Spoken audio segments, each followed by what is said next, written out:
This stream is sponsored by Northrop Grumman.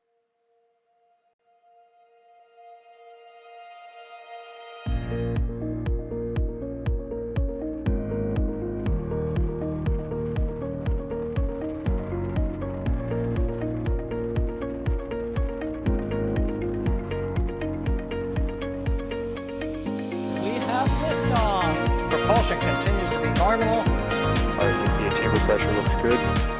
Doubling up. Roger roll with Atlantis. Water towers can fly! Yes! Tango Delta nominal. Flight downside SC off. Again, SC off. Off. Yikes. You bet. Concur. We don't need any more of these.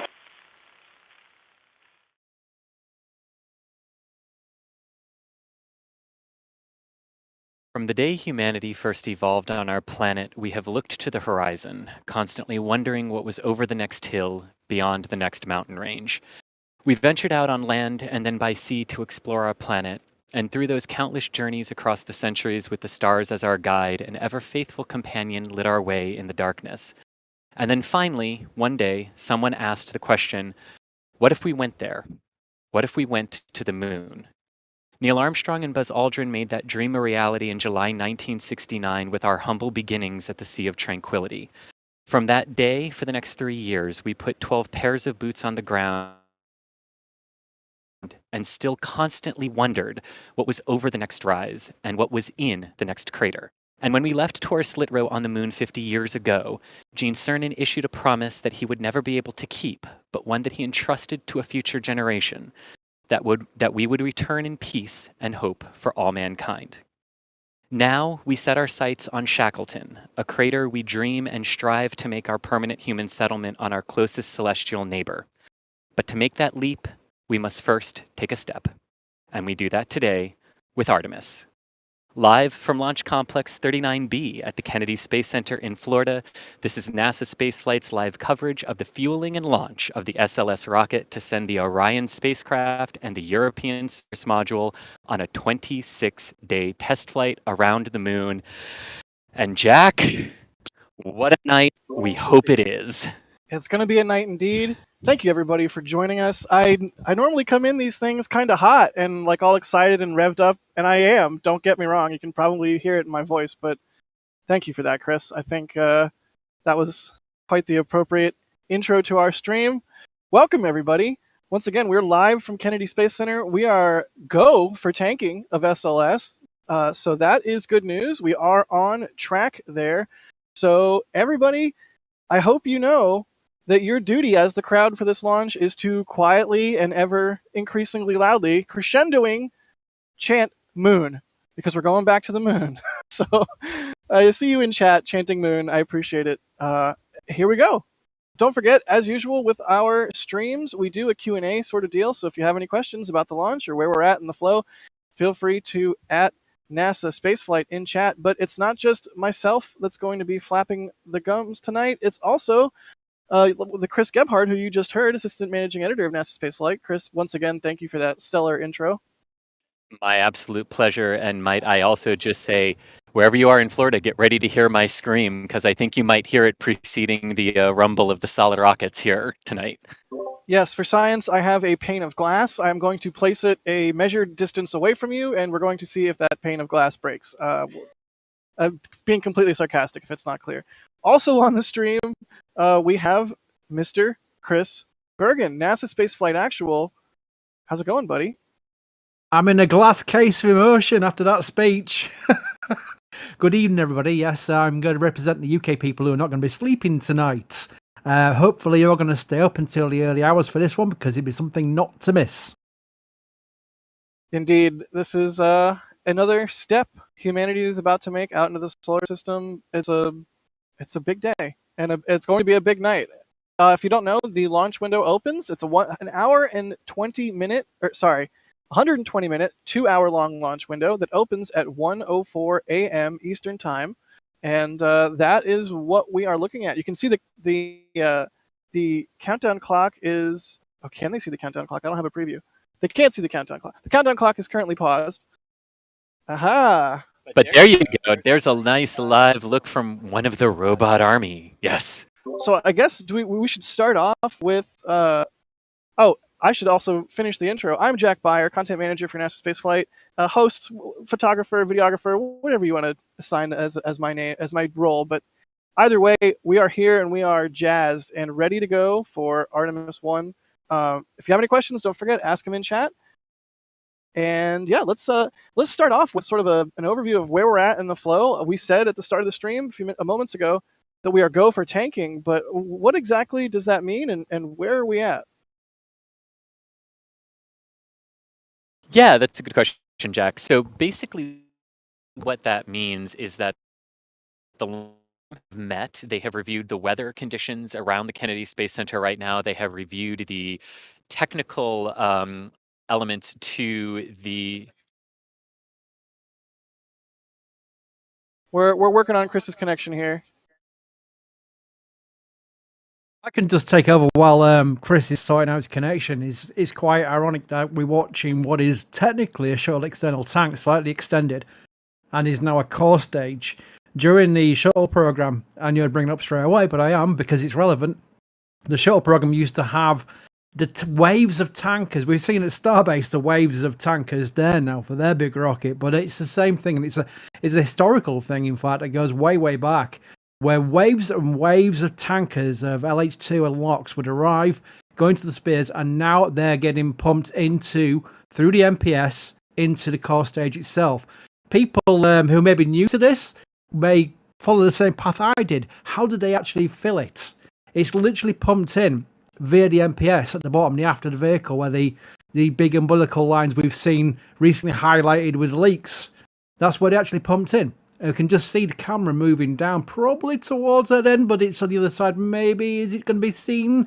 Let's see if the camera goes down further enough. No, they're the engines, by the way. You can see the 4RS-25s. They're all shuttle veterans, so I was going to bring up shuttle at some point, wasn't I? But that's where they literally fuel it in from the aft all the way up. And it's got a feed line. And it'll take several hours to complete. There's a lot of liquid oxygen, liquid hydrogen to be filled into that vehicle. What we're looking at right now is a strut.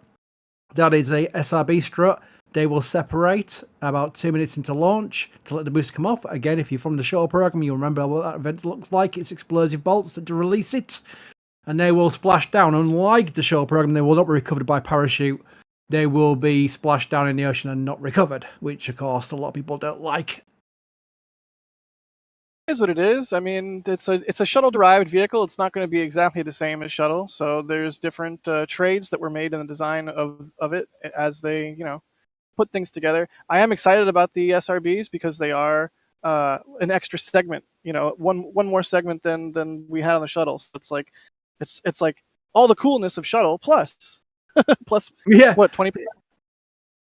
It's kind of funny, Jack, because it is an extra segment. It is literally what was going to happen with the Ares program. Everyone in chat will knows what Ares Commander means, but that's what it was. It was a 5-segment stick rocket, literally in line all the way up. And they said, well, we'll keep the 5-segment upgrade with the boosters and we'll apply 2 of them and make a side-mounted STLHLV, which is what SLS is. And I do think this is more like what Ares V was going to be. Ares 5, if you're one of those purists. It literally is what Ares V was going to be to work alongside Ares 1. Now, of course, that program was cancelled, but they then, via the Congress, they decided to take the mix of shuttle, Ares, and create a rocket that worked because they had the technology already being built for it, and that was meant to be a cost-saving. Of course, that always changes with the way things progress because this was due to launch 5 years ago, if not earlier than that. But it is that kind of vehicle. To its credit, a lot of this hardware is known. And that's an important thing because if it was a brand new clean slate design, you're going to have a lot more challenges. So yes, it is old heritage hardware being revamped into this rocket, but it also is known commonality. And that's where a lot of the experience of NASA will come in handy for fixing, troubleshooting what is their biggest rocket since Saturn V. So exciting. I mean, rockets are already so fun and exciting and cool, and this thing is just so absolutely massive. It's something that you can read about the scale, you can read the facts and figures all day long, but when it comes down to it, if you have the truly the privilege to get up close to it, like we do when we get to set remote cameras, it's astounding. It's utterly astounding how big it is. Some of the photos that we have been sharing in the last couple days, you have seen, like I think from Nate, or maybe it was Steven, like photos of the tail service umbilical mast, or I'm probably mixing that acronym up. Either way, yes, tail service mast umbilical. Thank you. That is sort of like one of those moments where you can get a sense of scale for things, because it's absolutely, it's absolutely wild. I think it's important to know. I like reading chat as I'm talking, which is something I probably shouldn't do half the time. But it was some people were probably piling in with their old SpaceX is better business. Let's get this very important point across straight away. This rocket is part of the Artemis program. Artemis is part of the HLS program, the Human Landing System. SLS and Starship, SpaceX's Starship, NASA's SLS, have got to work together to achieve the goals of the HLS program. There is no competition on that element, because they have to both succeed to adhere to the roadmap that will result in human boots on the surface of the moon for the first time in decades. So you can't really have one or the other. They've both got to work together. And I will also make a general point about the fact that without NASA, SpaceX probably wouldn't exist right now. And without SpaceX, NASA would be seriously struggling to return to domestic crew launch capability, which SpaceX has achieved for them big time. Look at the competitor with Boeing. They're still struggling, so they're still not yet to launch a crew on their vehicle via the Commercial Crew program. So it's very much a tie-in, and they very much get on. And if you ask Elon himself, he will say the same thing. Sure enough. It's one big program. It's not even just one giant rocket. It's multiple giant rockets, which is just so fun and so cool. I am trying to bring up some questions here. Don't forget, at NASA Spaceflight in chat, and we'll bring your questions up so that we can answer them. In the meantime, just sitting here at Kennedy Space Center, looking at SLS, and with Chris's intro in mind, I really just want everybody that's watching right now to take a moment and recognize that this is not just another rocket launch. Imagine being around for the first Saturn V launch. Some of our viewers probably were. This is a very special and unique moment in spaceflight history, and we're very thankful that y'all are joining us on this one. I like that, Jack, because that is something where I was mentioning to some younger people earlier that even at my age, I'm no spring chicken anymore, I wasn't around for the Saturn V launches. This is our big rocket time. We've been through, if you're my age and even younger, maybe the shuttle program, and maybe even not that. You may have been coming into rockets after the shuttle retired. This is our new big rockets now. So we're in an era where we're returning and leaving low Earth orbit, which we've been stuck in for 3 decades with the space shuttle. As much as we can look at the achievements that vehicle achieved and also the faults it had, it was all low Earth orbit. There was no exploration as such. Now we're returning to that era with these big rockets, both Starship and SLS, and also the potential of a community being built, a working community in orbit with the other rockets such as ULA's plans and with Vulcan, and with all of these rockets. New Glenn is a massive rocket as well when it comes online. This is a new era, and it's exciting, and it's also diverse because it's lots and lots of different vehicles, and other countries are following suit. So I think we'll start seeing the economy of space becoming more of a viable thing for a vast amount of people to work there, and also to actually maybe make life multiplanetary, which is the big goal. That would be amazing. Let's see here. We got some updates coming through. They are go for liquid hydrogen load ops. Yes. And both LOX and liquid hydrogen are approved for loading. The LOX pump at the sphere, at the liquid oxygen sphere, will start. The liquid hydrogen valves will be opened to allow that to move towards the mobile launcher and the core stage. So everything is looking great so far. Obviously, a long road to go to the opening of the window at 1:04 a.m. However, so far, so good. That's what we want to see. It is indeed. And remember, too, that this is their kinder, gentler fueling process. So using... It's so kind. It's so gentle. Exactly. Exactly. So this is about using lower pressures at the storage sphere to push that hydrogen up to SLS. Excellent. Let's see here. Skim 2010, thank you for the becoming a Pad Red member there. Michael Hobbs also becoming a Red Team member. Jim Cavett gifting a Red Team membership. Thank you everybody for the support. Colton Steen, thank you for saying moon and for the support there. Musical Wolves asking if the orbiter is invisible. If you have, because there's no shuttles on the side of the stack. And She cannot dock when she's cloaked, Captain. Oh, if you had Star Trek reference in your bingo card, there you go. There we go. We've already done shuttle. I guess I can just get out of the way and say bacon and horses, and there you go. You got a couple more bingo boxes. Let's see here. Musical Wolves again. Musical Wolves is saying if you had to choose a shuttle that would go to the moon, which would it be? I would say Atlantis. I would say none of them because they wouldn't survive.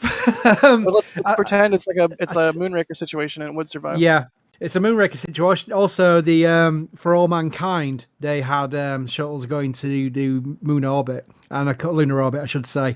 And I was kind of grimacing at that, but also thinking that looks really cool. So yeah, I think we're just gonna pick our favorite shuttles. Mine's Atlantis, so there we go. Yeah, there you go.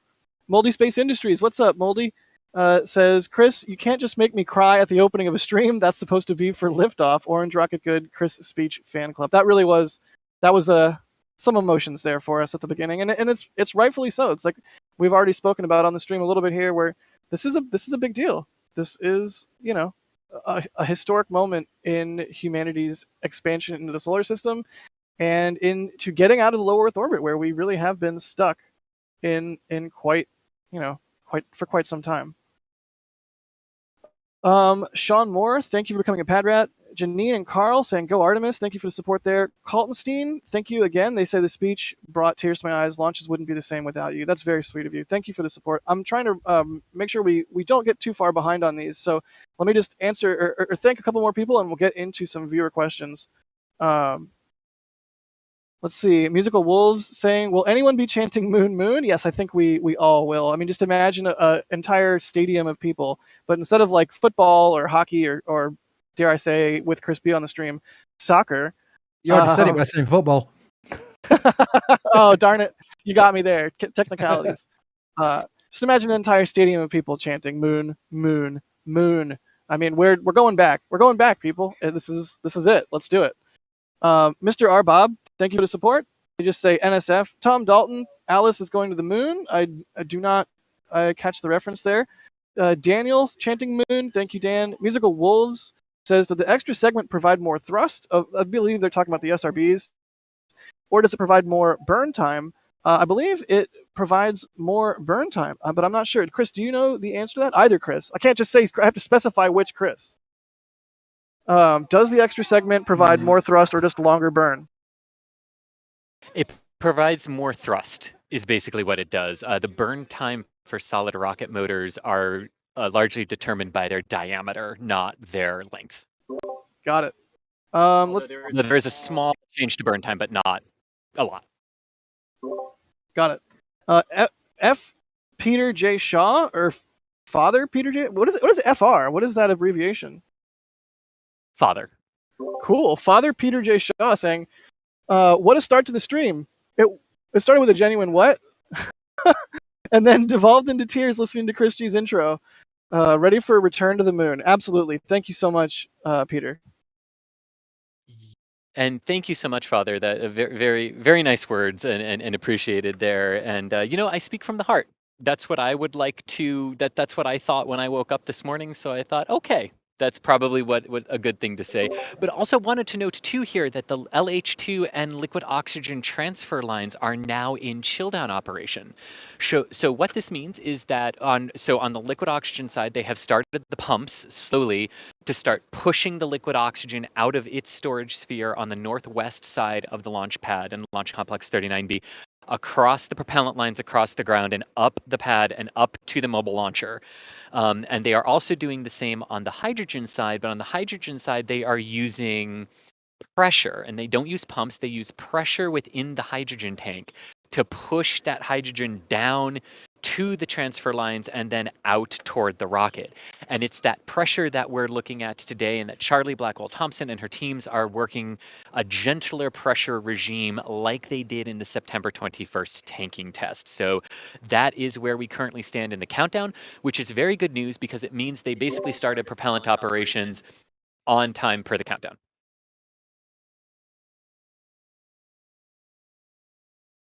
Let's see here. And I do want to mention, as we're sort of on that same super chat here, thank you so much to Northrop Grumman for sponsoring the stream. You heard that right at the beginning of the intro there.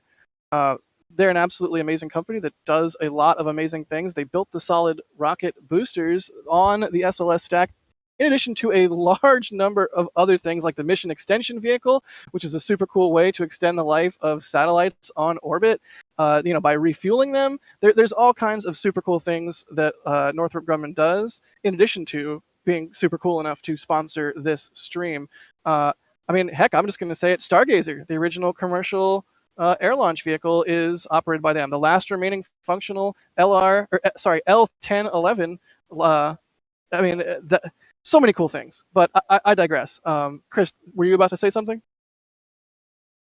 Because you're exactly right. Because we tend to think of Northrop Grumman as, the builders of the solid rocket motors, the builders of Antares, and the Cygnus vehicle to resupply the International Space Station. But they really do a lot more. And those mission extension vehicles are one of the really, really cool elements that we have here for Earth orbit operations, because a lot of times our big telecommunications satellites go up there with planned 15-year lifespans based on their propellant, and then they run out of propellant to keep themselves stable and in their correct orbits, but everything else is still functioning, and you're basically throwing away a perfectly good satellite just because it's run out of fuel.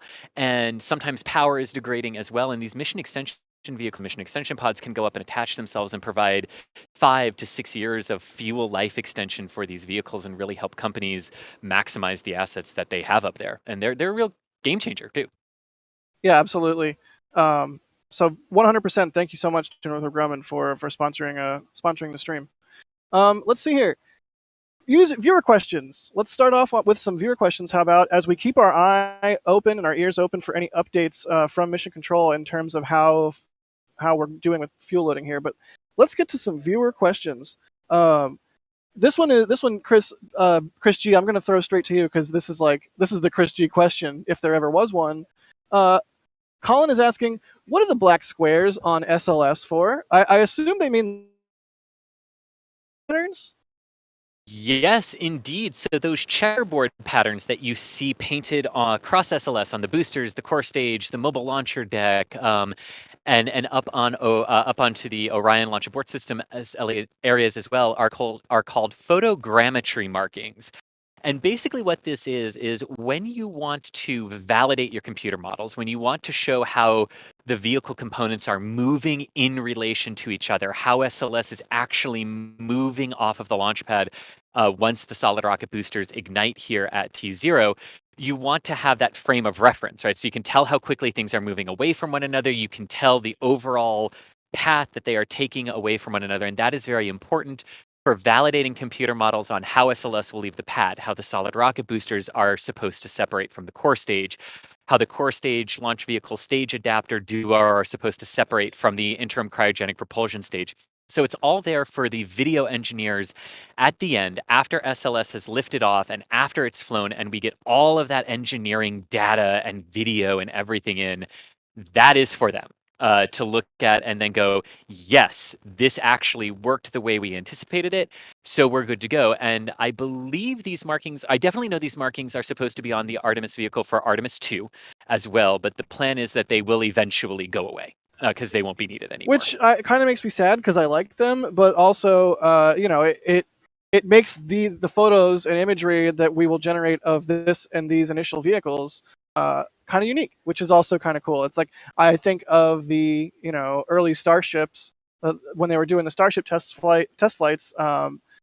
They had tiny little patches of heat shield on them, and now when you go back and you look at those photos of like the almost entirely chrome Starships, they kind of look dated and weird and old and, dare I say, historic, although it's like 3 years ago, but still, or 2 years ago. Either way, I do want to round out this discussion of the photogrammetry markings with the I'm just going to put this in everybody's brains. I'm sorry. Think of a crash test dummy. They have the same markings. They have similar marking. That's a common thing in engineering. Like they do it with fighter aircraft. They do it with commercial aircraft. They do it with all kinds of things. It's a way for the computer to track a specific point on the vehicle, which Philip in our back channel says make sure or sure hope there's enough light tonight for those markings. Which this takes us to our next viewer. Oh, Colin, I didn't show your question on screen. There you go. Boom, it's on screen.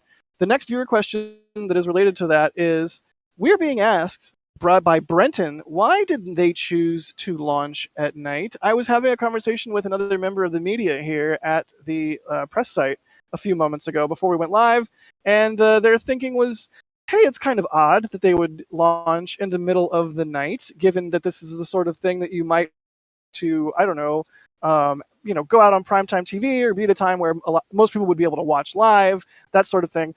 But the thing is orbital mechanics care not for your PR.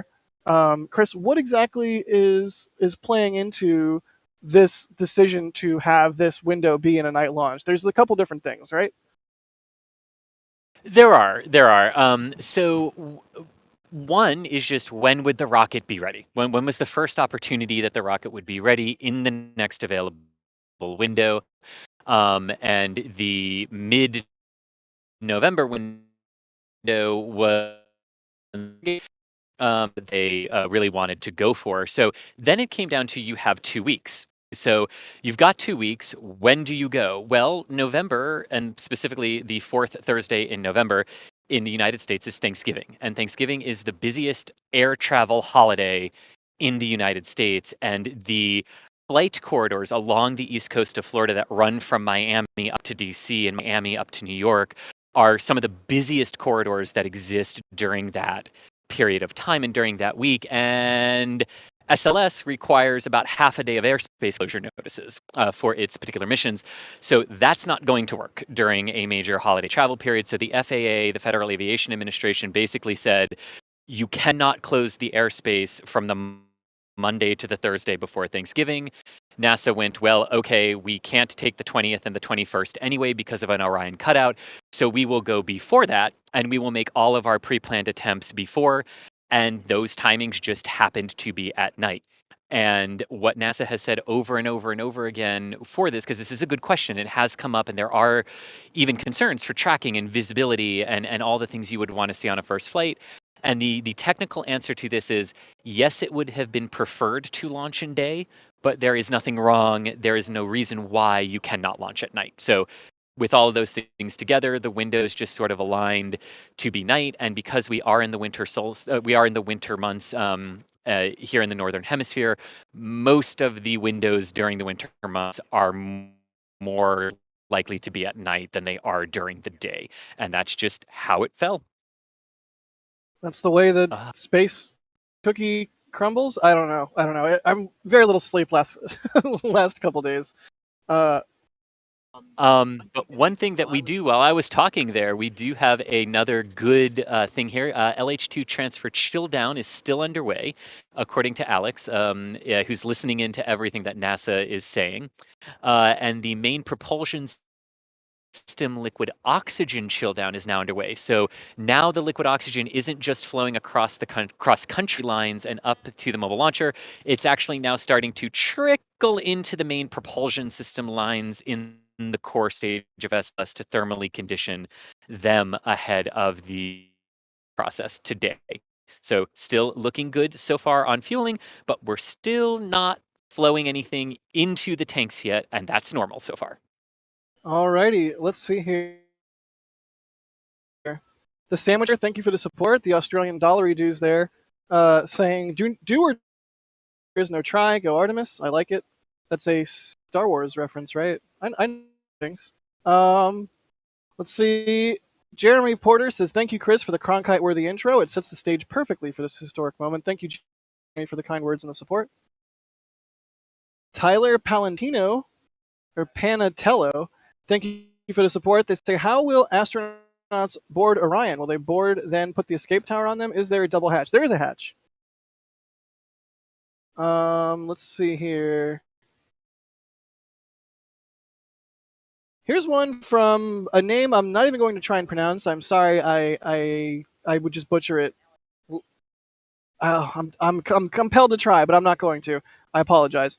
They're asking what was done in the end regarding the foam that was ripped off. I assume they mean, what was it, the RTG or something is what it was called, or am I just making up letters? It's the foam that sort of smoothed out the gap between the launch abort system and the conical or cylindrical section of the rocket, right? That was in the presser last night as one of the issues they were tracking ahead of launch. Yeah, it's just RTV. It's Exactly. nothing. It's just RTV. It's nothing dramatic. It's just a little bit of flapping that came off. I think it's a good result, really, when you think about it. It sat through on 39B during a hurricane, and it could have been a lot worse than a little bit of flapping that will literally probably just fall off during the early part of ascent. I'm reminded of the early shuttle launches where the Tyvek covers were literally like the equivalent of the RTV flapping, and they were designed to be pulled off during the first 20 seconds of launch. And if you ever look at any cockpit videos from shuttle launches, you'll see what look like bags coming off the thrusters and just being pulled away and just shedding away. Also, a lot of the other launches, like Chinese launches, have a lot of shedding during launch. That's their thermal protection system covering for the payload.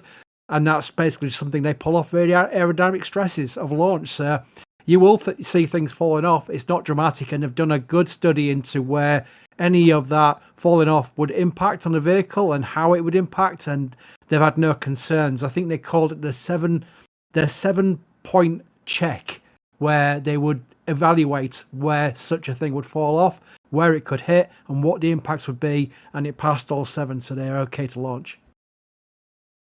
Excellent. Good question there. Keep your questions coming, everybody. And thanks again for tuning in. I know we got a long way into launch, but we've got a lot of ground to cover in terms of fueling this vehicle and getting through the count. So, we're going to be here answering your questions and hanging out up until this thing goes or doesn't. Let's see. Rasmustoff with a sort of generic question here. What sort of drinks are we having today? I am drinking a Topo Chico, as always. This stream not sponsored by Topo Chico or the Coca-Cola Company. But that is what I'm going with. I will engage in caffeine loading, but we are not currently go for caffeine loading. I'm sort of saving that for later. There, everything you wanted to know about drinks and more. Chris B, what are you drinking right now? Is it tea?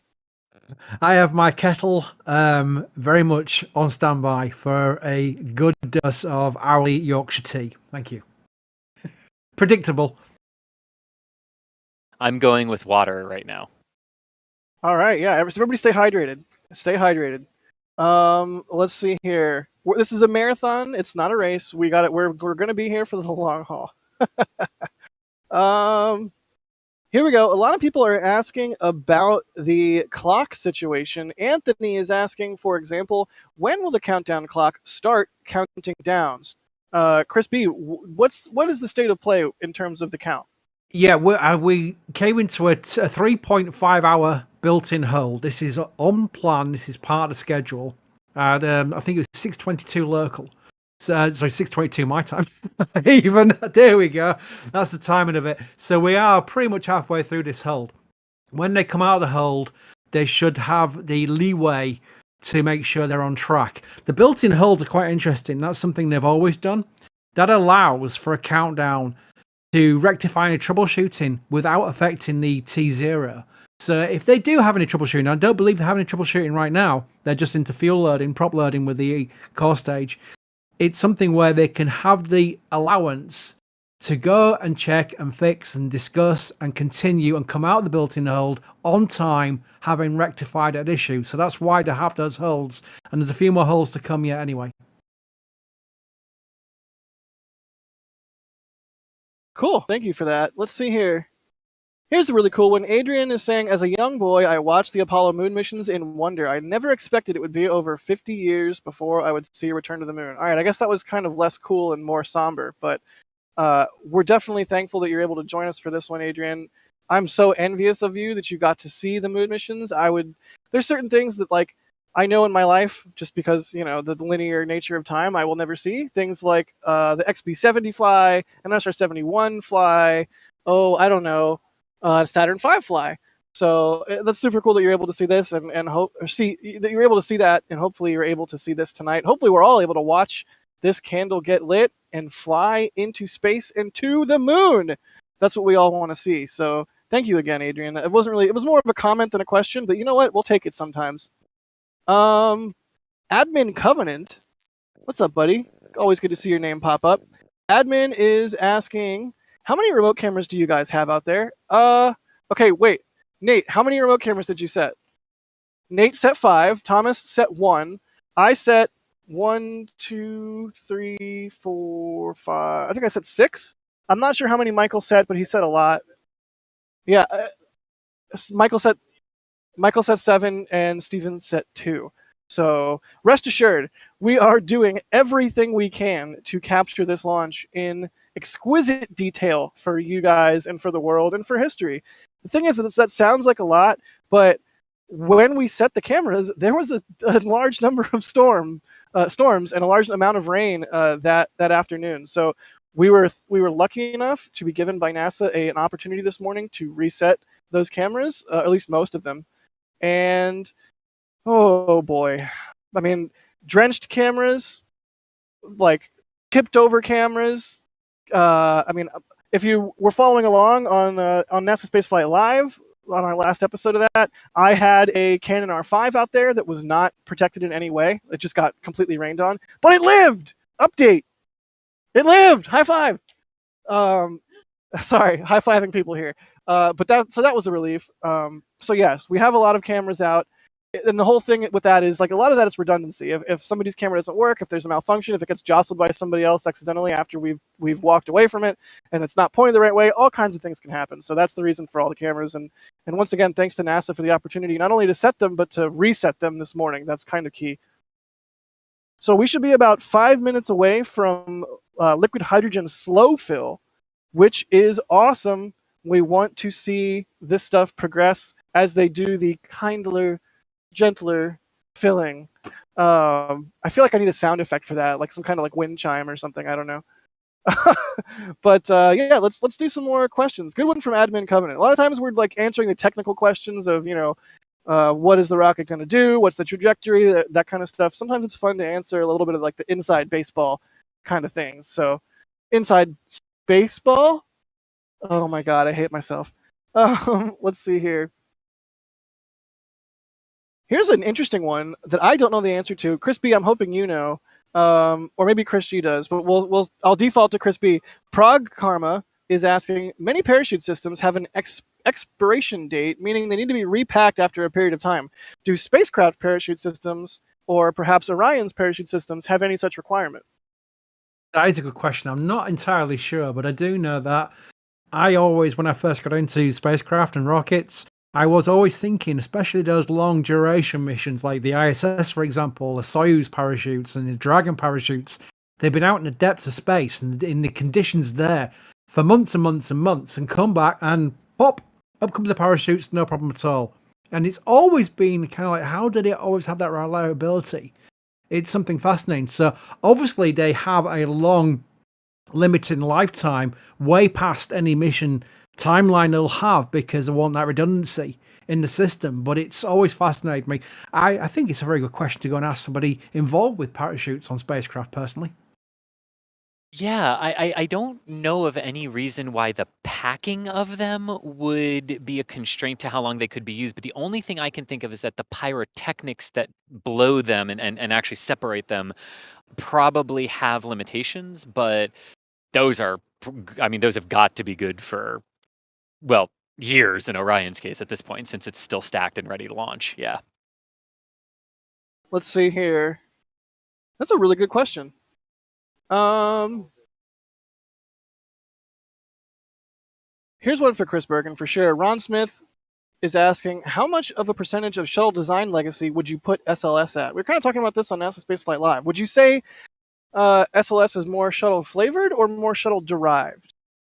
arrived. Well, first of all, the RS-25s, they are all shuttle veterans. We know that. So that's something where they're using up the RS-25D stock they took from the retired space shuttles, and that it will be used along with some new engines. They're going to start employing new engines as they go along with the RS-25E. The RS-25E is a cheaper and less involved RS-25 because it's expendable by nature, whereas the RS-25Ds are designed as reusable and could have flown more times if they were still flying with shuttle. Sorry? Wait, Chris, is it a kindler, gentler RS-25?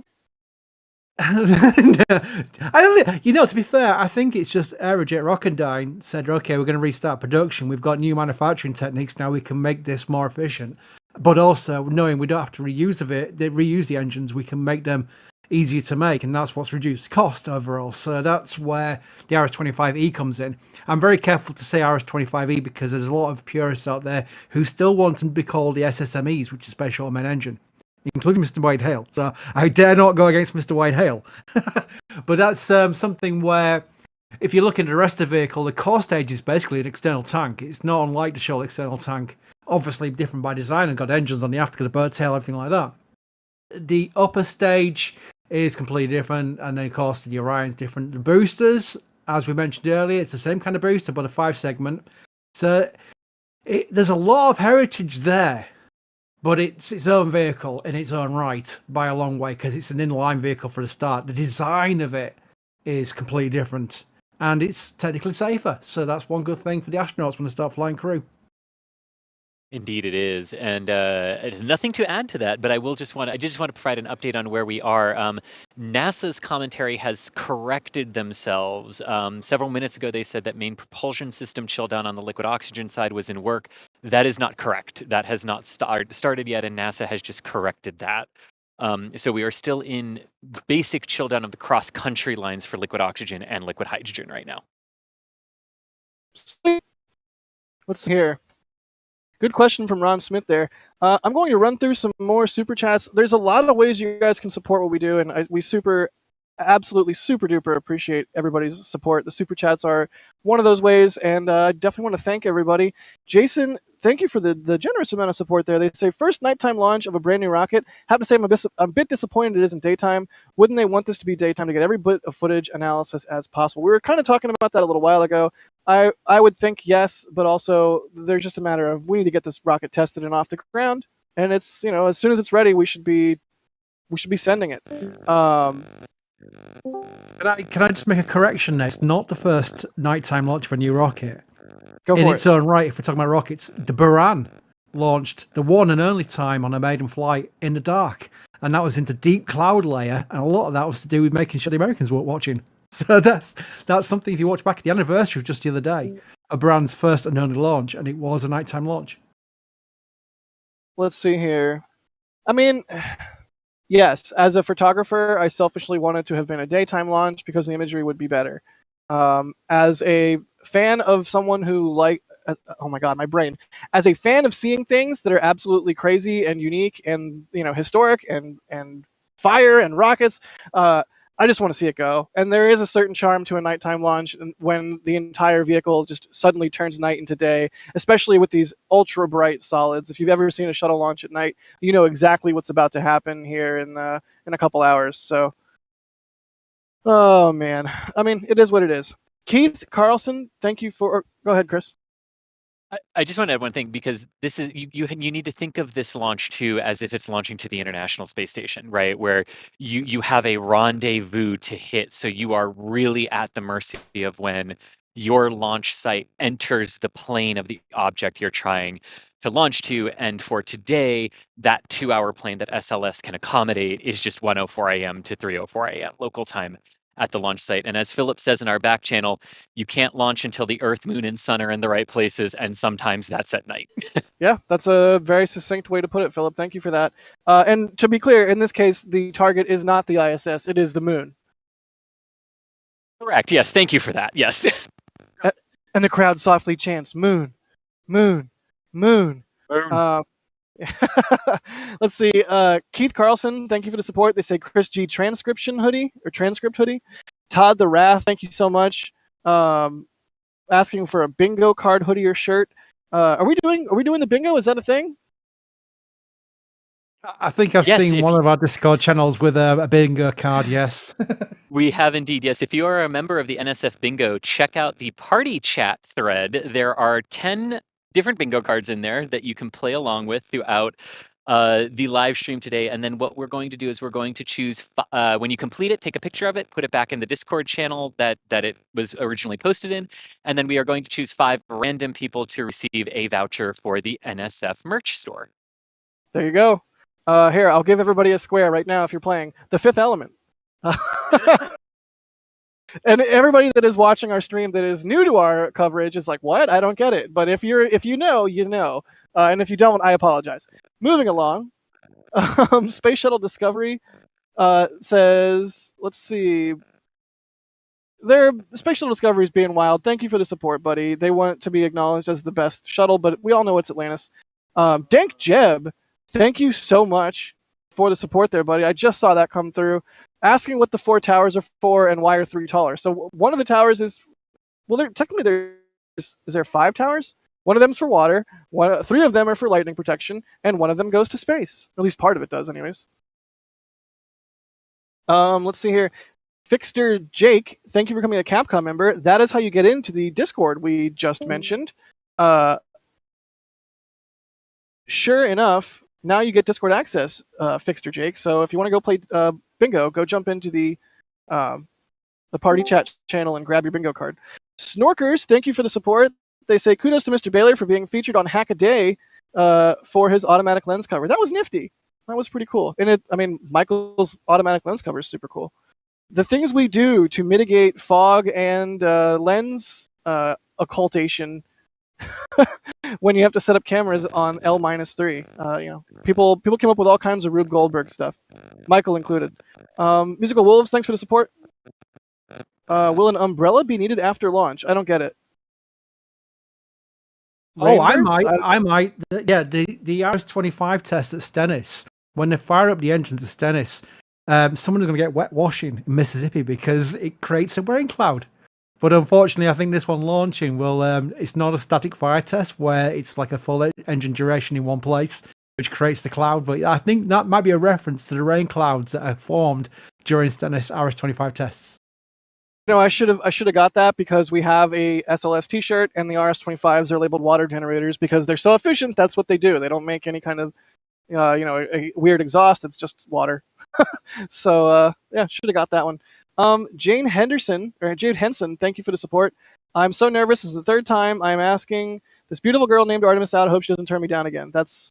There you go. Thank you for the support there.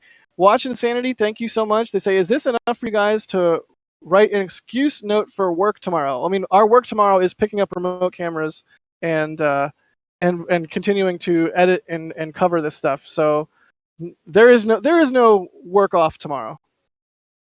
Yeah, we just basically get to ask ourselves, right? But there is no work off tomorrow. Self, can I have work off tomorrow? No, you have to edit photos and pick up cameras. Okay, that's right. Duh. Anyways, James Jerry's, thanks for the support.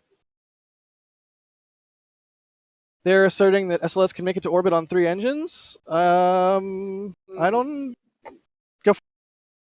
Depends when the engine out is, doesn't it? Yeah, I always fear about RS-25s losing an engine during first stage ascent because that was called 2 out Baloo during shuttle. You lost an SSME during first stage. 2 out Baloo was bad. That was going to be a bad day. But luckily, SLS has more capability. Chris, you want to probably expand on what they can do with engine out? Yeah, so it's actually different for Artemis I only. So because this craft has a bit less mass than a full-up crewed SLS Block 1 would be doing here, they can actually lose one RS-25 engine 1 second after leaving the launch pad and still make it to orbit. You're not going to the moon at that point, but they can at least at that point default to basically repeating the engineering flight test from 2014 where they would shoot Orion up into a highly elliptical orbit with the ICPS, interim cryogenic propulsion stage. That's basically SLS's 2nd stage, but they only fire it once they're in space. And they would be able to basically mimic a high energy lunar velocity return, but that would happen very shortly after liftoff. You need to get to about a minute and a half into the flight for this particular one to lose an engine and still have options to shoot Orion into the translunar injection burn. And then that sort of all shifts several seconds later in the count for Artemis II and beyond.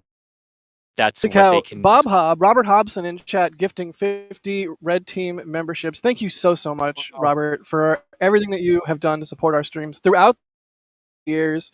You are absolutely one of our biggest supporters, and you know it. We don't need to tell you that. And I know that you know that we so appreciate all of the support. There's a variety of ways that you guys can help out the channel, and one of those ways, you can just hit the like button.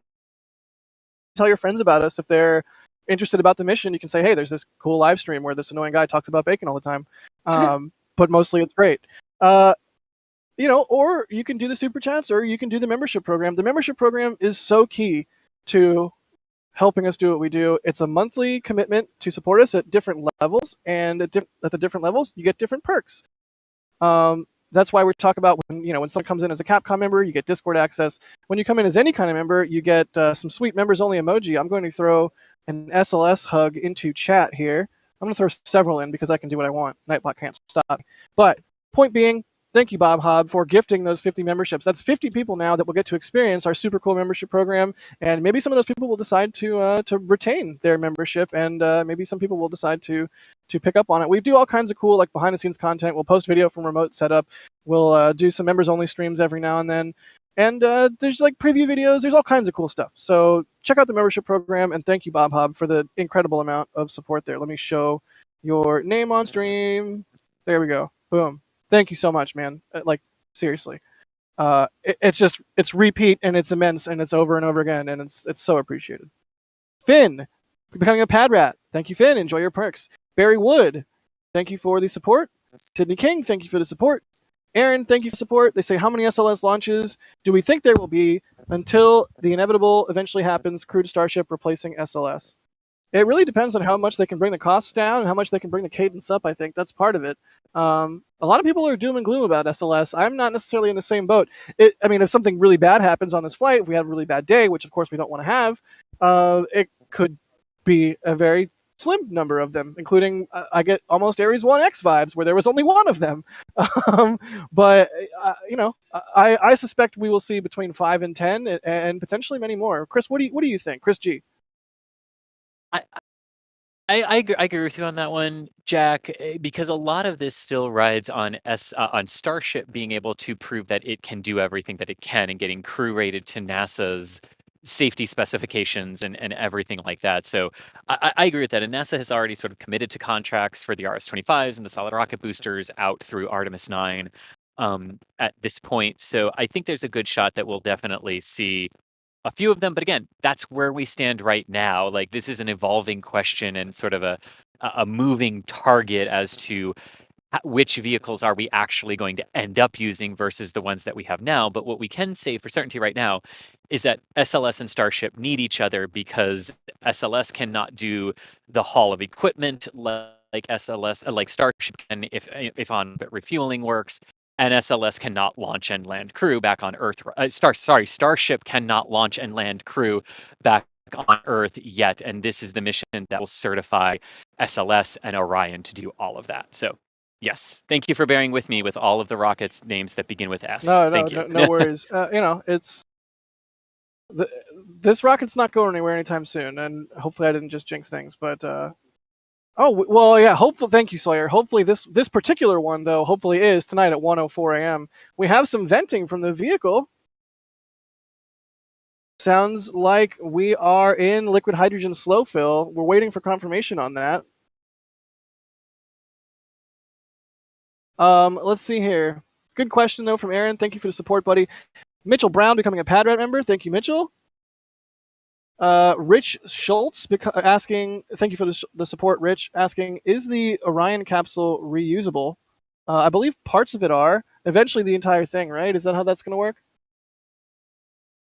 Yes, so avionics boxes and seats from the first Orion that is on the pad right now, technically the second Orion, but first flight-worthy Orion, full flight-worthy Orion, will have some of its avionics and seats taken out of it and placed onto the Orion module that is flying the Artemis II mission.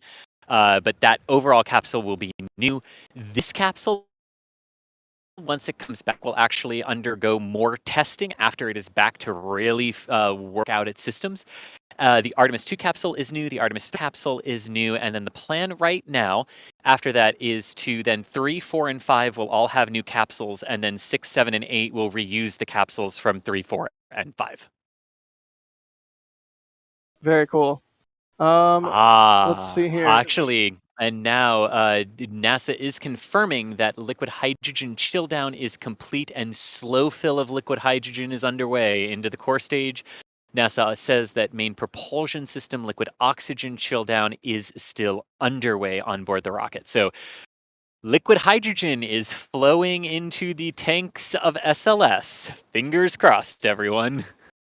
That mean old jerk that is liquid hydrogen is now flowing, and we are watching for leaks, which we don't, not going to happen. Positive thoughts. Let's see here.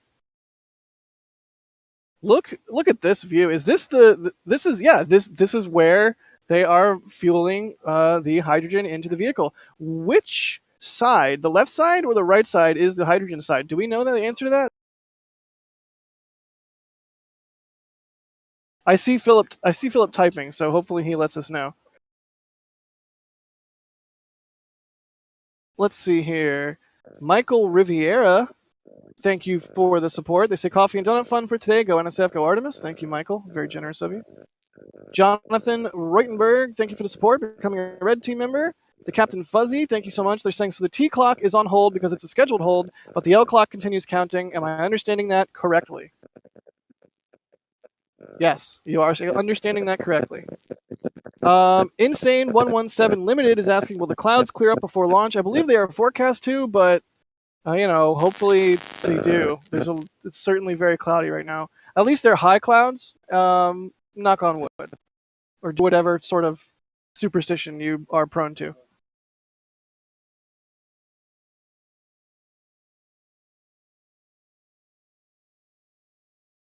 Cool. Remy Turk, thank you for the support. Very generous of you with the. I guess if pounds are curly L's, can euros be curly C's? I don't. No, euros. I just got capital E. I just got such an eye roll from everybody here. I'm sorry. Okay, I tried. It can't all be winners, Let's see here. Remy Turk, seriously though, thank you for the generous amount of support. They say, why is there a minus sign on the countdown clock? Looks like it'll be counting up to launch. Keep on streaming for favorite streamer. Keep on streaming favorite streamers of mine. Thank you so much. Because it's T minus. I don't. And the Crispy is. Am I missing something here? No, the L minus and T minus counts. This is a hold right now. The L minus count is still counting down. That is basically everything that's down to the launch time itself, the T0. The countdown clock you see there and the T minus includes the holds. Right now we're in this 3.5 hour built-in hold that allows them on schedule to complete tasks and also have the allowance for troubleshooting. The clock will start ticking again soon, and that will be for the T minus counts. It will hold again at some point further down. But the actual countdown holding there is not a bad thing. It's nominal. It's built-in hold. Cool. Sean M, thank you so much. They say, I retroactively wish you guys had been around to provide this level of coverage during the shuttle days. Well, guess what? NASA spaceflight started as a shuttle website about 17 years ago. So for at least part of the shuttle era, it was around. But yeah, I wish we kind of had been the fully formed group that we are kind of now back then. Although, if you want a good dose of NSF shuttle nostalgia, there is a documentary on YouTube made by the crew at the time called Prestamico, including Chris G. And Prestamico on YouTube is amazing. Hopefully, maybe some of our chat mods will have the link to that and can throw it in chat. Either way, you can find it. Prestamico is awesome. And yeah, NSF was around back then. Michael is asking, why do you think NASA chose to use a vehicle with only a small crew capsule like the Apollo program versus a modified design of a spacecraft like Shuttle? A big part of the problem with Shuttle is that it was side mounted to the stack, and when there was things like foam or ice liberated from the external tank or the attach points and whatnot, The shuttle being on the side is kind of right there, ready to get hit, which is not great for something that has a ceramic tile heat shield. So having an inline vehicle with a capsule on top is part of what is meant to be safer about this design versus shuttle. I think we all at NASA Spaceflight, I think I can say this safely, really love space planes. They're super cool. They seem like sort of the way to go. It's almost it seems like the intuitive answer to a problem. But unless there's some mitigation done, or you can figure out a way to put the space plane on top of the stack the same as a capsule, it's tricky. That whole side mounted layout. But you say a small crew capsule, buddy. This is not your Apollo program's crew capsule. The Orion is huge, and that's part of the reason why it requires the SLS to loft it. Right, Crispy? It's a big boy capsule. Yeah, again, but it's also about capability getting to the point where the upper stage can then conduct the burn for beyond Earth orbit exploration. So this is where the space shuttle comparison, it was all about getting the up mass to low Earth orbit, and they had the option of OMS burns to get the orbit correct, but it was low Earth orbit. This is about the power you need to get what is not just a capsule, but also a large upper stage, especially when the EUS, the exploration upper stage, comes online into its initial orbit, and then it fires again and then goes into its path towards the moon.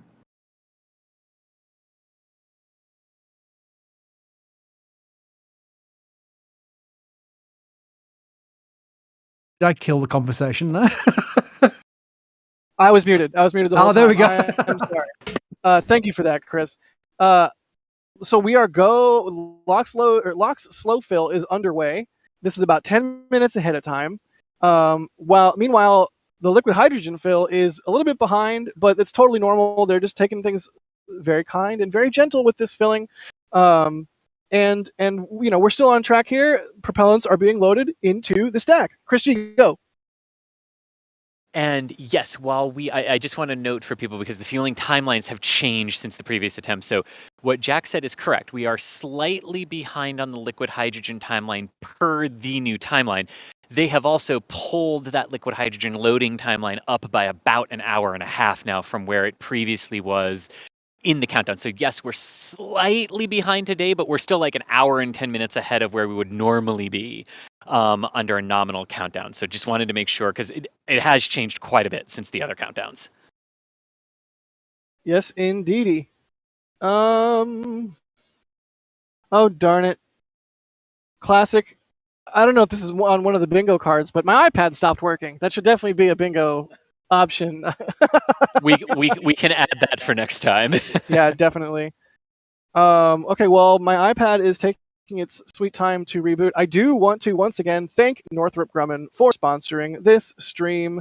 It's so cool of them to do that. The number of awesome things that the company does is a large number, including, we were talking a little bit earlier about the mission extension vehicle, which is a way to refuel spacecraft on orbit. I mean, a lot of hay is made about reusable rocket boosters and the oncoming onslaught of reusable second stages and all the different companies that are attempting to design a reusable second stage. But yet another answer or another component to the ecosystem we hope all exists in the near future in terms of humanity becoming a spacefaring society is not only reusing rockets themselves, but reusing the spacecraft as well, being able to refuel them on orbit and being able to extend their lives. So that is one super cool thing that Northrop Grumman does. They do a lot of super cool things, including operate Stargazer, the last flying L-1011 and the original commercial air launcher. You gotta love air launch. I'm sorry, I do.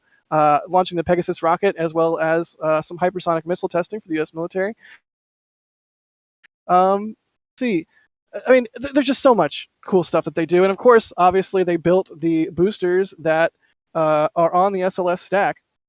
So they are directly, a big part of the launch today. And maybe a little bit of inside baseball stuff again. But a couple months ago, when they did a booster test out of Utah, they were absolutely amazing in terms of hosting us and allowing us to put cameras right up close. And they're just super cool to be accommodated like that by a commercial company that, a lot of times spaceflight things can be relatively secretive, and a lot of times the way to get people excited about this stuff is to be more open. And so definitely just wanted to really not only sponsoring the stream, but two, being such great hosts when we were out in Utah a couple months ago. And the other cool thing is we get this question quite a bit, right? Because the core stage went to Stennis and got put on a stand, fueled, and the 4RS-25s roared to life twice on that stand. And that was SLS's static fire, right? And other rockets perform static fires, and we always get the question, can they static fire a solid rocket booster? Well, you can't static fire it and then launch it the next day because you use all the fuel. But what you can do in what Northrop Grumman does is they basically build ground test motors. They build them exactly like they will the actual flight vehicles. They mate them all together into the stage components. They haul them out to its test stand, and then they can actually do some really cool stuff where they can heat up the propellant so that they can actually test the maximum safe value for the ambient air temperature at liftoff. And then they can also put the boosters, the big 5-segment boosters, inside gigantic coolers and cool the propellant down really, really cold to test the lower end of the operational limit for ambient air temperature at liftoff. And that lets them, and then after they burn it, then they can take it apart. And just like they did in the shuttle era, they can then inspect the seals, they can inspect the O-rings, they can inspect the joint casings. And that is actually how you static fire a solid rocket motor. Now, the other thing we get a question about with solid rockets, and this is also really cool, is, well, how do they know how much energy is actually within them, right? Because each propellant batch is slightly different than the other. So the way they do it is each I know. Yeah. Is it that they do a batch and then they test one of the batch and measure it, and then they assume, basically based on that data, that the rest of the batch will match the one that they tested? You are almost exactly correct. Yes, every single batch they do, they take about a teaspoon of solid propellant out of it, and they ignite that. And that is how they determine how much energy is in each propellant batch. And then you know how much energy both of your boosters have. I don't know why, but a teaspoon of solid propellant gave me like some serious Forbidden Snacks vibes. Like, I bet it would be spicy, maybe kind of peppery. It'd be delicious, but don't eat the solid propellant. It's bad. Moving along with some questions here. Let's see if I can. Nope, iPad's still not working. Why? Okay, where are we at? Where are we at in the flow? How long until the clock starts ticking again, Chris B? We're about an hour away at least until the clock starts ticking again. Again, we're watching this refined timeline, but that's what built-in holds are set for. They allow for troubleshooting and to catch up as well because they have more holes to come, so that's okay. Good deal. Yeah, and what they ended up adding, what was it, an extra hour into the count so they could just sort of take things slow and very, carefully progress into things kindly and gently.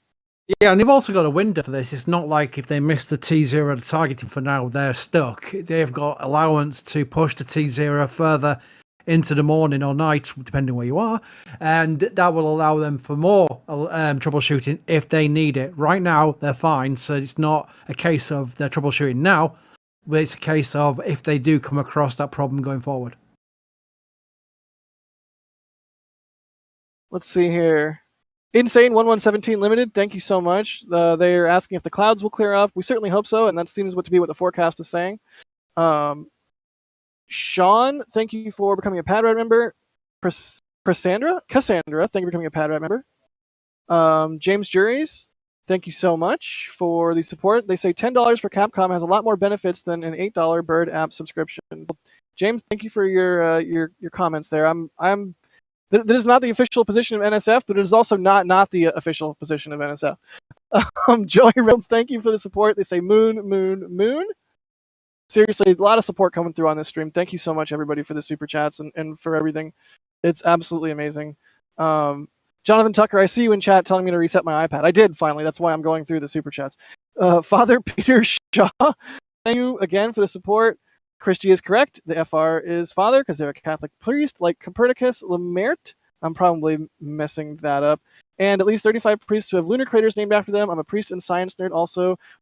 Praying for no major leaks. Indeed. Thank you so much, Father Peter. We appreciate it so much. Well, then, Father Peter, I just want to say one of my absolutely favorite science fiction stories is about a Roman Catholic priest in space called The Star from Arthur C. Clarke. I'm very interested if you have read that and what your opinion on it would be. DM me. Let's see here. Jerwa. Oh my gosh, Jerwa. Thank you so much.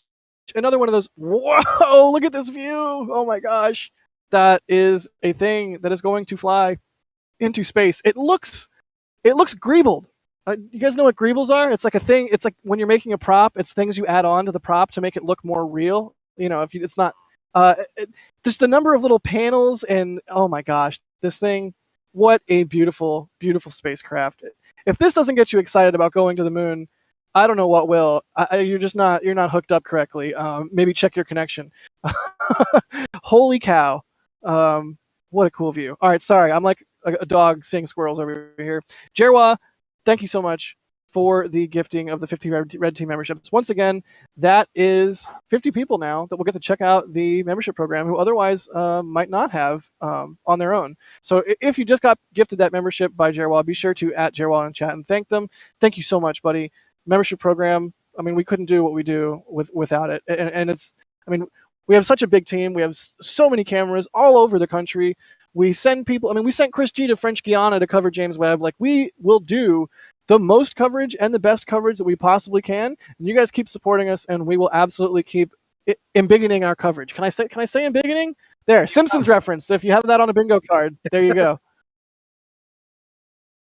No, well said, Jack. And I just want to quickly mention that if you have been gifted a membership and you are a Red Team member or anything like that, please check out your membership area YouTube. It's more than just getting your name as a green name in chat. There is actually content there as well, sir. There's lots of SLS, Starship, and other vehicles in there to keep you occupied during this countdown.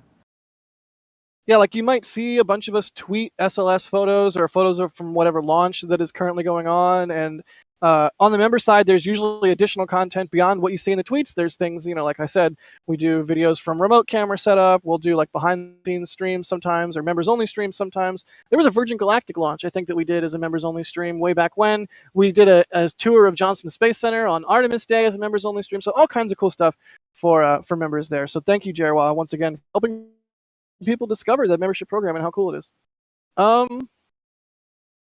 League Shull, I hope I'm saying your name right, is asking, will the launch escape system fire when the rocket fails, but there are now no people on board? No, the launch escape system is not armed. It is inert. The motors to separate it from the stack are armed, and that will happen. But in the event of an anomaly and a bad day, the launch abort system is not currently active.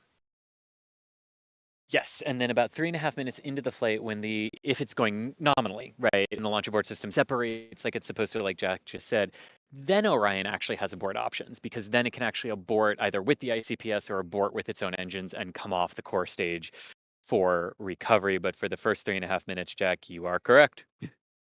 And if I'm not mistaken, the launch abort motors, those solid engines, are made by, hey, you guessed it, ding, ding, ding, ding, ding, ding, ding, Northrop Grumman. Yes, the actual abort motors, the part that would pull Orion away in the event of a failure, are indeed from Northrop Grumman. And then the actual regular motors that would fire to pull the launch abort system away in a nominal launch configuration are actually Lockheed Martin. Neat. Let's see here. Eric Fraser, thank you so much. Use these funds to enhance the Thomas fan club. You just got a salute there from Thomas. MG, thank you for the support. Sirpins, thank you for the support. They say, are Zohar and Helga flying on Artemis I? If so, good luck, ladies. Yes, they are. Those are the mannequins, right? Moonikins? Oh, God. Moonikins, yes. All right. And do you know what else is on board the capsule?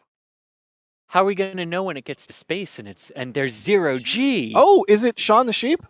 Yes, it is Shaun the Sheep. Shaun the Sheep is the European Space Agency's 0G mascot on board the Orion, and NASA has Snoopy on board. So there are actually two. So we will see a dog and a sheep floating through the capsule of SLS or the capsule of Orion when it makes it to orbit. For some reason, that reminds me of the old fighter lore of some pilot flying around over the Nevada desert, and a guy pulls up in a crazy looking plane and has a gorilla mask on or something like that. There's some I'm butchering the story, but update. Liquid oxygen is now in fast fill. Hooray! Progressing into the count And that is what we want to see. We want to see these transitions into fast fill. Next up will be liquid hydrogen transitioning into fast fill, correct? Yes, indeed. That's still a little ways away, but that will be the next major milestone if everything is on track. This right now, what they are doing right now, because we might be wondering, why did they zoom into an aft attached strut between the SRB and the core stage? Why does it look like there's something on the bottom of that aft attached strut? So when the fueling process takes place and when cryogenics start flowing, you can get ice buildup on some of the attached struts. But they really are monitoring these areas because there are thermal and mass constraints as you are loading the liquid hydrogen and the liquid oxygen together. And basically, in this fueling process, you can fuel the liquid oxygen tank, which is the tank on top in the core stage, up to 50% as long as you are loading liquid hydrogen at a rate that equals 15% when the liquid oxygen tank equals 50. So there are various things that they have to go through. And as you start to load these commodities onto the vehicle and the mass of SLS really starts to increase here, they're looking at those connection struts just to make sure everything is fine and to make sure that any ice buildup on them is not in areas that would be of any particular concern for them. So that is where we are going with that. And Ron Spaced, thank you so much for becoming a PadRat member. G Metz, thank you so much for gifting 5 Red Team memberships. Thank you so much for that. That support really means a lot to us. Rishi, thank you so much for becoming a Capcom member. Capcom gets you access to our Discord. Yeah, if you like all the joking around and you like the ridiculousness and you like the nerdiness and you want this 24/7, 365 or 366, depending on the year, Capcom and above will get you that. Also, thank you so much for fantastic vlogs, for becoming a Padrat. Holly Bronson for becoming a Padrat, and Zach Murphy for Capcom. Very thanks. See, yeah, you're breaking my yes, yes, exactly. You're breaking my brain with all the support. Thank you so much. It really does truly mean a lot to us. Jim Cavett saying, "Great job, nerds." Thank you. I wear that with a badge of honor. And Blake is asking, since the main engines are the same engines on shuttle, will the SLS have the same startup with the Rofies igniting at T-minus 10 seconds and the engines at 6.6? And will there be a twang? This is a great question because actually all of the timings you gave are not correct for SLS anymore. They are the shuttle timings, but not the SLS timings. So the Rofies, the radial outward firing initiators, are actually called the H-boys, the HBOIs, the hydrogen burn-off system, hydrogen burn-off igniters. And they actually start at T-minus 12 seconds in the SLS countdown. And then the core stage engines, actually the first core stage engine receives the start command at T-minus 6.36 seconds for SLS. And then the engines are started just like shuttle in a 120 millisecond staggered start sequence for the core stage. So that is where the sequencing of events. And the shuttle actually did its twang at main engine ignition because of the asymmetric thrust, because of the offset thrust of how the orbiter hung off the side of the tank. Because SLS is an inline vehicle, there will be no twang. And because there's no twang, there is actually nothing holding SLS down to the launch pad right now except its own mass. There are no pyrotechnics, there are no bolts, there are nothing holding it to the pad. None of the arms that you see that reach out to the vehicle actually hold it down. Most of them, in fact, don't even have any load-bearing capacity whatsoever. And the only one that actually keeps the vehicle stable is the vehicle stabilization system, which basically hugs it to prevent it from moving side to side. And at engine start, the only thing that keeps it to the pad is the fact that the 4 RS-25s do not have enough thrust to lift it off the pad until the solid rockets ignite. I cannot believe that H-boy is a thing. I don't know what to do with this information. I feel like it should be a merch thing of some kind. Store team, are you listening? Over and out.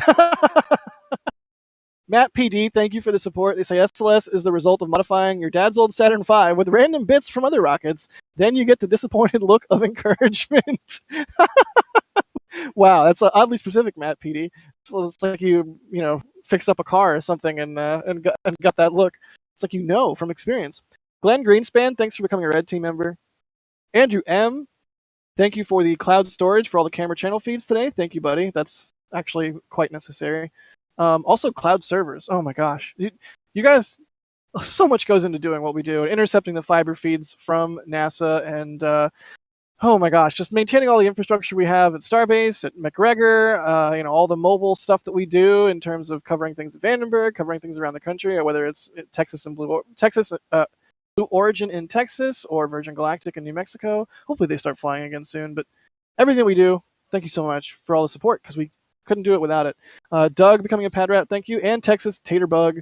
That's kind of a terrifying name. Saying, just making sure someone asks important questions. What are the towers around the launch pad for? Those are for lightning mitigation. It wouldn't be a NASA spaceflight stream without that question. Are you just trying to get us to say bingo answers? That might be. We might need a rule for bingo that a bingo can't be. But how would we enforce it? There'd be no. Anyways, well, I can say, Jack, we have a command in chat which I've just implemented where we actually get the video, which we've done on the towers. What are they for? Because it's important, and it's actually quite in depth, because obviously it's for lightning protection, but there's a lot more to it and how it all works. I, for one, personally thought for years that the lightning was attracted to the top of the actual towers, but it's the actual canyard lines that capture the lightning and then transfer it to the ground. So watch that video. I'm going to put it in chat again. 1 second. Yeah, thank you for that, Chris. I almost forgot that for a moment, but we did do a video on that. And Chris G, you went out to the pad and got a tour from ULA and got to talk to some subject matter experts. It's a really cool video about the whole lightning protection system.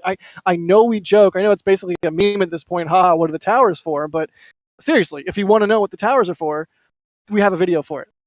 Yeah, and Thomas and Steven and I did the ULA part of that, and then Stephen Marr and I did the ULA part of that, and then Thomas and I actually did the NASA part of that, where when they rolled SLS back after one of the wet dress rehearsals, NASA took us out to the launch pad, let us go all around it, filming the lightning protection system and talking to one of the experts. It's a really cool video, and like Chris said, it's not just how the lightning hits that's fascinating. It's how the camera systems work to capture it and all the sensors that let them know we need to stop and look at this versus, okay, rocket's good.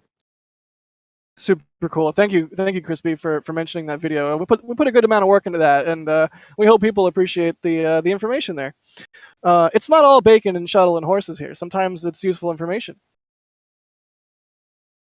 We do like a lot of horse references though, apart from horsepower, which is always a fun one, because one horse does not equal 1 horsepower. That's the trick.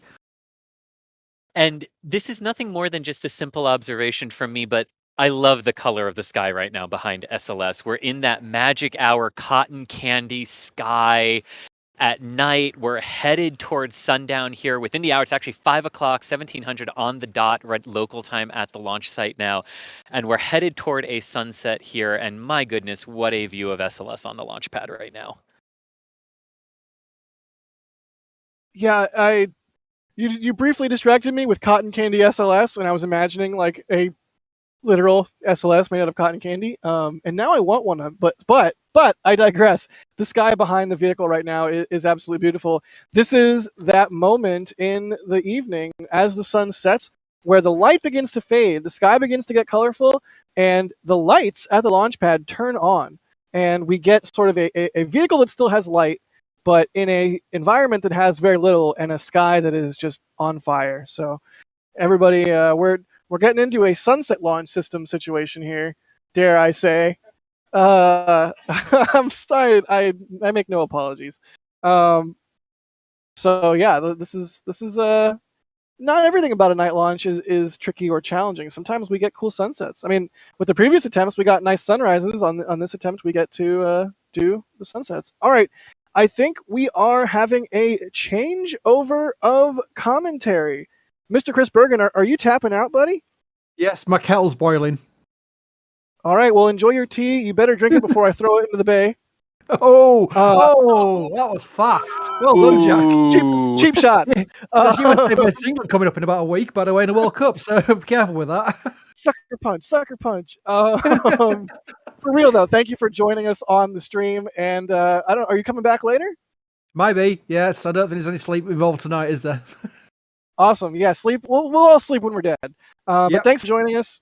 And replacing you is everybody's favorite SLS expert, Mr. Philip Sloss. Philip, how are you feeling right now, buddy? Good. I hope everybody can hear me okay. We're kind of fiddling with the knobs in the back room to get the audio okay. Can you guys hear me okay? Yeah, loud and clear for me. Okay. Great. I mean, we're just standing by. I've been watching the live stream, listening to the updates. Hopefully we're getting to that point where we've had issues before, and hopefully they go a little slower tonight, and they are going slower tonight, and hopefully they won't have to stop as much as they have in the past. Yeah, fingers crossed for that. So are we waiting on another update, or like what sort of basically where are we at, and what are we looking to see or hear about next? Well, I mean the big thing is they're loading both liquid oxygen and liquid hydrogen into the core stage right now, but obviously a lot of attention has been paid to the liquid hydrogen side, and they started early, and we're about to get, not right at the moment, but in the next maybe 30 minutes, somewhere in there, we're going to get to the point where they transition from what's called slow fill to fast fill, and that's where they had issues in August and September. So right now they're progressing through the early part of the loading process of the core stage, and we're waiting to get to that point where they're ready to, and the way that they're going to do it this time is it's not going to be sort of an abrupt jump in pressure. They're taking longer with slow fill. They're going to gradually raise the pressure up, and so it might not be quite so not quite a jump from one flow rate to another, but sort of gradually increasing the pressure, increasing the flow rate until they get to that higher flow rate and higher pressure. And they're hoping, obviously, that means that they don't see any violations of the hydrogen concentrations. Cool deal. Let's see here. Kyle D, thank you for the support. They say, been an NSF forum member since 2008. Username Orbiter. It's amazing watching you grow over the years. It really is pretty wild. I mean, I started shooting for NSF, I think, back in...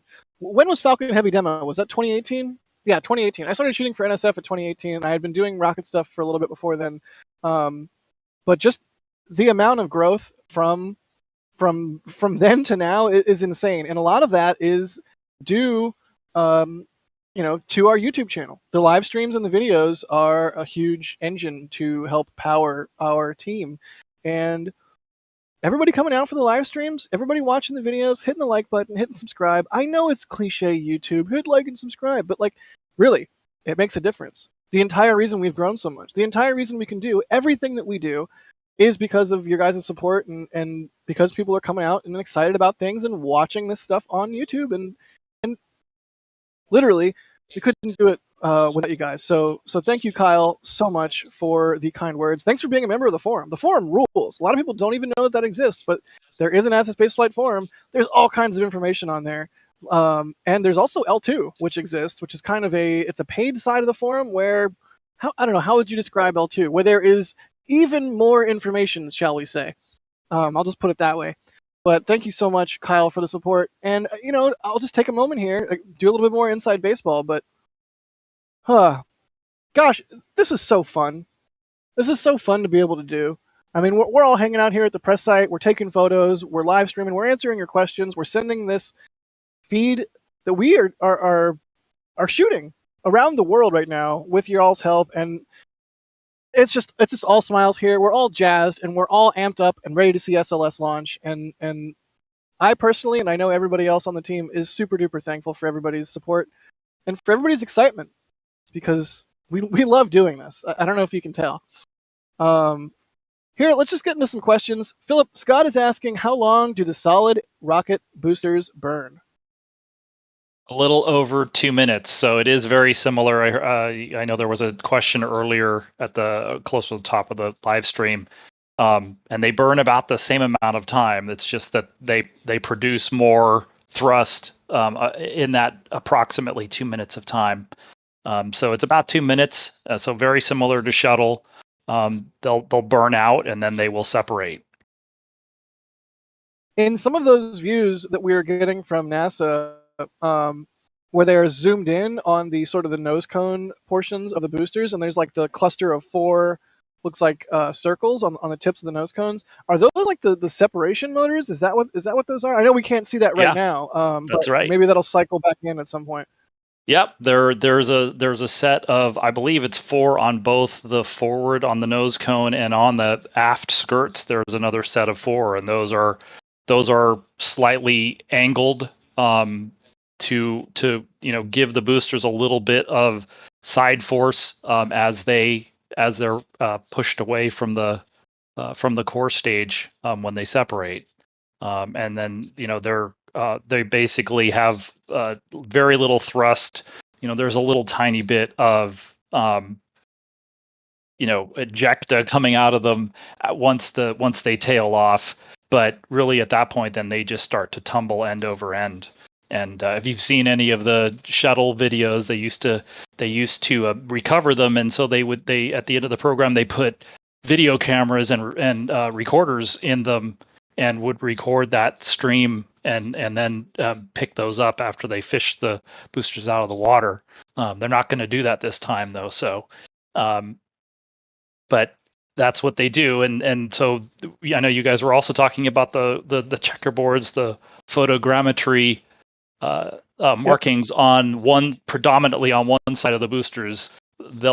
For a few seconds after they separate, the cameras on the core stage should be able to watch those, and they're going to trying to document as close as possible the exact motion of the boosters after they separate, because once they separate they have no internal attitude control, so they're just ballistic, uncontrolled ballistic steel tubes at that point. So they want to make sure that they have good clearances. I would definitely listen to Uncontrolled Ballistic Metal Tubes. They sound like a good band. Yeah. Maybe like some kind of prog rock. Right. Yeah, and any kind of recontact with the vehicle obviously would be extremely bad. So you want to document and understand that motion 100%. Right, and I know we're getting an update from NASA right now, so I know they're trying to make that transition from LH2 slow fill to fast fill, and so we're just standing by to hear how that goes. According to the back channel, we are in fast fill, which is exactly what we want to have happen. Previously, that is where some of these leak issues occurred, right? It was in the transition from slow fill to fast fill. Am I correct in that? That's correct. And so, again, we weren't really able to completely nail down exactly where they saw that, where they saw those spikes in the amount of hydrogen they were measuring in that tail service mast umbilical. So, I suppose no news is good news, but I know we're going to probably stand by here and wait and see if we hear. Hopefully the Alex. I know Alex in the back is listening. Hopefully maybe Daryl will mention what they're seeing in terms of hydrogen concentration from those hazardous gas sensors. The typical limit is 4%. But they're also doing some. They also have changed the rules a little bit to give themselves a little bit more time if they need to allow the surfaces and the surfaces in the ceiling to thermally equalize. So we'll just stand by and wait and hear what NASA has to say. I know that we've got folks in the back who are listening. Yeah, sure enough. Alex is noting that both liquid oxygen and liquid hydrogen loading are running ahead of time for the first time of any of the Space Launch System tankings. So that is good. We're rocking and rolling here. Let's see here. Damex is asking, what makes SLS boosters, the SLS booster orange? That's the spray-on foam, right, Philip?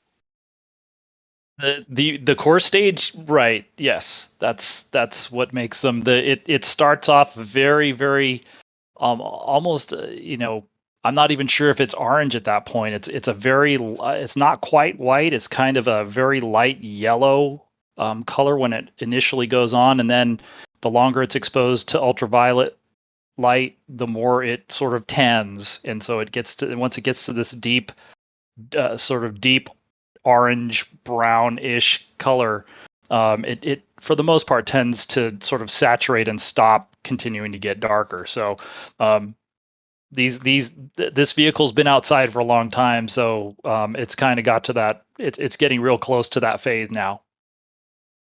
What an amazing view! You can see the venting coming up. This is just Right. absolutely beautiful. Is that frost at the bottom of those of the RS-25 nozzles? Probably, yeah. So that's you've got it's not liquid oxygen coming out of the engine bells. It's actually gaseous oxygen, but it's still really cold. And so, yeah, if you had that coming out, and you can see that because there's no prevailing real strong wind, it's just wafting up out of the flame hole. And yeah, that's cold enough to condense the air on the engine bells. Wait, is it really called the flame hole? Yeah. Yes. Like, yeah. I mean that thing. That we're kind of hoping that they actually do that tonight. I'm resisting the urge to make a Taco Bell joke. Moving along. We don't even get any sponsors from them, so I don't know why we should plug Taco Bell. Yeah, fair. I guess you're hungry. Well, of course. Yeah, I haven't really eaten yet today. Cursed Pain is asking what coast is the best. The best coast is the coast a rocket is closest to launching from. So right now, dare I say, I can't believe I'm about to say it. East Coast is the best coast. Ugh, I feel dirty. But okay, just for today, just for tonight, just for tonight, exactly. Yeah. Let's see. Medity is asking, is this the first time European hardware is flying to the moon's orbit? Yeah, I don't know. That's a good question. I mean, considering how long European space has been around, I would imagine that this isn't the first time, but this is definitely a very significant. This will be a very significant milestone. This is a human-rated spacecraft module that is going to play a huge role beginning a few hours after launch. In terms of Orion can't go anywhere without the European service module, and so that's it's a huge contribution to definitely to the Orion spacecraft, and it's it's integral to the space. It's the main part of the service module, and it provides all the propulsion for the most. Again, we'll set aside that the crew module has some thrusters, but only for atmospheric reentry. But all of the maneuvering that Orion's going to be doing in space is from the ESM. So, and it provides that and more. So it is an integral part of the spacecraft. I can confirm that Thomas and Chris G are frantically making sure that what they think is correct. So we'll get a follow up from them here momentarily. Cool. I've never seen a more nerdy huddle in my life. It's amazing. I'm proud of both of them. I'm trying slightly to distract them while they read. Chris G has figured something out. Let's see. We're going to get a judge's ruling. It's not. The Smart 1 mission impacted the moon. When was it? September 3rd, 2006, and that was an ESA mission, or an ESA mission. There you go. So there you go. Let's see here. Scott Gordon, thank you for becoming a Red Team member. Space Shuttle Discovery, thanks for the support. We already answered why they chose to launch at night. We already answered if the clouds will clear up before launch. We sure hope they will. Hissyfit is asking, why does SLS go to the pad so many days in advance when others go out closer to launch? Chris G, what's the deal with that? SLS requires about 8 days of pad operations. They've got to get it out there, connect. It's not just a matter of setting the mobile launcher down. You have to connect it to all of the fueling systems. You have to connect it to all of the sound suppression systems. You have to verify your data and electrical lines. And the mobile launch tower is basically like a little mobile city. So there's a lot of equipment that needs to get activated once it's out at the pad. And it's a much different vehicle than the others that we are seeing that actually roll out, right? Like the Falcons are all integrated, everything's done, they're all checked out. So basically, they just go to a pad, go vertical, you check out the TE, and you fuel it, and you're done. But for NASA, actually getting SLS's pad stay down to about a week is a huge improvement because the Saturn V's went out like 2 months ahead of their launches, and the shuttles went out during pre-Challenger. The shuttles could go out at as low as 12 days before their flights, but after Challenger and after Columbia, the shuttles were really doing about consistently 3-week pad stays, a minimum, before they were ready to launch. Plus, the Falcon 9s and Falcon Heavies just roll out and all of their fuel is liquid. You have to put hydrazine inside of the solid rocket motors for their thrust vector control system. So there's hazardous fueling operations you have to do out at the pad as well. Yeah, hydrogen is very tricky and very dangerous. Do not breathe the orange spicy gas. But yeah, that is why SLS goes to the pad so many days in advance. There's a lot to do. It's almost hard to keep track of what goes on each of all the days. But you know how you can keep track of days, Chris? You can keep track of days with a little thing called the NSF calendar. We do have 2 calendars this year for the 2023 year. We have a Starship-specific calendar, and we have a spaceflight in general calendar. Hey, remember we were talking a little bit earlier about that Northrop Grumman booster test out in Utah? That is one of the photos in the general spaceflight calendar. That is a camera that we got to put I don't even know, tens of feet away from the booster, and use as a remote camera for that test. So definitely all kinds of cool imagery in both of the calendars, either the Starship one or the general spaceflight one. And in fact, if you buy both calendars, you get a discount. And so yeah, it's a really cool way to enjoy some of the imagery that you might have seen a tweet or you might have seen as a member.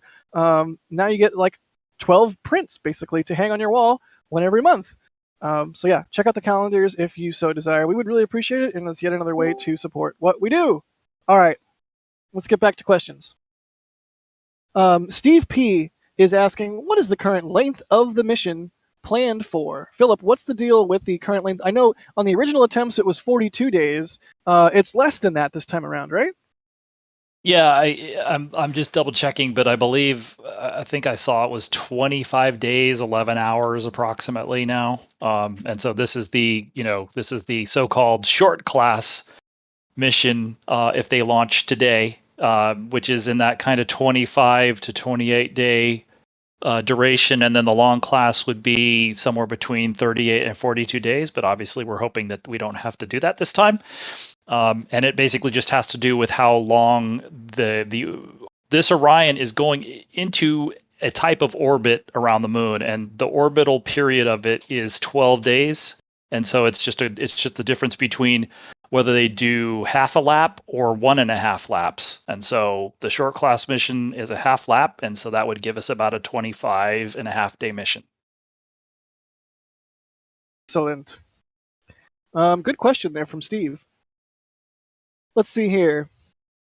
Frank Van Gelder is saying, can you explain the timeline of the countdown? I need to go to sleep and wish to decide the time to set my alarm clock. This was an 89-minute-old question, though, so I suspect Frank is already asleep. But can we get a quick rundown of where we're at in the count and what's coming up and all of that for people that might want to, I don't know, grab a snack or what have you? But you know what? You can leave this on while you grab a snack, people. You can even leave it on while you sleep. I'm just saying.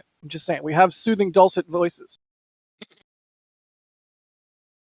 Well, we're not. I mean, we're still in the hold. Let's see. I think we have about the hold is the count's supposed to pick up at 54 minutes after the hour, which I believe is a little bit more than 30 minutes from now.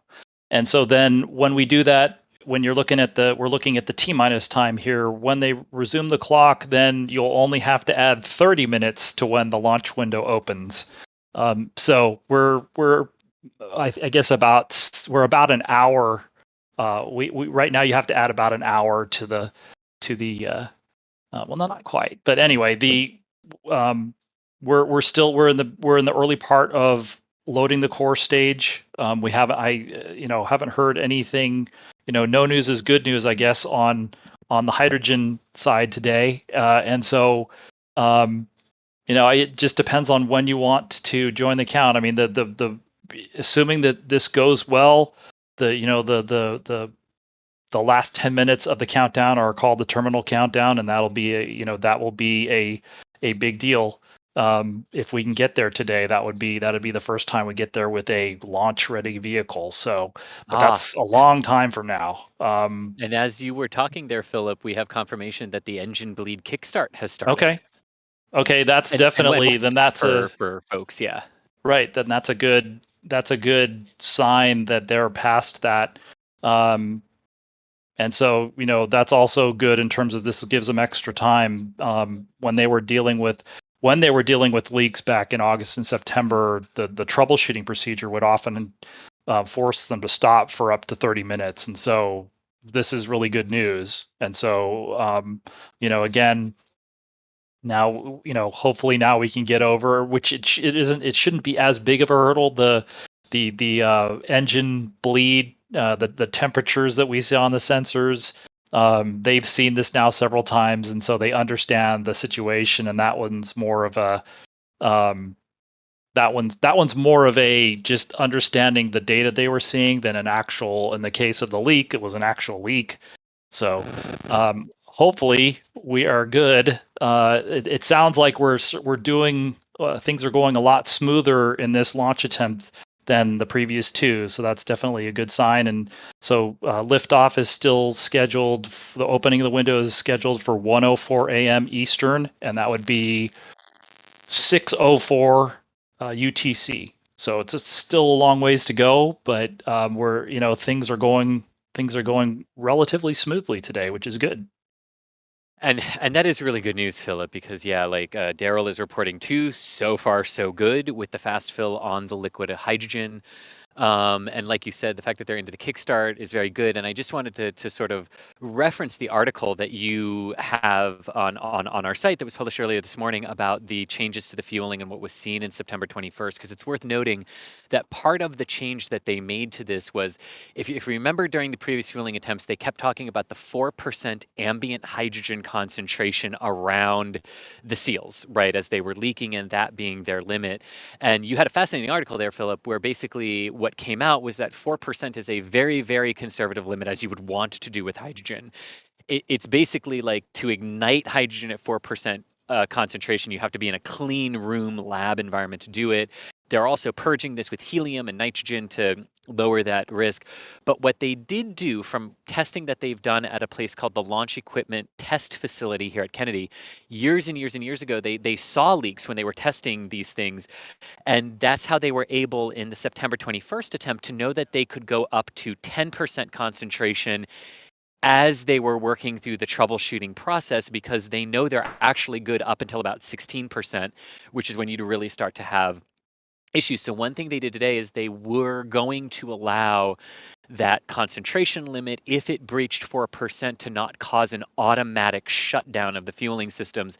Because what they saw in the September 21st attempt is that when they just did more gradual flow, you had spikes when the pressure went up in leaks, but then as the pressure stabilized, those leaks went away. So they're allowing that little bit extra above 4% if it breached that limit. So that's another good indication of what's changing as they're learning with this vehicle today. And maybe that worked in their favor today as well. Yeah, it'll be really interesting. Possibly not during the post-launch, but it'll be really interesting to find out from them what they saw in terms of the actual concentrations they're seeing, because as they pointed out, and as we're essentially kind of saying, that you never see zero hydrogen in these areas. There's always a little bit that leaks out, because hydrogen is so prone to, because it's a small molecule, it's a very low density fluid when it's in liquid form. It just finds any little void, And so they have again, even this sort of laboratory environment minimum of 4%. Is an acceptable amount of hydrogen to have in some of these little, they're fairly small enclosed areas. And so, as Chris said, now you have to use helium for hydrogen because of the temperature. They tend to use nitrogen for other. You can purge an area which has liquid oxygen flowing through it. You can use nitrogen in that case, and probably also methane. I probably shouldn't go stray too far in there, but for hydrogen, they're definitely using helium to purge that. So, but that is the point. And I was talking to Tom Clark, who works for ERC. He's T-prop today in the firing room, so he's overseeing the loading of the core stage on both the liquid oxygen and liquid hydrogen side. But it sounds like it's going really well today. Yeah, I think the headline so far in this flow is that things appear to have been going smoothly, and we're progressing as we would like to, and just a really nice smooth count so far. So hopefully that keeps up throughout the rest of the count tonight. Speaking of tonight, it hits 5:30 p.m. We're going to be live until launch. And the launch window opens at 1:04 AM Eastern Time. So we've got a ways to go. We've got a whole slew of questions to answer from y'all, and if you have any questions, feel free to throw them into chat so we can answer them, so we can have stuff to talk about and stuff to joke about. But I think, well, really quickly, Jason Mulligan, thanks for becoming a Pad Rat member. James Juries, thanks for the support. Artichoke, thanks for becoming a Pad Rat. Brian Child's Play, thank you for becoming a Pad Rat. Blake, thank you for the support. Asking how the sound suppression works at the pad. It's water-based, same as the shuttle. I'm not quite sure what the differences are there. Chris wants to talk. Chris, go. For the sound suppression system, it's a lot more flow of water, and they've changed the timing of it because of where the vehicle actually sits on the mobile launcher. Instead of the shuttle booster sort of sat in the mobile launcher, and SLS sits on top of it. So the water timing is a little bit different. It's a little bit earlier just because you have to start really dumping the sound suppression water onto the top of the mobile launcher a few seconds before you would have to in shuttle, because the boosters are already higher in relation to the 0 level of the ML deck than they were to the MLP deck. Mobile launcher is ML, mobile launch platform is MLP. This is such a cool tilt down of the vehicle. Look at the solid booster loaded. Right. Wow. And they're right, and that this is the final inspection team, and they used to go out to the pad for shuttle, which had more service structures around it. But now, because of that, and because they have high definition video, they can do a lot of these scans, and they are doing them from the firing room using these high definition cameras. And so this one's actually zoomed in from one of the lightning towers, but they're just using it for sort of a big picture scan for the moment. So we're looking at kind of the top of the core stage inner tank area in the top half of the picture, and then below it is the beginning of the high hydrogen tank, although hydrogen tank barrels. So what you can't see is that the bottom of the liquid oxygen tank and the top of the liquid hydrogen tank are basically sit inside of the inner tank, and I mean they are real close together, probably within a handful of inches of each other, or centimeters. And especially that thrust beam that runs right between them, right? That carries the right load of the solid rockets. Right, and that's like the main structural element in the inner tank, which is like you said, there's a thrust beam, and then the forward SRB attachments basically attached to that. And we can't see those here, but the way that the core stage part of the attachment actually sits on top, and so the boosters pick the whole vehicle up from that thrust beam, and that's how that works. So this is a let's see, I'm trying to I don't know if this, I guess this is actually in between the two tail service masts. But that was a pretty cool view of the boat tail of the core stage. and you can see the engine blankets. They found a tear in one of those because of Hurricane Nicole, which they're able to fix. So the blankets actually have basically a sort of like trash bag plastic over them to keep water out of them. Again, the blanket material is something that you wouldn't want to get wet. So you can call this a rain guard or a moisture barrier or whatever. And then The something else camera's that we moving. might see, something else that we might see here up. Well, you can see depending on if the camera will stop, you can see kind of two sort of silver spouts coming out here right above the opening up, and now we can't see them. I'm not sure if they're doing that to protect the. On this box they might be doing that for the lens or something, or they might be doing that to switch to take a look. Yes, this is definitely in between the tail service masts. So you've got the liquid oxygen umbilical plate on the left and liquid hydrogen umbilical plate on the right. And one thing I like too that you can see here up at the top where the yellow or where the white section meets the orange foam is you can see the one of the two liquid oxygen feed lines, which brings the oxygen back down from the tank to the engines. And everything. It's also the two pipes that it's flowing up into the liquid oxygen tank too. But you can see one of them as it comes back down into the core stage, and there is an identical one on the opposite side as well. That's a change. For those of you who remember the shuttle, the external tank had one liquid oxygen feed line, and SLS has two, and each feed line feeds two engines. Right. It used to be that the other one. Right. It used to be in the orbiters, you had the one feed coming in from the external tank, and then that would branch three ways. And then for this vehicle, you've got two separate feed lines that just branch it two ways. For one on each side of the core stage. So the extra engine needs a lot of care and feeding. It needs a lot of oxygen. It needs a kind and gentle filling. Yeah, I think the statistic that we used to hear, it's like, and I think this was the shuttle with only three engines, that they could drain an Olympic-sized swimming pool in a couple of minutes, I think. So, yeah, when they're at the speeds that the turbo pumps are in pulling the propellant into them, they are operating at very high pressures and high speeds. That's wild. And we have an update. Engine bleed kickstart is complete. Hooray! Wow. So That's that good. means liquid hydrogen fast fill is going well. That means that if it leaked, the leaks were within limits. And that's an important thing to remember. Hydrogen is always going to leak, and there's always an acceptable amount of leaking that can take place with it. But this means that they're not seeing anything major that would have initiated either an automatic or a manual stop flow. And this is very, very good. I'm going to refrain from saying anything else because I don't want to jinx it. This is good. This is very, very good so far. Yeah, Right. I mean, Engine 3 behaved. Engine 3, Well, they know how to better interpret the data that they're getting from Engine 3. So as I know, we talked about quite a bit even back at the time. It wasn't Engine 3's fault.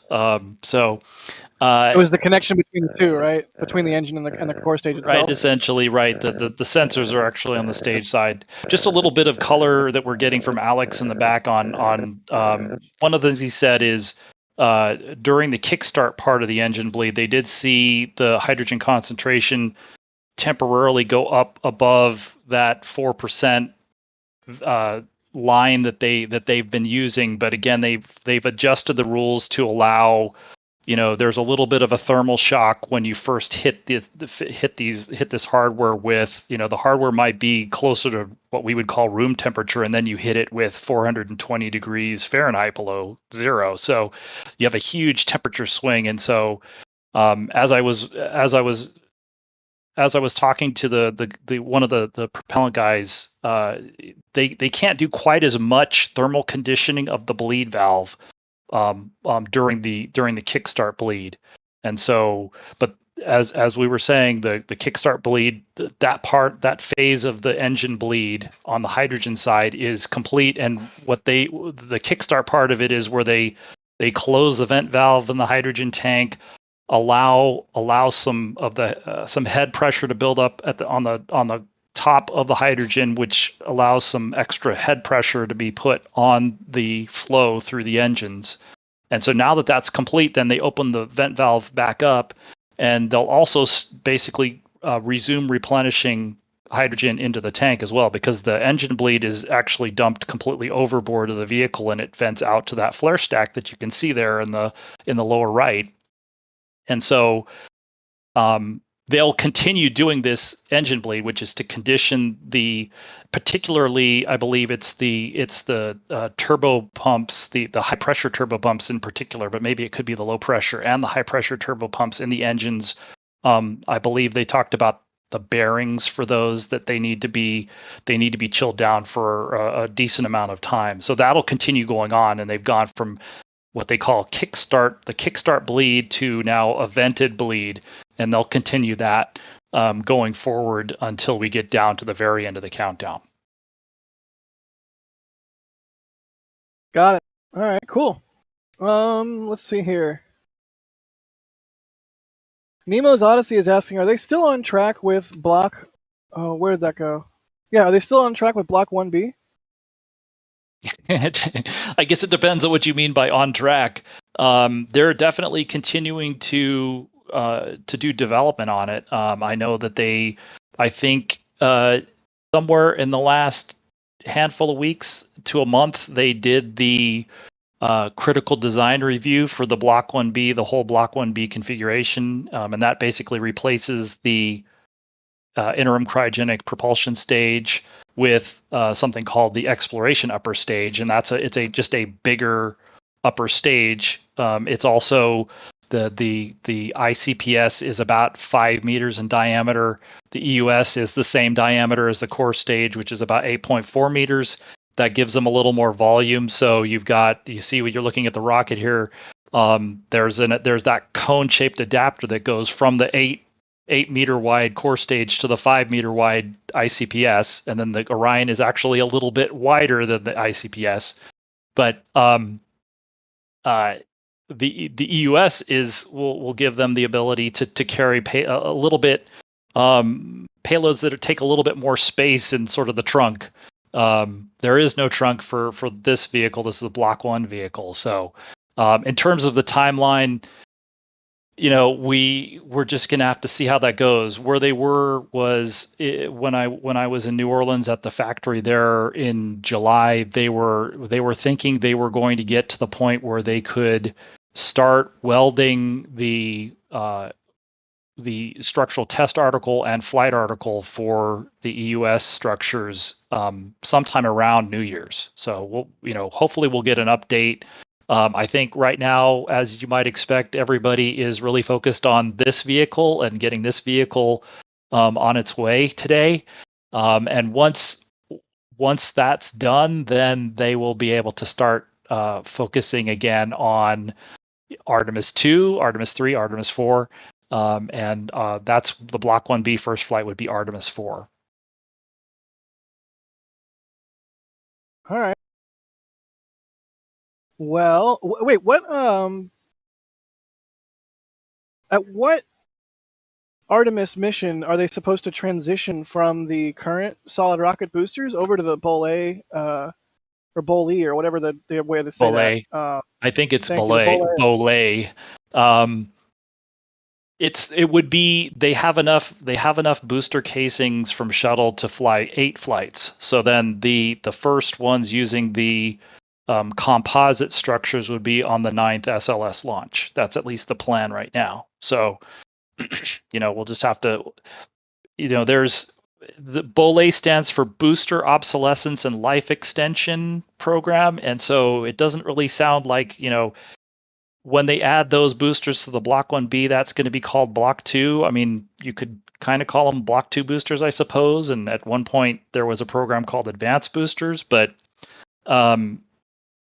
there are a lot of subsystems in the boosters that are getting old. And so I think we'll just have to see after this is flown a handful of times whether they want to continue with that plan of flying out the entire 8 flights with these boosters. or if they end up trying to move that forward. Interesting. Right. Well, Well, you know, like for But- instance, in the test that you saw back in the summer, Jack, they were testing. I believe they were testing a new igniter and things like that. In addition to, they actually did an experimental test using the Omega thrust vector control, which is an electric thrust vector control system, versus this hydrazine hydraulic powered boosters, which are shuttle heritage. So, one of the things when we were talking about Bolé with them a couple of years ago was, where do you start to phase some of these things in, either because you have regulations which tell you to stop using particular materials as soon as possible, or there may be other reasons that you want to phase them in earlier. So you either have to or want to phase things, things become obsolescent. Sometimes you have control of that timeline and sometimes you don't. And so that's the reason that they're starting into this program. And really that main, actually switching the casings from steel to composite is one of the later switchovers that they're going to do in the program. And, obligatory, who makes the solid rocket boosters, including who's working on that Bolé new design? It's Northrop Grumman. Thank you again to Northrop Grumman for sponsoring this stream. Between the boosters and the launch abort system for Artemis I and the Artemis program, I mean, they were the prime contractor for the James Webb Space Telescope, which I think we're all super, super thankful that telescope is deployed and performing insanely awesome science and just delivering the coolest imagery and furthering our knowledge of the universe. So yeah, Northrop Grumman does all kinds of really cool stuff, including sponsoring this stream. So thank you so much to them. With that, I think I'm going to intro our good buddy Ian. Ian, thank you for joining us on the stream. But first, wait, no, psych.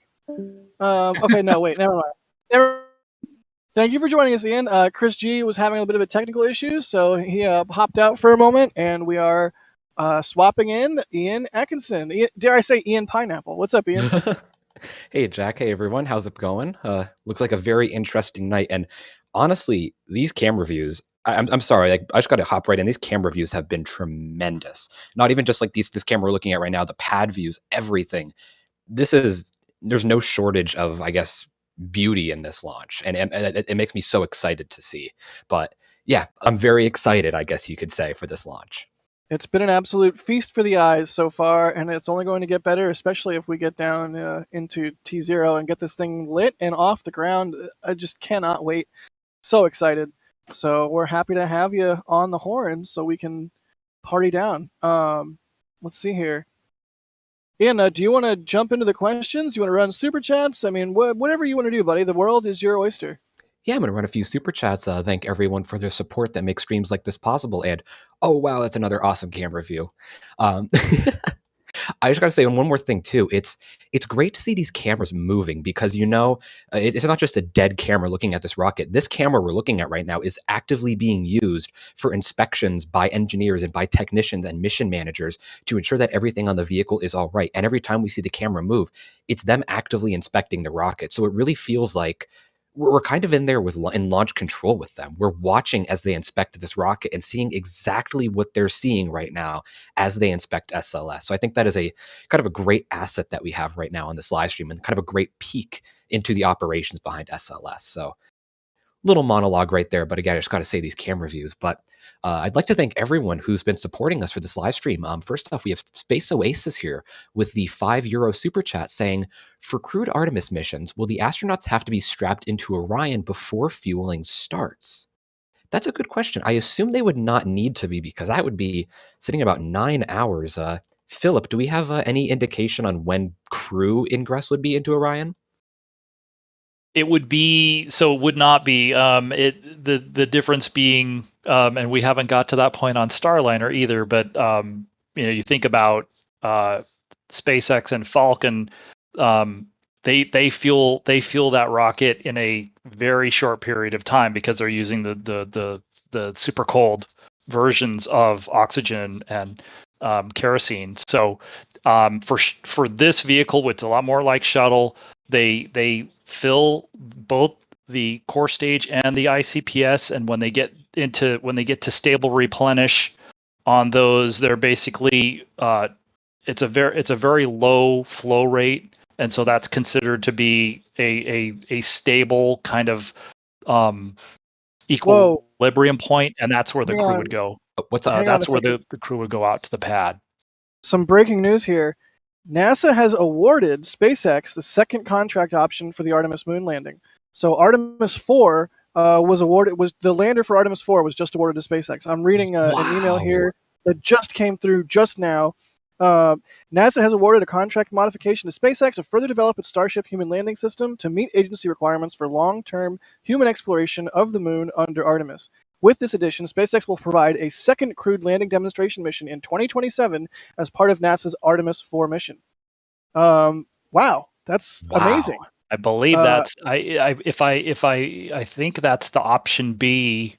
You know, Yes, I know exactly. they were talking about it, but that was the option B contract, and so that's basically formalized now. So Precisely. that's really interesting. Yeah, that has All been right. has been thrown around for a while. Oops, sorry. Go ahead, Jack. No, you're good. I'm going to step away for a very brief period of time. I will be right back. But I'll let you two have at it. Sorry for the interruption there. I just wanted to throw that news in there. That's really good news. Yeah, no, that's really great news, and I mean, perfect timing. I'm sure it wasn't a coincidence, honestly, but that's great to hear that, planning for future Artemis missions. I mean, Philip was just talking about Artemis 4 a few minutes ago. There's plans being solidified now for Artemis 4, and that's great to hear that it's not just going to be a one-off with Artemis 3. So great news we have there. If anyone just joined in, SpaceX has just been awarded the second human landing mission for Artemis on Artemis 4. So great news there with the further solidification of the Artemis program. And Philip, Right, and that'll be the evolution from the initial Artemis 3 lunar landing to the more sustainable, what they call the sustainable lander. And it won't be it'll be an evolution of the design, and they may find that they don't have to do too many things to the Starship design in order to evolve it from the initial landing to the more sustainable design. But that also means, part of the requirements are obviously then you bring the gateway into it, and so that beginning with Artemis 4, at least as it stands right now, they would rally at the gateway. So the Starship would dock to the gateway and wait there, versus on Artemis 3, it'll basically it'll loiter in that near rectilinear halo orbit by itself until Orion shows up. And I actually have a question that derives from that, Philip. So we know that obviously the launch schedule for not only Artemis 3, but also the gateway itself are very much in flux right now, with the gateway set to be around 2025-ish, Artemis 3 around 2026. Is it really set in stone that Artemis 3 will not utilize the gateway, or does it really depend on the readiness of the gateway? I think at this point they've done a lot of legwork to do the mission as and I can't remember what the exact terminology is, but to do it without the gateway, and it just takes something else out of being a potential critical path, and so it basically would allow them to do that, because the gateway, the initial two elements of the gateway, which are going to be launched together on a Falcon Heavy, the power propulsion element, and then the halo, which is north of Grumman. And I'm spacing on the habitation and logistics outpost, I think is what it stands for. I think so. But yeah. those are being launched together on it's called the co-manifested vehicle. But the point that I am belaboring to get to is that that will take up to a year to spiral out from the high Earth orbit that Falcon Heavy delivers the spacecraft to. It'll do it'll use solar electric propulsion to spiral out from there to that NRHO orbit, and that transfer will take about a year. So I think the thinking from NASA is that, rather than wait for that, they would be able to fly Starship and SLS and Orion, and do this initial test, because it's going to be a test flight, so a test lunar landing, and demonstrate those capabilities without the gateway, and then because they can do since it is a test flight, it'll be a relatively short surface stay, on the order of about a week, and then gateway will allow them to do longer surface stays going forward, and they'll obviously sort of incrementally allow for longer missions with Orion, as they go forward once the gateway comes online. Gotcha. Very cool. And yeah, Gateway is going to be a great asset, not just for the keeping the crew up there, but also as a relay for data and communications. Right. And with Space Oasis's question here, discussing when the astronauts will be strapped into Orion, you said that it's going to be kind of later in the countdown. Did you say? Right after they need to get into stable replenish for both the core stage and the ICPS, and that'll be the same thing once we get to the exploration upper stage as well. Is basically after both stages are the liquid hydrogen and liquid oxygen tanks are full, and they're basically just putting in a little tiny bit of those commodities to keep them full, and that's more of a stable equilibrium point. And at that point, then typically what they will do is they'll send out the support crew called the closeout crew to the white room, and you can see from time to time in these pictures the crew access arm has actually been retracted. We won't see that. We won't see it like this at this point in the countdown for the next launch. It'll be right up against the hatch, obviously, to allow the crew to get in. But what will happen is after they get into stable replenish, the closeout crew will go out to the pad. They'll get the white room prepared, and open up, get Orion prepared for the crew to come out, and then at some point after that, then the crew will get the call to leave the operations and checkout building, and then they'll go out to the pad. And I believe we're just about to see the clock pick up here at 6 hours 40 minutes and counting. Yeah, I was just about to say, in about a few seconds, we should see the clock begin to start ticking down. And once there we go. And now so that's right on time. Which they have a decent amount of sort of buffer between fueling milestones, and so we've seen this before, but I think this is, again, hopefully third time's the charm. But it seems like, as Daryl Nail, the NASA commentator, was saying before, so far so good. And so this is, again, it's definitely a good sign to see that the countdown is continuing. And now I think the only hold left is the 30-minute hold at T-minus 10 minutes. So we'll count down to T-minus 10 minutes. The clock will stop there, and basically it's that's the decision point for, are we ready to start the terminal count and launch the vehicle? And so obviously we still have a ways to go, but so far so good. Yeah, and again, the fact that the clock picked up instantly when they were expecting it to is a great sign of how the countdown's going tonight. And they've actually been running a little bit ahead of time with some certain milestones while in the hold. So it seems like the countdown tonight, again, knock on wood, it seems like the count is getting kind of stable, and it's really on time.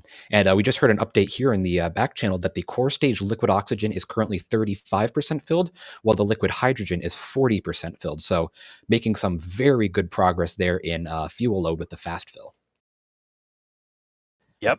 And yeah, once they get liquid hydrogen, because it's much easier to manipulate, it's lower density, they should get to full on liquid hydrogen tank earlier. And then once they get to stable replenish on liquid hydrogen for the core stage, then that will allow them then to start loading the ICPS liquid hydrogen tank, and then once they get to that point on oxygen. But that's the sequence that we were expecting at the top when they started the original launch count. So they'll actually start the ICPS load in the reverse order, although we've had this evolution in the core stage loading, but it'll be liquid hydrogen first and then liquid oxygen on the ICPS will be the last tank to be filled for the vehicle.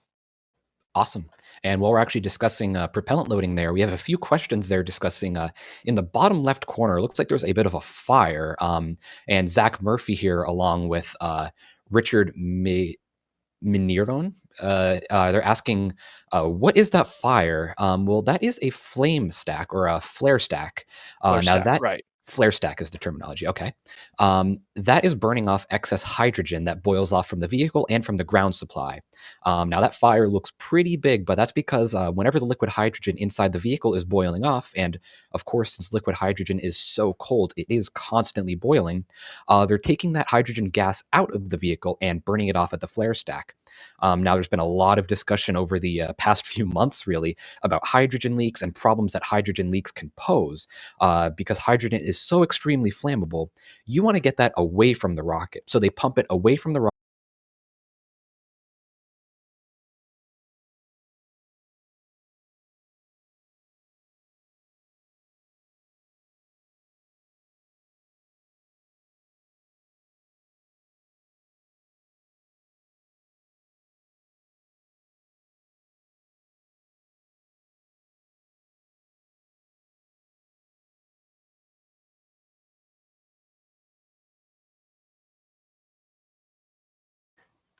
Hello? Hey, if anyone could hear us, let us know in the chat. We had a bit of a technical difficulty there. It looks like we are back. So it seemed like we had a bit of technical difficulties there on YouTube's end, but it seems that we are back. And again, we apologize for that outage, but hopefully we got that taken care of. It looks like chat is saying we are 5x5 AOS. Good to hear. Hey again, everybody. Glad you all stuck around with us through those little technical difficulties there. And I believe right when go ahead, Philip. I was just going to say, it looks like we're seeing a little bit of venting of the core stage out of the core stage liquid oxygen vent here up at towards the top of the rocket. So that's a good sign that liquid oxygen loading on the core stage is progressing well. And I'll just go ahead and repeat the answer about the hydrogen venting from the vehicle. So you have, as Ian was saying, you have the typical boil off of hydrogen inside the tank that is then vented through piping because it's highly flammable down the mobile launcher and then out to the flare stack, and it goes through a different cross country line. Out to the flare stack is out by the storage tack on the edge of the pad infield. But then another flow of hydrogen, and we've been talking about the liquid hydrogen, the core stage liquid hydrogen engine bleed. Well, that's it's also called overboard bleed, and that literally is what it means. And that is a very, as opposed to sort of boil off hydrogen, which is more in a gaseous phase, the hydrogen that comes out of the bleed line on the core stage is much colder and is essentially still in liquid form. That it gets routed out to the flare stack through an intermediate. It's called a separator tank, which is basically kind of like a septic tank, which allows that liquid hydrogen to completely boil off before then it is also routed out to the flare stack. And so one of the things we'll see with Artemis II is they've already built an even larger hydrogen sphere, a second sphere, and it's also got its own flare stack. And so it'll be kind of interesting to see whether they only use one of them or both of them when we get to Artemis II and beyond. Yeah, that is true because, I mean, the second sphere is larger. So if they would use one, I would assume it would be that one, and using the second one as kind of storage, I guess. Right. But right. yeah, that'll be interesting to see. It'll be interesting to see. Yeah, the GSE differences. And I'm sure that'll also help when we get to Block 1B with the extra hydrogen load that will need. Yeah, that will, even beginning with the next launch. So they don't have enough hydrogen to tank the vehicle on consecutive days right now. Once they get that second tank, and it's already built, they just have to integrate it into the loading system and the software and so on. but beginning with Artemis II, if they were to have a weather scrub, for instance, they would be able to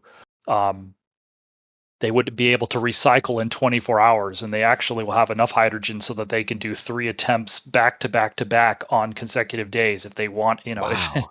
If there may be other reasons not to do that, but they will have a more flexibility in terms of capability when we get to the next launch. Yeah, that'd be a tremendous asset to have because, especially with all the hiccups we've had here in the countdown, being able to do Right. consecutive day runs, day by day, would be super helpful. Yeah. And we're going to dive into some super chats here. I actually started to get into them before we were interrupted by the technical difficulties, but just thanking everyone who's given us support to make this stream possible, because all these camera angles and all this equipment and the data does not come cheap. So we really genuinely appreciate all the support from everyone who I'm about to name here, starting off with Bob Fillmore with 28 Canadian dollars saying, "We're a great team. They wish they had us for Apollo 11, but that was about 14 years before the birth of the internet." Yeah, I would have loved to see Apollo 11 in person too, but if things go right, hopefully we'll have our generation's Apollo 11 coming up in just a few years. But thank you very much, Bob. We appreciate that. And Nicholas here is saying, what is the current shelf life of the SRBs? And I'm going to toss this over to you, Philip, but I believe it's really in flux and just kind of depending on how NASA sees pretty much day by day what they look like. Is that correct? There's really no set hard limit on the SRBs anymore? There isn't a set limit. I think the way that it's been characterized to us is that they still have more life. They've done the analysis basically through this launch period, and I think technically right now what they said is it's based right down to the day on when they stacked the first segment on top of the aft segments of the boosters. And so it would be the beginning of December. But that's just basically their current analysis goes out to December, and they've indicated that if they needed to, they have the ability. They have more life in them, stack life in them than that. But yeah, I think big picture. I don't think they're expecting or wanting to have to stack the boosters for this long for future launch campaigns. But this has just been, the teething pains for this launch campaign. They're going to learn a lot, and they've already learned a lot about how to process this vehicle for launch, and they're learning how to load liquid hydrogen. And so hopefully we, as I said in my story, they want to put they need to put everything together today to launch it, and hopefully today's the day. Yeah, hopefully. Or tonight. Or tomorrow, I guess, technically. Right. But yeah, like you said, they're learning a lot here. It's a lot of teething issues because most of this equipment all this equipment is either new or hasn't been used in at this point, almost 15 years. So there's a lot that has to be relearned and recertified to make sure it's all working. So hopefully, fingers crossed, the launch countdown for Artemis II and the launch campaign for Artemis II will be a lot smoother and a lot quicker. And of course, there's going to be teething issues as we go along because you can't get everything perfect on a rocket. Even like Falcon 9 will scrub every now and then. The rocket that's flown almost 200 times will scrub because of hardware issues and sensor issues. So having issues like this is just ironing things out with a new rocket. So right, we're at a much different place with SLS than with something like Falcon 9 or Falcon Heavy. And actually you could if you think about, they had a little bit of a hiccup at the beginning of the launch campaign for this Falcon Heavy, but because they'd done it in the past, this wasn't just even the second launch, but it had been a while. And so, it seemed like they'd had a little bit of a hiccup, but it's like as soon as they sort of, got their legs underneath them with the Falcon Heavy, then boom, they launched it. As soon as they got everything all lined up. So this one's going to take a little longer. And the next vehicle is in terms of the rocket is very similar. So one of the things they said was with Artemis I, there's a little bit more focus in terms of the launch on SLS. And for Artemis II, it's going to be, the focus is going to be a little bit more on Orion, because SLS is going to be more or less the same vehicle that they're launching on Artemis II, whereas Orion, you've got you bring the entire crew capability into Orion for the next launch, and obviously you're going to be flying a crew with it as well. So there will be a little bit more of an emphasis on Orion for the next launch. Awesome, yeah.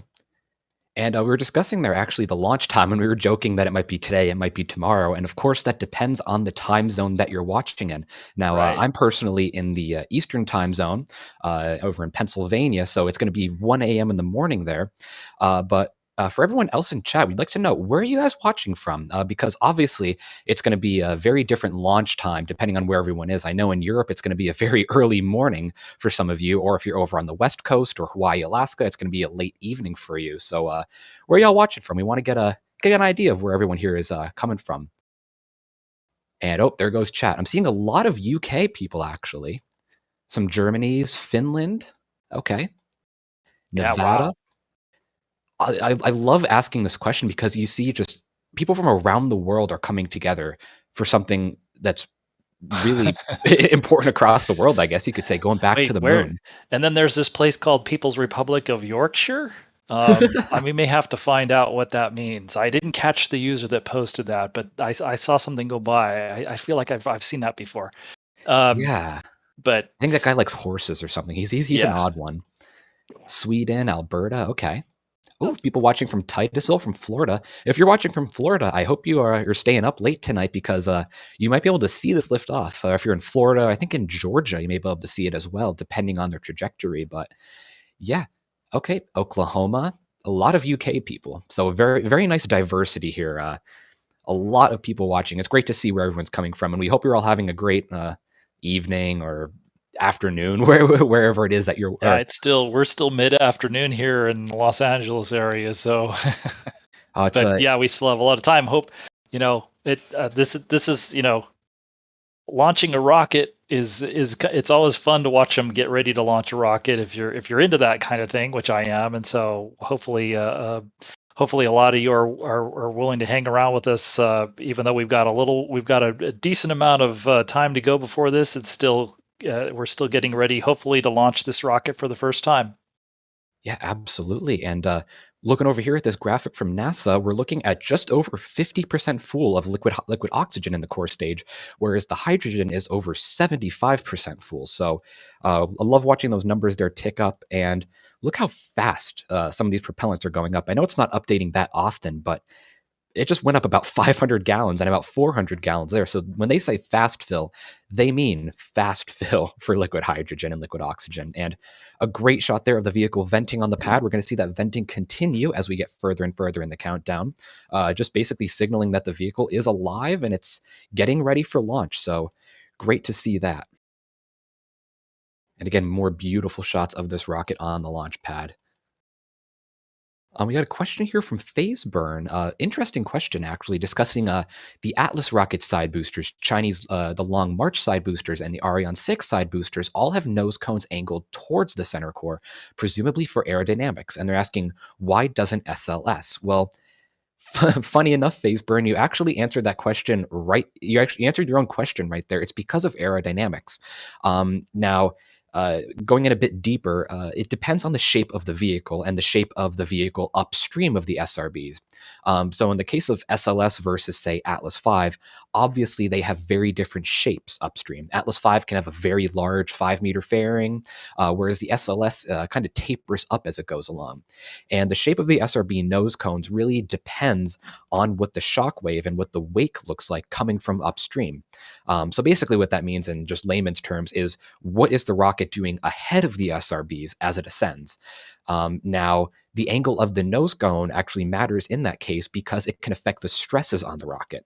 Now, if the Atlas V, say, Tori Bruno's actually discussed this on Twitter, if the Atlas V had straight nose cones, the aerodynamics of that would put a lot of stress on the center core of the Atlas.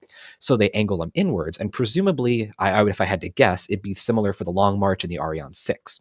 Now, obviously, it's different for SLS. And again, that also comes from the fact that SLS is reusing a lot of hardware from the shuttle program. If you had to redesign the SRBs, that would kind of go against the mantra of reuse components. So SLS's SRBs are pointed upwards, basically because of hardware reuse, as well as just the plain old aerodynamics and the stresses on the core stage. So hope that answered your question, and we genuinely appreciate your support there. But I believe that we actually have another voice coming in here to join us to join the pre-launch party at T-minus 6 hours. So Sawyer Rosenstein, do we have you here on comms, fellow coworker with NSF? Yes, fellow coworker with NSF. I am indeed here live at the Kennedy Space Center. I couldn't think of your title. You're a writer, but in my mind, I'm like, oh, what does Sawyer do? What does Sawyer do? He's a Technically, coworker. I'm a contributor, but I will Yes. take coworker, joker extraordinaire, punter extraordinaire. Zero G experiencer. That works too. Yes. How you doing tonight, Sawyer? Are you excited for SLS, I hope? Beyond excited. It's one of those weird things where there are certain times, just having covered launches here for 11 years, you get that intuition, that feeling of, I don't think it's going to go today, or it has a chance. Today is definitely that it has a chance feeling, much better than the previous 2 attempts. Great, that's good to hear. And yeah, like you're saying, this is different from the other attempts. They are on schedule and in some cases ahead of schedule in a few areas. So things are looking pretty good tonight, much better than before. And that, of course, comes to as thanks to not only the tanking tests that they've done, but the previous attempts where they gained experience and troubleshooting. So yes, Sawyer, you're right. Hopefully, we do get a liftoff tonight, and we are just over 6 hours away from liftoff. Now, Sawyer, are you going to be watching this launch in person? I kind of forget what your schedule is here tonight. Or are you just going to be catching Yeah. it outside your house? Oh no, I am at the Kennedy Space Center right now, staring at the countdown clock right Oh, now. I'm going to be honest, I am very jealous. Thank you. I mean, it's one of those where it's great when it goes. When it doesn't, I do live 2 hours away, so it's a little bit less great, but you know what? It's a rocket. I will do anything for Big Orange Rocket because Big Orange Rocket good. Yeah, absolutely. And look at that big orange rocket venting on the pad. Beautiful sight to Mhm. see there. It's gorgeous. And the other beautiful, gorgeous sight is that countdown clock ticking down. That's another great sight. Yeah, absolutely. It's great to see that things are on track, that things are on time, that we're not sitting super long in the holds and there's not things that are holding them up because that means that they have extra time to troubleshoot should things come up. So things are going along great tonight. Should be a solid launch opportunity coming up. And from Cursed Pain here saying, what is that big blue clock called? Well, that's the countdown clock. I believe there's a fancy name for it. Sawyer, do we know the fancy name for the countdown clock? I think it's I've like always a just called it. I've always multi-purpose just called it the countdown display clock. or something. Well, now it is. It's Hmm. always just been the official NASA countdown clock. At one point, yes, because very early on when they first introduced it. In fact, fun fact: the first mission that it was used for in this current configuration was EFT-1, the test flight of the Orion capsule. They would use it typically as a video monitor as well. So the clock would be on the right side, and you would see basically NASA TV feed on the left. Now I kind of like it better that you just have that big classic clock look again, but that's just Yep. personal aesthetic preference. No, I totally agree. Just kind of gives you a throwback to the old days of the shuttle and Apollo when you just have just a very basic LED, or I guess back in Apollo's days, like incandescent light bulb board. Same with Uh, Shuttle. Shuttle, they did not switch it to LED until they moved it over to the visitor complex. And I have to say, that is probably the loudest clock I had ever heard. That's what startled me of the old one is the physical mechanisms inside turning everything were very loud. really? That honestly is like a ticking noise or like a clunking noise? Kind of like more of a grinding noise almost. I don't know how Wow. else to explain. It was like a whirring, grinding kind of noise when you got really, really close to it. That's actually something I just learned. I never knew that the clock would make such a loud noise. It's Uh, one of those things you don't expect it until you went up to it. It's like, oh yeah, and now obviously it's all, LED screen, so it's a lot quieter. yeah. Oh, I'd imagine LEDs are much quieter and more power efficient. So win-win there. That Do you too, hope? yeah. There's no Oh, random time where all of a sudden part of the number is missing because they forgot to change the light bulb before launch. oh yeah, exactly. Now you just need to worry about graphical glitches with LED boards. Oh yeah, I've seen those here too, but yeah, no, Yep. right now, thankfully there are no glitches of any kind to worry about with the clock as well. Love it. And we're getting some great close-up views here of the aft end of SLS, seeing a little bit of a gaseous bleed there coming from around the engines. Now, if you look at the bottom of the engines, there's a bit of frost forming. And Philip, I believe, is that kind of just flowing some propellants through the engines, getting them chilled, ready for liftoff? Is that what we're seeing there? As part of the Yeah, I feed mean line? the venting you see is that's liquid, or well, at this point when you're venting it, it's gaseous oxygen. The gaseous oxygen or an oxygen can be vented overboard, and we're seeing this, and you see this in the view up at the top of the core stage, and then that's the arrangement again. So you have the liquid oxygen tank at the top of the core stage and the liquid hydrogen tank at the bottom, and then the engines below that. And so that's what we were seeing with the engines, is we were just seeing gaseous oxygen being vented partially out the engine, out the they're called drain lines for the engines. And then because that is still very cold, it's not below the below the boiling point, but it's still very cold, and so it's more than cold enough to cause to condense water and then to make it frost on the bottom of the engine bells. Gotcha. And this little graphic just popped up on screen from NASA here, showing the propellant load, the current status of it. We're just over 50. We're at 56% full for liquid oxygen and 87% full for liquid hydrogen. So fast fill is continuing. Now, fast fill with liquid hydrogen is going to stop at about 98%. Now, at that point, they're going to start slowly trickling in hydrogen just to top off the tanks. Now, that should be coming up in about half an hour or so. And then followed after that in about an hour and 20 minutes, we're going to start tanking on the ICPS, so the interim cryogenic propulsion stage. So things are looking very good along these lines for propellant loading. We just saw propellant loading hydrogen go up to 88%. So great to see there that they are continuing nominally with filling up propellants. Yes, and liquid hydrogen typically fills faster than liquid oxygen with these rockets. Again, considering when you think of the element number, it's number 1, so it's a lot lighter, and so you can get more of it in quicker. Yep. And it's a very, very big tank too. So that just shows how fast it's being filled at the same time. Oh yeah. Traveling Chief here with a $5 super chat saying, will the entirety of the flight/trip be live streamed by NASA? And I'm about to make your day, Traveling Chief, because yes. Now, not only will the liftoff be live streamed by NASA, but there are about a dozen cameras spread out across Orion that are going to be giving live views as it makes its way to the moon, orbits the moon, and comes home. And all of those, according to NASA, are going to be live streamed 24/7. So if we lift off tonight, or even if we lift off in a few days, we are going to have a great live show coming up over the next month as Orion makes its way to the moon and orbits the moon. And I cannot I cannot overstate how excited I am to see that. I cannot wait. There's some cameras I know on the solar panels that are aiming towards Orion, so we're going to get kind of a selfie stick view.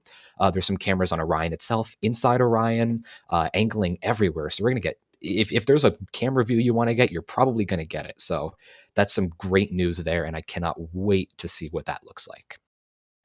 So thank you, Traveling Chief, for that. We appreciate that. And Tom Dalton with a $10 super chat saying, awesome coverage. Thanks to those who got their earlier Alice reference, and glad the rocket isn't red. And just joking around and saying that reference would kill them. Well, thank you very much, Tom. We really appreciate your support there. And thank you for the super chat. And Martian Metals here gifting 10 Red Team memberships. Thank you very much for that. We really appreciate that. Now, our membership program is a great way to support the work that we do, and it's a great way to get some benefits back too. Now, the Red Team memberships, you're going to be getting access to emojis in this in the live stream chat, as well as early preview clips of some cool things happening at Boca Chica, as well as other cool things that we're covering. So thank you very much, Martian Metals, for supporting with the super chat gifting, and we hope that everyone who got a membership enjoys it. And Boris Vannon has become a Red Team member. Thank you very much, Born. We appreciate that.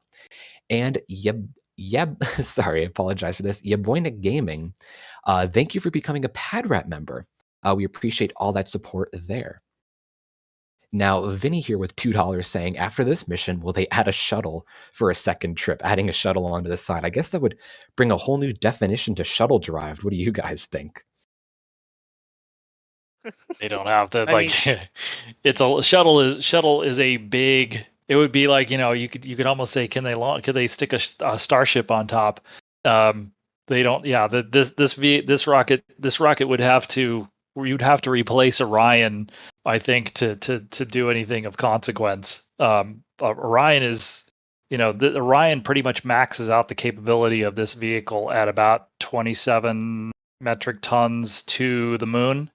So and the shuttle orbiter was quite large, so we would not be able to send it to the moon. Not with this vehicle, anyway. Yeah, I mean, send it to low Earth orbit maybe, but that'd be a huge waste of everything. But Right. Yeah, talk about overkill at that point. oh yeah, absolutely. But I also guess multi-purpose. Yeah, and you also have the slight problem of, this vehicle is kind of balanced to be only carrying something on top. Once you start side mounting, that's when you get other issues. Like again, shuttle Right. had all the extra hold downs, and that's why pre-launch you also had the twang where it would bend forward a little bit, and just as it rebounded backward after engine ignition is when the hold down bolts would fire and release the SRBs and the whole rocket itself. So yeah, that would kind of make SLS a little bit like the leaning tower of shuttle. So we don't want that. Yeah, that wouldn't be fun. I'm sure it'd be a pain to engineer that as well. That's something, I'm not going to lie, that is something I have done in Kerbal, and it does kind of work. But Kerbal is not real life, unfortunately. For those who But know shuttle, I can already feel Max Faget cringing just hearing this conversation.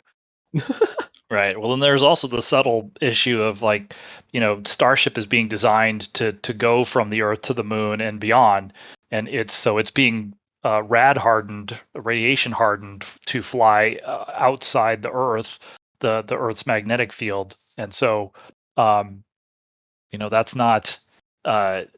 Shuttle was not. They did not do that with Shuttle, and so you would need to redesign quite a bit. And for instance, things like the avionics and the computers and all of that stuff would need to be rad hardened, and they're doing that obviously with the Starship. Yeah, those darn Van Allen belts. Yep. always getting in the way. We Well, appreciate this. and in a good way for radiation. It keeps it out. It keeps it away from the surface. Yeah, it protects us. Right. But we don't. Yeah, they don't have that protection once they get away from the the magnetic field of the planet. So yeah. Yeah, and that's Anyway. actually going at kind of a segue there. That is one of the big things that's being tested on this mission is Orion's capability to keep astronauts safe from radiation. Now, not only is there a fully instrumented, basically test dummy flying on board, but they have 2 torso simulators. Basically, it's a human mock-up of a human torso with several radiation monitors on there just to make sure that Orion can safely get humans through and around the Van Allen belt. So a lot of things being tested here on this mission besides just the spacecraft themselves. Right. And some great pad shots here, of course, coming from SLS, showing a lot of venting now coming from the liquid oxygen tank. Again, they're pressing forward with propellant loading. All seems to be going well there. It seems like we are on schedule. Last time we heard, they were about 56% of the way loaded with liquid oxygen and about 87% done with liquid hydrogen. So things are proceeding very well, and we are getting close to the end of fast fill.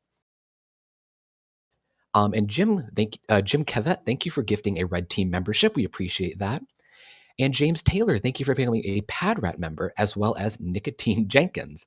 Thank you very much for all that. We appreciate your support there. Now, from Aaron Jones here with $20 saying, thanks for all that we do. Hoping for a successful night and plenty of coffee for work tomorrow.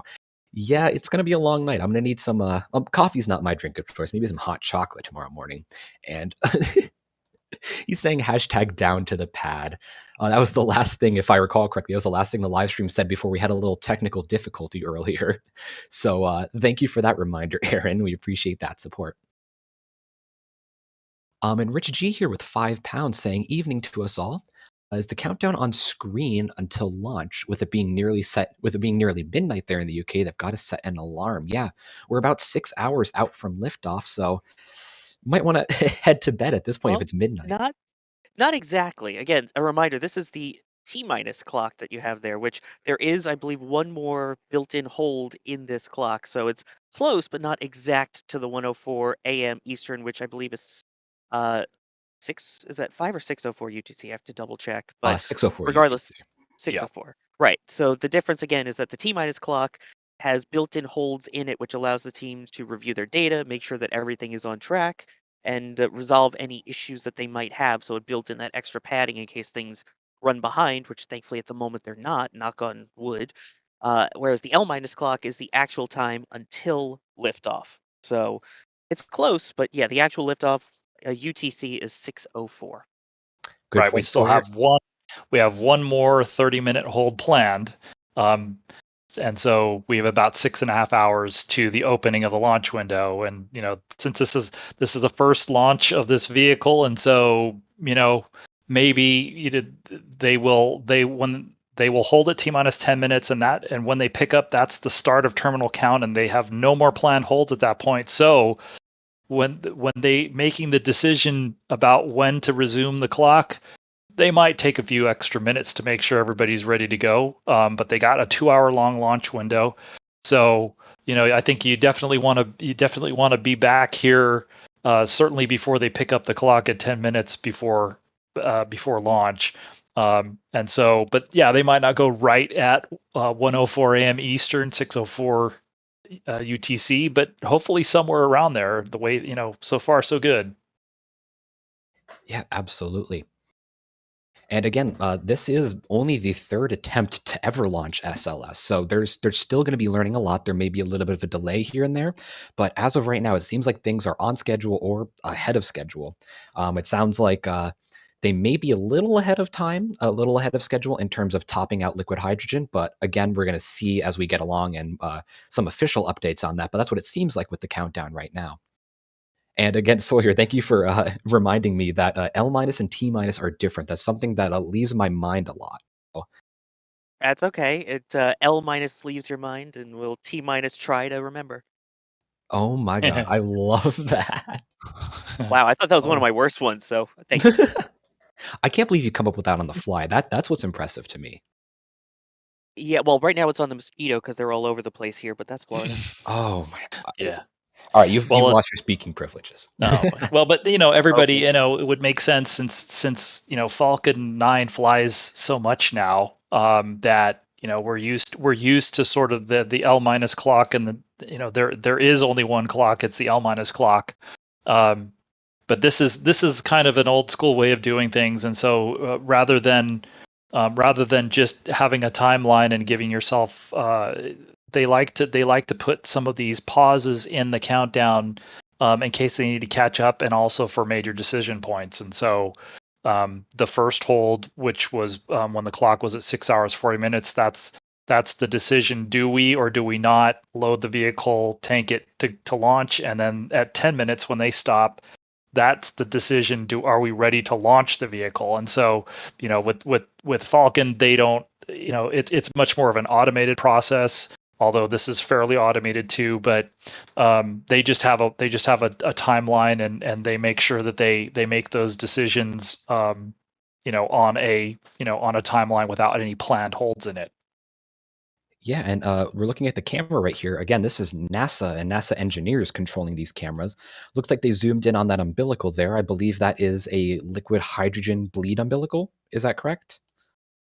That's the inner tank umbilical, and so it has a liquid hydrogen vent, but it also has, I believe, the red hose would be the air conditioning, essentially environmental control system, or ECS. There's a lot of avionics boxes in the inner tank that they sort of fit in the ring around, so that most of the space is taken up by the bottom of the liquid oxygen tank and the top of the hydrogen tank. And then there's a ring of computer boxes basically kind of in the space around those two domes. And so those, typically you think of computer rooms as being very cold, but they don't need to do that when they're sitting around cryogenic propellant tanks. In this case, it is actually both warm gas, and it's also nitrogen in this case, to keep down. Again, we were talking about hydrogen leaks down at the bottom of the rocket. Well, you wouldn't want those anywhere, and so they use nitrogen in these spaces to reduce the flammability risk. And so you can see this is what we're considering, what they're doing with the cameras now. I'm guessing this is the final inspection team is taking a very close look at a couple of places on the. This looks like the inner tank to liquid hydrogen tank flange closeout. So you can see sort of the top of this is or maybe the bottom. The bottom is a sort of a robotically sprayed acreage spray. So it's one type of foam spray, and then on top of that you have an overcoat of a different type of foam that covers this place where the inner tank is bolted to the top of the hydrogen tank. And so because of that geometry and the how cold liquid hydrogen is, there's a lot of sort of mechanical stress that's placed on this flange. And so you typically will see, now you've sprayed foam over it, and so you typically will see a little bit more, cracking and mechanical stress on that foam there. And so it's not surprising that they're kind of looking a little bit more closely at this area of the core stage. Gotcha. And Yeah, again, can't ignore how frosty it is. oh Yeah, yeah, there's a little bit of that.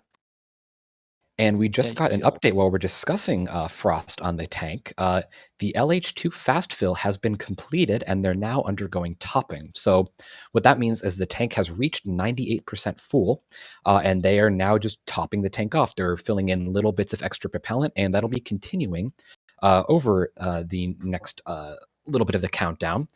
And they're saying so far there's been no issues with the fueling. The leak rate has not gone above 4% since earlier in the countdown. So that is very good to hear. No major leaks.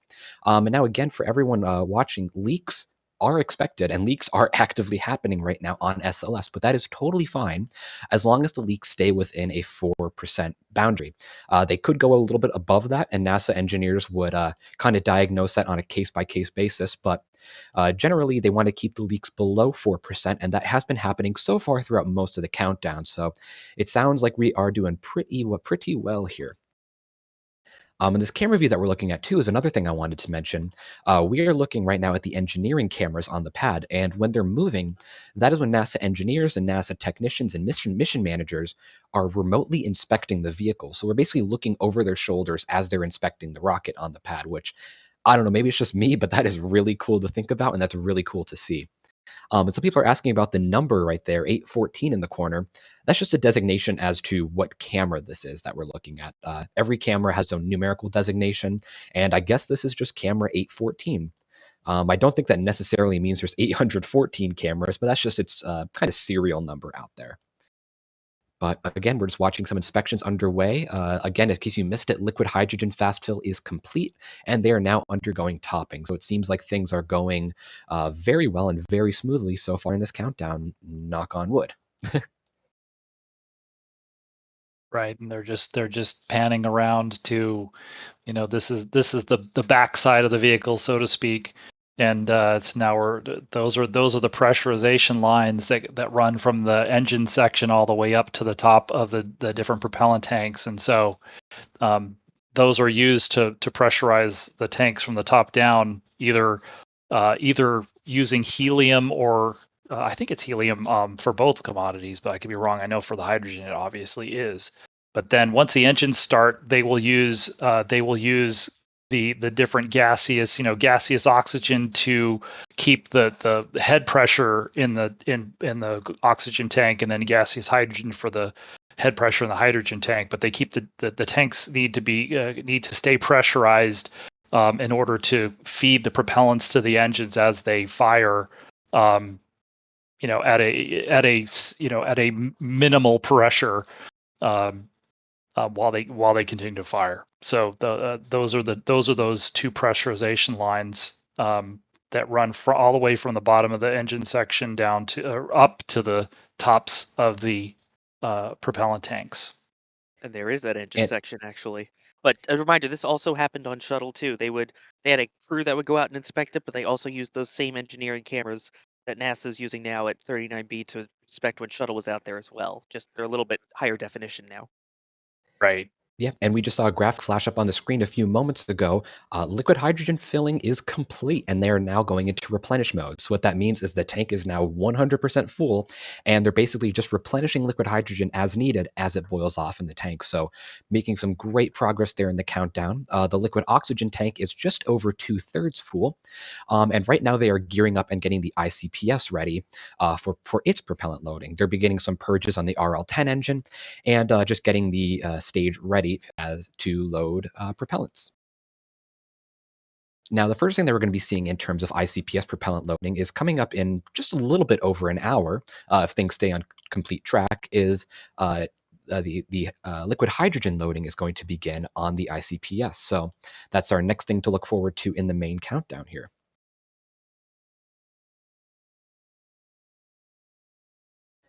Now, some great shots here from the press site of SLS.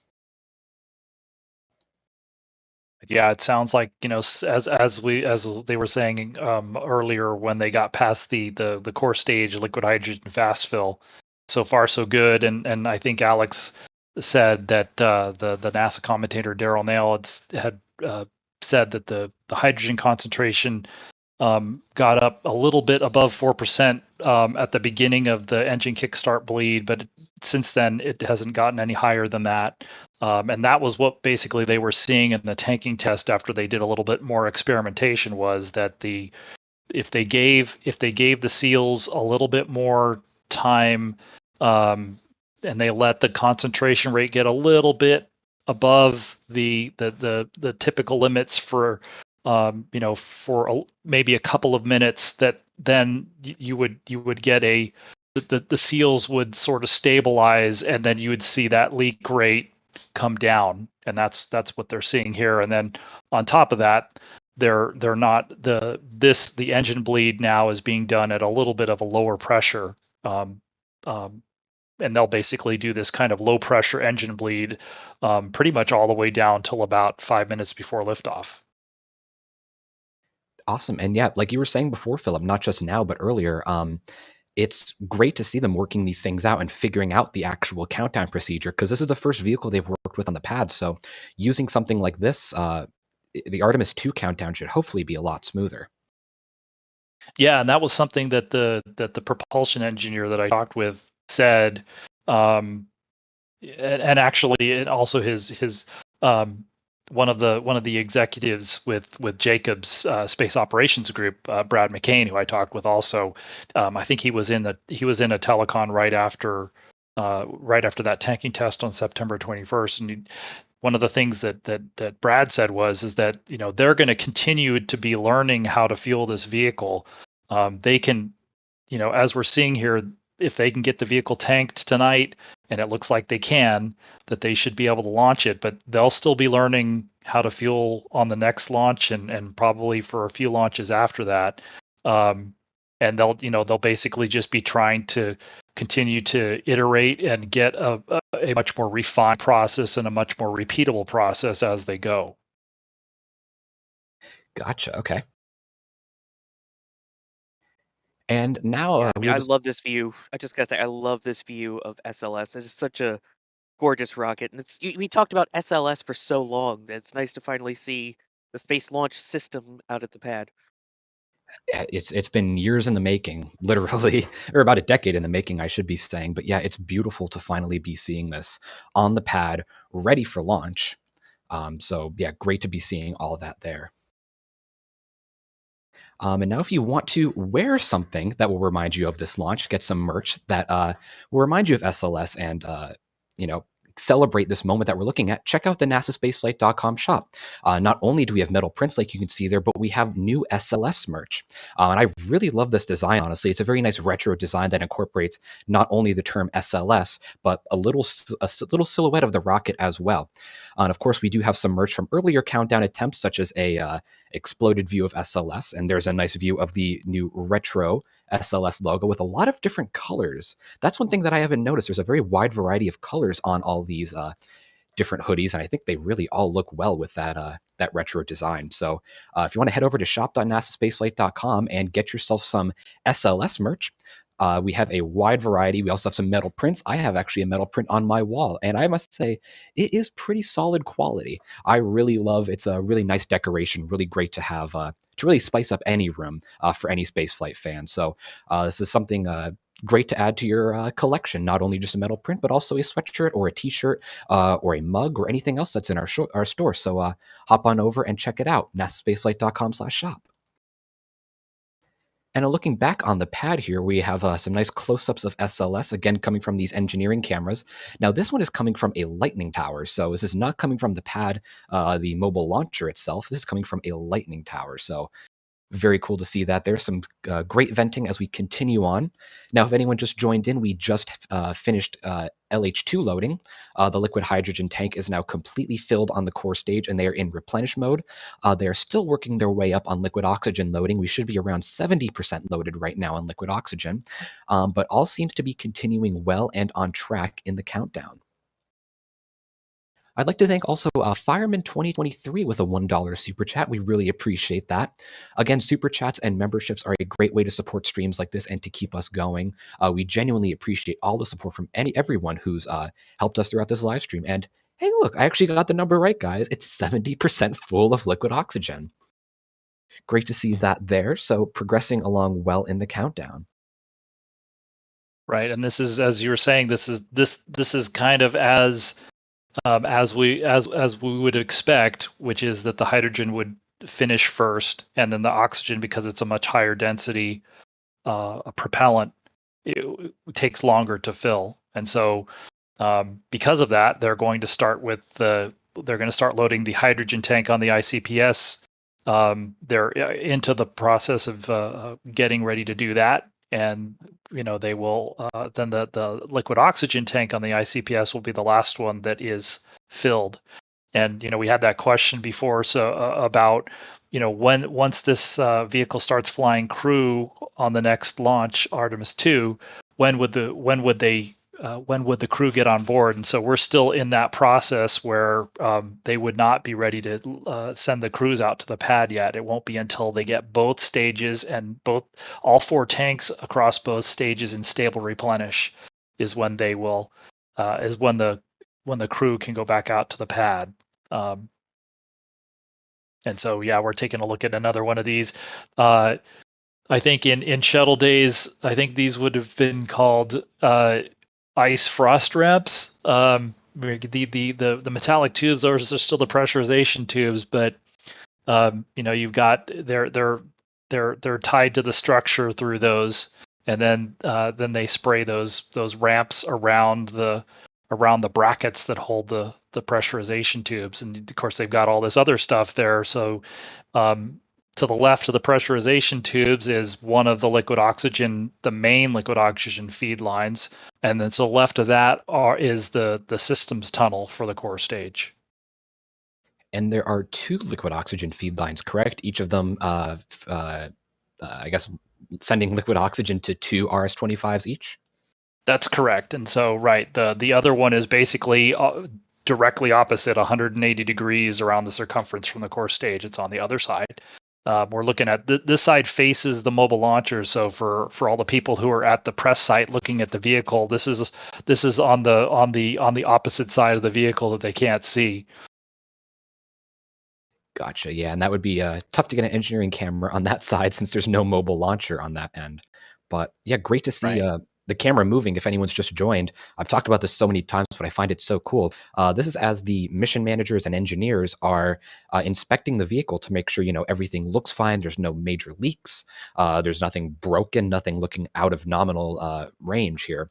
And we're just basically sitting here watching over their shoulder. Looks like they're looking at this support piece for those pressurization lines. Right. Well, you can see that kind of white, that little white area there. That might be a little bit of frost.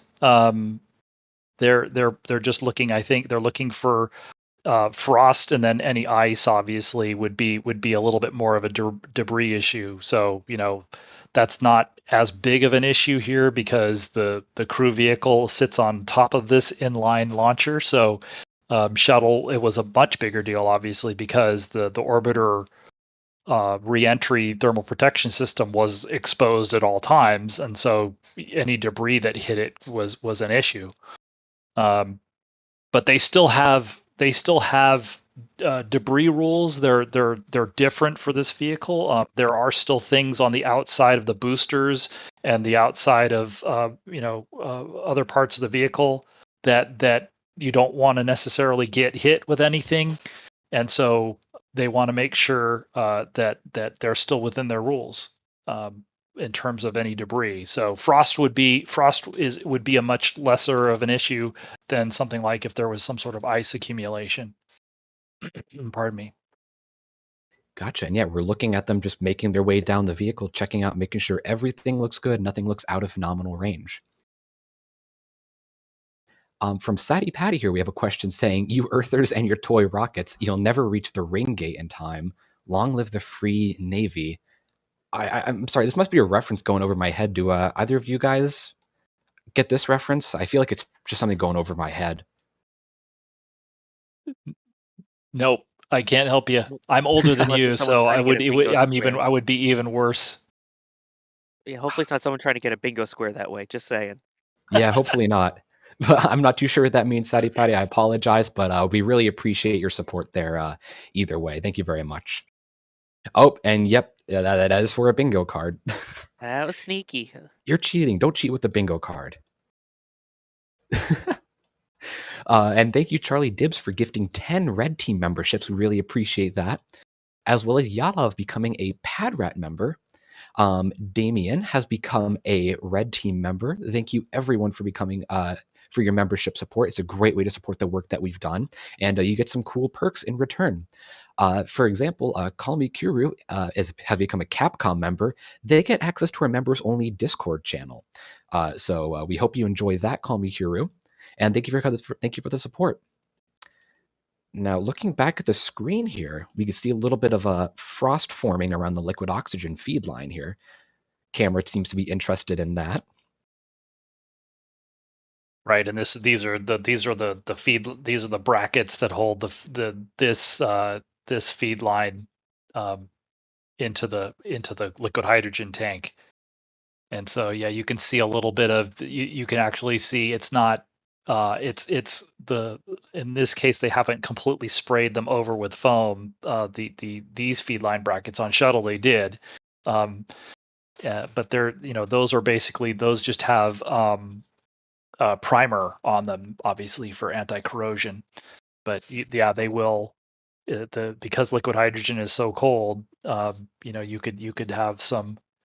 You could easily have condensation, and actually, if we saw on previous launch attempts, there is quite a bit of condensation that's just on the outside of the core stage, and it's still liquid, and it runs down the core stage, and it just drips off the edge of the engine section, and where the engine section meets the boat tail down at the bottom of the vehicle. You'll see that kind of dripping during the entire countdown.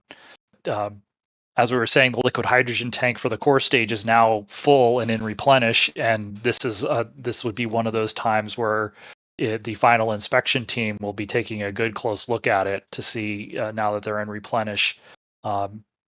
Just seeing where there is frost and anything like that on that part of the core stage. Gotcha. Very cool. And again, the liquid oxygen tanking is continuing. It's just about 75% full. So it's taking a little bit slower than the liquid hydrogen, but again, that is totally normal. Everything seems to be going according to the countdown, which is great to hear. And while we have a second here, I'd like to thank, again, Northrop Grumman for sponsoring this live stream. We really appreciate the support they've given us through that. Now, Northrop Grumman, I'm sure, as you all know, has many, many projects in the spaceflight realm, but also they have hundreds of projects overall across air, cyber, land, sea, and, of course, spaceflight. Now, one of my favorite projects they've actually been working on, and I may be a little biased because I can see it launch from my backyard, is the Antares and Cygnus program. Now, both have proven themselves as reliable launch vehicles and cargo resupply vehicles, respectively. And Cygnus, in fact, is actually the only U.S. spacecraft that can reboost the ISS's orbit. So that's a critical capability that Northrop Grumman can provide there. Now, across all of Cygnus's 18 missions to date, including one that just launched last week, it's delivered 55 tons of cargo up to the International Space Station. And while it's docked, it could even act as a temporary lab module. They've across several missions, they've done some science experiments and hosted some payloads inside Cygnus itself. And that's great because it can save some space inside the station, where space is, very, very valuable, and it can be very, very cramped inside there. So Cygnus has not only proved itself in that realm, but it's also the baseline of the Halo module on the Gateway system, on the Gateway station. And of course, Gateway is critical for the Artemis program. So a Cygnus-derived vehicle is actually going to be the core crew module on the Gateway. So Antares and Cygnus, two of Northrop Grumman's most successful programs, they're going to be continuing for a long time. So thank you again to Northrop Grumman for sponsoring this live stream. We really appreciate your support through that. And now looking back at the base of the rocket, we're getting some awesome, looks like fog machine effects from the engine bleeds here. Again, everything is continuing nominally in the fueling, the propellant loading in the countdown.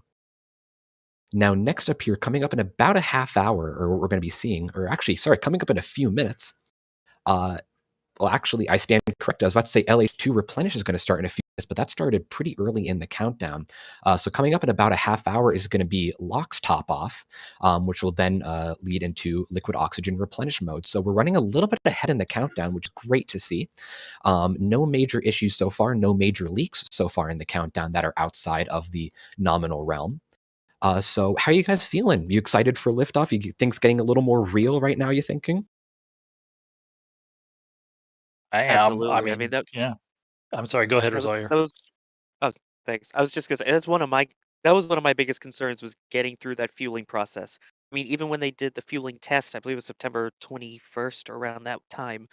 That one they still had that leak issue pop up as well, but obviously, as we saw, the reason they did that was for that very reason to learn what the issue was and see if they had any method they could use that would negate that or at least lessen the leak to a point where it's an acceptable level, which we're now seeing that happening. So that's huge. We're finally getting back into parts of the count that we haven't really been able to get into in an actual launch attempt.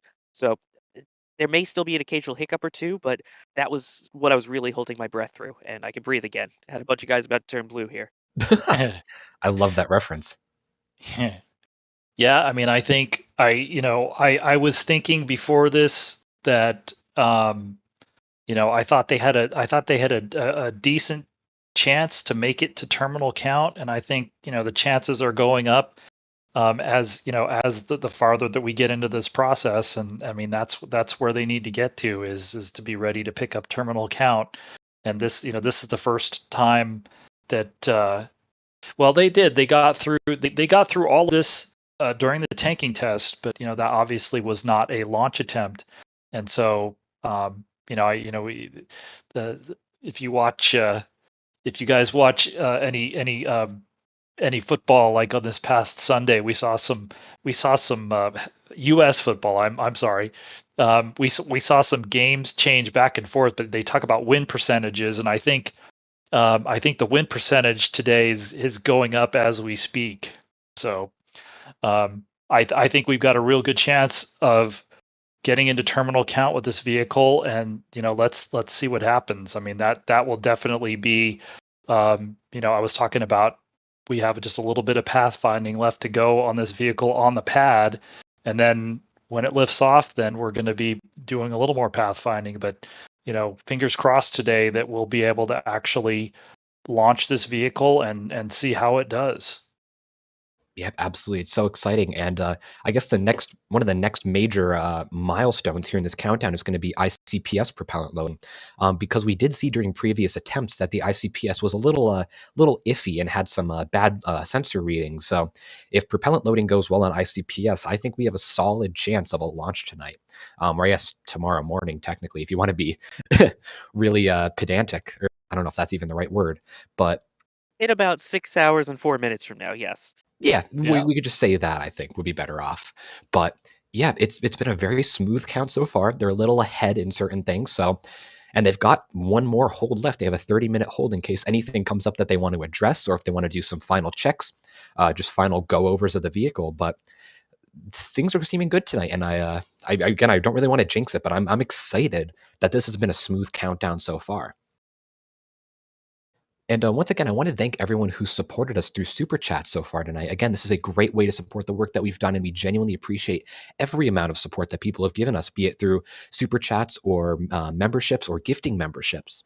From Jim Cavett with $2 saying, their kids and their kids are loving it, and we're glad that you're all loving it. We're glad that it's a family event for you, and we hope that you enjoy the rest of the live stream.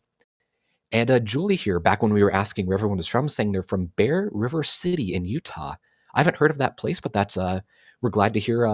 We're glad to hear where you're from, and we are glad for your support. Thank you very much, Julie. I And wonder if it's David's. close to Promontory, Utah, where they test the SRBs. Ooh, that's a good point. Actually, I wonder. I'm sure if it's nearby, you definitely feel it and hear it. I'm sure that'd be great to go out and see them in person too. And Oh, yeah. David Spector here with $10 saying their day started at 4 a.m. and they're going to try to make it to launch at 1 a.m. Hopefully, third time's this charm and we Oh see this boy. baby launch.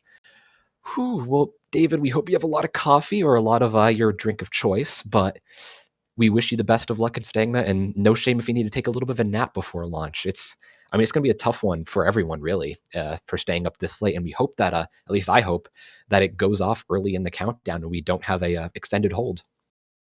But thank you for the support, Dave. We appreciate that. Yeah, I think the closer that we get to liftoff, the easier it's going to be to stay awake, because it's going to get more and more exciting. So, Yep. but it's like, yeah, we still have about 6 hours to go, so we have a little bit of we still have a little bit of time to wait. But and then then we still have Orion. If SLS does its job, I think it's about it's a little bit less than 2 hours, but it's about 2 hours worth of work that SLS needs to do.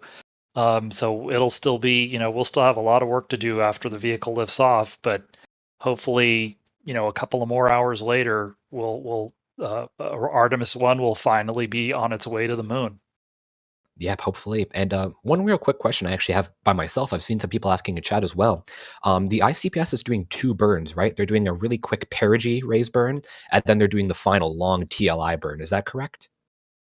Right. And then I believe there is I'm trying to think of the term, but there'll be like a short depletion burn, I think, or a separation burn to get it a little farther away from Orion. Ah, And also to they will also target the it basically when ICPS finishes its job, everything from the Orion to the ICPS to the CubeSats will be on a trajectory that's going to go by the moon at about 100 kilometers above the surface. And so the ICPS will change its trajectory a little bit so that it gets a slingshot into a heliocentric solar orbit. And they used to do this all the time in Apollo, for those upper stages that would go the S4B stages that would go to the moon with the command and service module and the lunar modules. gotcha. And interesting to see that they're not doing an impact like they did with some of the S4B stages. And we actually have an Right. update here from the countdown. The RL10 purge of liquid hydrogen is completed, and the liquid oxygen purge on the RL10 is now beginning. So, very good to be hearing that there. They're about to begin ICPS propellant loading. And ICPS, for those who are unaware, that's I guess, technically the upper stage of SLS, not really the second stage. And that is the interim cryogenic propulsion stage. That is a modified Delta IV upper stage, and that'll be used for final orbital insertion as well as translunar injection of Orion. So basically a kick stage after the core stage puts it most of the way into orbit. Yeah, and the RL-10 is the engine that is being used up at the ICPS as well, which I believe, if I recall, has some shuttle derivation to it at some point too. I'll find any excuse to bring shuttle into it. I mean, the RL-10 was going to fly on Shuttle Centaur, so you could kind of drag that into it. And actually, I could drag in my personal favorite. It has some Saturn V heritage, or it's actually, I guess, technically Saturn I, because they flew 6 RL-10s on the Saturn I as that upper stage. They were going to fly Centaur as well on Saturn 1B and Saturn V, but they never got the opportunity. So, hey, it's got some Shuttle and some Saturn V heritage. Right. And the ICPS is basically it's heavily derived. It's very similar to the Delta, the DCSS that's used on the Delta IV Heavy, and the difference is that SLS basically gets it all the way into. It's not a stable orbit, but it is typically. For depending on how you define things, I tend to call the ICPS an in-space second stage because it doesn't do a typical upper stage burn. The stage on Delta, when Delta stages the common booster core from the DCSS, it's still way below. It's very suborbital at that point, and if you weren't to do anything, you wouldn't be able to do. You would have a lot of delta V to do. So core stage basically gets it into an orbit, and it does, as you said, a very short perigee raise maneuver just to keep it above the atmosphere. It's only 22 seconds in duration, and it's only, I think, about 40 meters per second that it's adding to the velocity, and that's the core stage could easily have added that on, but then you would have, as we've talked about with the Chinese launcher, they basically leave that core stage in orbit and let it re-enter, haphazardly, basically, and so that's typically not a good idea, and it's frowned upon by basically everybody except Russia, and so core stage is deliberately disposed of in the Pacific Ocean between Hawaii and the west coast of the United States. So ICPS is basically an in-space stage for this vehicle, whereas it's both an upper stage and an in-space stage for Delta. Gotcha. Yeah, I think of it as basically like a big kick stage for SLS. But yeah, great to look at that. And before we hop back, I want to thank some super chats, but also I want to ask or answer a question that I've seen a lot in chat is, what is that fire in the bottom right? Now, I did partially answer this before we had our technical difficulties earlier, but that's the flare stack. And what that is, that burns off excess hydrogen gas when it boils off in the vehicle and boils off in the ground systems. Now, liquid hydrogen is obviously very flammable, so you don't want to vent it around the vehicle. So instead, what they do, they will pump it out of the tanks when the hydrogen boils off, bring it down the pad, and then burn it off at the flare stack. Now, if you look at the top of SLS, you can see a little bit of venting. That is liquid oxygen. Now, because liquid oxygen isn't flammable, it's a much safer, gaseous oxygen is not flammable, and it's a much safer gas compared to gaseous hydrogen. They can just vent it on the rocket, but the gaseous hydrogen needs to be pumped down and burned off on the side of the pad. So that's what you're looking at right there. That's called the flare stack. And that's used both on liquid hydrogen vehicles like SLS and the Space Shuttle. And the Saturn V may have used a flare stack. I'm not certain. But I know methane rockets as well, such as Starship and Vulcan, are going to be using flare stacks as well. So that's what you're looking at in the bottom right. That is totally normal. In fact, that is good to see that going because that's hydrogen that won't burn around the vehicle. So flare stack just adds to safety around the pad. So that's what you're looking at there. From the sandwich maker, 10 Australian dollars, saying they have their Starship plushie on standby. Glad to hear you have that nearby. Hopefully it's a little good luck charm for launch tonight.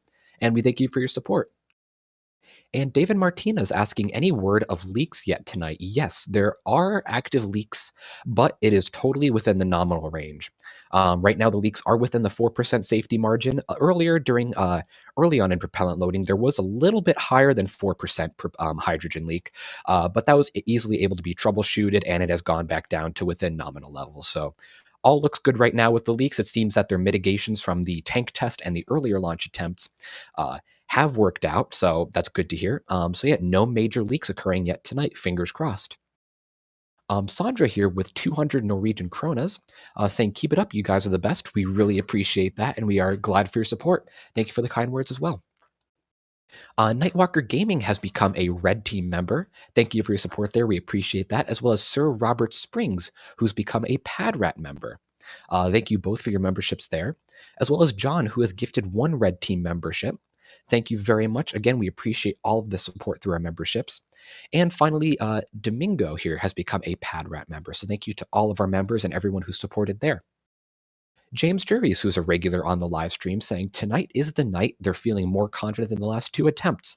Tonight's going to be a good night. And I agree. It should be a very, very good night if things work out properly. And again, if anyone's just joining in, the countdown is going smoothly. They're a little bit ahead of schedule in some ways. So things are looking nominal. Looks like they've fixed a lot of the issues they've had in earlier countdowns. And I also have a feeling, that tonight's going to be a good night. I do too. I love that song reference. And Scotty Smithy here with £5 saying, do we think they'll have a 360-degree camera on the ship? If not, why do we think that? I don't think we've heard anything about a 360 camera. I wouldn't be surprised if they did have one on board, but I haven't heard anything explicit about one. Anyone? There is a group here that is working on 360 cameras of the liftoff itself, which I believe the plan is to make that available for virtual reality headsets such as Oculus in the very near future. But there are 360 cameras out at the pad. I don't believe there is on the rocket, though. Gotcha. But Orion does have a slew of cameras on board, 4K cameras, I do believe. So should get some great shots there once it's launched into space. And we're looking at the graphic here on screen. Again, liquid hydrogen loading is complete and is now in replenish mode. Great news on that. But liquid oxygen loading is continuing towards filling up. They are continuing with the propellant loading. We should be coming up in a little bit on liquid oxygen tanking being complete and going into topping mode, after which it will be pushed into replenish mode. So about 85% full on liquid oxygen. Again, it seems that all is going well with propellant loading. ICPS propellant loading should be coming up in about an hour. So we're looking good on there. They are going through the final purges right now, clearing out all the lines, getting it ready for propellant loading. So again, I say it a lot, but I am very excited to say it. It seems like we have a smooth countdown going here. The last Roman here with a $1 super chat, no message, but we still really appreciate that. And same from Slash36, $1 super chat, but no message. Thank you very much again. And Roseanne DeVasto with a $50 super chat saying that they never expected it, but this reminds them of how exciting it was to watch the 1969 moon landing. Remembering the cool Sputnik ceiling lamp illuminating the living room where they and their World War II Air Force veteran father were glued to the moon mission. That is tremendous to hear. We're glad that it's bringing you back to such a great memory there. And I love the Sputnik ceiling lamp. That is hilarious. And again, we're glad that you are enjoying it and bringing back some great memories along with this. And thank you very much for the support there. We really appreciate that $50 super chat. Now, John here with a $5 super chat saying they're watching us from about 11 miles away from the rocket on the A1A. I think that's a local highway, right, Sawyer? The A1A? Yeah, there's US 1 and A1A that run right along the water that goes around Titusville. You've also got down by the port. I actually was driving to the press site earlier from right around Port Canaveral and going up State Road 528. There was already tons of RVs that were already parked out, set up. People getting their tents out, and one of them even had a "Go Artemis 321 liftoff" written on the side. So there's definitely some excitement out there, and if I believe you are where I think you are on A1A, you should still get a really good show. In fact, pretty much if you're anywhere within about 20 miles of the pad, you'll get and hear a good show. Oh yeah, you're not going to miss it. That's for sure. But yeah, we hope you get a great view tonight, and hope we get a liftoff tonight that you can see. And again, we're cycling through some great pad views here. Love seeing all the engineering cameras. Got a top-down view there showing Orion and a bottom view there showing the engine section. From Rupert here saying good night, and we'll still see us for the launch tomorrow. Well, good night, Rupert. I guess you're probably already asleep and away, but if not, we appreciate your support, and we hope that you enjoy the liftoff when you wake up. And Hero Doge 154 with a interesting question here I've actually seen quite a bit in chat saying, what are those 2x2 checkerboard squares on the side of the rocket for? Philip, what are those for? They're everywhere on the rocket. What is the point of those little checkerboard looking square patterns? They are part of the photo imaging that they're going to be doing both on and off the vehicle. So the checkerboards are actually painted on. You can kind of see it kind of blown out in the view on the right here, where we're looking at the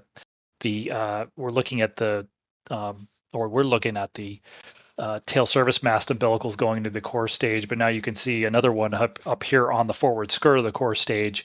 And so what they will be doing with high speed cameras around the vehicle is basically measuring as precisely as they can the movement of the vehicle as it lifts off and climbs away from the pad. And so they're basically trying to, just, this is the first time that the vehicle's flown, and they have all these models about how the vehicle's going to fly, from first motion. So even before it clears the tower, they have all these models about, the sort of the envelope that the vehicle's going to move through.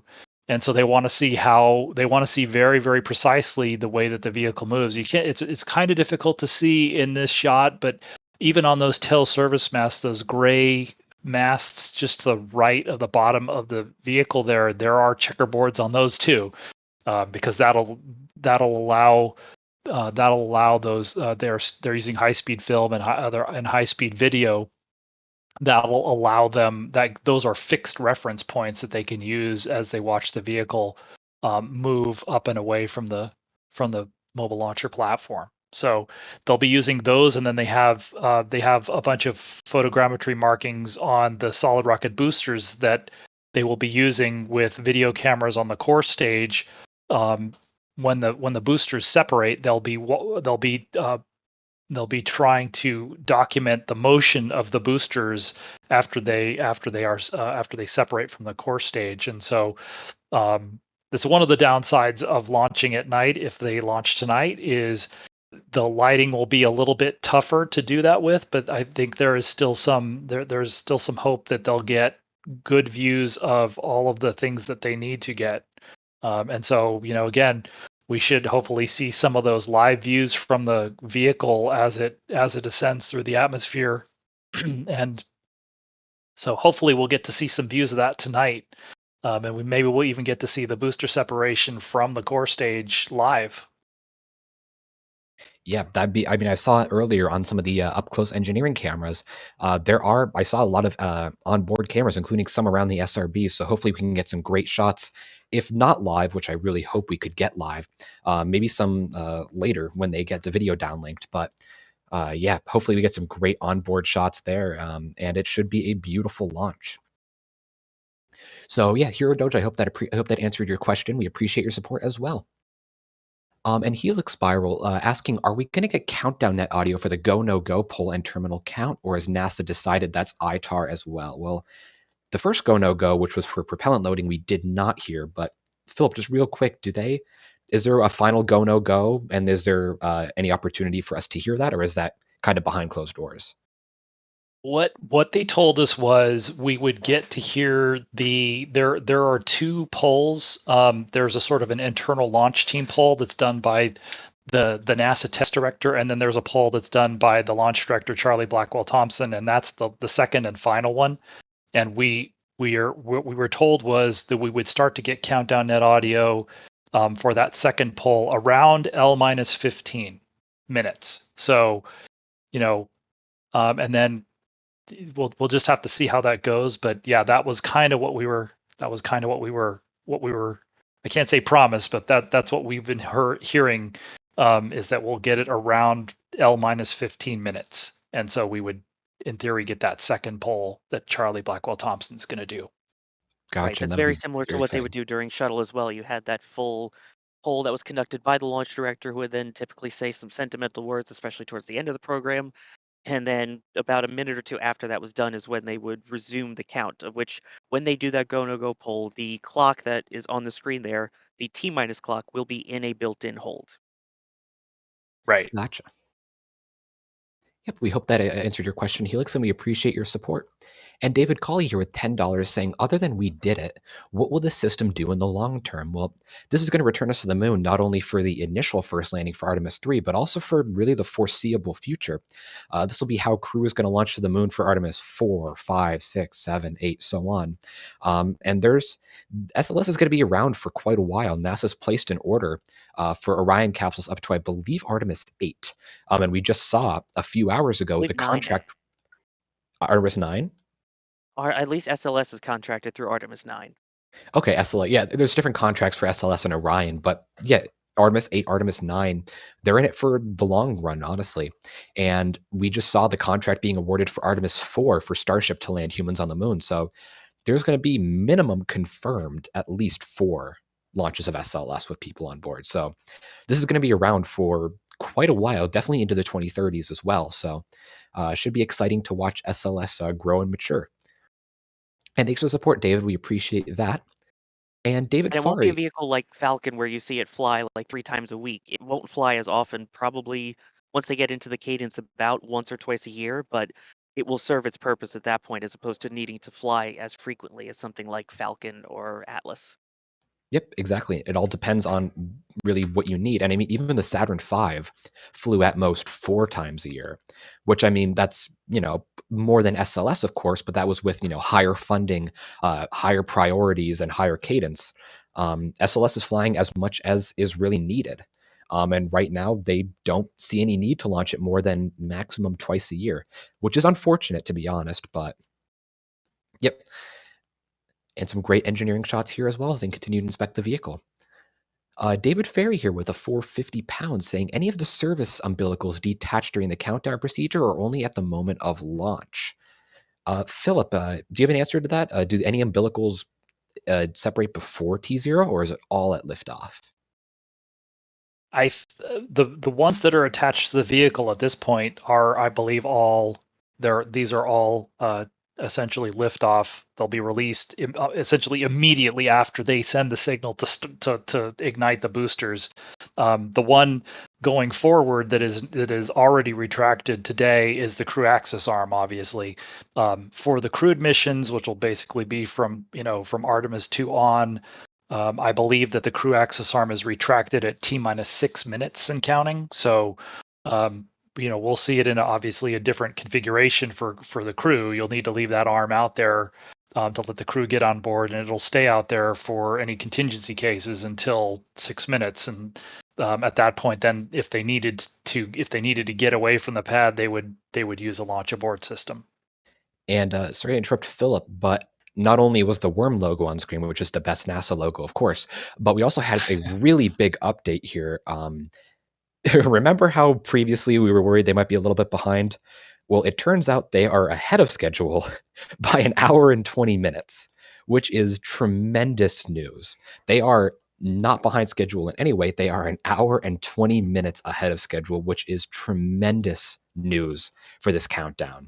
And I think a lot of that also has to do with that kinder and gentler liquid hydrogen fill, because that seemed to be one of the big things that stopped them last time was they had done the fueling a lot later in the count. And then when they ran into those issues, they started to eat so much into the window. Now that they've got that slower one and they ran into within limit leaks and it didn't cause any super crazy delays or anything, you get that ahead of timeline scheduling. So again, better to be ahead than behind. Yeah, absolutely. And I mean, we're getting some tremendous camera views here as well as we got that great news. So yeah, they are ahead of schedule.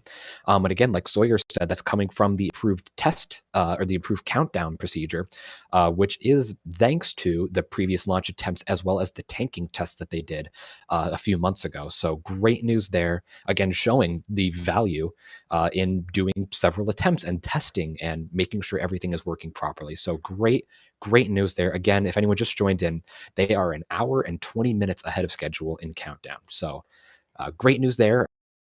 Omen for liftoff tonight. And Cameron here, we appreciate you becoming a Red Team member. We really appreciate that support there. Domingo, we appreciate the $5 super chat as well. No message, but we still genuinely appreciate all that support. And this camera is still moving. I love seeing this, just some close-up shots of SLS as it is coming to life. And from Billy here saying they'd love a mock live stream of a shuttle launch. I think that'd be hilarious to see Chris B and Chris G, but I don't know, it'd feel weird just not having a genuine launch, but that'd be a fun idea though. I appreciate that, Billy. We appreciate the support.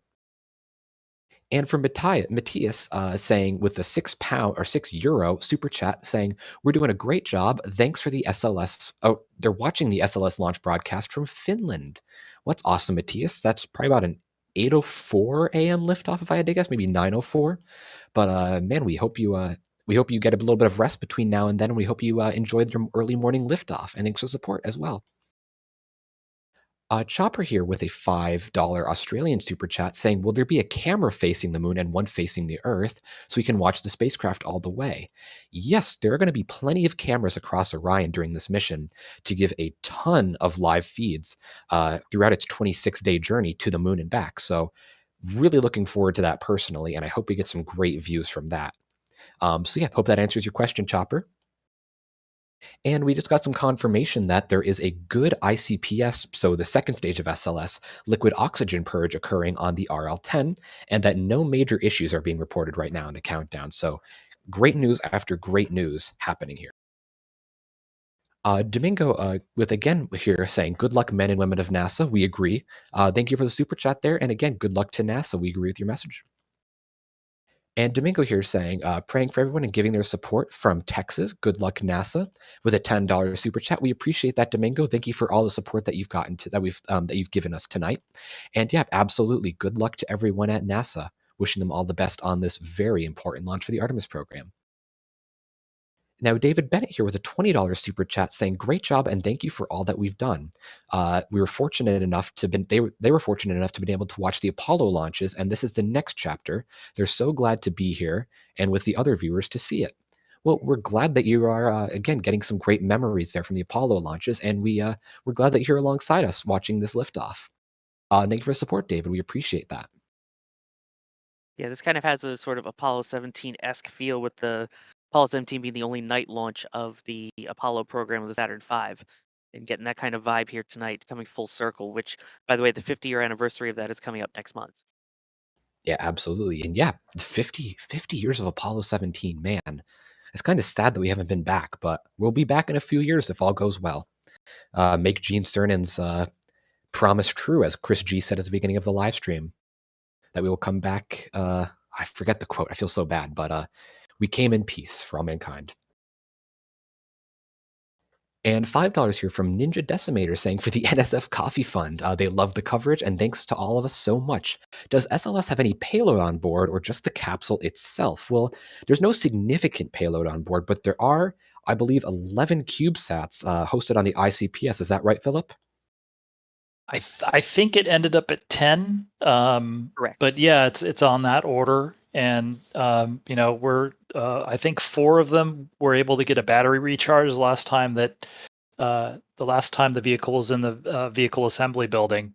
So, and then the rest of them, I think they're either okay or again they're once their solar arrays deploy after they're deployed from the ICPS, that they'll be able, once they get sort of oriented against the sun, that they'll get enough solar power that they'll batteries will come up and they'll be okay. And of course, there are other payloads as well on board Orion, most notably the Moonikins, aka the mannequins that are on board that will be used for testing certain things, in particular radiation and radiation exposure. And one thing that they're doing that has never been done before is testing mannequins that are designed for a female body as opposed to just a male body. Because you think about it, no female has gone beyond low Earth orbit at this point. So this is something very interesting, especially as NASA plans to put the first woman and the first person of color on the surface of the moon in the very near future. So they'll hopefully learn a lot about that during the radiation testing, in addition to just how well the radiation guarding is on the spacecraft for everyone.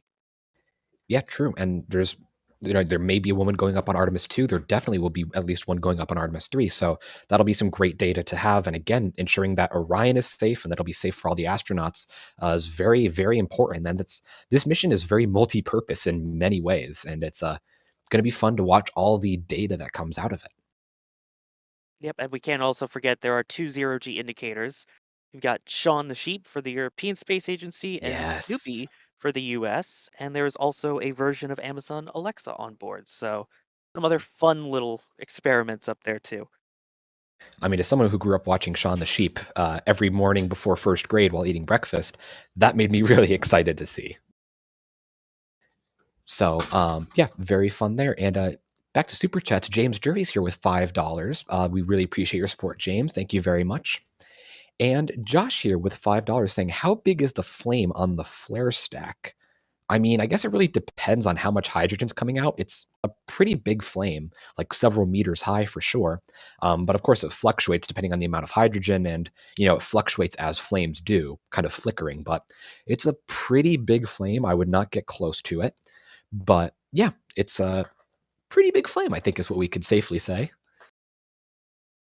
And Gaurav here saying with a 40, I apologize, I don't know that currency, but we still very much appreciate that. Saying, why does SLS need solid rocket boosters rather than Raptor engines? Well, that's quite simple. The solid rocket boosters have already been built. They've already been designed. NASA knows how to work with them. They've already been proven on the space shuttle, and they provide a lot of thrust. Raptor engines are very powerful, but they're not as powerful as solid rocket boosters, at least in a shape the size of the solid rocket booster. So the SRBs are very much necessary for SLS, and you couldn't just replace them with Raptor engines. And what's on the screen right now is actually very pertinent to that too, in that the vehicle uses liquid oxygen and liquid hydrogen for the liquid fuel tanks, which eventually the Raptors will be using methane, but you would have to load a heck of a lot more fuel in there if you were also using the Raptors as the side booster engines too. So they would need a liquid fuel. They would need to be fully filled on top of that. So these work right away with the solid propellant in them, so you don't have to add as much extra prop load to it in terms of cryo. Exactly. Yeah, it just makes things more complicated. And I mean, they did look into having cryogenic boosters with liquid oxygen and RP1 on board. Back in like 2013, they were studying that, powered by F1B engines, but that would just been too complicated, not worth the extra cost, the extra risk, and the extra ground support, because that would be quite a major change. You need to add an RP1 system, or in case of Raptor, add a methane system.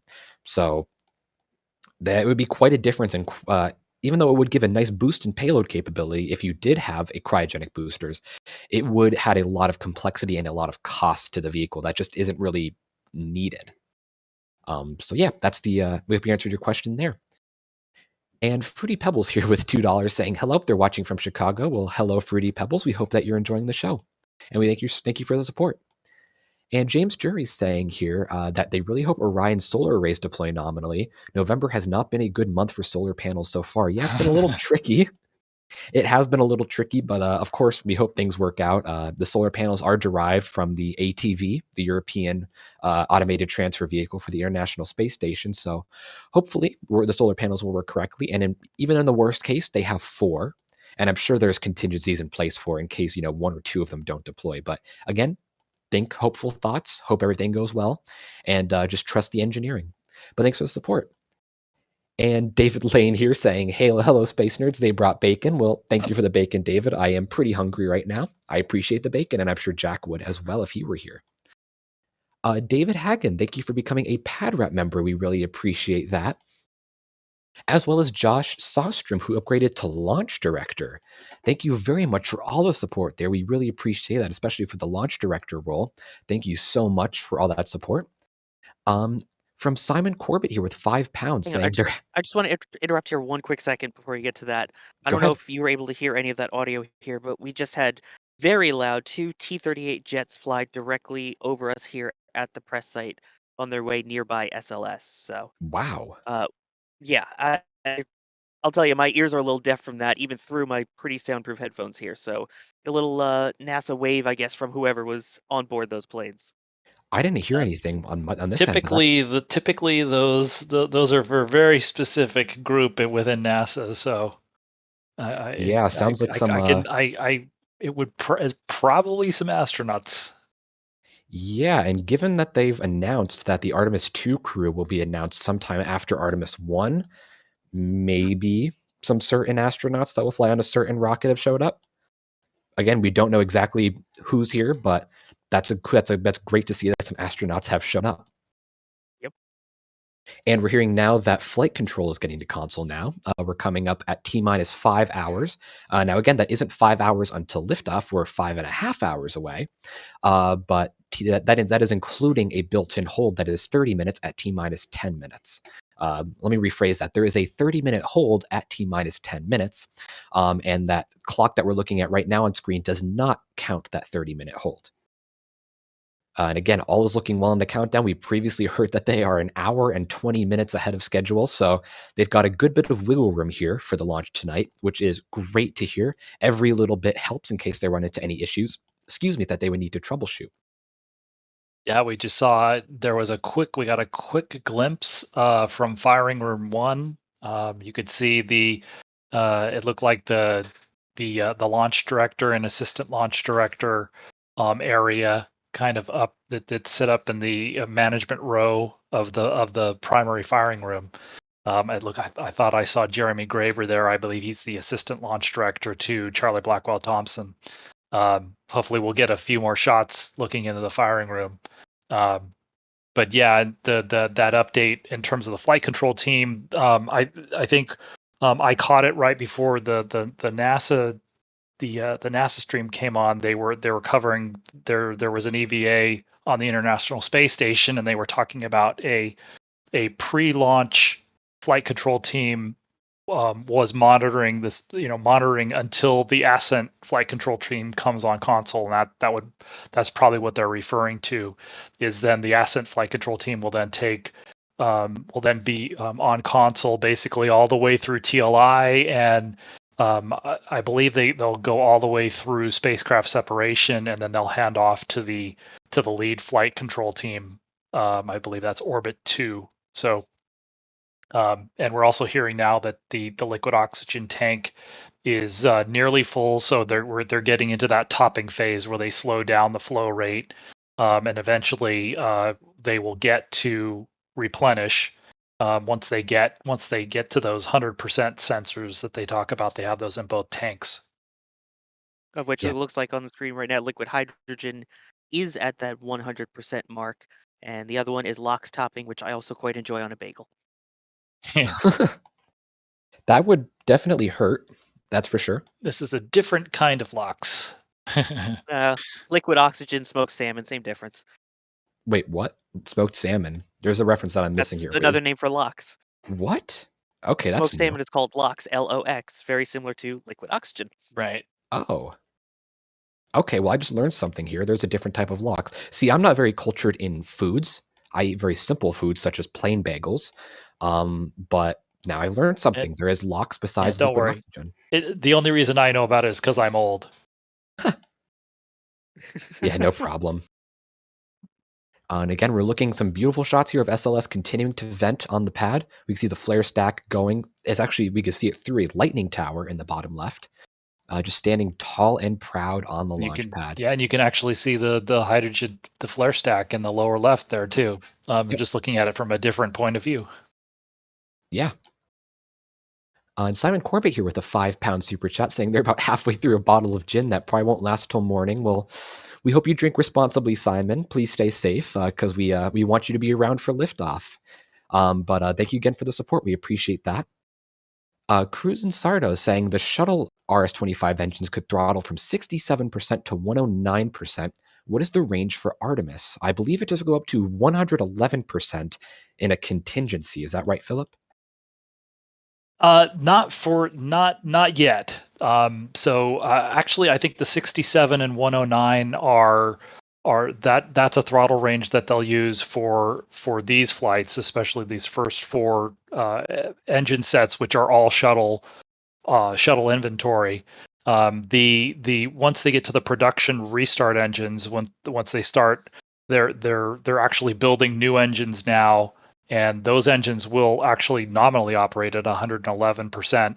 They do test the engines on the ground at a higher throttle setting for margin. Basically, it's just margin testing. And so those production restart engines that will run nominally at 111%, they're doing testing on those up to 113%. For shuttle, these are the exact same engines that flew on several shuttle flights. Shuttle would use a nominal throttle setting of 104.5%, and 109 was an abort throttle setting that they would use if under some really ugly circumstances. We probably should get Wayne Hale back on to talk about those, but they're going to use the engines in this case. This is a case where, since these engines are become expendable because they won't be brought back after this mission, they can run them at a little bit higher throttle setting that also gives them more performance as well. So the only other thing to add is the production restart will have a slightly higher minimum throttle setting. So those ones will only be throttled between 80% and 111%. So so that's kind of where we are and where we're going with the RS-25s. Gotcha. And it'll be very cool to watch the progress there as they bring in the new production RS-25s. Right, those will be on the fifth. The fifth flight will debut the first new builds that they've been working on. Gotcha. And IR Geek here with a $5 super chat, just saying simply thanks for the great coverage we provide. Well, thank you very much. We appreciate that, and we're glad that you appreciate that. Stephen Michael Lewis saying, watching from Wales, UK. Well, hello. We hope that you enjoy this very early morning launch for you. And Futuresaurus saying, shout out to Ryan and his brother. Well, hello, Ryan and your brother. Thank you for the support, and thank you for the kind words. JBS Travel with $5 saying, stop them if they've heard this one. There's a cruise ship that's supposed to leave Port Canaveral tonight. Hopefully it doesn't get in the way. Hope it doesn't, but I'm sure things will be fine, though. Don't worry. And final question here from William Wells here saying, on STS, the RS-25 engines are angled away from each other at the start. At speed, the engines would gimbal into alignment and liftoff. Well, with SLS, I think it's they're all angled straight down for ignition and liftoff. Is that right, Philip? Just real quick. That's a good question. I don't know that one. We might need to grab Chris G when he gets back on. They will absolutely be pointed through the vehicle's center of mass once the vehicle lifts off. So it'll just be a question of whether they need to do that at liftoff or whether they need to do that before liftoff. So the one other thing is that the engines will be throttled like shuttle, in that the engines will start. They'll come up to 100% power level, and then immediately after liftoff, then they will throttle up to 109%. So we may see that at that. I'm not sure if we'll be able to see that at that point, because the boosters will kind of be overwhelming the picture. But hopefully we'll be able to figure that out, and we can. I think Chris G said he had some more information about that, so that we should probably put a bookmark in that and ask him about that later when he gets back on. Sounds and also, good. by the way, we will see. It's very likely that we will see the engine gimbal test similar to shuttle, where you see them go forward, backward, left, right. Move all the different cardinal directions that you can get. It looks a little different than shuttle, but yeah, they go through that test, and it's about the same time, about 2.5 minutes before liftoff. And we just heard that just the an course update from Chris G. It is straight down. Cool. Okay. Good to hear. And one final note real quick, core stage liquid oxygen has entered replenish mode. Excellent news there. That means that they have fully fueled the tanks on both liquid oxygen and liquid hydrogen of the core stage. The tanks are all full of liquid hydrogen and grilled salmon. I'm sorry, I mean liquid oxygen. And they are now just topping off the tanks as propellant evaporates. So great to hear there. And also, we're talking about hosts and co-hosts. We have a new one who has joined us, someone who's been in the back channel here supporting us over the past few hours, actually giving us some great updates and keeping us in the loop. Alex, how's it going? Alex? Welcome to the stream. Well, it's been quite a good countdown so far, and I'm really, really happy to see that. Man, finally, we're getting there today. I'm feeling it. We'll see, but more and more chances that we get it through today. Yeah, and Philip will be Alex will be taking over for Philip. So thank you very much, Philip, for tuning in, and we appreciate all your expertise there. Philip is basically the expert on SLS. You could ask him any question about SLS and he'll know the answer. So thanks for tuning in, Philip. But Alex, welcome to the live stream. We hope you're buckled in and ready for getting towards the end of the countdown here. Again, we're still just about 5 hours and 15 minutes away from liftoff, but things are starting to pick up now because we're hearing that they're getting ready for propellant loading in the ICPS, the interim cryogenic propulsion stage. So a lot of things happening here, a lot of great news. Again, they're still ahead of schedule. A lot of good things happening here. Alex, I got to ask you this. I've been asking everyone, how are you feeling for liftoff tonight? What are your thoughts on will we see a liftoff? And you better not jinx this or I'm going to be very upset with you, but tell me what you're thinking right now. Well, I said a couple of days ago that I was thinking that we will probably see the whole mission is probably 50-50. The launch probably has a good 90 to 99% chance to go off great, but there's a lot of there's a lot of unknowns in actually flying Orion all the way out there because the European service module hasn't even flown yet, and the Orion capsule underwent a decent redesign after the Exploration Flight Test 1 in 2014. So that's there could be some unknowns there, but I think at least the launch part is more likely than not to go off without a hitch.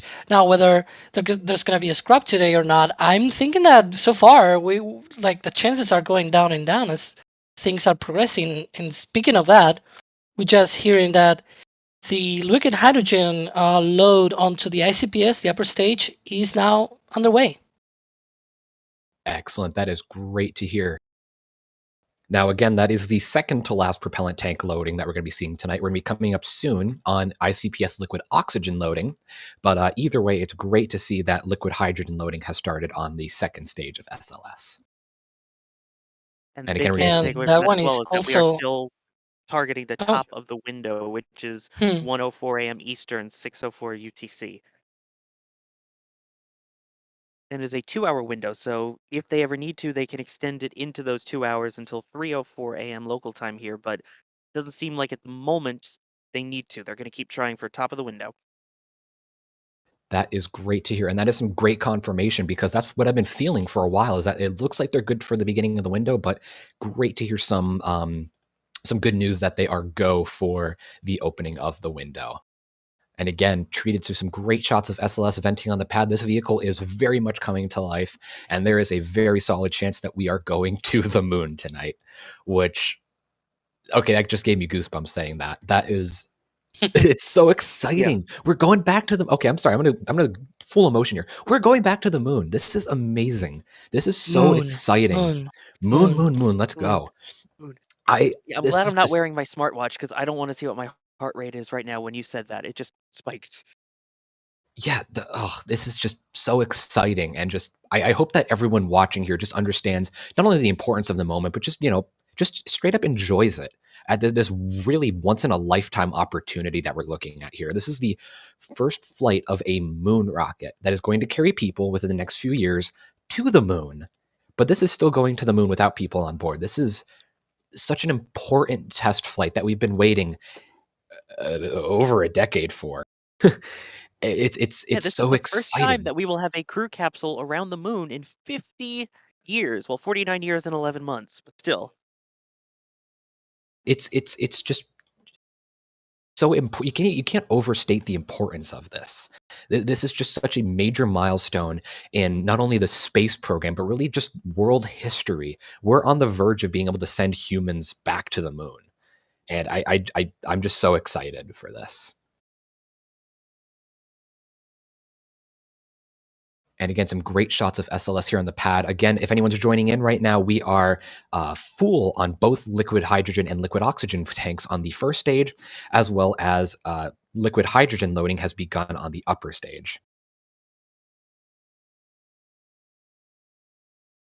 And again, I like to think from people who have been super chatting tonight. I'm sorry, I'm slipping on my words because I am just so excited. I'm literally shaking here in my chair. I'm just so excited. The Harry channel here saying that they're so excited to finally see this baby take flight. Here's to hopefully a successful launch. Yeah, thank you, Harry, and thank you for the support. And yeah, hopefully this is a successful launch tonight. So very excited for what we're about to see. Jeremy Eagles here with $1 Australian. Thank you very much. We appreciate that. As well as Keith Bordeaux here with $5. Thank you very much to both of you. Pat here saying, how many more pounds of thrust does the Artemis rocket have compared to the Saturn V rocket? Well, unfortunately, I don't have any numbers here. I don't know if either of you guys do, but it is quite a bit more powerful. So I'd say, yeah, quite a bit more powerful, but I don't have any specific numbers, sadly. But thank you for the support. I believe it is, in pounds, I think it is about 1 million more pounds of thrust than the Saturn V. 7.8 or something. 7.6, I think it was the Saturn V, and this one is 8.8, if I remember correctly. So, off the top of my head. So, I will be able to check the numbers later. So, Gotcha. We'll see. Very cool. And a question right now here for Sawyer and Alex, real quick. Is Artemis launching Gateway in the future missions, or is it already there waiting for them? So what is Gateway launching on? When is it launching? Is it there right now? Is that where Artemis 1 is going? Kind of a big question right there. But yeah, when is Artemis going to Gateway? When is Gateway launching? Well, I believe most of the modules that will be going up for Gateway are actually supposed to fly on Falcon Heavy. As of right now, that is the most recent contract that NASA has to get at least the start of those modules up out into orbit around the moon. And we actually just had the Capstone project a couple days ago go into the pretty much exact orbit that they're planning to use for the Gateway program. So SLS, I believe the main goal of that is going to be to carry the people to Gateway, whereas the Gateway, which is not set up yet, will be launched on Falcon Heavy. Alex, I know you probably have a little more info on some of that, maybe the details of the orbit. Yeah, the first two modules of the Gateway are going to be launched on Falcon Heavy. That's right now scheduled for 2024, but it's likely to slip into 2025 or so as they complete those modules and things like that.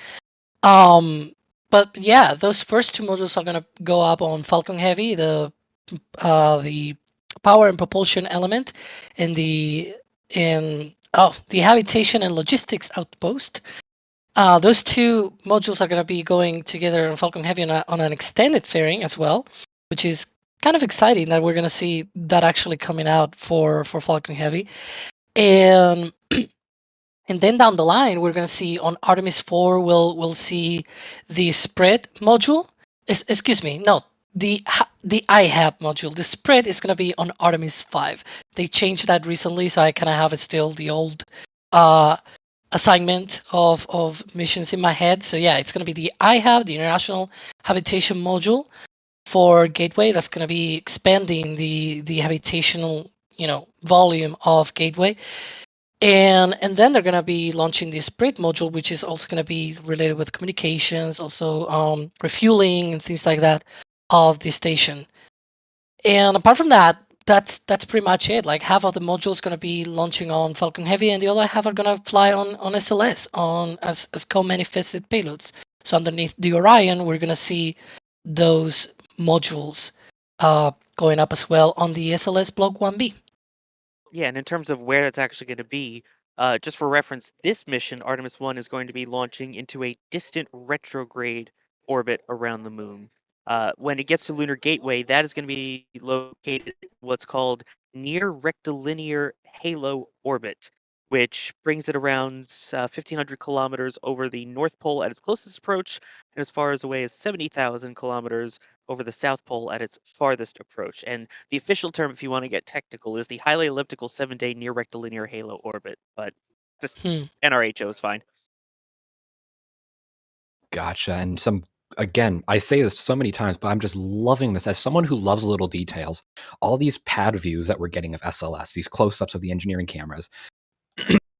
excuse me, are just tremendous. Like it's just great to see all the little details that make this big rocket into a thing, because it's not that often that you get such great close-ups like this. Like we've been spoiled by all the images from Mary and Nick and all the Boca Chica photographers of all the close-ups of Starship, but now we're getting the same for SLS and seeing some great close-ups there. And a question here from Adam Fester, big question here saying, how many pounds of insulation are used on the launch vehicle? Well, unfortunately, I don't think we really have any numbers on that. Does anyone here have like any estimates or any guesses as to how many pounds? I'd say probably in the range of a few tons, if I had to guess. Yeah, I don't think we know. If we know the actual number, probably Chris or Philip might be the ones to actually Yeah. ask about that, because it's probably not something that widely public. But if it is not something that it is actually public, maybe it's protected by ATAR. So who knows? Because nowadays What I it's yeah. what I can say though is that the thickness of the foam itself is about ½ inch to 2 inches thick. So ½ inch at Hmm. its thinnest, 2 inches at its thickest. But on average, it's typically about an inch thick. So I guess if you do the math, if someone out there is good with the numbers to figure out the entire size of the outer tank and then the weight of about an inch square of foam and see what you get, or an I inch feel cubed, I guess. think that's something I could do. My brain is kind of mush, just going moon, moon, moon, moon, moon, moon, moon, moon, moon right now. So maybe try again some other day. Oh, it's just, yeah, very exciting. But yeah, quite a bit of insulation. But another thing to remember, the insulation on these vehicles, or on SLS and as well as on the shuttle's external tank, are very, very, very light. They're meant to be light not only for mass savings, but also because the foam is very, I don't really know what the term is, but it's very sponge-like. There's a lot of little holes in it and a lot of little air bubbles. That really helps the insulation factor and helps it to, well, further prevent liquid hydrogen, liquid oxygen from boiling off. So the foam is very, very light. So it's honestly feels lighter than styrofoam. I have a piece of it back home from a shuttle external tank, but it is very, very light because, with rockets, every little gram of mass counts. So you really need to minimize your mass there. So not a lot, but there is definitely a good amount of weight of foam on board. I hope that kind of answers your question. And Chopper here with us, two Australian dollars, actually from Australia, and they love our work and coverage. Well, thank you very much, Chopper. We appreciate that. And Josh Palmer here with $10 saying that you guys rock. Thanks for the great coverage. Well, you rock too, Josh. Thank you very much for this, and we appreciate that a lot. Ooh, that's a very nice camera view.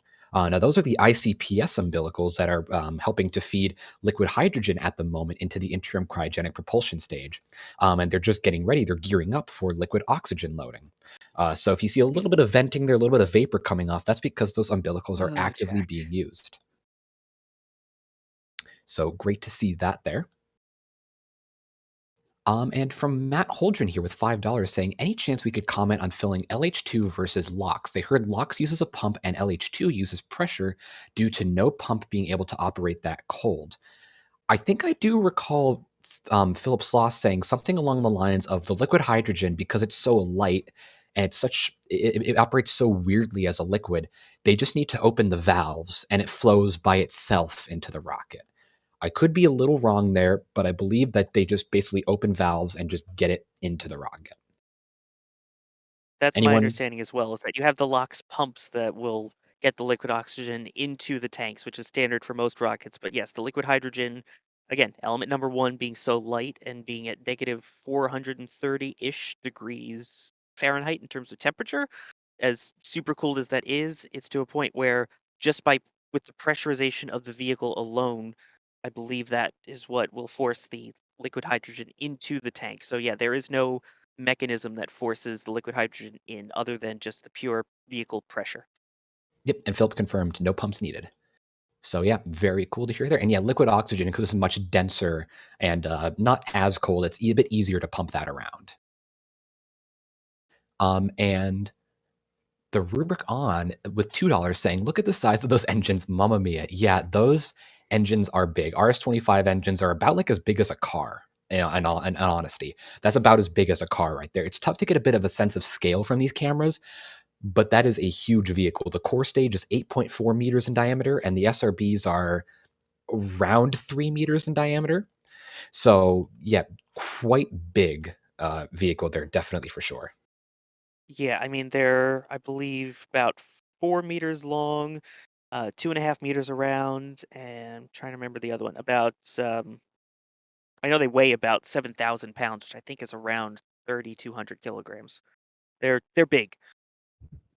Yeah, they are huge. And no mistaking that. I mean, everything with rockets in general is just huge. So yeah, it's big. Tiffany here is saying their 5-year-old son Jason and them are watching from Wangaratta, Victoria, Australia. He says that we hope that we okay on the way to the moon and back again.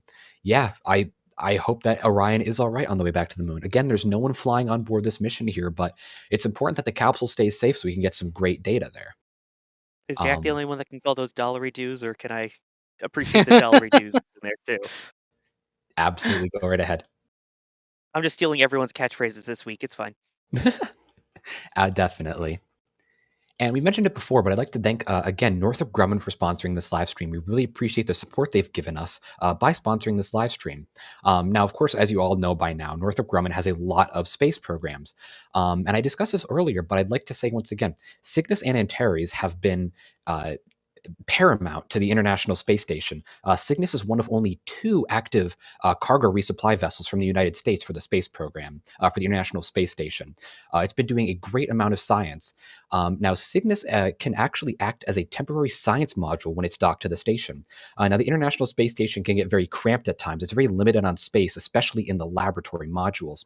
And because of how Cygnus is set up and the space offered in Cygnus, they can run science experiments and payloads inside Cygnus while it's docked to the space station for around 3 months at a time.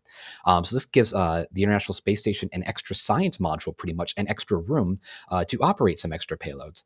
Not only that, though, Cygnus can actually be used as a standalone science laboratory when it's undocked from the space station. Now, obviously, no one's on board there, but there can be autonomous science and payload experiments running inside Cygnus. Now, we saw this back several years ago when they ran experiments where they purposefully set a fire inside a small box inside Cygnus to see how fire behaved in zero gravity to enhance the safety of spacecraft.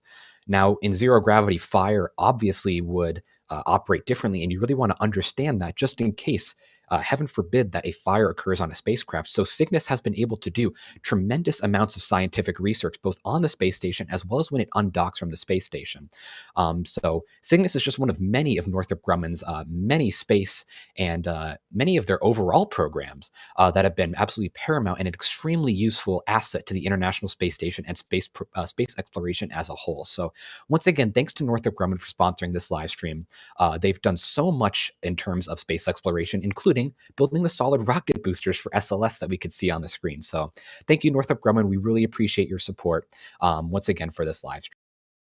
And I got to throw in my love for the solid rocket boosters. As a shuttle fan, that was the one thing that I was looking forward to the most about SLS is getting to feel the rumble of those solids again, especially now that the shuttle was the 4-segment and these are the 5-segment boosters. So just that much more stuff in there. I mean, they're amazing. It's been fun watching to see them tested. And yeah, I mean, Northrop Grumman has a great product there personally with those solid rocket boosters. And again, that's me being selfish from a shuttle fan, but I'm excited for them to hopefully ignite in a little bit here.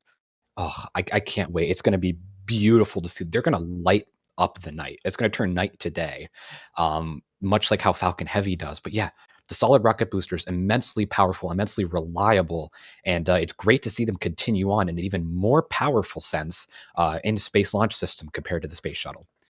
Now you can see the countdown clock there. We're coming up on T-minus 4 hours and 30 minutes until liftoff. Now, that does not include a planned 30-minute hold at T-minus 10 minutes. Right now, we're sitting at just a little bit over, just 16 seconds over L-minus 5 hours from liftoff. Again, we're tracking on time for a liftoff at 1:04 a.m. Eastern Time. That is 6:04 UTC. So again, the last that we heard is that they are ahead of schedule and that they are on time for that liftoff. But again, even if they run into some problems, they still have that 30-minute hold built in, as well as an entire 2-hour launch window. So plenty of time to work with. We've been experiencing a very smooth countdown. Right now, we are still in liquid hydrogen loading on the ICPS, about to move into liquid oxygen loading, where the core stage right now is fully fueled and in replenish mode. So we're looking great here in terms of the countdown, in terms of propellant loading. And again, we're being treated to some great close-up views from the engineering cameras as the mission teams continue to inspect the vehicle on the pad. And looks like we're doing a bit of a zoom in here on possibly part of the insulation of the core stage. Looks like that little white cap there is what they're zooming in on. But again, it's fun to follow these cameras basically looking over the shoulders of the mission managers. And yeah, it looks like a little dot of frost there in the middle of the tank, that circle there. But yeah, very They fun. may just be checking to see if it's a planned spot or, I don't want to say the L word, but a slight one. It is okay, though, that some of those still get frosty. That is most of the time nominal. So that's why they always just pan the cameras around and double check everything. Yeah, absolutely. Going back into super chats, we have an interesting question here from Michael Hall. I think this is one we actually answered a little bit before. So, saying, does NASA have enough RS-25 engines for many missions up until Artemis 8, or is there an alternative down the line? Well, yes and no. As of right now, they only have enough engines up until Artemis 4. But the way that NASA is addressing that is they are opening up the production line, restarting the production line in partnership with Aerojet Rocketdyne to produce more RS-25 engines. They're building them both out of, they built a few out of spare parts that they had, as well as just building some from brand new parts using new manufacturing techniques to make the engines cheaper, as well as more powerful. So there are new RS-25 engines about to enter production. So that is planned from Artemis 5 onward. So And it's a minor detail, but we're talking RS-25As. So yeah, slightly different from the default RS-25s in the shuttle, as these will have that little bit of extra power. And as Phil was mentioning earlier, be able to go up towards 111% normal operation and 113% in case of emergency. Yeah, like Sawyer said, on the bottom of SLS are the RS-25Ds, and the new ones that are being made are RS-25Es, which are slightly more powerful, a bit cheaper, using new manufacturing techniques, adding a bit of 3D printing in there. So basically just a modern version of the RS-25. There are also plans that were tentatively thrown around for an RS-25F that is a complete redesign of the engine, but we really haven't heard anything about that recently. Seems like that was more of just a proposal. And we're getting a lot of very crazy camera views here of this little spot on SLS they're trying to focus on. Looks like they're just double checking to make sure that frost is nominal. This is so fun to me. I could sit here for just hours and just watch them not troubleshooting, but just watch them inspect the vehicle. This is just, I don't know, maybe I'm weird, but yeah, I just love this. But thanks for the question, Michael. We appreciate your support there. Nolan here with $5 saying, what would sound better at launch? One SLS-sized Falcon Heavy or one Falcon Heavy-sized SLS? I don't even know how to approach that question. So thank you very much, Nolan. I'd say they both sound pretty cool in their own ways. SLS It would be weird. Yeah, I mean, SLS... As long as it's not a duck-sized one, we're fine. A little model rocket. I mean, Falcon Heavy is rumbly, but SLS will be crackly with those solid rocket boosters, so they will sound a bit different at liftoff. I gotta say, I mentioned it before, I'm a solid fan. They're very different. One of them has great sound, the other has great feel, is the way I like to say it. You tend to feel the SRBs a bit more. Oh, I'm sure, yeah. I've only ever felt a liquid fuel engine on Antares, but yeah, I'm sure solids are very, very rumbly, like you feel like your chest is about to explode. And we just heard a confirmation here that they are about to get into LH2 and LOX fast fill on the ICPS. So just waiting for confirmation in the next few minutes for that. So that is great news. Fueling is continuing nominally for that. Again, it's been a great countdown so far, and we hope to see a great continuation of this countdown. Thank you for the support, Nolan, also. And Adam here, what has determined this launch window to be so late/early? They assume some orbital mechanics are at work, but they figured they'd ask the experts. Well, Alex, I'm going to toss this one to you. What determined this launch to be at this time? What's the driving factor to launch at 1 a.m.? Why can't they launch at like 3 p.m. when it's nicer out? Yeah, so they have to consider many factors, but the most important one is where the moon is going to be located, and also the performance of the rocket, the trajectory that it needs to take into account. Obviously, you could, in theory, launch to the moon at any point in the day, but then you also need to account for the performance of the rocket, and you also need to account for when you return from the moon once Orion comes back from the moon. So you need to take into account many different parameters there, and it all comes down to orbital mechanics. There's also a few other constraints. For example, the solar panel, basically the batteries on Orion. The solar panels need to be in sunlight for a certain amount of time over the whole mission. That's what is usually called the eclipse constraint. Basically, you shouldn't be able to have Orion during an eclipse of the sun by the Earth or the moon, depending on when in the mission that is. You don't want that to occur, that it stays for too long and the batteries drain out. So you also have to take into account that. So it all comes down to that, to what are the orbital mechanics, where is each body in space is located, the performance constraints of the rocket, and obviously the illumination and things like that, for Orion to be able to be powered by those solar panels. And that's part of why they chose the distant retrograde orbit around the moon, is that each orbit is about 14 days out that far, so it allows you a lot more time. Again, if you launch at the correct time, as in this 2-hour window here, to be in direct sunlight for a large portion of that time. Very interesting. I'm not going to lie, I learned a lot from that answer myself. So I really appreciate Adam for asking that question, because I learned a lot from that. So thank you, Adam, for the support. All thanks to Philip Sla's great articles. Oh, that man needs to make a novel out of those articles. There's so much good information there. Spencer here with $10 saying, NASA has a history of delivering projects way over budget and behind schedule.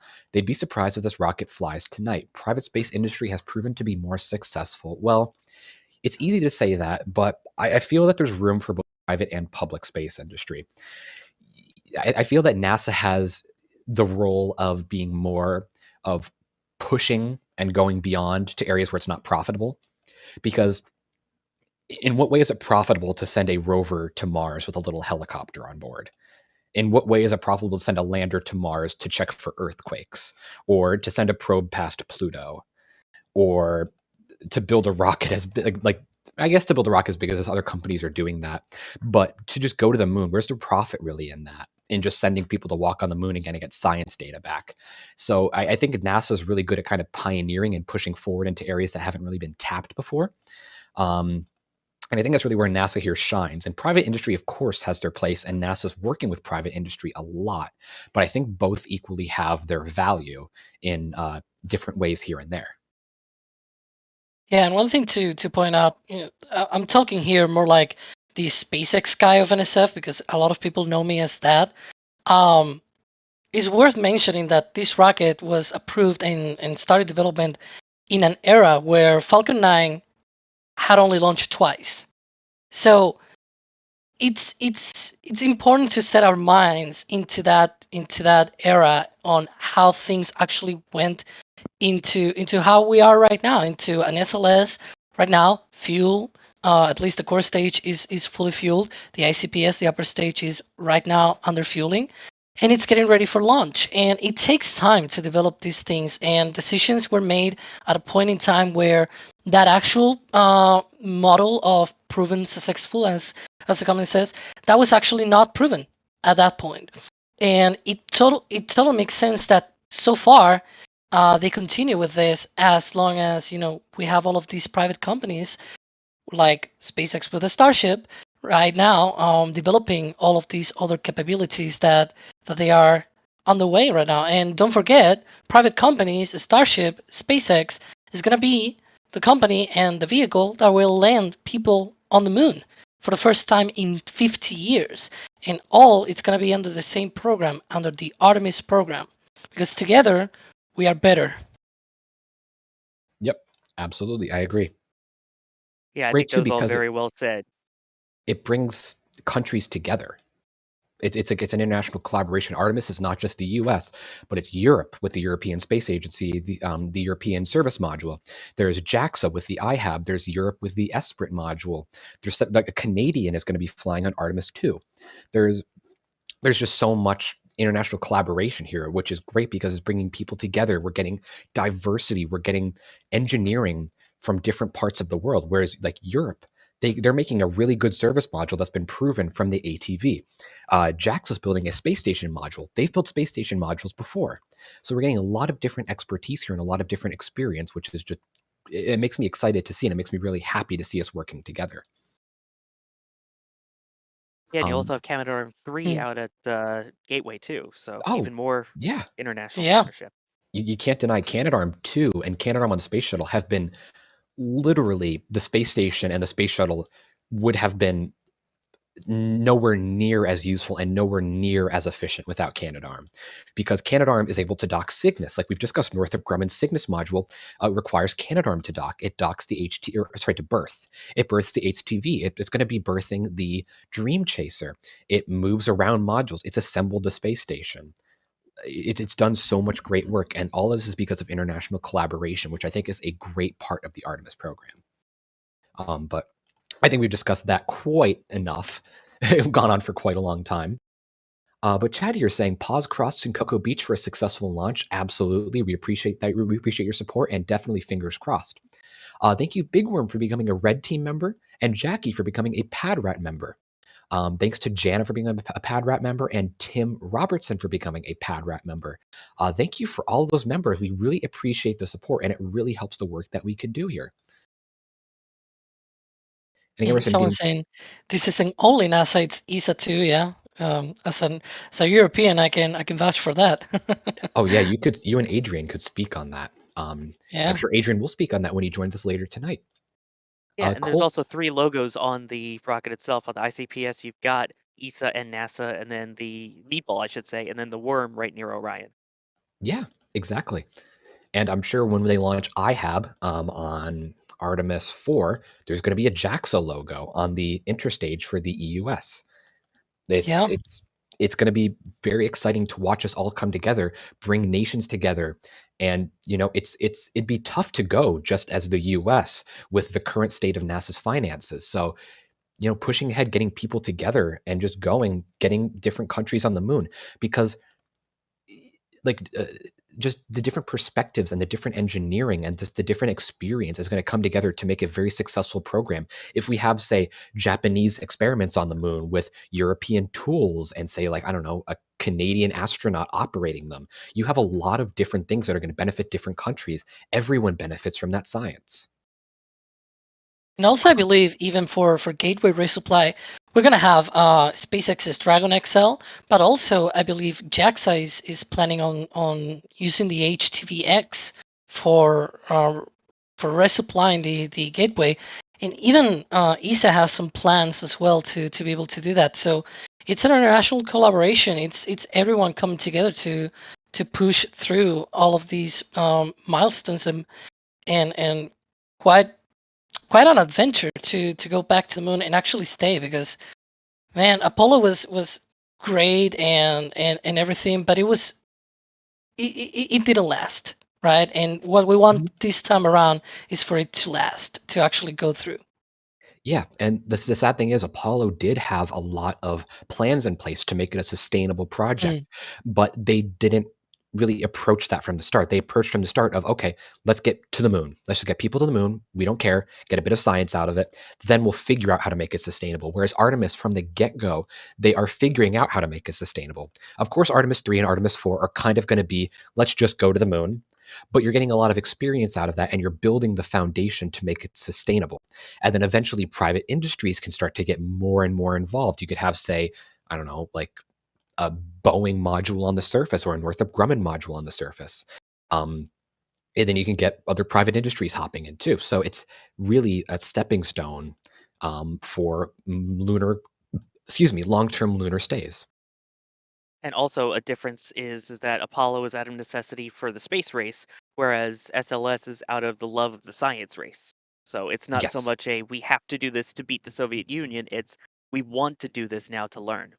Yes, and the great thing too is not only do we have Starship, which can get an immense amount of payload to the moon, like you literally could have a standalone laboratory inside Starship to do science on the surface. You could bring tons of food and tons of experiments to leave on the surface. There's so much that could be done with that. And having multiple day stays instead of, 1 or 2 or 3 days like on Apollo, you could do so much more science. Put experiments on the surface, do more surface experiments, things like that. There's so much more that can be done here, especially with all the experience that Apollo has given us and all the new technology that has come since. But I think we talked about that enough. And real quick, Eagle 99 Falcon just dropped $100 super chat. No comment, Wow. but thank you very much, Eagle 99 Falcon. That means a ton to us, and that is immensely helpful for the work that we do. Thank you so much for all that support. We genuinely, genuinely appreciate that. That is awesome to see. Cole Logan here with $2 saying, what about using Super Heavy for the SLS first stage? I'm just going to say real quick, no. I assume this is probably a joke comment, but if it's not, no, because they are wildly different, extremely incompatible. Just no. But we appreciate your support, Cole. We appreciate the question. There is a Cursed Rockets Twitter account. Someone should make that if they haven't already on that account. Oh, yeah, it definitely. I think they've definitely made that already. And moving on to the next super chat, James Wilson here saying, are there satellites in lunar orbit that will visually track Artemis around the backside of the moon? No. There are satellites around the moon, like the Lunar Reconnaissance Orbiter, and some other satellites as well, but none of them are going to be used for comms relays. The Gateway will be used for comms relay for the lunar surface, but that is, of course, not in orbit yet, and there's no need for it right now. So yeah, there's no tracking from satellites in lunar orbit. I mean, maybe they could turn the Lunar Reconnaissance Orbiter around and take a picture of it. They've done that with some Mars orbiters, but I'd say don't really count on it. There's really no need to. Again, also the bizarre orbit as opposed to LRO, which is kind of in its own orbit at the moment. Yep. Yeah, exactly. Sarah here with $20 saying, congrats to their dad and other Boeing spray team. So proud of all the work that they've done. That is awesome to hear that your dad is on the spray team, I assume for the foam insulation on the core stage. That is awesome to hear, and that is an integral part of this rocket. So very excited for your dad to see the thing that he's worked on flying, and we hope that he enjoys the launch. Thank you for the support, Sarah. I apologize, this is a German name, Der Fandliher. I wish Adrian was here. Saying, sleeping to your stream and waking up to the stream marathon can begin. Oh yeah, get a little bit of sleep, especially over in Germany. It's going to Liftoff, so we hope you get a bit of rest there. But thank you for the support. And John Lutz here with $10 say, can you tell Izzy, John, and Emma it's time for bed? Well, Izzy, John, and Emma, it is time for bed, unfortunately. John has told us to tell you that, but thank you for the support, John. We appreciate that, and we hope that they understand that message. And just an update, we are currently on fast fill confirmed on both tanks on the upper stage, the liquid hydrogen and the liquid oxygen. Yes, let's go. That's awesome. That is great to hear. That is excellent in the countdown. And that, again, things are flowing smoothly. The core stage, if anyone has joined recently, the core stage is fully fueled. It is now in replenish mode, which basically means that any little bit of propellant that boils off, they're just refilling that. So major filling on the core stage is done. They're now beginning fast fill on the ICPS, the upper stage. So great progress there. Again, it seems to be all on track right now. Last that we heard, they are still go for the beginning of the window at 104. The LOX team for the upper stage is reporting right now they may want to pick up the pace a little bit more in taking. We don't know how much of an issue that is, if that's a major issue or not, but that's just what we're hearing right now, and we'll keep you updated, of course, as any news comes along. Great view here of the engine section through one of those cameras. You can see the circular porthole. This camera is going to be going through a very rough time at liftoff, we could just say, but it should give some great views. And I'm excited to see also after liftoff all of the great pad views we're going to get, because there are probably dozens of cameras spread all around the pad. I can't wait to see all the different angles that we get. And the camera's moving. Yeah, which by the way, it is all inside a very protective armored plating there, so it's little slide action, getting an inside look at how they switch the lenses around. And I'm sure as it gets closer to launch, there may be some protective covers that clamp down, or at least, especially on the connection areas, they will kind of retract away, and then there's like a special shield that kind of drops down in front of it. Yep, and I'm sure this we're looking through quartz glass, which they did use on the shuttle program. And ooh, some venting there coming from the upper stage. Yeah. Again, they're going through fast fill right now, so they're rapidly loading it with liquid oxygen and liquid hydrogen. The team did say they want to pick up the pace a little bit and hurry up a little more on liquid oxygen loading. Again, we're not sure if that's really an issue or if they just want to work a little ahead on that. But that's the last that we've heard. We are right now at T-minus 4 hours and 9 minutes. Now, like I said before, that does not consider the built-in 30-minute hold at T-minus 10 minutes. If we do consider that, we are about 4 hours and 39 minutes away from liftoff. And again, that final 30-minute hold at T-minus 10 minutes is completely planned. It's supposed to happen, so when it happens, don't worry. That is just to allow the team a little bit of built-in time just to catch up, do any last checks, any last go-no-goes, any last inspections just before launch. So again, all seems to be on track for liftoff tonight. We've had a very smooth countdown. We hope that the liquid oxygen, the note from the team on the liquid oxygen for the upper stage is just a little fluke, and we hope they can address that quickly. And of course, we'll keep you updated as we hear any more. Thank you, Lucas, for the $1 super chat. No message, but we still really appreciate that. As well as $20 from Colin Bailey. Thank you very much, Colin. We appreciate that. Daniel here with $5 saying that their 6-year-old Ezra is excitedly waiting. He says that one day he'll work for NASA and go to Mars.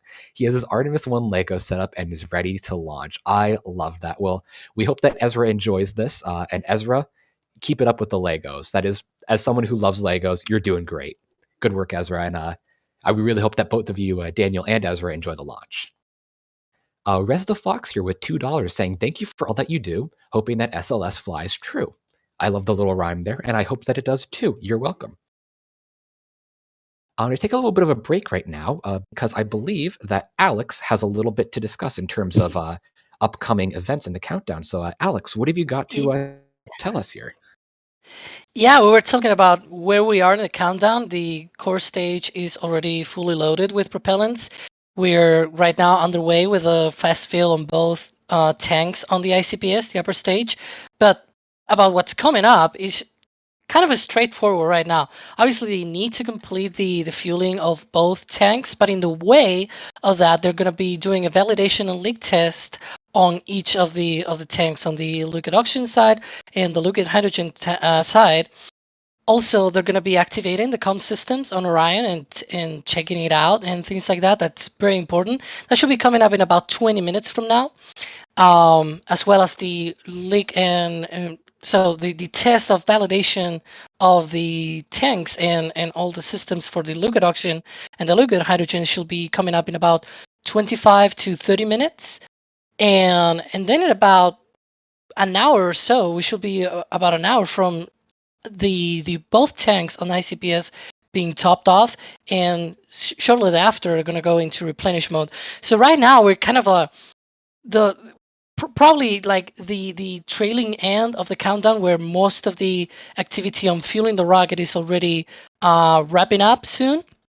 And then it's going to be a little bit of a 2-hour time there that we're going to have of more calm until we go into the T-minus 10-minute hold, which will occur at 12:14 a.m. Eastern Standard Time. That's going to be 40 minutes. That's going to be a built-in hold for 30 minutes, and that's going to be 40 minutes before the liftoff. So that's sort of the events coming up here. Just basically finishing up the loading of both tanks on the ICPS, testing the Orion communication systems, and some of the telemetry data that they need to verify with mission control and the engineering teams as well. So not a lot to end this part of the countdown, which is arguably part of this is the part of the countdown that has given them so many headaches in the past, like in all of the attempts, and it's kind of great to see that they are progressing through really, really smoothly. Yeah, absolutely. I mean, we've seen the ICPS being a little finicky earlier in earlier countdowns. So it's good to see that so far it's been going pretty well. Again, we did have that one comment from the team saying that they'd like to pick up liquid oxygen loading a little bit. But again, we don't know how serious that is. We don't know if that's just a little quirk they want to get a little ahead of time. But sounds like things are going pretty smoothly here. And again, we'll keep you guys updated as we hear. But just some great shots there continuing of the ICPS venting. And again, last we did hear is that they are go for launch around 1:04 a.m. Eastern Standard Time. Again, that could change. They do have a built-in hold, and they do have an entire 2-hour launch window tonight if they need. So quite a bit amount of time, quite a bit amount of wiggle room they have in the countdown here. Musical Wolves here saying, how is engine number 3? Well, it sounds like engine 3 is good. We haven't heard anything bad, so that's at least something good. But yeah, thank you, Musical Wolves. We appreciate that. Tim Fall here with $10 saying, good luck from all of us at Astra. We're rooting for you. Well, thank you, everyone at Astra. We appreciate that. And thank you for the support, Tim. We really hope that SLS is successful. John Lawson here. Can we explain what type of propellant the SRBs are made up of and how they're started, if they can be shut down or not? I think I know someone who could take that question. Sawyer, you sound like you know something about some shuttle SRBs. What propellants do they use, and can they be shut down after they start up? So the big thing with that is no, they cannot be shut down once they have started. It is a fuel that continuously burns. So at that point, once they light them up, you can't shut them out until they finish their job, which for shuttle was about 2 minutes and 5 seconds in. I don't know the exact burnout time that's scheduled for SLS off the top of my head, but typically the SRB fuel is a mixture of mainly ammonium perchlorate and then PBAN, which is kind of like a binder for it. So it's commonly referred to just the whole thing as ammonium perchlorate composite propellant, but that's the main majority of it. It's got a lot of aluminum in it, and it burns. You've got one igniter that goes straight down and starts the ignition sequence, and it burns until it runs out and separates away. Hopefully that made sense. That sounds good to me, and that's why I threw it to you, because you know more about how shuttle solid rocket boosters work. I knew there was something with aluminum in there and some kind of binder or whatever, but I'm sure you knew that better than me. And getting some nice close-ups here of the first we saw a bit of the service module section. Now we're seeing some vents on the ICPS. Getting some nice zoom here and a bit of wobble from the camera, probably from some wind or ground vibrations. I can even see Totally the normal. all the pins holding stages together. Imagine the poor souls who have to do all of those bolts there. Or the poor robot, probably. Yeah, I guess it could be the poor robot. And Sarah here with another $10 saying, congrats, Matt and the Boeing Spray team. Well, congrats again. I assume that Matt is your father, but either way, congrats to them, and we wish them a successful launch. And speaking of foam, we're getting some great close-ups of the interstage foam right now. Seeing all the different textures there. And you actually see, I believe the interstage foam is hand-applied. And you actually see like the different variations of texture. It's hand applied compared to the core stage tanks, which are robotically applied, if I do recall correctly. And you actually see the bit of a difference there in texture. So I wonder if Sarah's father actually worked on the interstage. But thank you for the support, Sarah. We appreciate that. And Musical Wolf saying, any chance the moon is a 0G indicator? I mean, I guess the moon would be more of like a 0.16 G indicator.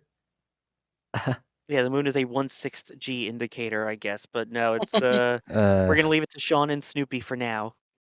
And although Yeah. we did have the what was it? It was one of the Crew Dragon flights, I believe, that had the floating moon on it. Oh yeah, there was the one little one. Yep, or no, the little Earth. It was a little It Earth. was a little Earth, right? I know the same people Yep. also have a little moon as well, which is why I was thinking of that. Yep. But thank you for support, Musical Wolves, as always. And $10 here from Paul saying, were any of us in existence the last time man was on the moon? No, probably not. I don't think anyone on the NSF team was alive in '72. Well, maybe there's someone. I think. Yeah, it might be a few, but yeah, definitely no one on stream right now. That's for sure. Yeah. That's for sure. Shuttle, yes. Yep. Oh yeah, shuttle. I watched the last 3 shuttle flights live, not in person, sadly, but on live stream. But yeah, Yeah, I got to see 2 of them in person, which I do want to point out. We are now at T-minus 4 hours and counting, not till actual liftoff, but T-minus 4 hours and counting. excellent. Love that. And again, we're getting some great shots on the pad here of SLS venting, both from the core stage as well as the ICPS now. Again, they are in fast fill. We just got an update here. Fast fill on both tanks is continuing. They're at 18% full on the liquid hydrogen and 44% full on liquid oxygen. So great to hear that. That fast fill is continuing on the ICPS. Thank you for the question, Paul, and thank you for the support. And $50 here from a username. It looks like they just smashed the keyboard, no offense, but we really appreciate that $50 saying, keep up the good work, guys, to the moon. And absolutely to the moon. Thank you very much for the kind words, and thank you for all the support. $50 is a great amount of support. Thank you so much. We really appreciate that. And $1 here from Aaron Bennett. No message, but we still really much appreciate that. Thank you. And Crazy Canuck with $30, no message, but thank you very much still. We really appreciate all that. And thank you again to everyone who supported us through Super Chats or through memberships. It's been a great amount of support. And I do just want to give a quick update that we are now getting in here from the back channel. Fast fill on both tanks continues. The liquid oxygen is now at 44%, and the liquid hydrogen is at 18%, both of them, and counting. Excellent. And I got a question here in chat from Brian V saying, is SLS flying northeast or southeast after takeoff? Neither. Or actually, if it lifts off right at the beginning of the window, it will fly slightly northeast, but mainly east. However, if it waits till the end of the window, it will fly mostly to the east. So as we get further in the window, it's going to fly a bit less north. So that's what the trajectory is going to be looking like tonight. It's not going to be flying quite as northeast as, say, a Starlink mission or a Cargo Dragon mission from the Cape does, but it will be flying a little bit to the northeast. And, oops, sorry, 1 second, I lost my place. Super chat here from Sarah saying, is the foam hand trimmed or machine trimmed? So proud of the Michoud crew. Well, I believe, like I said again, that the interstage is hand foamed, but the core stage tanks themselves are, what's it called? Robotically foamed. So that's, I'm not sure about trimming. I would assume there's hand trimming involved in there.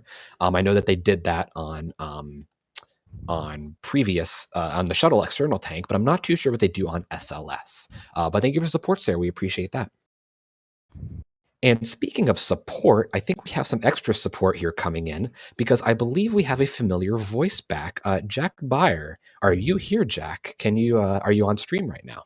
I mean, we're about to get pretty philosophical here. Is anyone even here? Do we really exist? If Jack, we think, please. Are we? I don't need an existential crisis at 9 o'clock at night. But yes, I am back. Caffeine load is go. I'm in fast fill for Red Bull loading. This stream not sponsored by Red Bulls, but you know, we are go. I am wide awake despite maybe like 4 hours of sleep cumulatively in the last 48. So yeah, we're here. Let's do some questions and have some fun and hopefully watch this vehicle shoot Orion to the moon. Let's go back to the moon. Moon. Heck yeah.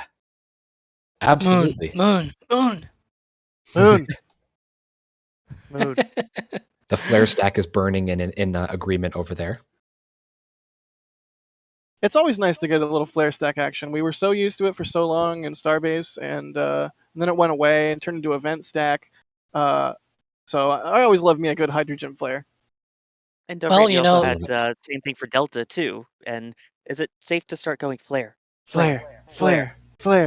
Just gonna say something, Jack. If you want to see a flare stack going on 24/7, just head on to McGregor Live and you'll see that. I still have a flare stack there. I'm gonna start calling you Plugs instead of Alex because you're really good at doing plugs. I don't know how you people are so good at segues, Jack. You are really good at segues into stuff. I'm over here fighting on the front lines, but you're just like, boom, here's a segue into this. You're like Linus Tech Tips over here. Well, that's high praise. Thank you, Ian. I'm just a guy with a beard and a lot of caffeine in my bloodstream. Oh yeah, Jack's going to be jumping to the moon tonight with all the caffeine he's going to be ingesting. And man, SLS is still venting on the pad. SLS vents in excitement, and the flare stack burns in excitement. I think we are ready to go. Hashtag we are going, or something like that. Oh man, this is so exciting, so incredibly exciting. Thank you everybody for joining us. Absolutely, just floored right now. Hang on just a second. Stand by. While we are standing by, we are taking a great look here at the at SLS, and again, that flame stack that we were talking about is completely normal. That is, now that the main tanks at least are pretty much fully fueled, any of the hydrogen that condenses back is run through some piping all the way out away from the rocket and is then burnt off there because, as you could assume, a buildup of hydrogen around something that's going to be very flamey is usually a bad thing. Yeah.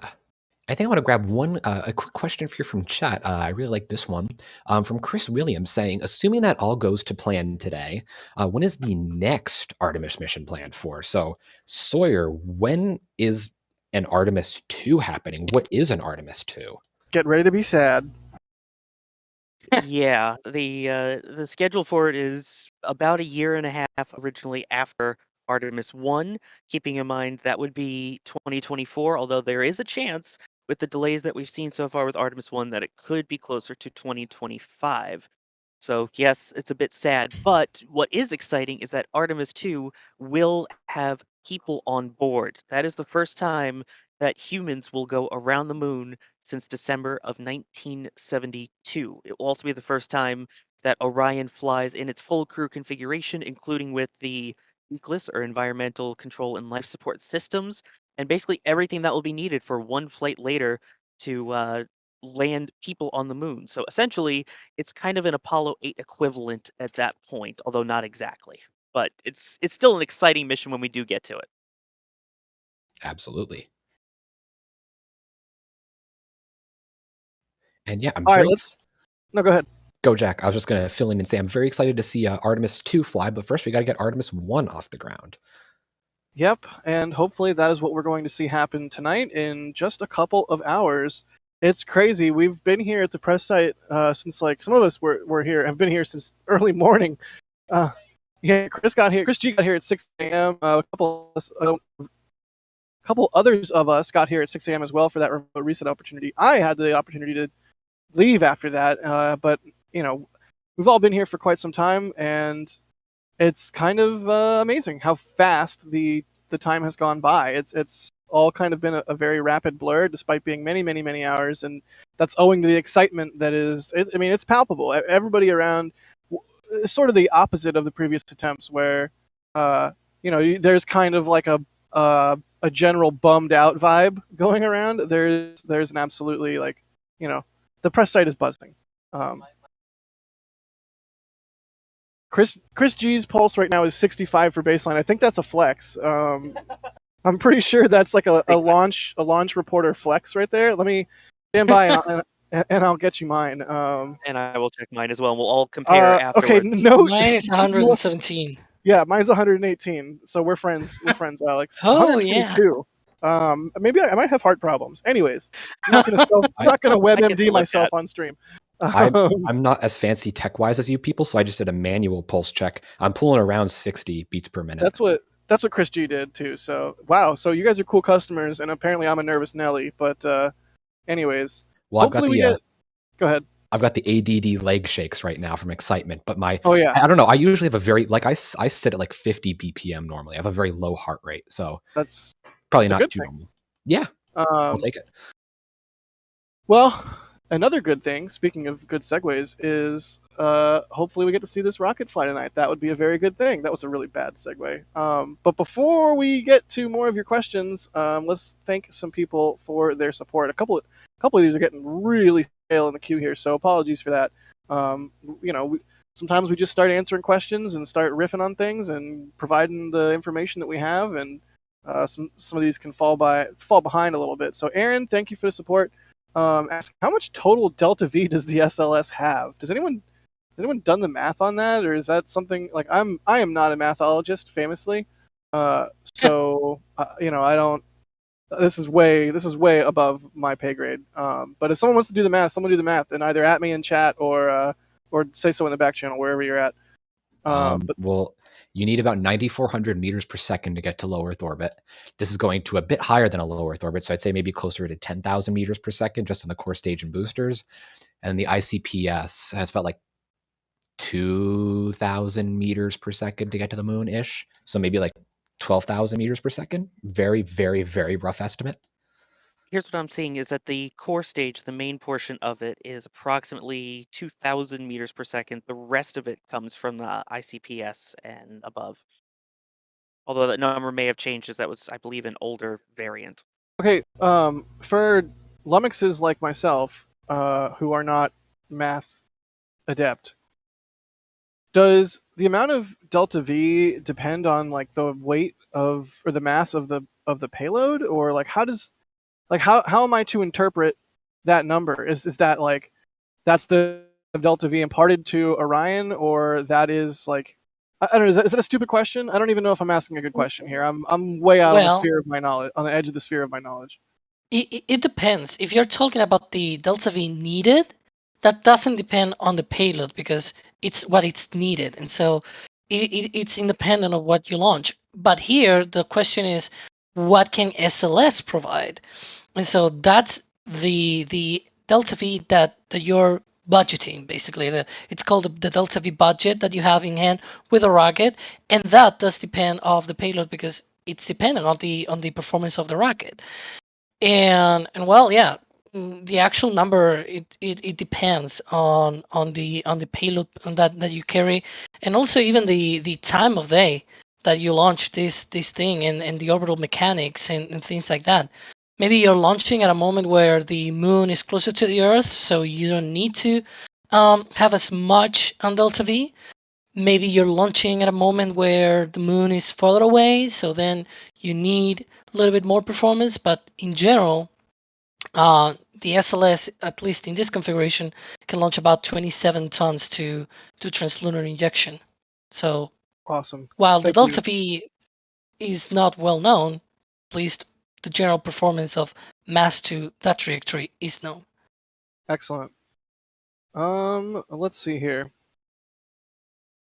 Obi-Wan Kenobi? Haha. Thank you for the support. They say I see Orion is listed as 2,400 pounds lighter for Artemis I than Artemis II. Is NASA not using any dummy weight in place of the crew and cargo? I believe part of that is also because of the ECLSS, the environmental control and life support system, is not fully complete on this Orion versus the one that will be used on Artemis II. Is that understanding correctly, Sawyer? Exactly. That is the main reason with the lighter weight. And I mean, that's all of the oxygen, the water recycling, all of that kind of stuff that the crew will need and the carbon dioxide scrubbing. But I know the question is asking specifically, why are they not adding dummy mass to it? I believe one of the main reasons is for this flight, you get that little bit of extra performance boost. So if you don't need it, take it out. And then if you don't have to add it back in, that allows for additional margins of error, we'll say. So if for some reason something happens later on in the abort, you can still get into somewhere around lunar orbit, if not the exact orbit you were planning, because you don't have as much mass that you're still dealing with. So by keeping that weight off, you basically will get a little bit more performance out of it. It'll still be ballast. It'll still be, you know, flying in a way that would be similar to when there's the full systems on board, but a little lighter means a little more wiggle room.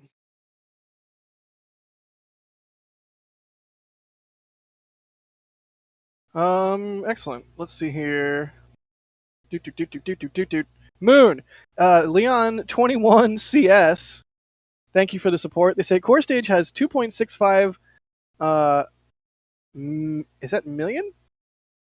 2.65 m cubic inches of foam. That's 1,534 cubic feet. Love the coverage. I mean, you guys must have been talking about the amount of foam earlier. Yeah. Interesting. Oh yeah. Let's see here. Chopper, thank you for the support. They say, okay, chat, rocket vote. Which is the better looking rocket, Artemis or Saturn V? For me, the Saturn V is the bomb. That's tough. Okay, I guess I'll go first. You know what? I'm sorry. I'm gonna go with SLS. I love me some Saturn V. It's so nostalgic and historic, and still kind of looks futuristic to me in a weird, like, retro future way. But if you know anything about me, you know my favorite color is orange, and a big orange rocket. I mean, come on, come on. And plus, the shuttle was so crazy. It's such a cool vehicle, and SLS being shuttle derived is like, it's layers of cool. So I'm gonna go with SLS. Sawyer, what do you think? Saturn V or SLS? Am I allowed to say SLS in the original Saturn V coloring that we saw early on? No, totally. You're absolutely, like, back in the Constellation program era. Yeah. Heck, I would even like SLS if it was like a Delta Blue SLS. That'd be kind of cool. That would be really don't tease me. weird, but really cool. I'm a big fan of the Delta Blue, as much as I like orange. And But I mean, I also do love orange because I'm a huge shuttle fan too. That's part of it, but it is nice seeing the. It reminds me a lot of the external tank, and you've got the SRBs too, so it's kind of got that nice aesthetic there going as well. So as a shuttle fan, I do kind of like the orange, but I understand why they don't add the paint, but it would be kind of nice. right, it would. And Ian, what's your, how are you gonna weigh in here? I think the Saturn V looks like a really bad rocket, and it'd be a real big waste of space to have several models of it in your bedroom. That's my take. No, I think the Saturn V is gorgeous. I think the Saturn V, SLS is beautiful in its own right. I think it's a very nice looking rocket, but definitely the Saturn V, I think, just with, I love the tapering of it, as well as just the black and white scheme and the red United States and the red and blue flag kind of just sticking out. I just really like the contrast there. Cool deal. Chopper, thank you for the support. Good question. Big Papa, thank you for the support. Thank God you didn't even ask me. oh, Alex! Oh my God! No. I'm here. Hi. Well, what's your, come on, Saturn V or SLS? Saturn V. I'm gonna say I like big rockets from the raw power and everything. Lie. Yes, and in SLS, it's a lot of power. I like that and everything. To me, the looks is just no, that's not my thing with SLS. No, and for all of those saying Starship as well in the chat, I'm gonna say as a big Starship fan, it looks hideous to me. So there you go. No, it doesn't. It looks amazing. You shut your mouth. I'm sorry. How dare you have your own opinions? Yeah, chat. What's your favorite? What is your? I guess this question has sort of ballooned from SLS versus Saturn V. Maybe we should do a poll for that. But yeah, definitely let us know in chat what your Bay rocket is. There better be a bunch of shuttles there. Yeah, right. Just send Falcon shuttle 9. Emoji if that's what. You stop with the Falcon 9 already? Let's see. Big Papa, thank you for the support. They say, what would happen if they missed this window? Entire LV scrapped, or could it be refurbished in some way? Oh, no. There's plenty more windows. It just would go in the next window. That's not a big deal. Tim Robertson, thanks for the support. They say, just became a pad rat and just retired from NASA. Past 15 years in the JPSS program. I retired following the successful launch of JPSS-2. Go Artemis. Well, congratulations, Tim. That sounds like a heck of a career. And the JPSS launch was absolutely beautiful. It was a nice, crystal clear night out in Vandenberg, and it was a truly beautiful launch. So definitely congratulations there on your returement. You know who built the JPSS-2 satellite? Was it some sort of company named Grumthorpe Northman? Northrop Grumman. Yeah, thank you. Thank you. I was waiting for. Yes, it was Northrop Grumman, which is nifty. What was that before? Ding, ding, ding. Hi, Morton. Thank you for the support. They say, do you think Starship could replace SLS at some point? If Starship is able to launch directly to the moon? I mean, never say never, but that is not the current architecture that is being pursued. I mean, who knows? Maybe Starship requires a capsule component to, because human rating it might be so onerous that, or just take enough time that the capsule component is a a part of the architecture where there's an Earth orbit rendezvous. You fly up on a capsule, you dock with a starship. The starship goes to the moon, lands, comes back. Oh, look at that bird! What is that? Sorry, I'm like a. What is that? Is that an owl? Bird. Squirrel. I mean, Yeah. Thank you, Ian. So yeah, there is an entirely, it's entirely possible that that's part of the profile. I don't think SLS and Starship can't coexist, but I certainly understand that there could be a world where reusable second stages and reusable rockets in general obviate the need for SLS. But I digress. We're getting a little bit off the rails there. And this bird what is this? Anyways, Greg. I mean, earlier was the T-38 birds, so this is a little different than that. Okay, one, but yeah. that was one of the rare moments tonight where I did not have eyes on the rocket itself, and I heard a roar, but I didn't hear screaming, so I knew everything was okay.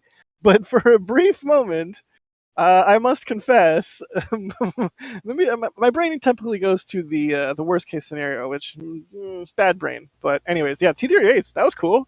So I probably should have just said that, huh? T-38's cool. All right, moving on. Greg Marquez, thank you for the support. They say thank you for the coverage, thanks for the sponsorship, and flight hardware, Northrop Grumman. Indeed, thank you, Northrop, for the support. Justin Miles, thank you so much. They say fellow space nerds are great, much better than listening to NASA White Chairs, blah, blah, blah. In question, have they finalized design on any pressurized expedition vehicles? They finalized the design on any pressurized. So there's supposed to be an unpressurized one and a pressurized one, right? And they're both kind of like, I think, down the line. I don't think any designs are finalized. If that, I could be mistaken. Somebody correct me. If not, the rovers. What we're talking about? Yeah. I think one of the contracts, at least for the unpressurized ones, but later down the line, they're supposedly going with the pressurized ones. Let's see. Robert, thank you for the support. They say, how do the SRBs expend their propellant? By burning? By burning it. That's not a... Burn, baby, burn. Yeah. Centered outward to casing. There's typically a grain pattern, like a star or an asterisk. There's various different types of grain patterns, and it's not necessarily uniform the entire way through the entire cylinder. Like it can vary segment to segment. It's a whole entire thing. I think we have an article about it on the site, don't we? I'm sure we definitely have SRB-centric articles. I think it was one that Chris G wrote a little while back after an interview with Northrop Grumman. Ding, ding, ding, ding, ding. Hey. We have an article on the whole SRB plume, like profile shaping based on the grain and whatnot. Jack, sorry to interrupt, but we do have a new update. They're still in fast fill right now on the ICPS, and the weather update to the launch director is saying that the weather is continuing to trend positive. Great. It's not negative right now, is it? Or it's just getting even better? I believe the latter. Yeah. They said before that like it was a little, if they had to launch at the moment earlier, they could have done it. But for the launch window itself, I think it's getting better. I think that's what it means. Right. It was at 80% originally when we started filling today, and now it is up to 90%. Yes. That's what I like to hear.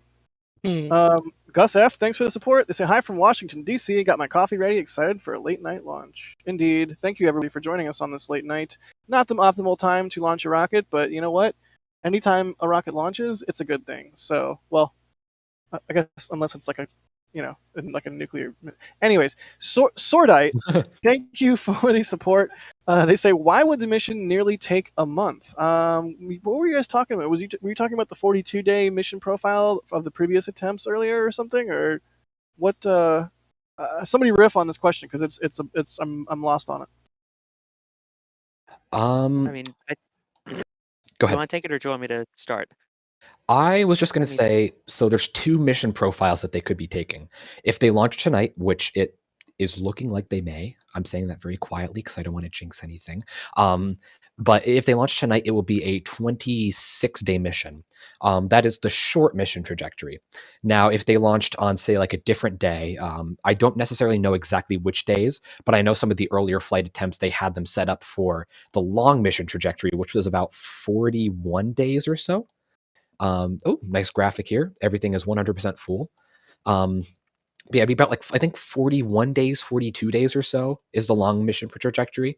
But it takes that long because they want to do a very long orbit around the moon. That's going to be the distant retrograde orbit, as well as it takes several days to get to the moon and several days to get out at the moon, back from the moon. So that's why it takes about a month. And the long versus short trajectory depends on where the moon is, what time they choose to launch, the solar panel angle on Orion, things along those lines. And again, the distant retrograde orbit plays a role in that too, of when you come back, each orbit is about 14 days. So to get back to a point where you would then be able to do the fire to return back to Earth, you kind of have to take that into account, that it's not like Apollo where it was every couple hours or so you'd be going around. Oh, and we just have a new update. LOX fast fill on the ICPS is complete. So now they are likely going Yeah. into topping, where they just fill up the last little bit of the tank, where then they'll Right go into now, launch. yeah, right now they're doing the liquid oxygen validation and leak test. That's basically cycling a little bit of valves, making sure that everything is nice and dandy for going into topping operations, which will be in about 20 minutes from now. And that's the liquid oxygen side. The liquid hydrogen side should be complete very shortly as well. We'll might get an update really soon about that. Maybe I'm just hungry, but topping operations makes me want a pizza. Yeah, and we also got the update on the weather forecast. It went from 80% chance of go conditions to now 90%, and I think we have that update. It's actually good for photographers because if I've listened well to the update from the PAO, he said that basically the clouds were thinning right now. That's the expected forecast. So any photographers out there making any streak shots will get a better photo of that streak shot of the rocket launching.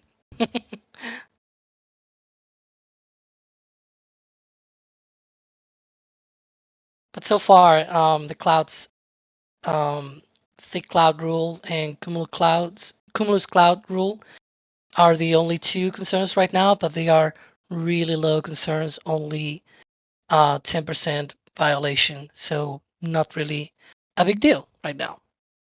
All right, cool. Let's see here. It sounds like we're gonna have a rotation of the commentation here. Ian, you are leaving us, but maybe back later? Question mark.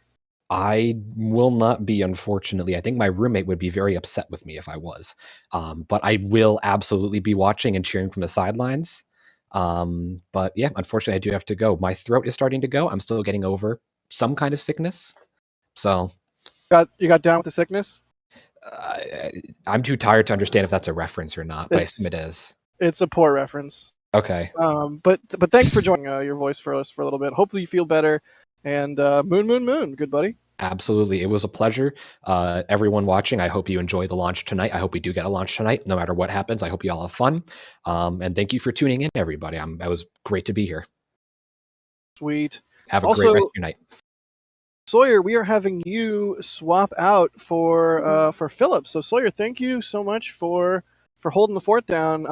I actually got a much needed break, so seriously, thank you. And I started calf load, so we're all good now. Everything's good. Everything's great. Everything's good.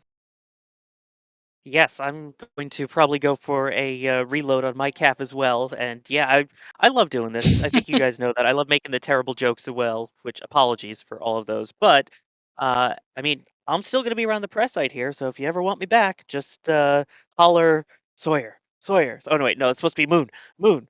So I'll be around. Moonier? Soy moon? I don't know. We'll work on it. We'll workshop it.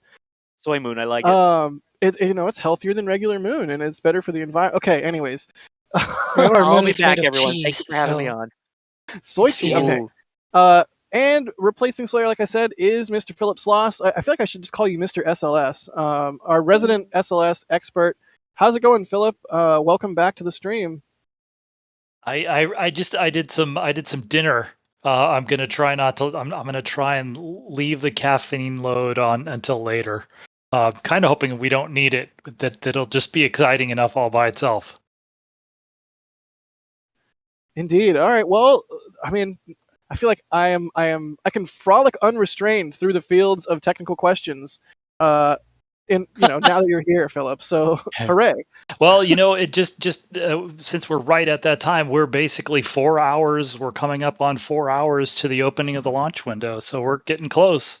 I mean, 4 hours is a long time, but we've been here for a while now too. So yeah, it's getting real. It's getting really, really, really real. I know that's super eloquent and descriptive, but as the clock ticks down, as the countdown has been just butter smooth this evening, it feels like it's going to go. Obviously, there's still the vagaries and challenges with the terminal count, and who knows what can happen, but everything looking great so far. Weather looking good. Just what a fantastic evening for a test flight of this massive, insanely cool rocket.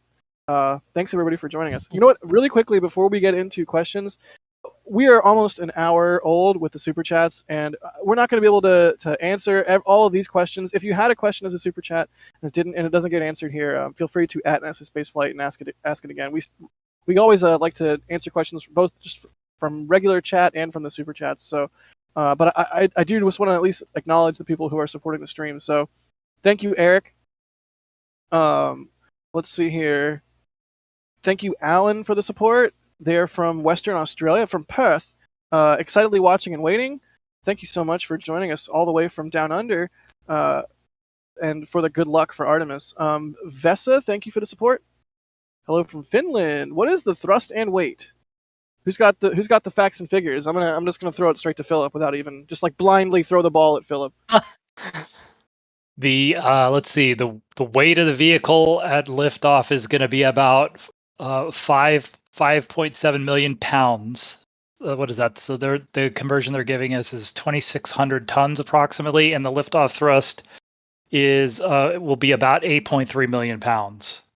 And then basically, the vehicle gets its maximum thrust about 20 seconds after liftoff. So the booster the booster grain is shaped in such a way that the thrust gradually increases to a peak at 20 seconds after liftoff, and then the RS-25 engines, as we were talking about a while back, they're throttled at 100% at liftoff, but then they immediately throttle up to 109%. So there will be a little extra boost there right after liftoff, and I'm not sure if the folks at the press side will be able to tell the difference between 8.3 and 8.8 million pounds, but I know everybody's hoping that they get to test that out tonight. Oh, that's really interesting. I'll have to do a count in my head and see if I notice anything different, or at the very least, go back and look at my photos after the fact. Good question from Vesa there. Hopefully I'm not completely ruining your name. Mahir, thanks for the support. They say thanks for the amazing stream, Ian Fan Club. A little bit late on that one. Sorry, Mahir, but thank you. What's up, good buddy? Optimum Tract, thanks for the support. Shout out to Quartz, all systems nominal. Mark Cisco, thank you so much. They say wicked pumped. Go Artemis. You know what was wicked pumped is all the propellant into the vehicle. Okay. Vadim Rosenberg, thank you for the support. They say, why should it take weeks to reach the moon now? Why such a long trajectory and multiple loops? Apollo only required 3 days, I believe, on Australia. It's a lot of reasons, but a big part of it is the near rectilinear halo orbit that we are targeting. It's a very, very special orbit, and it provides a variety of advantages over a standard orbit. But we can go more into that in a little bit here. Jack Friedman, good name, Jack. Thank you for the support. They say my STEM LLC's motto is shoot for the moon, and even if you miss, you land amongst the stars. So I thought it was fitting. Love the work. Yeah, I think I've heard that one before. It's a good inspirational phrase. And thank you for the support. They say what gases are being flared? That is a hydrogen flare. James, thank you for the support. They say great timing. No work tomorrow means I'm going to stay up and watch the launch. All right, that's good. Yes, I'm glad you're joining us, James. Heliotrope, thank you for the support. Is there any details on the Foundation surface habitat? Is it planned? Will SLS launch it? Any cool facts about it? Shout out to Purdue. I don't know what the Foundation surface habitat is. Is that the initial permanent habitat on the moon, or who's got brain cells on this? I really have no idea. I do know they want to eventually have habitats on the ground, but not even sure what the name for it will be. Yeah, those would still be, there are lots of different plans for it. Mm. I'm not sure, what will be, uh, which designs will be picked. I'm sure that that there's a project though. We just need to look it up. But yeah, I think it's probably, they will have scoped out if they did their own study, what they would launch it on. I mean, SLS has a cargo version, at least kind of on paper. I know that everybody in the everybody in the program hopes someday that they have enough vehicles to launch a cargo, and they could probably fly about 42 tons to the moon. But if you get something like the Starship capability, which has got more, that can launch more frequently than once or twice a year, then you would think that would probably be a better bet. Now, we still need to see when Starship's going to sort of come online, but it's going to probably do quite a bit of heavy lifting once they get that capability. Cool deal. Continuing here, Nate Owens. Thank you so much, Nate, for becoming a launch director. Wow. Launch director is one of our higher levels of support. If you guys don't know, the membership program is an awesome way where you can sign up for member-only perks and support what we do. And there's different levels of support, and at the different levels, you get different perks. And yeah, I mean, I think at the base level, you get like some chat emoji that only members can use. In fact, I'm going to throw some SLS hugs into chat because that's pretty sweet. And then ramping up, there are additional perks that you can get at Capcom level and above. You get Discord access. I think it's at Red Team and above. You get the behind the scenes stuff on the YouTube community page. You get like photos and videos and stuff that goes live from Boca Chica before like a daily video would, things like that. Like there's all kinds of different perks for the membership program. Video to video, one video could do much better than another when we put them out, and sometimes videos don't do great that we put a lot of hard work into, and sort of the grout that goes in between those peaks and valleys is the membership program. it's the bedrock, it's the grout. I don't know, I'm struggling, I'm mixing metaphors here, but thank you so much to Nate for becoming a launch director, which will give them the opportunity to have their name at the end of NSF live shows. Yes, thank you for that. Yeah, and by the way, that list, like the font on that list is super small. The amount of support that we get, it's amazing. Yeah, we're going to need to eventually transition from that list to some sort of like high frequency burst of imagery, like just like flash all names on screen really fast, like a frame a second or something. I don't know. I kid, but it's true. Seriously awesome that we have so much support, and we wouldn't be able to do what we do without it. So thank you to our members. Speaking of Ginger, thanks for becoming a Red Team member. Rod Johnson becoming a Capcom member. Don't forget Discord access, Rod. So pop into Discord when that propagates for you and say hey. We got any other members coming through here? I'm looking through the list. Andrew M gifted 5 Red Team memberships. Thank you so much, Andrew. Cat Herder Cam gifted 20 Red Team memberships. That's awesome. If you guys got a gifted membership, make sure you thank the person that gifted it to you, and make sure you check out the membership page on YouTube and enjoy your perks. Hopefully, you like the membership program as much as we do. Let's see here. Is there any kind of hydrogen recycling to save on having to do electrolysis to make hydrogen? Asks Williams Plays. Or does it just all get kind of vented into the ponds and or flared? For this, it would just be they're going to lose some of it to boil off, and some of it that's being dumped overboard, and they bring in hydrogen that's essentially made from outside. They bring that in. Yeah. I don't think they've got to that. I know that the larger sphere that they're trying to integrate with Artemis II, they're going to try and do. They call it zero boil off initiative, but it's basically to try and reduce the boil off rate so that they don't lose so much of it just to regular boil off while it's sticking in the storage tank. But they definitely are bringing in hydrogen from outside that they lose during the venting here, during the tanking prior to liftoff. Oh my And god. that hydrogen Wait. is not Wait. Hydrogen. okay. What was the hydrogen boil off initiative? Is that what you said? It's called the zero boil off initiative. Thank you. Zero boil off initiative. Well, Yeah. earlier we had H boys or H boy from. Those are different, yes. Yeah, but no. The zero boil off initiative would be the Z boy. It's a companion to the H boy. Yeah, this right. It's sorry, that was a there's a stretch. difference between boil off and so there's a difference between that and burn off, which is kind of more of a flare stack kind of thing. Got it.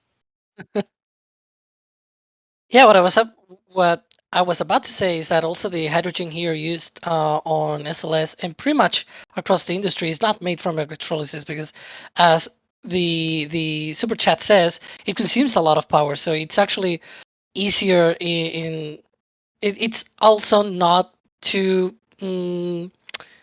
environmental friendly to use that method, but usually it's extracted from all the products of extracting natural gas and things like that. It comes off as from the earth, but it takes way less power and way less money to actually do that. So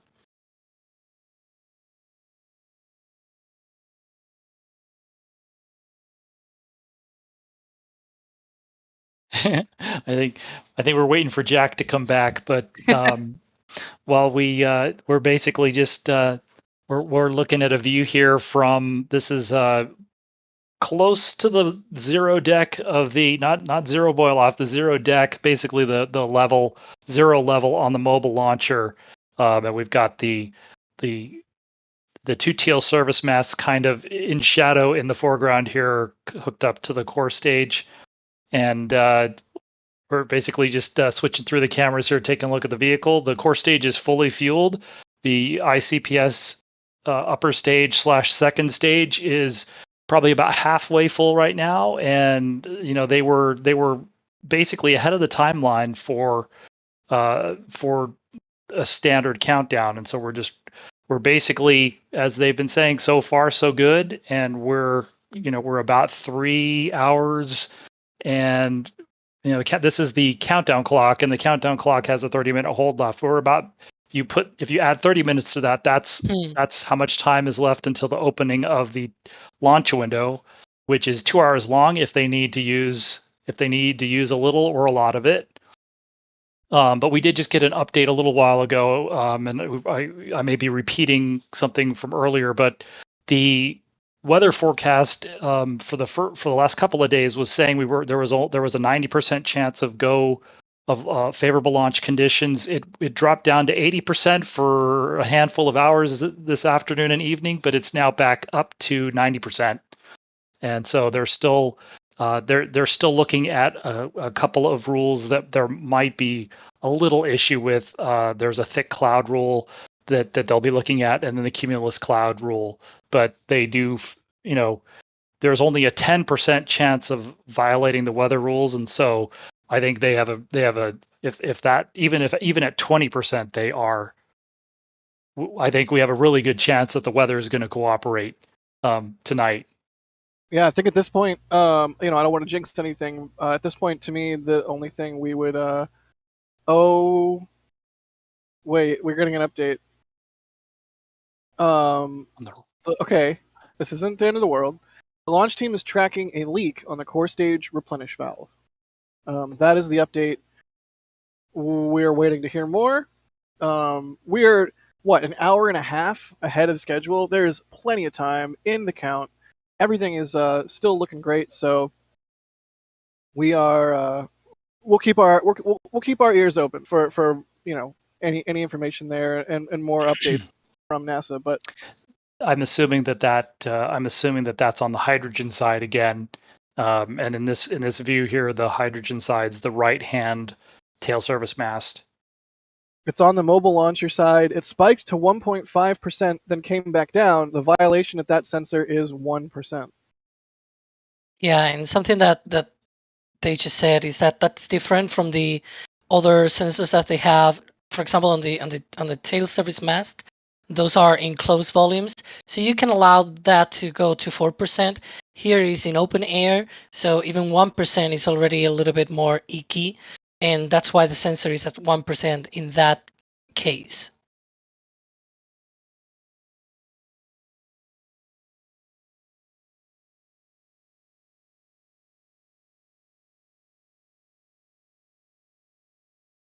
Oh, Okay. We're sort of listening to the NASA commentator right now in the Yeah. background. right now the leak is back down at the 0.2%, 0.2 of a percent range. If it goes back up above 1%, they will need to send in the red crew. But as of right now, it has gone back down. So we're going to hope that it holds where it's at. So again, we're keeping Well, our yeah. ears open and sort of listening to And- things as they Hmm. develop. Go ahead, Philip. Right. And if they do have, if they think there's a chance that sending a red crew out to the pad would help, then that's at least there's some optimism there that this is something that they could that they could torque a bolt down or maybe reset something in a from a control panel on the mobile launcher. So this, I'll have to go back and listen to the context a little bit on this, but if it's not on the vehicle and it's something that's a little bit of ways away from the from the actual vehicle and the umbilical plates, I didn't catch exactly where they said. So Believe. I'm sorry, go ahead, Alex. Yeah, I believe he said on the mobile launcher side. So yeah. Well, see, in the there's replenishment valve. they call them, it's basically a valve complex. They call them skids. And so I don't know exactly where the core stage liquid hydrogen skid is. If it turns out that it's a valve at that valve complex, then again, that might fit, but it might not. But that might fit in the sense that, like, you're talking about the rules for the leakage are a little different because it's exposed basically.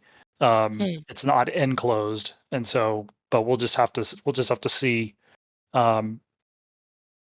see what happens with the what they're measuring for that. And again, there at least some hope there. We have 3 hours and change that if they're seeing it continue to fluctuate, that they might be able to send a crew out there, and that there's something that they could do.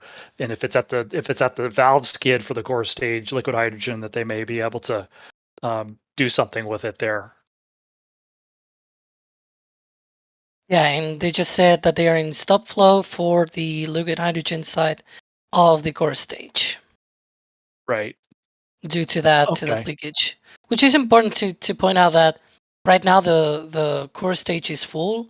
It was in replenishment, at least for the liquid hydrogen side, and once the rocket is full, you're not going through dynamic events. They can send a crew out there, just as eventually they will send crew, like actual crew, to the top of Orion, and they will launch once it is an established replenishment. So that's sort of the whole deal here, that they can approach here the rocket now or at least shortly in the configuration that it'll be in. And there are 3 hours still left in the countdown. Right. So we have a lot of time. The window is 2 hours long. We get a lot of questions of the countdown here of the clock that we have. The clock is the T- clock, and the reason why we have the T- clock, it's because it's the one that holds. It's the one that can stop. So if we show the L- clock, that will be a little bit cheating because it might not stop at the moment that it actually stops, like the countdown stops. So you should add about 30 minutes more. That's sort of the built-in hold that we're going to see at T-10 minutes. But if they need any more time, they might add a few more minutes to that clock, and see more holds built into the countdown as well. Got it. Right. And just thinking about, I'm sorry, go ahead, Jack. No, please finish the thought, and I will do. Well, we were talking we were talking to the core stage, one of the core stage prop engineers on back on last Friday, and so he was talking about this core stage liquid hydrogen valve skid on the mobile launcher, and one of the things that he mentioned was, we were thinking more about the early part of liquid hydrogen loading, but he did mention that they do have a valve. They do have a variable position valve that gives them fine control over this part of this phase of loading where they're essentially full and they're just replacing the boil off at the top of the tank. And so we have an update. They're putting a plan together to send the red crew to the pad. Sorry to interrupt you, Philip. Right. That's okay. So he was talking about this variable position valve that allows them to adjust the replenish rate. And so if maybe that's the valve that they're talking about, as opposed to a valve on it's not an actual vehicle, it's not vehicle hardware, and it's not right at the umbilical plate connection that you can see in this picture. You can kind of see again the big gray structure is the actual tail service mast, and then you have the part of the line that runs from there directly into the rocket. But then there's all the propellant lines that basically run underneath those masts into the base of the mobile launcher, and somewhere is where this valve complex is, and that's where that would be the replenish valve that I'm thinking that they're talking about. And so another thing is that if they really think that there's something the red crew can do, then obviously it would probably need to be at that valve skid as opposed to on the umbilical plates, because those are elevated slightly above the mobile launcher zero deck, and usually to access those they have to put in scaffolding and extra extra gear around that area. So that's just my educated guess, or maybe it's not educated, but my guess about the particular valve that we're talking about is it's a valve that's kind of in the base of the mobile launcher platform. And they're going to see what they can do, obviously. But this is not it's not great news, but it at least it sounds like they've got some options here that they can look at to deal with this. Yeah, and again, there is a huge amount of schedule margin in the count right now because of how quickly they got through everything so far. So there is time, and on top of that, it's a 2-hour launch window. Some of the launch opportunities, depending on the day, some of them are shorter than 2 hours. So luckily today we have the full 2-hour window for them to make this attempt. So they're going to be torquing down nuts at the base of the mobile launcher, I guess is the latest update. The leak increased, which is the reason for the red crew. I don't know if we quite said that yet or not. Sorry, I'm reading many things at once right now as we get information coming through. And one big difference here from the previous leaks that they had on previous attempts is that actually here they can send a crew out there to, do something at least. Whereas on the previous attempts, it was like right on the QD, on some of the EQ places there connected to the vehicle, and that's not easily accessible unless you actually remove the QD, and that's not a good thing to do when the rocket is fueled. Whereas probably the location where this is located is accessible. They can actually go there with the crew, and that's way more positive than we were on the previous attempts. So no reason to panic. I'm at least not panicking right now, which I'm very, I don't know, I tend to panic a lot. Wow. Okay. While we wait for more information here, I'm going to run through some of the super chats that we have in queue. Robert Berghardt, is that Thomas? Is your dad's name Robert? Is your dad's name Robert? I think he super chatted. What's up, Robert? University of Tampa Scuba Club, looking forward to watching the launch from campus. Will it be visible from Tampa, Florida? It should be, yes. Talos Fan Club. Jim Shout out to Thomas's sister. What's her name? Shout out to Tori. Tori of the Berghart clan. That makes it sound extra fancy. Jim Well, Cabot, that should be his father, yeah. Jim Cabot, thanks for the support. Christopher Guide, thank you for the support. Cynthia Shelby Lane, thank you so much for your kind words and your support. Dwayne A, thank you. Christina Kachula, thank you so much. Jen Savoy, I'm sorry. Thank you so much for the support. And she says, thinking of my dad who passed away before he got to watch the launch, he was so excited to know that we were headed back to the moon. I'm so sorry for your loss, Jen. And hopefully we do get to see a launch tonight. There are no words, but thank you for watching and thank you for the support. Jacob Bryan, thank you so much. They say, thank you for the great stream as always. Definitely getting me excited for Kerbal Space Program 2 in February. I think we're all extremely excited for that. Thank you, Jacob. Still waiting on some more updates. We're going to keep our eyes peeled in case we can see the red team going out. That might be a thing that we're actually able to see. No promises, under promise, over deliver, but we're doing what we can to get you any kind of views of what's going on that we possibly can. My Fishing Adventures, thank you for the support. If something bad happens, is this the end? Thank you. I mean, who knows? My Fishing Adventure. Your Fishing Adventure? I'm not sure how I should conjugate that. Tim Fall, thank you for the support. Wow, very generous with a $50 super chat. Also wishing you better luck than you've recently had. What? I don't know. I'm not sure what you're going for there. Maybe we were talking about something Astro related on the stream earlier. KCJ, thank you for the support. They say, is this training for the gateway?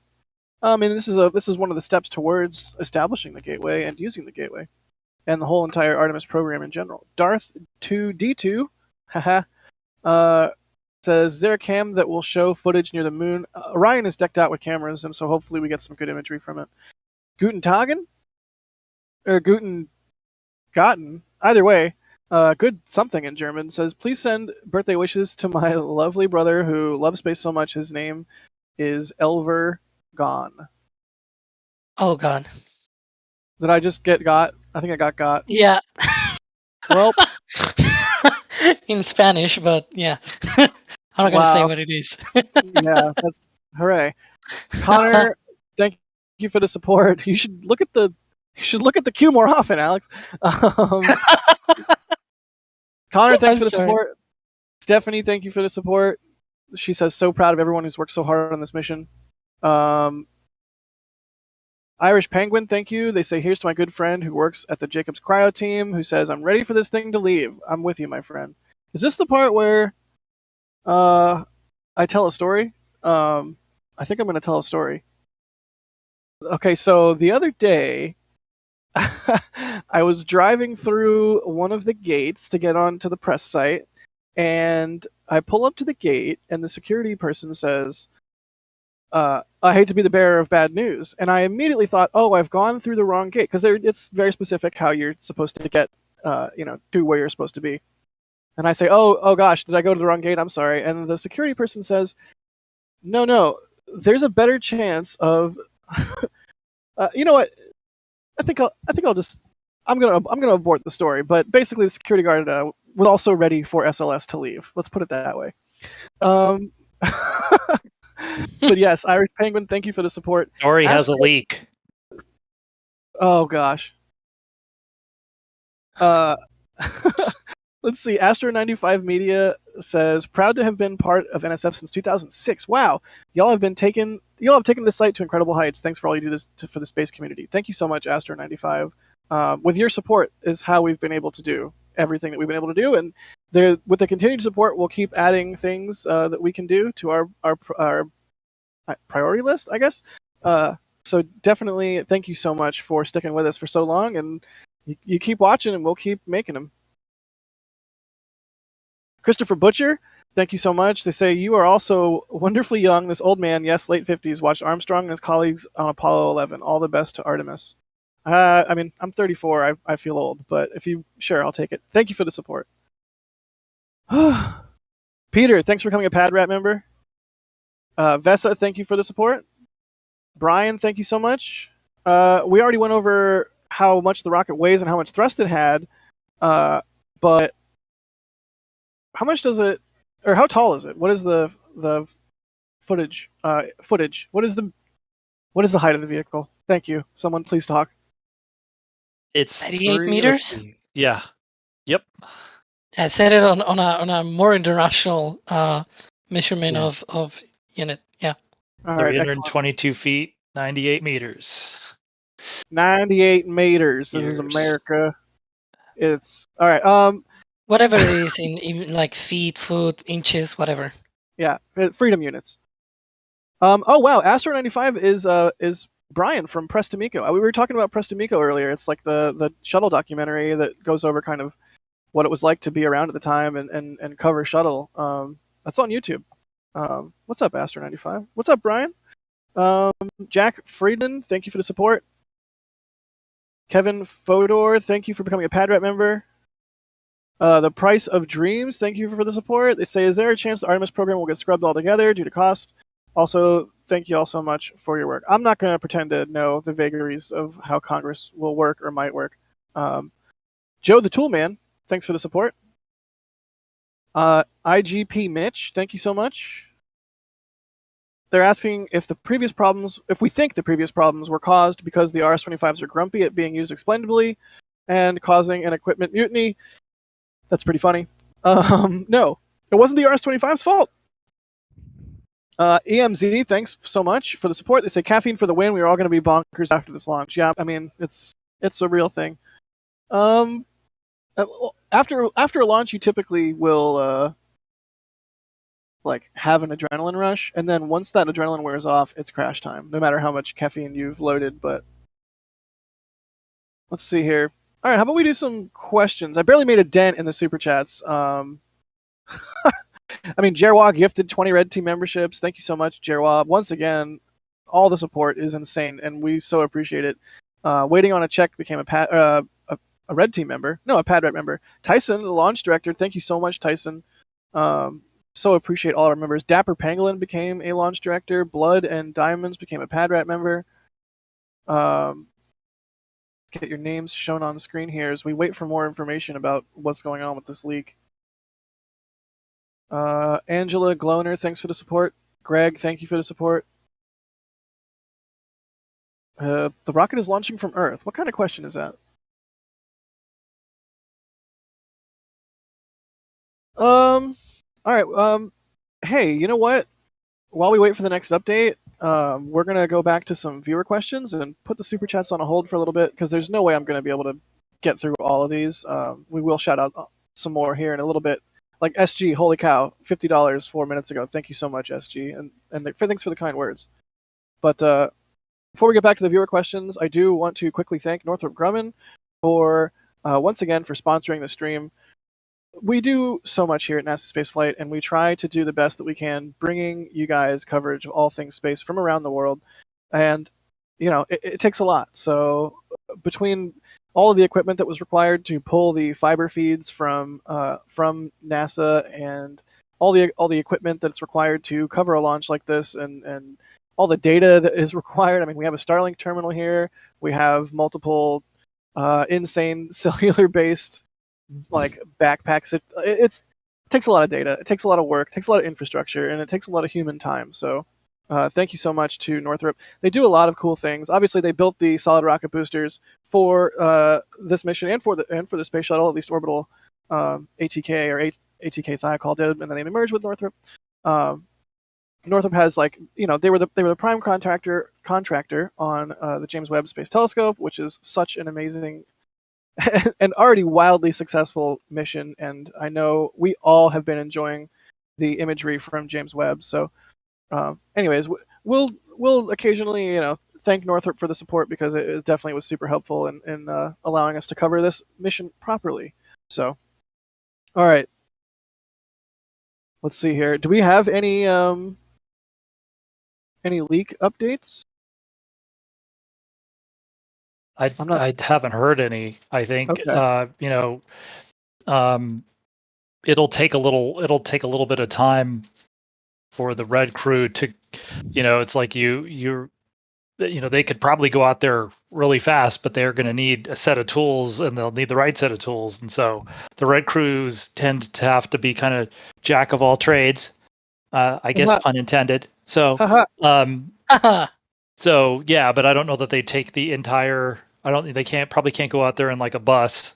So they probably need to get equipment together, communications, and so on. So, I have no idea. It would be kind of cool if we could at least get some shots, kind of get a feel for where they're going in the ML. But we'll just have to see. We'll just have to see what they're willing to show us.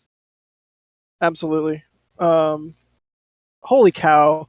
Sarah Hambrick, thank you so much. A very, very insanely generous super chat, $300. She says, great job, y'all. I'm so ready for this baby to launch. Here's some of the money I saved for but didn't get to spend on World Series tickets. That's a truly exceptional amount of support. It's almost got me speechless here. I just want I just said it. I already said that we do the best we can to share our coverage with people around the world of spaceflight events around the world, and your guys' support is so critical to doing that. And wow, Sarah, thank you. That's an incredible amount of money, and it really goes such a long way to help us do what we do, and even more so than that, continually improve what we do. We're not just standing still here. We're constantly trying to do better. We constantly, have ideas in work in the background, things we think we can do even better. I mean, we're our own worst critics. Constantly want to improve our coverage, and that support is just so phenomenal. Thank you, Sarah. Okay, we were talking about the red team, or the red crew. I have two questions. Well, I have a statement and a question. The statement is, upper stage locks is in replenishment. So they changed from stop fill back to replenishment. Is that the case? Right now, they're still discussing the plan of going out there to the pad. Got it.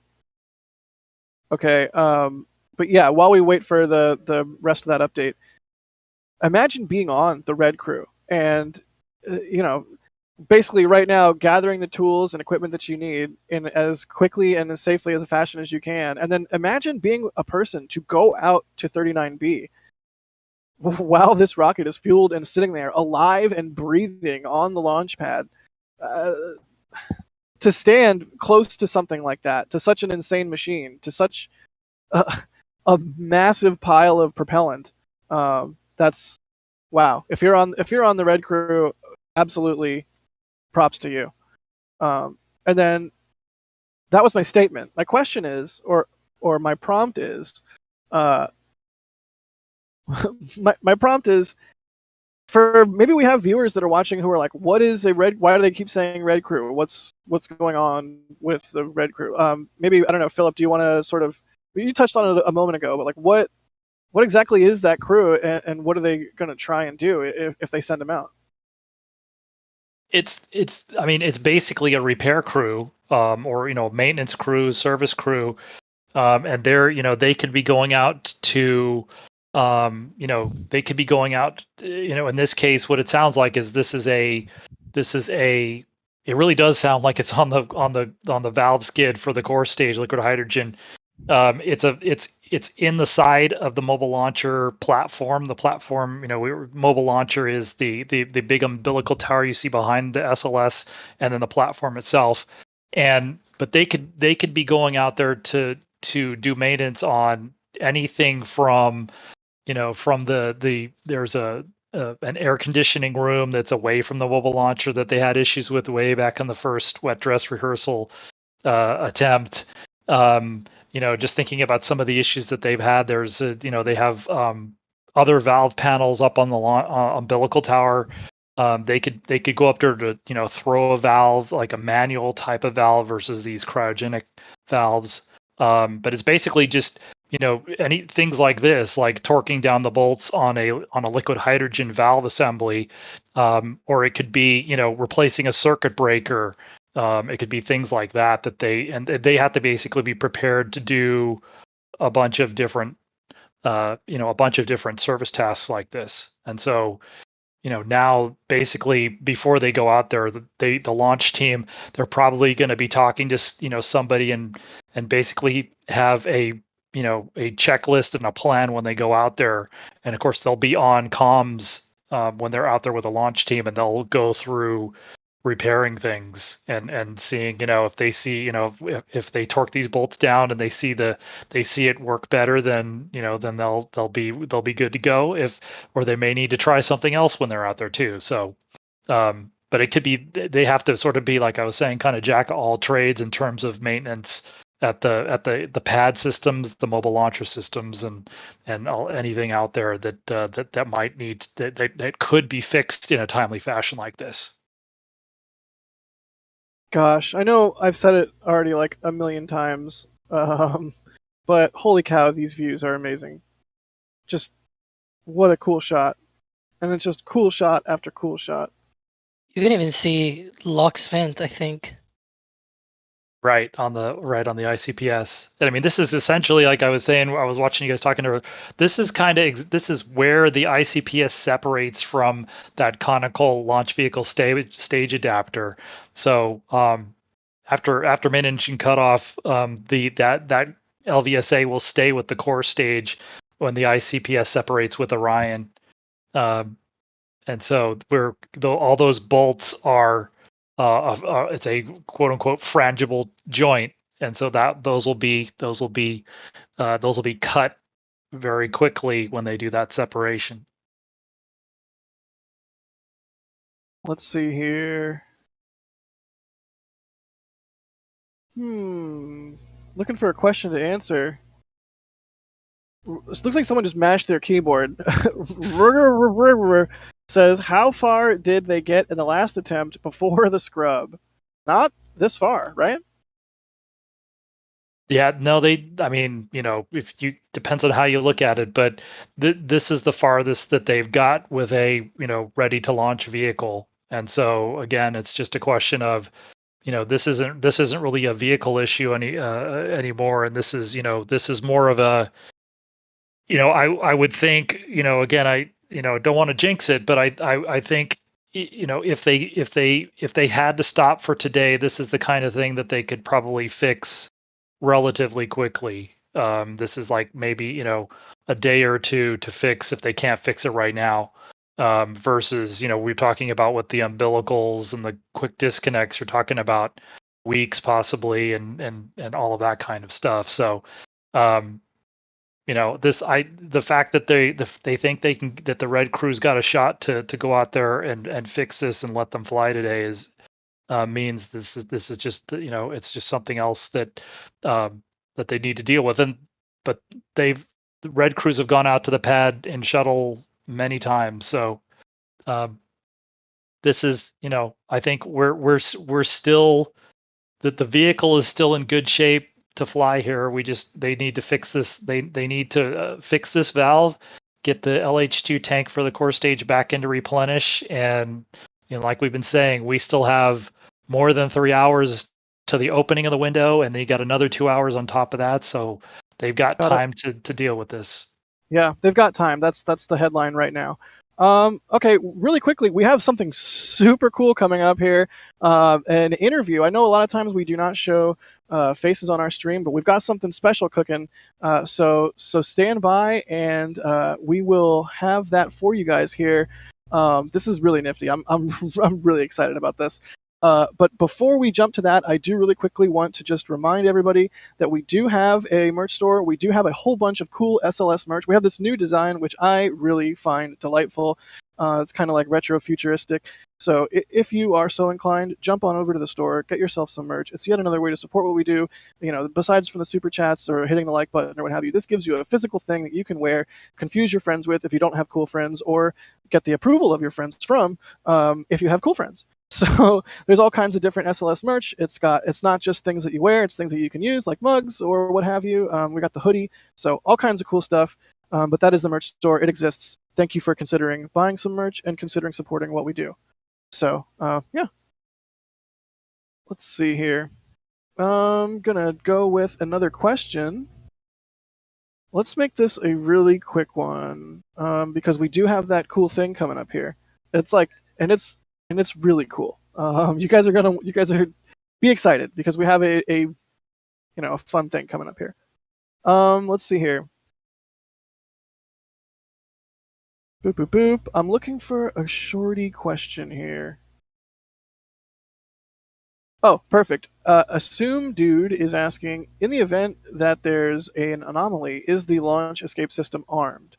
No, the launch escape system is inert right now. So it is. Let me rephrase that. Sorry. The launch escape system, the motor is inert, but the launch escape system separation motors, which are a separate thing, are not. That is obviously needs to be those need to be active.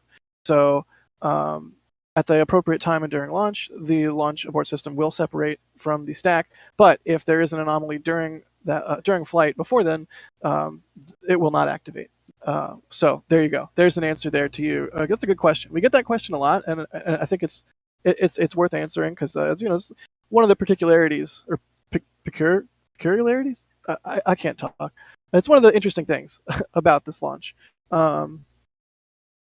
Let's see here. And Michael Baylor saying on Twitter, special guest coming up. So a little bit more of a tease there. If you want to see, if you want to have a little small spoiler and see what's coming up, maybe go check out Michael Baylor's Twitter post, and you can.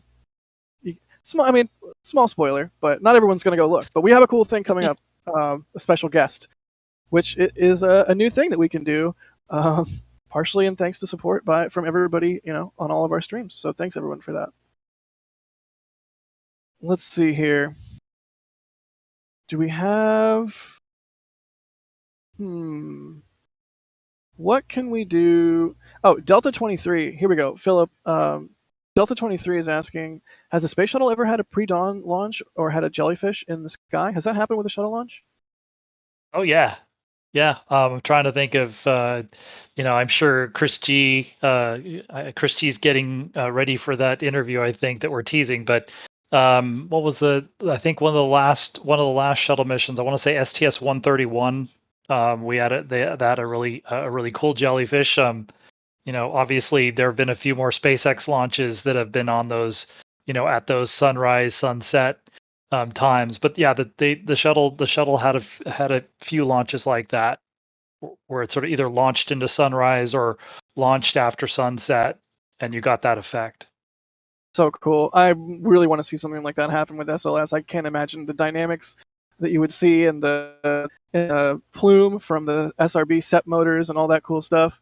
And I just a Twilight launch is it's the cream of the crop for rocket launches. I mean, rocket launches are already so darn cool, but the Twilight launch is the coolest of the cool. Good question there. Here. Let's see. Oh, two people with a safety lead are heading out to the pad, it sounds like. Yeah. Yeah, basically, Apparently he's in the side of the red crew is crew is being deployed to the pad. Got it. All right. Well, we'll keep our eyes open for that as we gear up here for our special guest. Don't mind me. I'm just spamming a members emoji in chat. Emergency crews are standing by for the operation. That's all right. The update that we're getting right now. Good deal. Yeah. It really does sound like, but again, they didn't really point out where the valve skid was, but and we're seeing I think we're seeing the escort and or the crew and the escort that might be going out. It's possible that they'll go out by themselves, but they're staging at the roadblock. Yeah, that roadblock has been there this entire time, but we've got our eyes on it to see if we see any kind of staging activity or cars lining up or what have you. I do wonder where the crew will be coming from, if they'll be coming from around us or if they're already staged, further down the road somewhere, like closer to the rocket, but obviously still outside of the absolute keep out zone. Let's see here. Hmm. Yeah, huh. We'll keep Well, our eyes peeled. somebody's giving me some hints about possibly about where this valve skid is for the core stage liquid hydrogen, but it is in this it is in the side of the mobile launcher platform itself. Interesting. So like, It's under the deck, yeah. and so My immediate thought, because I'm awful, is what side and it's what were the opposite. It's what, basically the opposite side, which would make sense since the hydrogen side is the east side, and we're looking at the west. We're looking to the east at the west side, west facing side of the vehicle. So the all the hydrogen systems are on the other side. You can see that the flare stack is in the background there. That's hydrogen. The hydrogen spheres are on the northeast side of the pad. So all of the hydrogen plumbing is on that side of the mobile launcher and on that side of the pad. So so it would make sense because and then also the hydrogen tail service mass that tail service mass is on the other side of the pad. So it's kind of hard, they have a camera that we've been looking at occasionally, looking the other way, but I don't know if we're going to get a close-up view of this or not. I mean, it's not a. I've seen pictures of liquid oxygen. This valve area, valve skid, valve complex. I mean, it looks like a control panel. And so it's it's I don't know if it's particularly remarkable looking, and I think really all we're interested in for the time being is when they go out there and tighten it down, whether it'll stay sealed or not.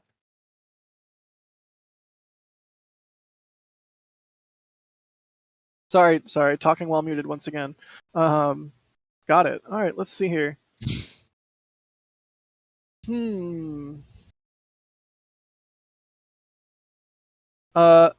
Pipes is asking, has a red crew been out to the pad before? I mean, not for SLS, but that's the thing that happened in the shuttle era, and it happens with other rockets at times too. I mean, red crew is a kind of a common thing.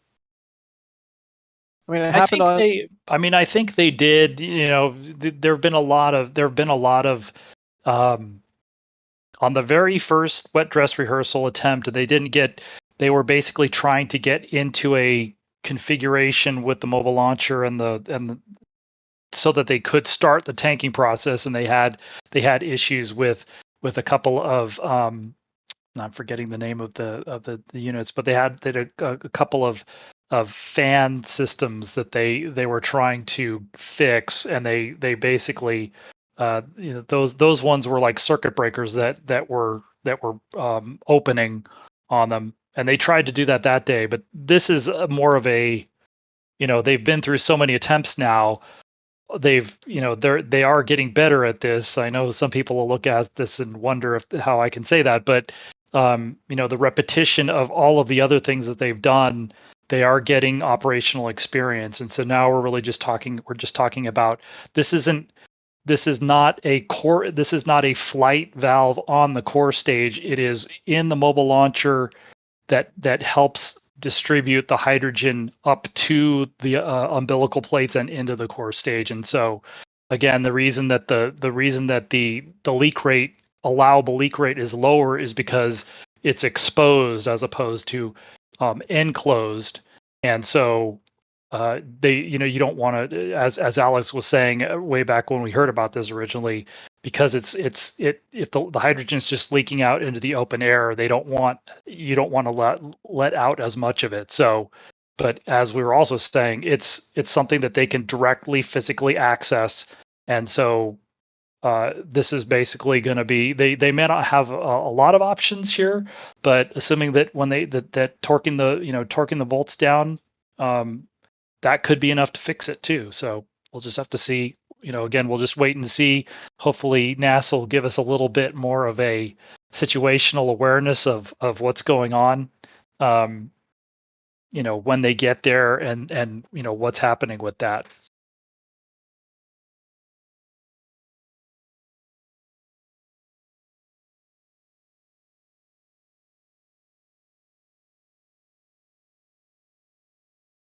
Wow, I was muted that entire time. Yeah, hopefully we get that Sorry. information. And no, that's not your fault. It's my fault. Do we have any new friends popping in? I wonder if we'll have any new friends here soon. Oh, stand by. We just got an update there. Go for the red team to head in. So there we go. Charlie has just given it a go. So that is the latest update. The red team is heading in. I'm looking around. I don't see any obvious convoy of cars from my perspective, but maybe we'll get some eyes on it from some of the other cameras around the pad or what have you. We'll keep our the production team, rest assured, we'll keep their eyes peeled on the everything in the background and get us the best possible views we can at any given time. Hey, Jack. How's it going, by the way? Hey, we do have new friends. How's it going, We Das? do. Always great to hear your voice. We've got some new friends here. I've been working on a little bit of a thing that you don't see very often on our streams. I hope you can hear me okay right now. But we're going to try something that you don't get on NASA spaceflight streams a lot. I promise the rocket will still be on the stream, but we have a very special guest as part of our partnership with Northrop Grumman here this evening for the launch. We are actually going to do a little bit of an interview. So bear with us as we go through this. It is going to be an experimental thing for us, but I think that it is going to be an awful lot of fun here. So what we've got out in the field is Chris Gebhardt, and he is going to be talking with Mr. Doug Hurley. Probably heard that name. Chris, how are you doing out there? And Doug, tell me, first off, thank you so much for agreeing to do this for us. And first question that we wanted to get to is, you rode those solid rocket boosters twice. So what does it feel like to ride them to orbit? And when they're actually firing, what are you looking at in the cockpit? Yeah, great question. So the way the shuttle was mechanized, we had a PC sensor.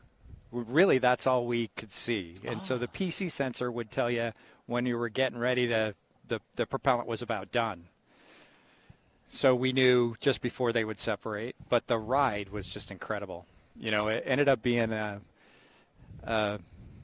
you felt the main engine start about 6-ish seconds prior to liftoff, and then at T0, boom, we were off to the races. I mean, the acceleration was just incredible, but it was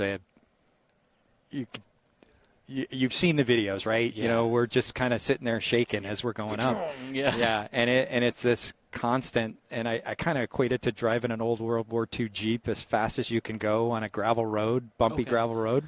That's what it felt like.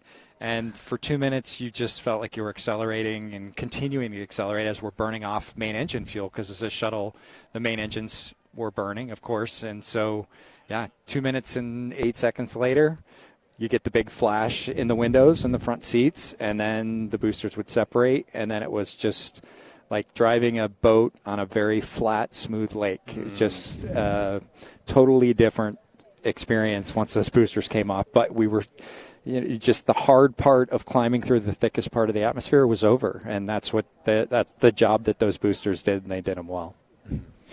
And you mentioned too that initial jolt at T0. So how different was that from the last vehicle you flew on? That I think it was either you or Bob actually went. Did we lift off? Yeah, it was different. Obviously, it was liquid engines for Falcon 9 motors. Thrust was, I think it felt equivalent to some degree, but certainly you didn't get that almost like getting shot off the catapult of an aircraft carrier like the solid rockets were. So it was maybe a slightly gradual acceleration, but you definitely, you felt it. Smoother ride relative to what we had in shuttle, but more G's. Mm-hmm. That was, the profile was different for different reasons. But yeah, it just seemed like all the rockets, you feel the vehicle groan a little bit as you're climbing out, and you get those same sensations. It's slightly different because of the different propulsion system. Gotcha. So one of the things that we're looking at for this is there's obviously a lot of flight heritage hardware with the solid rocket boosters. You bet. But what is different about their systems, not just the added segment, but what is the difference between the shuttle era boosters and the ones that we have here for this vehicle, hopefully tonight? Not a great deal of difference. I mean, it's a similar propellant. We've tweaked things like that. We've tweaked our production as we put these things together, but they are essentially, if we could have updated things, we updated things, but they are essentially those shuttle boosters, reused, repurposed shuttle boosters, certainly with one more segment and 25% more thrust. Yeah. That's the big difference. And to the thrust, right? That's obviously the biggest thing that the fifth segment does. Does it alter the burn time appreciably? Not appreciably. My understanding is it's the diameter that actually determines the burn. You bet. I've learned so much working out there. Is just it's a fine art form. Is the duration of the burn and the timing of the burn. But essentially, these boosters are going to burn almost exactly the same amount of time as we did in the shuttle profile, 126 seconds. Nice. And so we've also heard quite a bit about the stack life, right? And I know in shuttle they had this down to a cadence and a science, right? Stack them, get it out to the pad, launch it. But you've been stacked for a couple of years now. And quite a while. Yeah. So what were those analyses? We always hear, there are analyses that Northrop did to know that it's still safe to go. But what were you looking at? What's the data that you're actually trying to pull out of there to know you're okay? Yeah, a lot of it has to do with how the segments go together and the joints and the redundancy within those particular multiple joints that they have between each segments, which obviously keeps the propellant from flowing outside of the cases. That's the way I understand it. Is that's one of the bigger things we have to look at as those boosters sit and it settles. Those joints can be affected potentially. We've been pretty stringent about what our requirements are for how long the vehicle can be stacked, and very conservative for obviously the right reasons. But we've looked at it and we've actually said, hey, we can go through December at this point and potentially quite a bit longer into next year if we need to. Some of it might be temperature dependent on the launch day.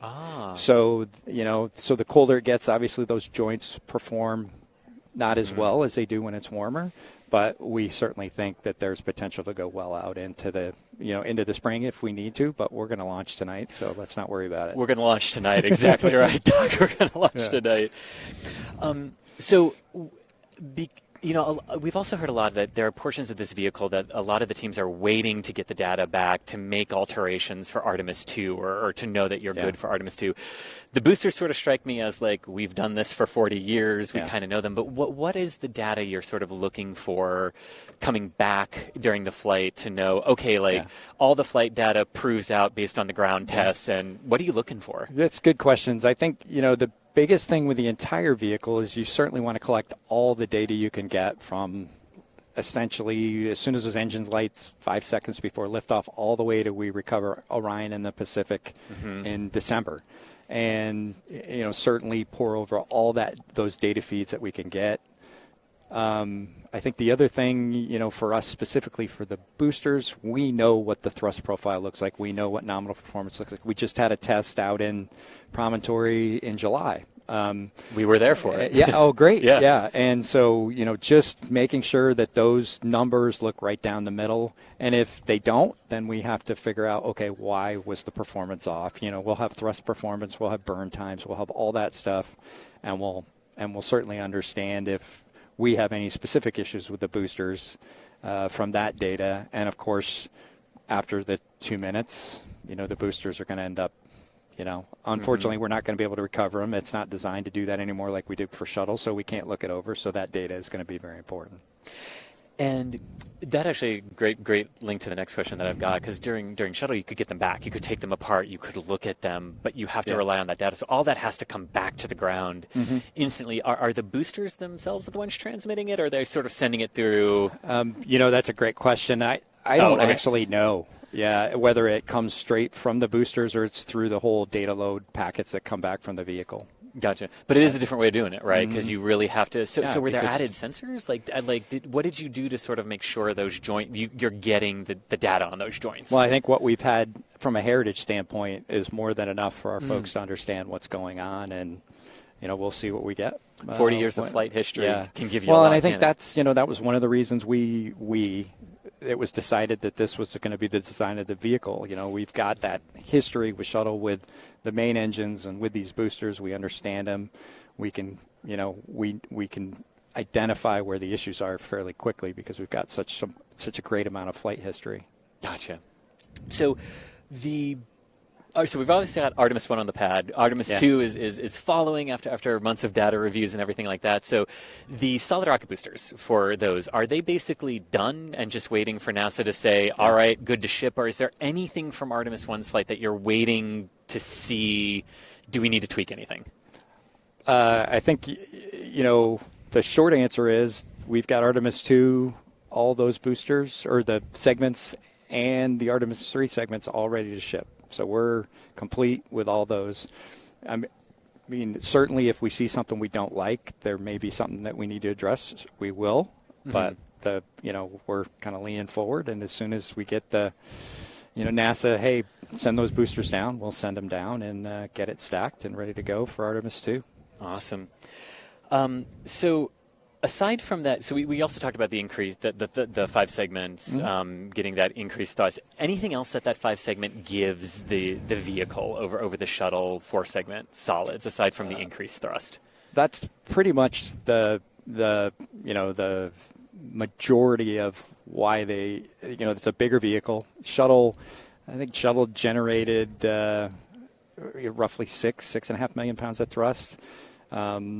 And it was a 4.5 million pound vehicle. Yeah. You know, this vehicle is a couple million pounds heavier. So it really was just a case of, hey, we need more thrust to do the same thing that shuttle would have done with 4 segment boosters. And that's why we designed it the way we did, or added that extra segment. Gotcha.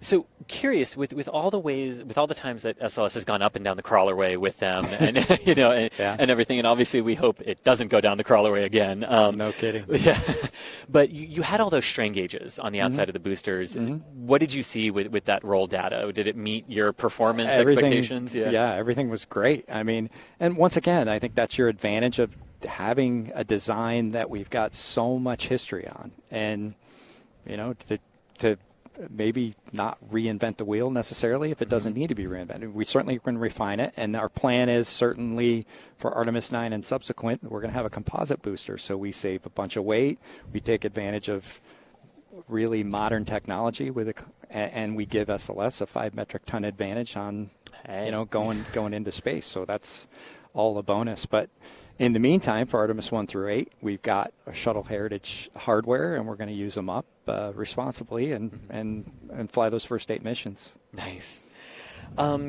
So I guess my other question. So you've been on them. So you helped crews get into the shuttles, right? You were here doing that. I think we were talking before we went live. STS 109, you said, was your first. Yeah.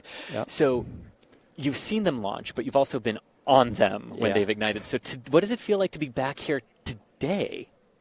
Now, like getting ready to see even more powerful ones in operation. That's the thing. We've never seen a 5-segment booster or 2 of them together launch a vehicle. We've got to see one out in Promontory in July, but this is just going to be incredible. And that very distinct crackle that the boosters make, I'm looking forward to hearing that, and then obviously seeing it light up the night sky. It's going to be incredible. 11 years since we heard it, and a little longer for you since you were on that last one that we yes, all sir. heard. Yes, sir. Yeah.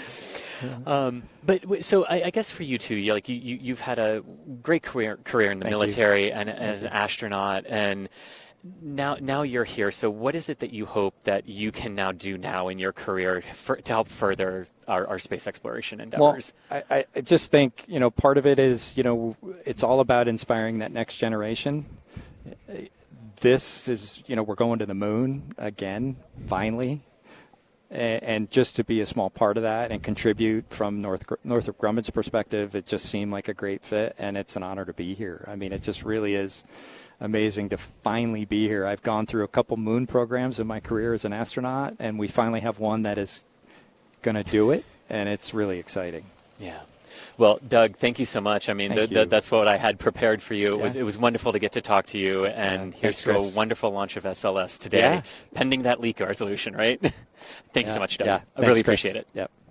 And Das, back to you. Okay. That was pretty cool, and actually it worked, which is nice. Thank you so is. much to Doug Hurley. I think we've got Jack and the rest of the crew here back. Jack, we still got you back? I'm still here. All right. While they were doing the discussion there, talking with Doug Hurley from Northrop Grumman, we were actually seeing the folks approach the pad, right? Weren't we? Yeah, that's what it looked like. It looked like the red crew rolled out in the not red minivan. I'm slightly disappointed, not gonna lie. Yeah, and there you go. You can see it right there. They are at the pad, and they're going to be looking at that leak and seeing if there's anything they can do. This is awesome.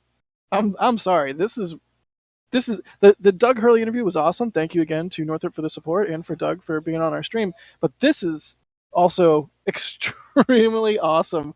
What a cool visual of this crew, this incredibly brave crew.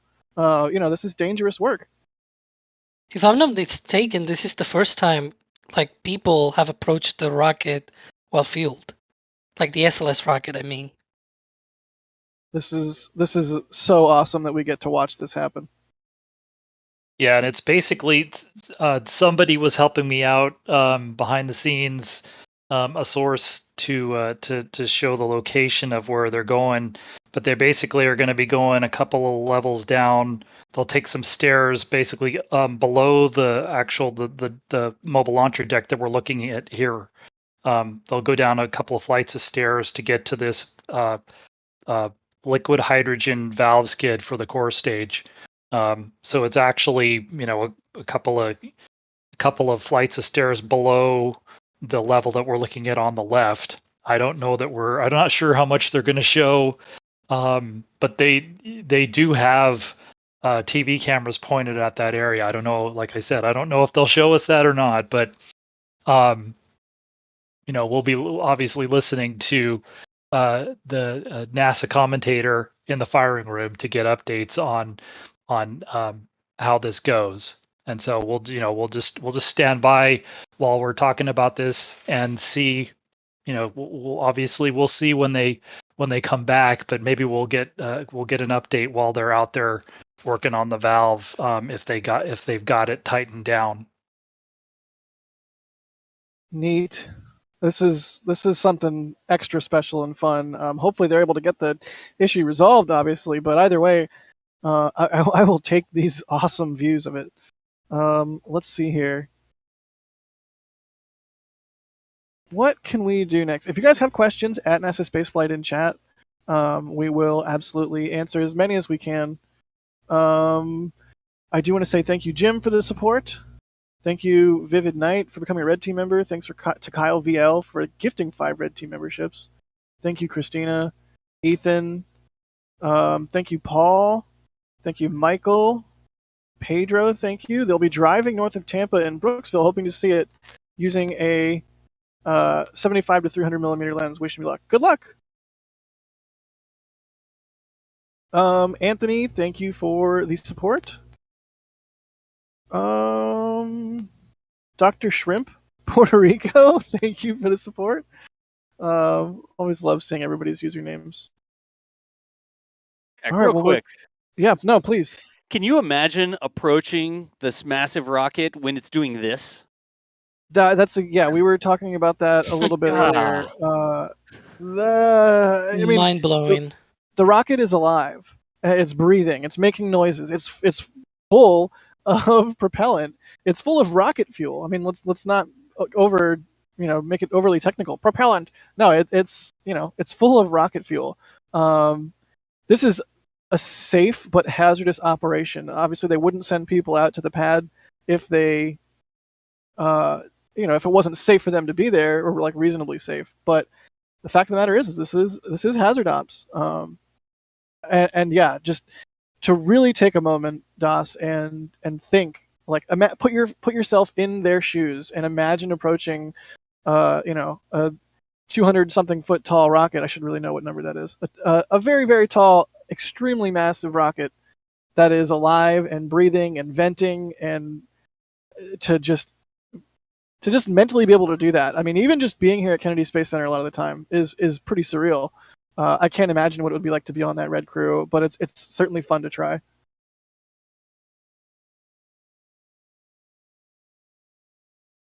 Do we? Let's see. I guess I'm going to keep looking for some more questions as we wait for more views or wait for more updates. How does that sound? Yeah, sorry, Jack. I asked you a question and then you answered it, and it was like back to you, Das, and I wasn't talking anymore. So No, that's fine. No worries. Gosh, I'm watching all the cameras, and if we see anybody, like they put anything else with folks walking around out there, we'll bring that back in. But right now, we're getting a tour up and down the side. Who we say a tour? Like it's Right. in Starbase or something, right? They're doing a tour of the rocket for all the viewers. Excellent. We love those. Yeah. Anyways, y'all keep on going with the super chats and stuff like that. Yeah, please continue to keep your eye on all the many screens that you have and all the many views. If you guys don't know, Das is one of the people in the background that is, able to control the live stream and show us what he wants to be shown, what is the most appropriate thing to be shown. A lot of times I like to think of you like what is it from the Matrix, the architect or something like that, like the guy in the room with all the screens. That's a dated reference at this point, but yeah, thank you for what you're doing there, Das. You know what? I'm going to keep speed running some super chats while we have a moment here. Chopper, thank you for the $5 Australian dues. They're asking if they'll be able to see it from Australia. Like, I don't know. I mean, I imagine you can see Can you see the ISS from Australia? I think you can. It should be one of those things like where you can see a satellite if it passes over at the right time. I'm not sure about a launch. Brian, thank you for the support. They say moon, moon, moon. The crowd continues chanting in anticipation of the issue being resolved. They're excited. Thank you, Brian, for the support. We're excited too. Minor Downfall, thank you for the support. Meaningless, thank you for the support. Very generous of you there. They say, hello from the main visitors complex. Let's light this candle. Oh, it sounds like you're in position, Meaningless. Hopefully we get to see a launch tonight. Thank you so much for the support. James Juries, thank you for the support. Asking, any of us go see Goodnight Oppie? What was Goodnight Oppie? Is that some kind of short film or something about opportunity? I'm missing the reference there. Wow, I'll have to go check it out. William Anything, thank you for the support. Bill Clugston, thank you for the support. Battleborn Supermoto, thank you for the support. Red Team is at the pad right now. Hamster Space Nerds, thank you so much. James Juries again, thank you. James Juries again, thank you. Everyone on the red crew upgrades to Capcom so they don't have to go to the pad. That's hilarious. Dashcam, thank you so much. Wenchy, thank you. Julian Hughes becoming a red team member, thank you so much. God, these views are just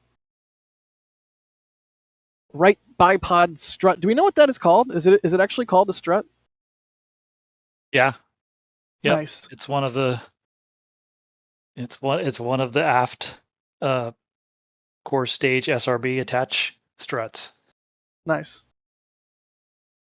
So cool. And we're getting yeah, it sounds like we're about to get an update. Precisely, yeah. Thank you for that. Let's see what we are about to hear.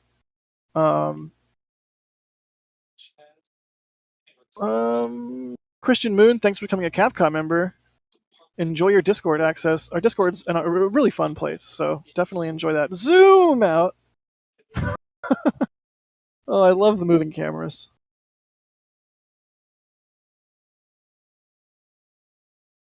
Yeah. Yeah, we're getting this update here now. The red crew right now is at the location of the leak. Yeah. Right now they're at the place of the packing nut that they need to screw in. All right. Tighten. Or I suppose we could talk a little bit about what the packing nut is here in a little bit. But let's see what the rest of the update is.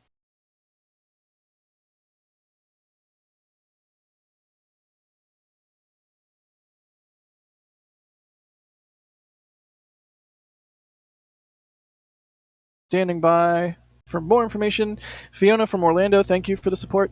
Jerwa, gifting Ted Red team members. Jerwa, would you gift more memberships? Thank you so much, Jerwa.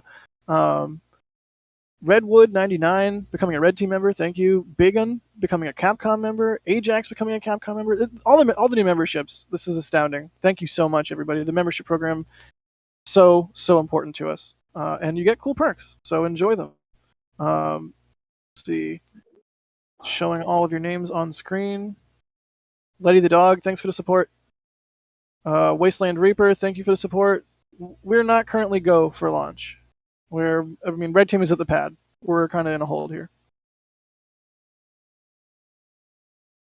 Oh, do we have a new voice? I don't hear. We have. Hey, it's Adrian, Mr. Adrian Bile. Hello, everybody. How is it going? All the way from Germany, from Deutschland. Absolutely awesome for you to join us.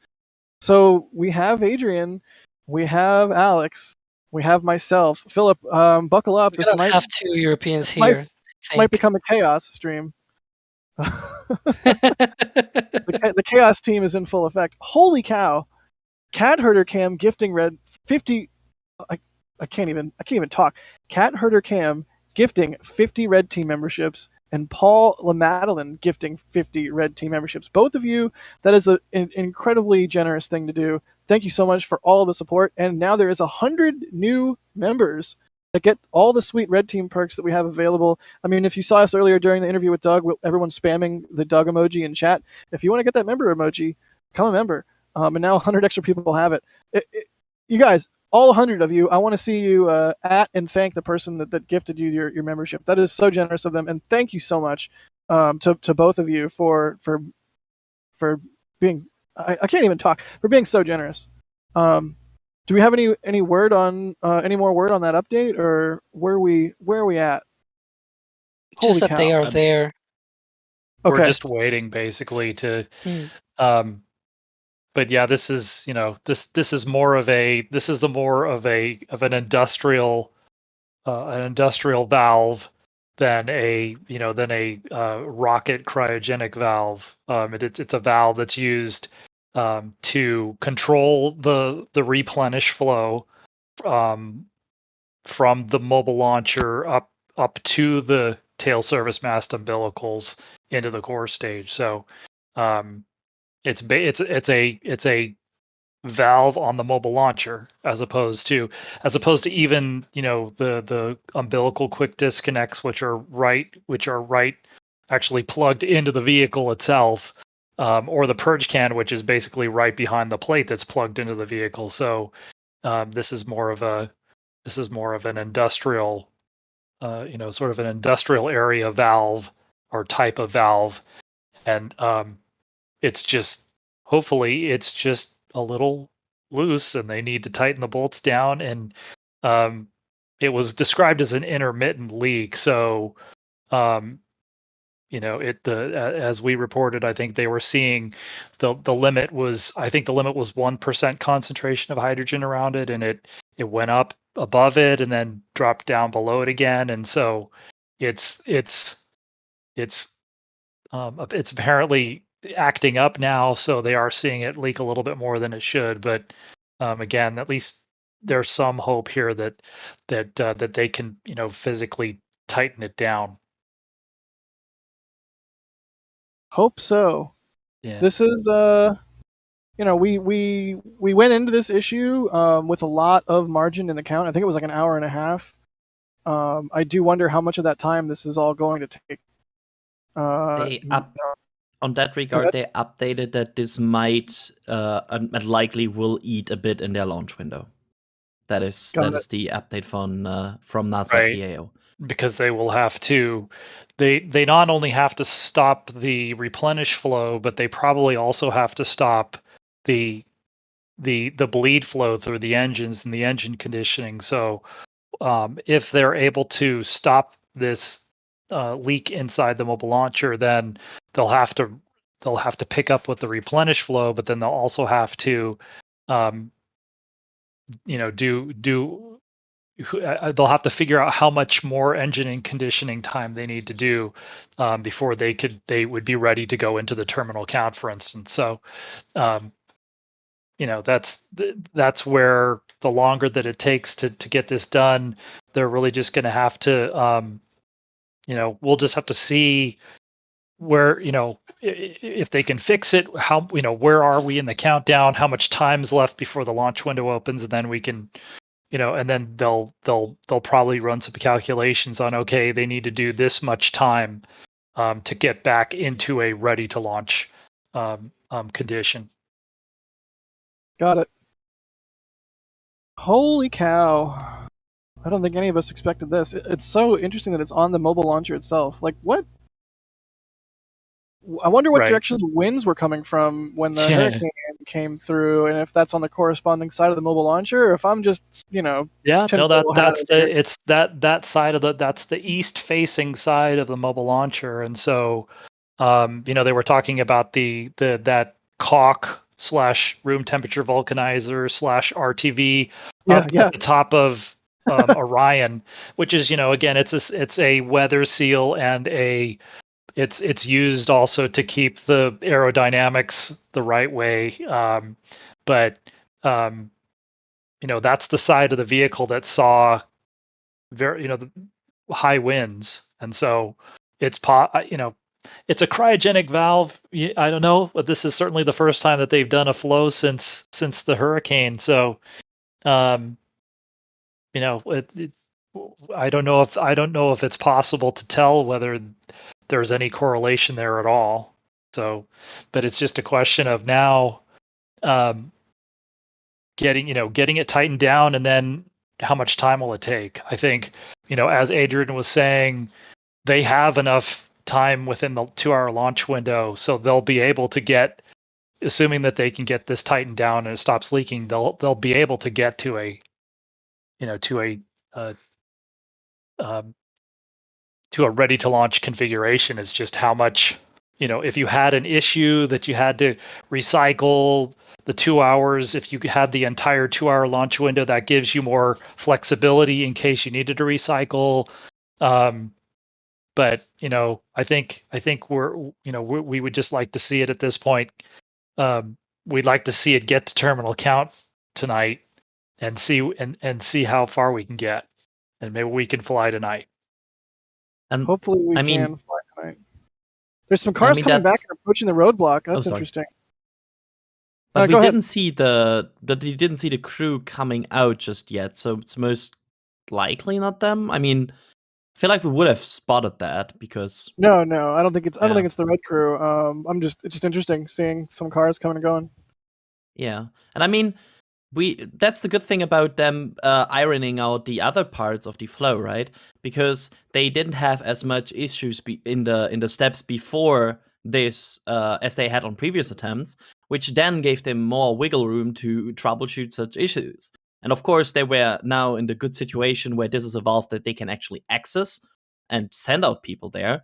It also, because they are ahead in their timing, they still have this option, right? They still have the possibility to send out a crew to fix this problem. So this is all a result of a so far good going countdown that even enables this option.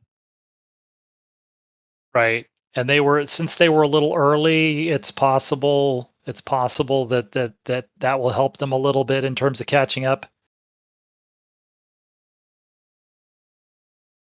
Wait, sorry, say that again. Well, they got, I think, as they were saying, as much as an hour and 20 minutes ahead of schedule on, and it was likely on the hydrogen side for the core stage because they started so early, and they started early because it was going to take a little longer to get to the point where they were having the leaks with the vehicle quick disconnect.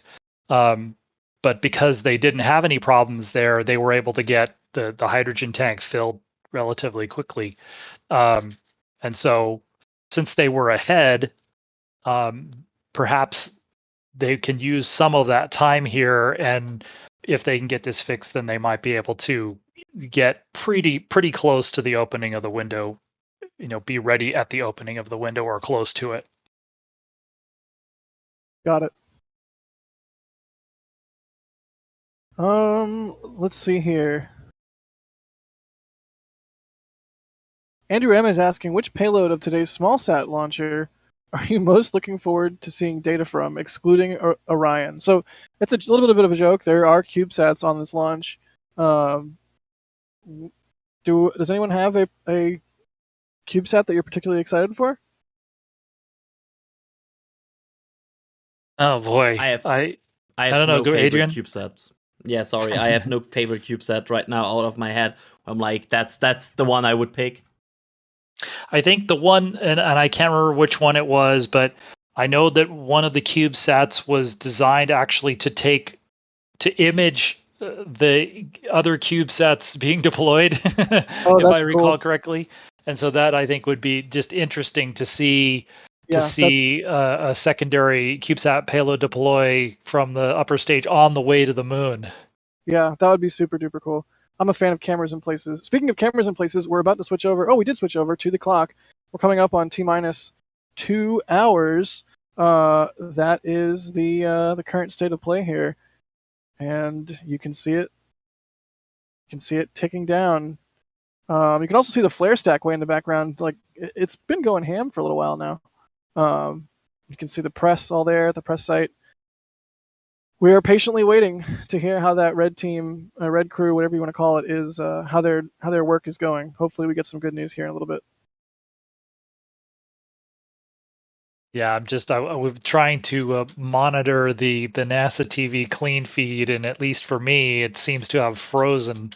Their studio show on the public channel is working, but the feed with the commentary from the firing room has locked up for me. So I'm hoping that there's some other way to get that we're going to get updates on what's going on. It's been dead for about 7 minutes now, so at least here, I don't know. Is anybody else seeing that or not? I don't know. I mean, I Yeah, also would imagine that the approach to this valve would be like, since this is a hazardous area and they're also approaching a specific point where there is a leak, right? So they're probably taking their time with approaching this. And just like the highest priority, of course, is that they are fine and there's no risk, like no additional risk exposed to them.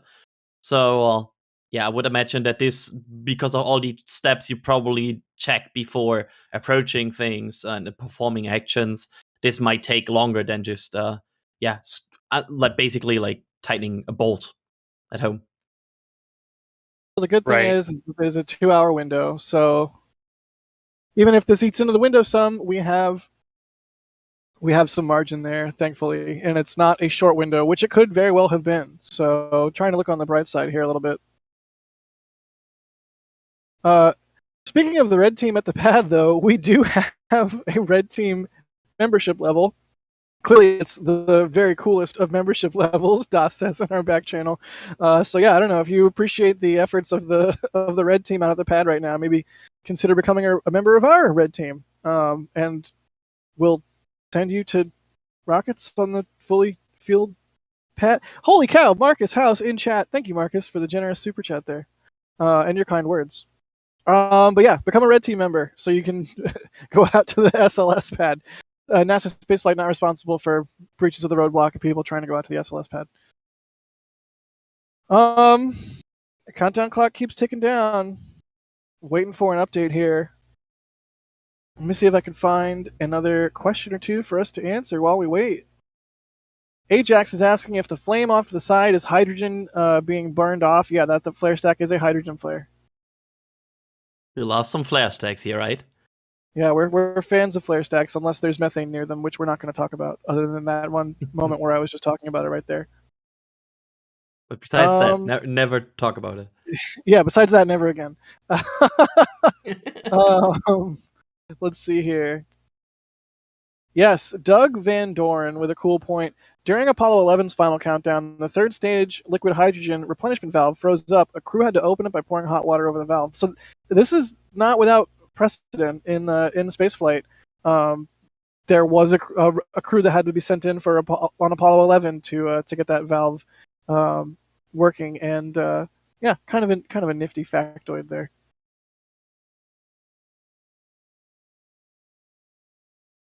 Let's see. Evade is asking, what's the rule regarding clouds? Like, what are the cloud constraints? I know there's like some sort of cumulus rule. Anybody? Bueller? Let's see. Let me see if I can find those. They tend to be fairly specific or lack thereof in the public media kit. And so sometimes let's see. Well, okay. Do not launch through cumulus clouds formed as a result of or directly attached to a smoke plume. That one's probably not.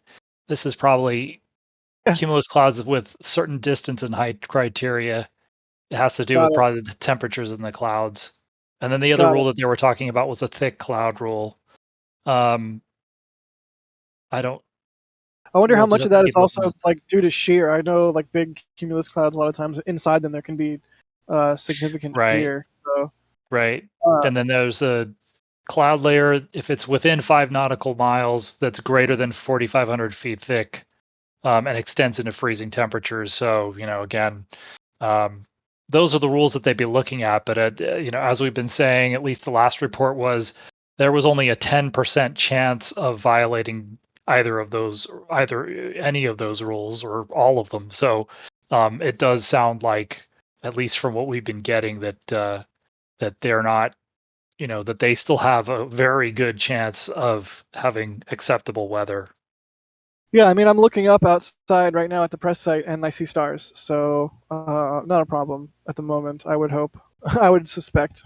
And it's always a good sign that we saw positive trending weather, right? Because we not only was it 90%, we also saw like an increase from 80 to 90. There was a good trend. They like the last update we got on the feed was like they observed a good trend in the development of the weather forecast. So currently, it looks like weather is not the big point to talk about today, and it's really all about this leak.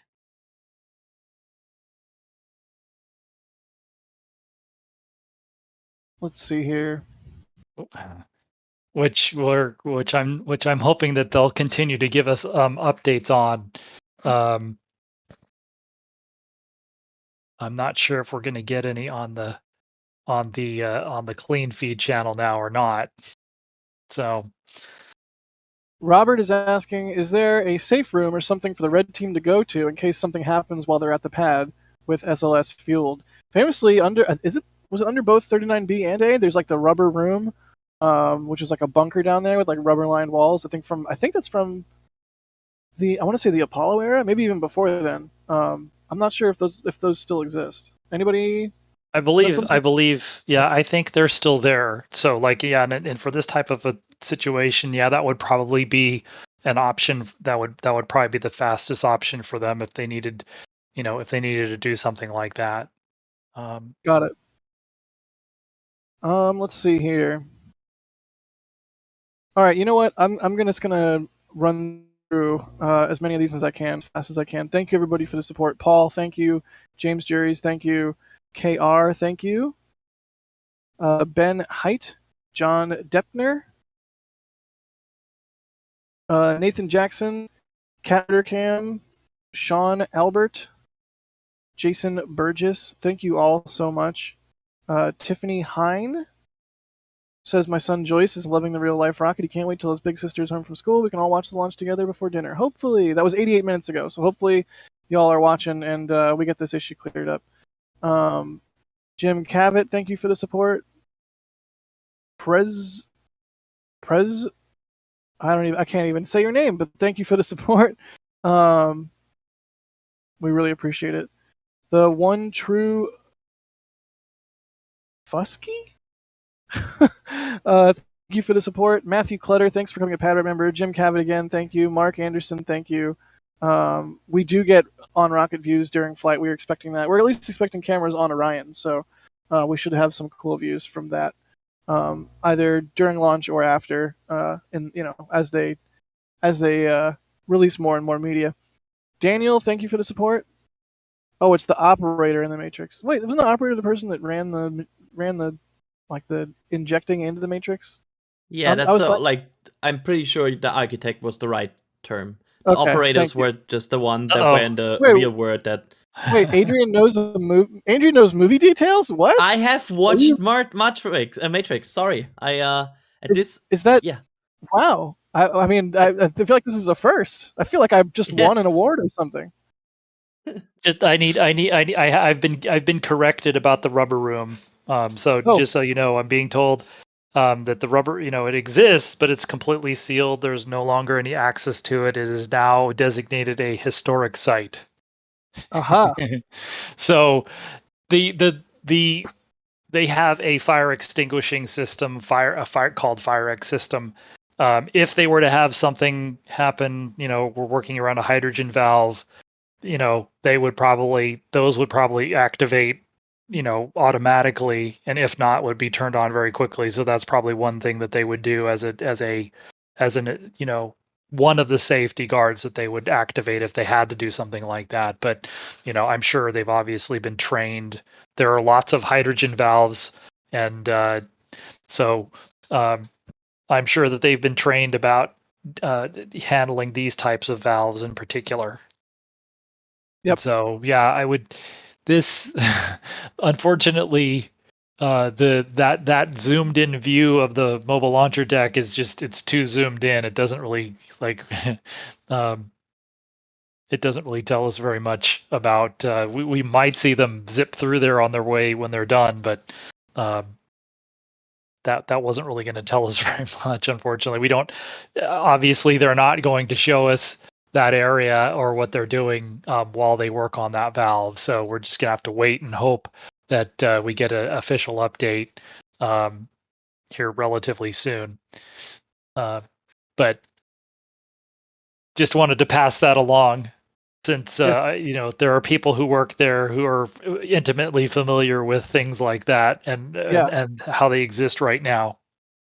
Yeah, absolutely. I do find it slightly curious that if it's a historic place that they would seal it off. Like, I wonder how sealed it is. Like, could they give a tour of it to a crew of people who wanted to document it, or is it just like we don't go there because the act of going there disturbs the history or something like that? I'm not quite sure. Interesting though. Let's see here. Shadoway, thank you for becoming a Red Team member. Matt Green, thank you for the support. Jacob Peters, thank you so much. We have another. Well, I'm not gonna. I'll wait to say that. Jacob Peters, thank you so much. They say NASA have said this mission will push Orion and SLS well beyond the operating limits to test for Artemis 2 and 3. But what will pushing the limits entail? That part of that is like a faster reentry velocity. I'm sure there's other things as well. Isn't that correct, or am I incorrect on that, Philip? Sorry, I'm sorry. I was listening to. We are getting some updates. Can you repeat that? Yeah. Well, first off, the update is that they're still working on torquing and packing, torquing and the packing nuts, right? Yeah, they're still working on it, and I think we're listening to see if the big picture here is going to be, again, how long does it take them to to catch up on the timeline? Yeah. Assuming that they can get it fixed. Yep.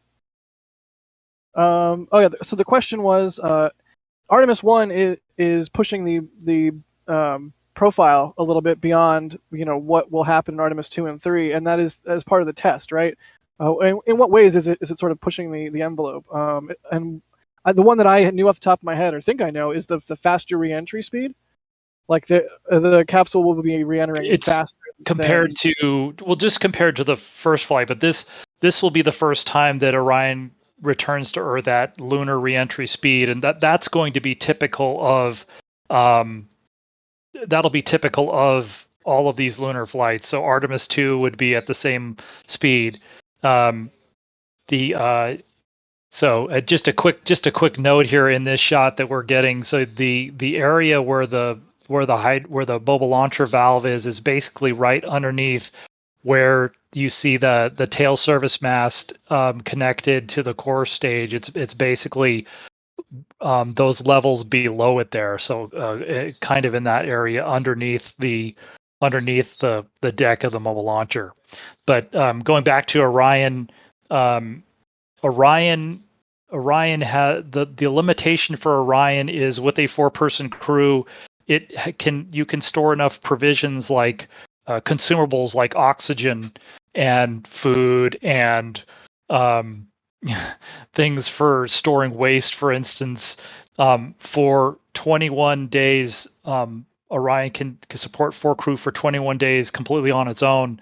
On this mission, the systems that don't have crew, that don't support crew because it's an uncrewed vehicle, those systems can operate for much longer. The spacecraft was really originally designed as a space station crew rotation vehicle, and it's more or less rated to fly for about 6 months in an uncrewed configuration because the power systems are it's renewable energy. A lot of the systems are like that. They don't have to do with the crew, and so this mission could have flown as much as twice as long as the 21-day mission. But that's it's a little bit more of a stress test. But again, as they talked about in some of these briefings, they're also, as I was saying, leaning into some of the risk for this mission. So this mission is going to go into a lunar orbit, whereas the first crewed mission on Artemis II is just going to do a lunar flyby, which is a little safer. You don't take the chance of, like on Apollo 8, they were willing to take the chance to go into lunar orbit, which meant if the Apollo service module engine had not fired to get out of lunar orbit, then they would have been stuck there forever. So they can take that risk on this mission and they wouldn't be all they'd be risking is the vehicle and not a crew. And so they're going to do a little bit. They're able to push the systems for a little longer, and then really again in terms of the very primary flight test objective is that lunar reentry on the heat shield. And so they really want to get that test in before they put crew on it on the next flight. So that's the major thing for the mission. And so even if, like you guys were talking about, if they weren't able to get the full performance from the launch vehicle, if they could at least get out to a lunar flyby or a lunar distance and get that heat shield test in, that would at least give them one of the bigger flight test objectives. Got it. Yeah, you definitely want to test your heat shield. Kind of important. Yep. Yeah. And it was redesigned after the first flight, Exploration Flight Test 1, so which was more of the Apollo style, where they injected this heat shield material into cells like very much like the Apollo style, and then they're using the same material, but now they're curing it in big blocks and attaching it to a different type of heat shield holding structure. So this is really a first flight test for that heat shield design too. So that's another reason why they didn't want to fly crew on this flight. Side note, that exploration flight flew on the amazing Delta IV Heavy. I had to bring that out because I'm basically, it's mandatory for me to mention Delta IV Heavy whenever I can. I mean, Delta IV Heavy is the most metal of rockets, despite Starship being made out of all metal. Because it sets itself on fire. Yeah. So, haha, beat you to it. I've had entirely too much caffeine. Let's see here. Red team is torquing the nuts. It's taking longer than expected. Yep. Yeah, and we should say, because they also gave a reasoning why it takes longer than expected, because they also cycle the valves to make sure they don't leave the pad and then have to go back again and retorque. So right, they would want to. Right, you would want to test it and get a sense of, have we fixed it, like you said, so that you don't go back. You don't have to go back out, because that'll take a lot more time too. Yep.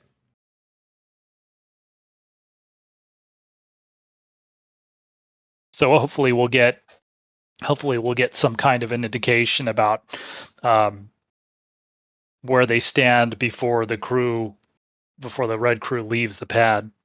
But they may stay out there for a little while they test it to see if they feel like they're good to go. Let's see here. Conservative Space Nerd, thank you so much. They say SLS is strutting its stuff.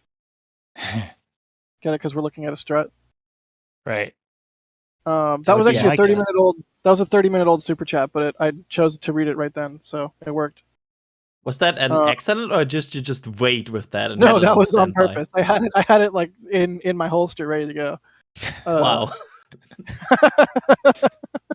I told you I've had entirely too much caffeine. We get further and further into the count. I mean, I'm looking at a countdown clock right now that's an hour and 40.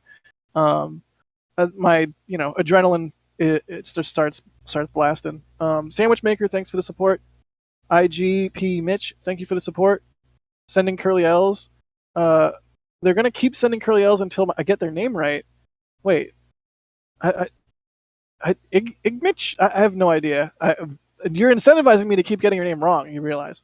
Duke, thank you so much for the support. They say, SLS, let's go. You are risking bragging rights. The nuts were loose, I'm hearing in our back channel.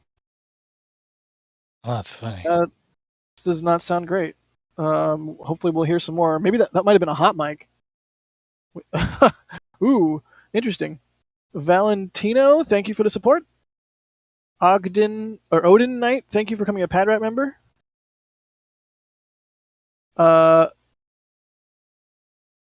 Sweetie, thank you for becoming a red team member. The guy who repaints the OLM legs after each saw somebody walk in front of the camera. That maybe they're on their way off. Maybe they're on their way off the ML. Yep, there they are. Yeah, you saw them go through the shot we were looking at before. I'm sorry, Jack. No, this is awesome. I love seeing them walk around the pad. It's such a cool shot.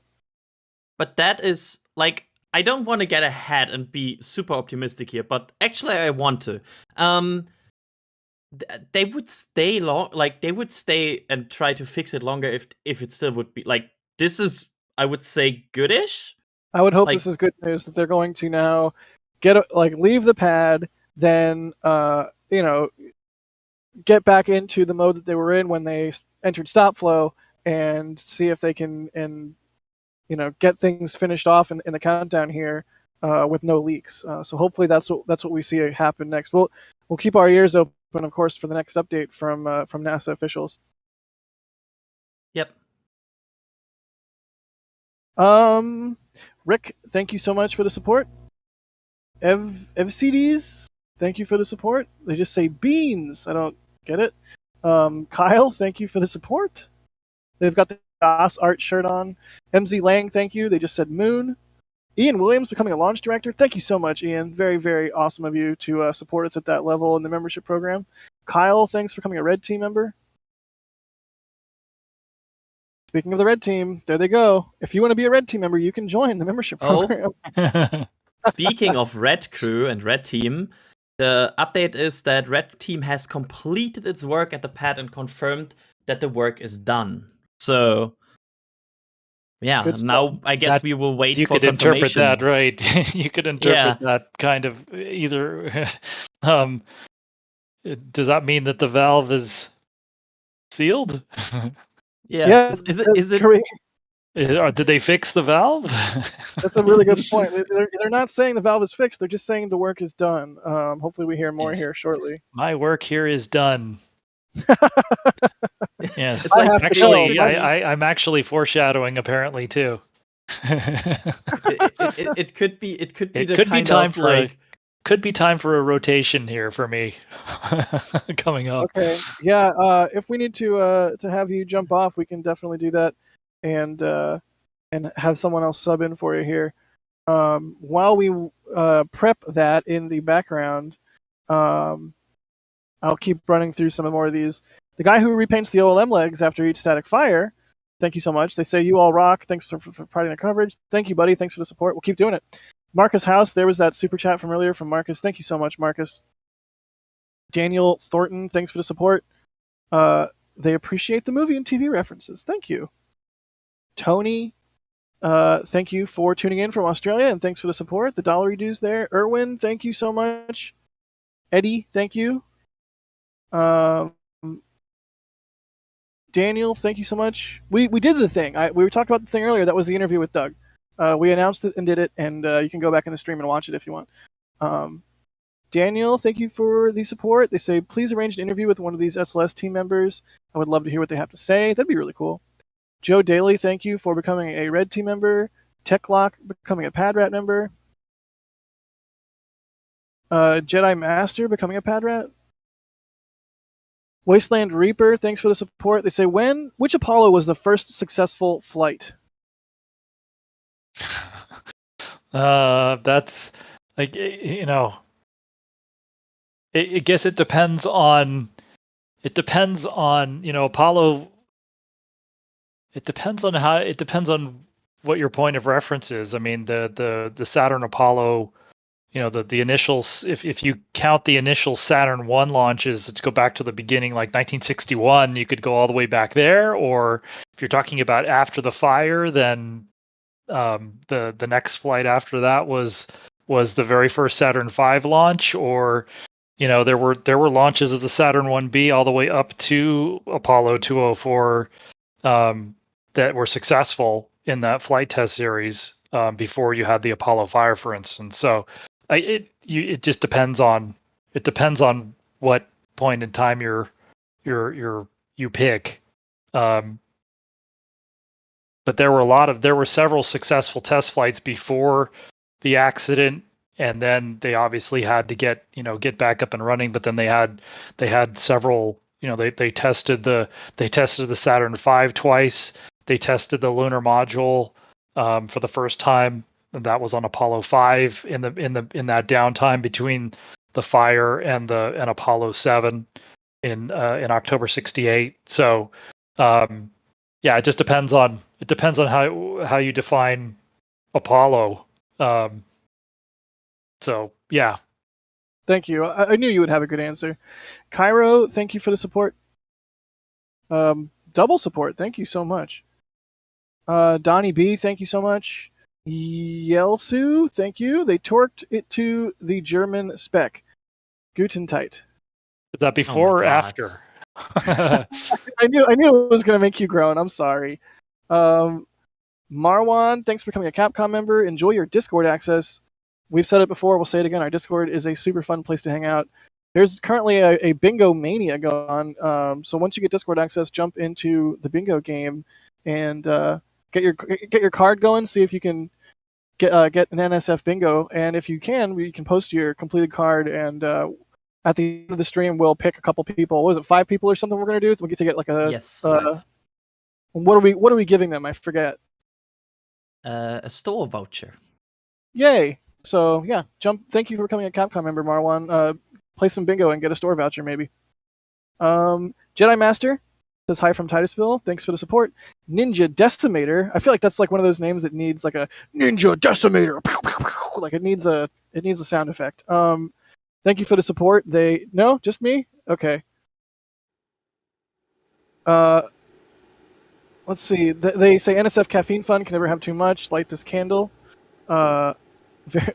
Indeed. Hopefully the red team's work was successful. Brian, thanks for the support. They got a hat from my hydraulic torque wrench company that says...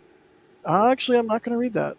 But thanks for the support. I'm not even going to try and pronounce that. For the caffeine fun, thank you so much. David, thank you so much.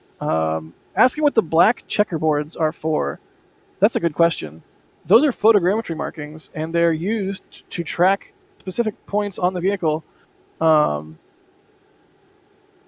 Once it begins flying. So yeah, they want to very exactly, very precisely measure the movement of the vehicle. They have lots of high-speed film cameras and high-speed video that they'll be taking of the vehicle immediately after first motion, and even before that. Once the engines start, they could even measure the motion of the vehicle before liftoff. But definitely afterwards, they want to see you want to see how close, how far away it stays from the mobile launcher as the vehicle, clears the tower.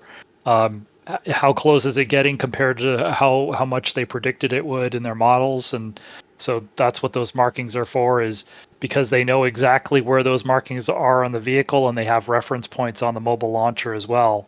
And so they have very high speed video imaging systems that they're going to use. And they'll do that both for ground-based cameras watching the vehicle move away from the mobile launcher, but then they also have cameras on the vehicle that they'll be using to watch for instance, as the boosters separate. They want to document that motion after they separate from the core stage to make sure that they clear the core stage safely as well, and whether those motions fit those models that they already have. So. Yeah, I mean, the WB-57, the NASA imaging aircraft, it's like a high-altitude imaging aircraft. It looks so cool. That will also be here for the launch as well. So that's got cameras on it. I imagine they can track the markings or get some data from those markings with that aircraft as well. So, I love the checkerboard patterns. They remind me of a crash test dummy in the best way. And it's the same, it's the same idea too. You see the imagery from those tests, and they're taking very high speed video of those tests because they want to measure the motion of the Moonikins that are not wearing their seatbelts.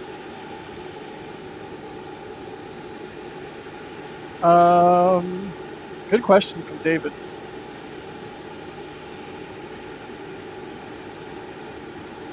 Gizmo, thank you for becoming a Red Team member. Glenn, thanks for the support. They were Red Team on nuclear missiles. The reason they are called Red Team is because you have to leave your ID badge with your picture and DNA, and they give you a hot badge. That's crazy. Thank you so much, Glenn, for your service, 1, and 2, thanks for the little bit of info there. That's very interesting. Alex, thank you for becoming a Red Team member. Thomas, thank you for the support there. Stone's Grass, thanks for becoming a Red Team member. Pluto becoming a Capcom member, thanks so much. And Mark Lamb, thanks for the support.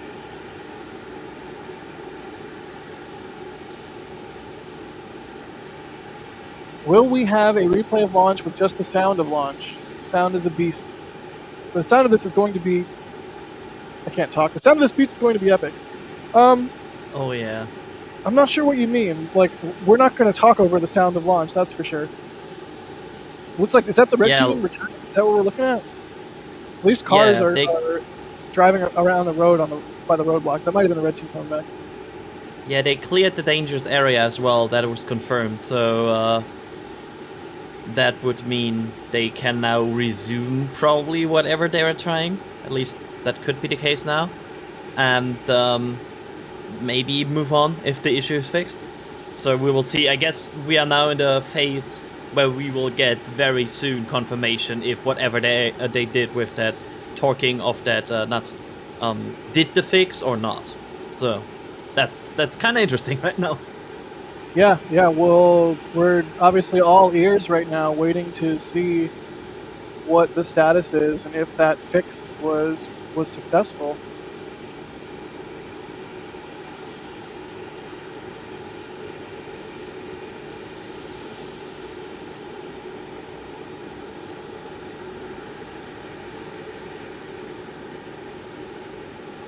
Looking for some more questions. If you have any questions, at NASA Spaceflight in chat.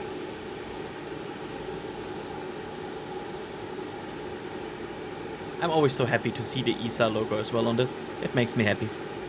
Oh, do you want to say your ESA thing? Say your ESA thing.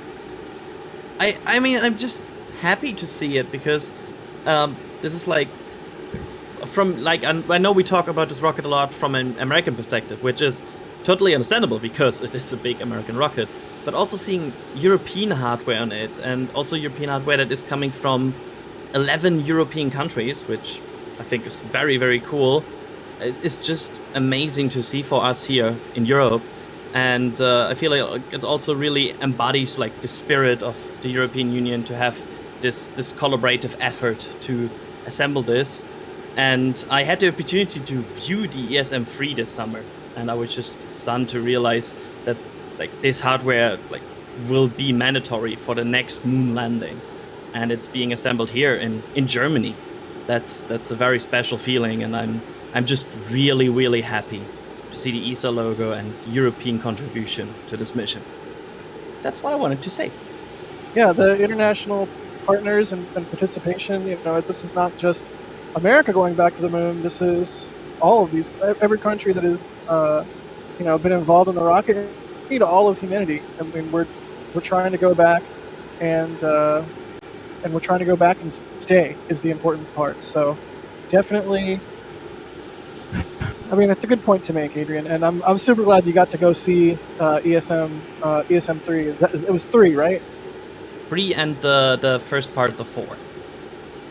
Yeah, that was super nifty, and despite what happened with the photos, but we'll just leave that there. Yeah.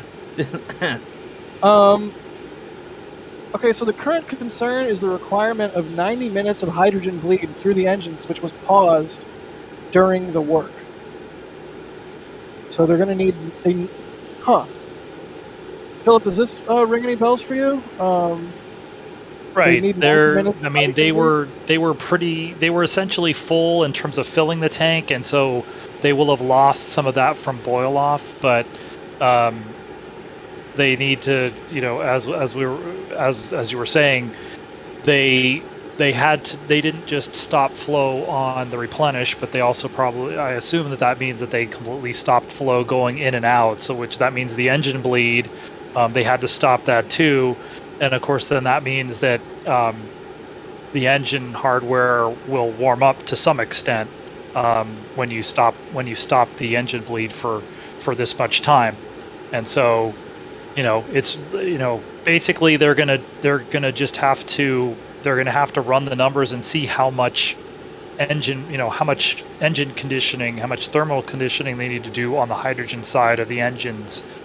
How many minutes do they need to do before they're ready to pick up terminal count, and so that'll be part of this calculation. But they'll also need to reestablish the replenish flow as well, and it's also possible that if they got far enough below like the 98% sensors, they may want to go back into something higher than the topping flow, or maybe not fast fill, but they may want to increase the flow rate back into the hydrogen tank for a little while, and so we'll have to see. But yeah, they'll get the tank full again faster than they'll finish with the engine bleed. So that actually might be that might actually be a question that we could ask ask an engine guy if we get a chance to ask an engine guy. I know that the folks out there have access to some of the experts at the press site, so maybe we can throw a question to somebody like that about how long they need to do the hydrogen conditioning for the engines. So we'll just have to see what NASA says. Yeah, we'll just stand by and wait to see what the word is.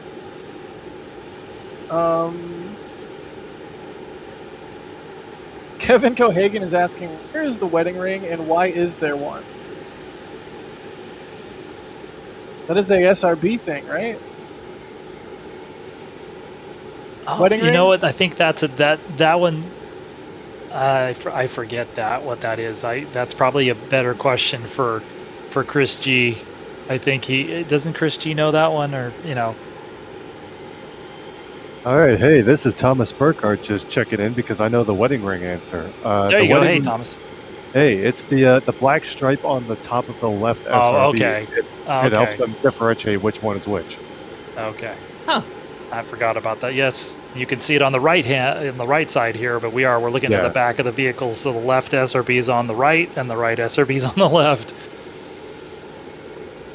All right, back to Jack. Yeah. They used to have even more markings on the nose cones of the boosters. A little bit more complicated crisscrossing markings. I think the wedding band has been there for a long time, though. Let's see here. Still waiting on more updates from NASA. We have one. Oh, go. They can resume the engine bleed and only use 45 minutes instead of 90 minutes to meet the temperature criteria.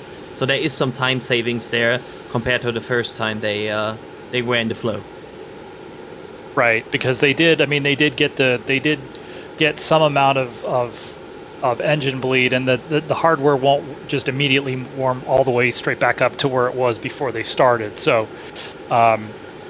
the engines they can calculate based on the temperature sensors they have that, okay, we need to get, this is about how much time we need to do, and they're just estimating, but they'll look at the sensors to see when they feel like they've had enough of the thermal conditioning.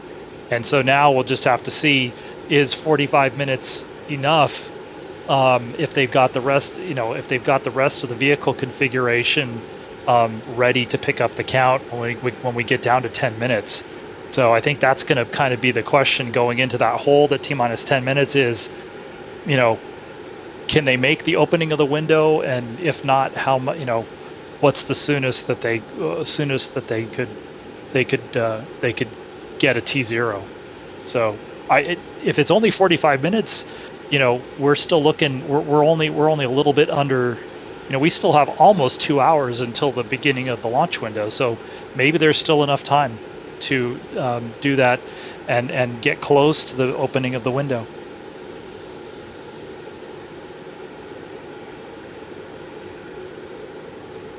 Hopefully, that's what we want to see.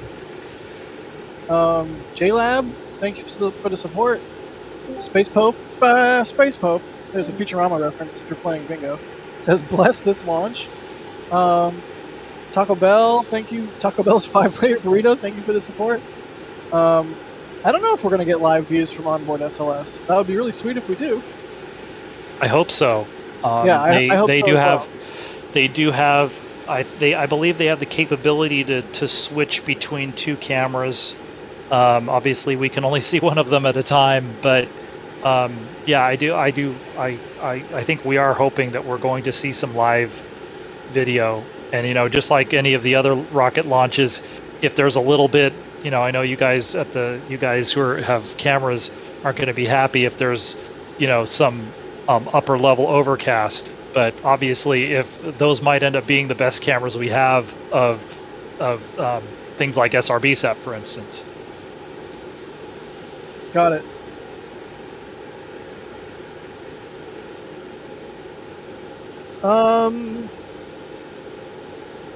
John Mueller, thanks for the support. They participated in NCAS 2022. Excited for the launch. Excited for my next NASA experience whenever it happens. Let's do this. Cool deal. Thanks for the support, John. Connor, thanks for the support. They say, what engineering challenge was most difficult to overcome during the development of this rocket? They are an aerospace student at UCF. I don't know if we know definitively, but Philip, maybe you could speak to some of the engineering challenges they had to sort of overcome here. At least they didn't have to side mount an entire space shuttle orbiter, right? Right. It's, I think that the issues that they've had with getting this vehicle ready to fly were not so much, design of the flight vehicle as much as, they had issues with, with welding the core stage. They were doing some introduced some a new style of friction stir welding that they hadn't done at that scale before. So it's things like that, welding techniques, and then I think I would probably classify things like industrial engineering. So they spent a lot of time, a lot longer time than they thought they would need to, basically just getting all of the equipment into the engine section of the core stage. It took them a lot longer to sort of figure that process out, and that doesn't sound like something that you work on in KSP. It's things like that's taken longer. And so again, with this vehicle, it took them longer. Because it's a big and it's a very complicated vehicle. It's just taken them a long time to kind of get get the procedures down and repeatable for everything from stacking the boosters, stacking the core stage, doing all the testing and checkout, and some of those aren't the kinds of things you think of when you're in Kerbal, for instance. You're usually starting off probably, I don't know how many seconds before you actually lift off, but it's basically figuring out how to basically test and check out of a rocket for the first time. And a lot of the issues that they've had this year, you could kind of classify more as test and check out than optimizing mass to orbit or payload fractions and things like that. So it probably would not consider it to be sort of the typical types of design challenges that you would think of. It's more of welding techniques, industrial engineering, those types of things for this vehicle. And you compare that to Starship, where you're thinking of things like a very high performance, these new engines that they're doing, the type of making Starship reusable, the re-entry systems that they're working on. It's a different type of flight profile than Space Shuttle, for instance. And some of those things are the types of things you might think of more as rocket science or rocket engineering, but they're all important. It's just they're just different areas of the job. Yeah, that makes sense. It sure would be cool if we had some new friends and maybe another cool thing about to come up here. A cool thing?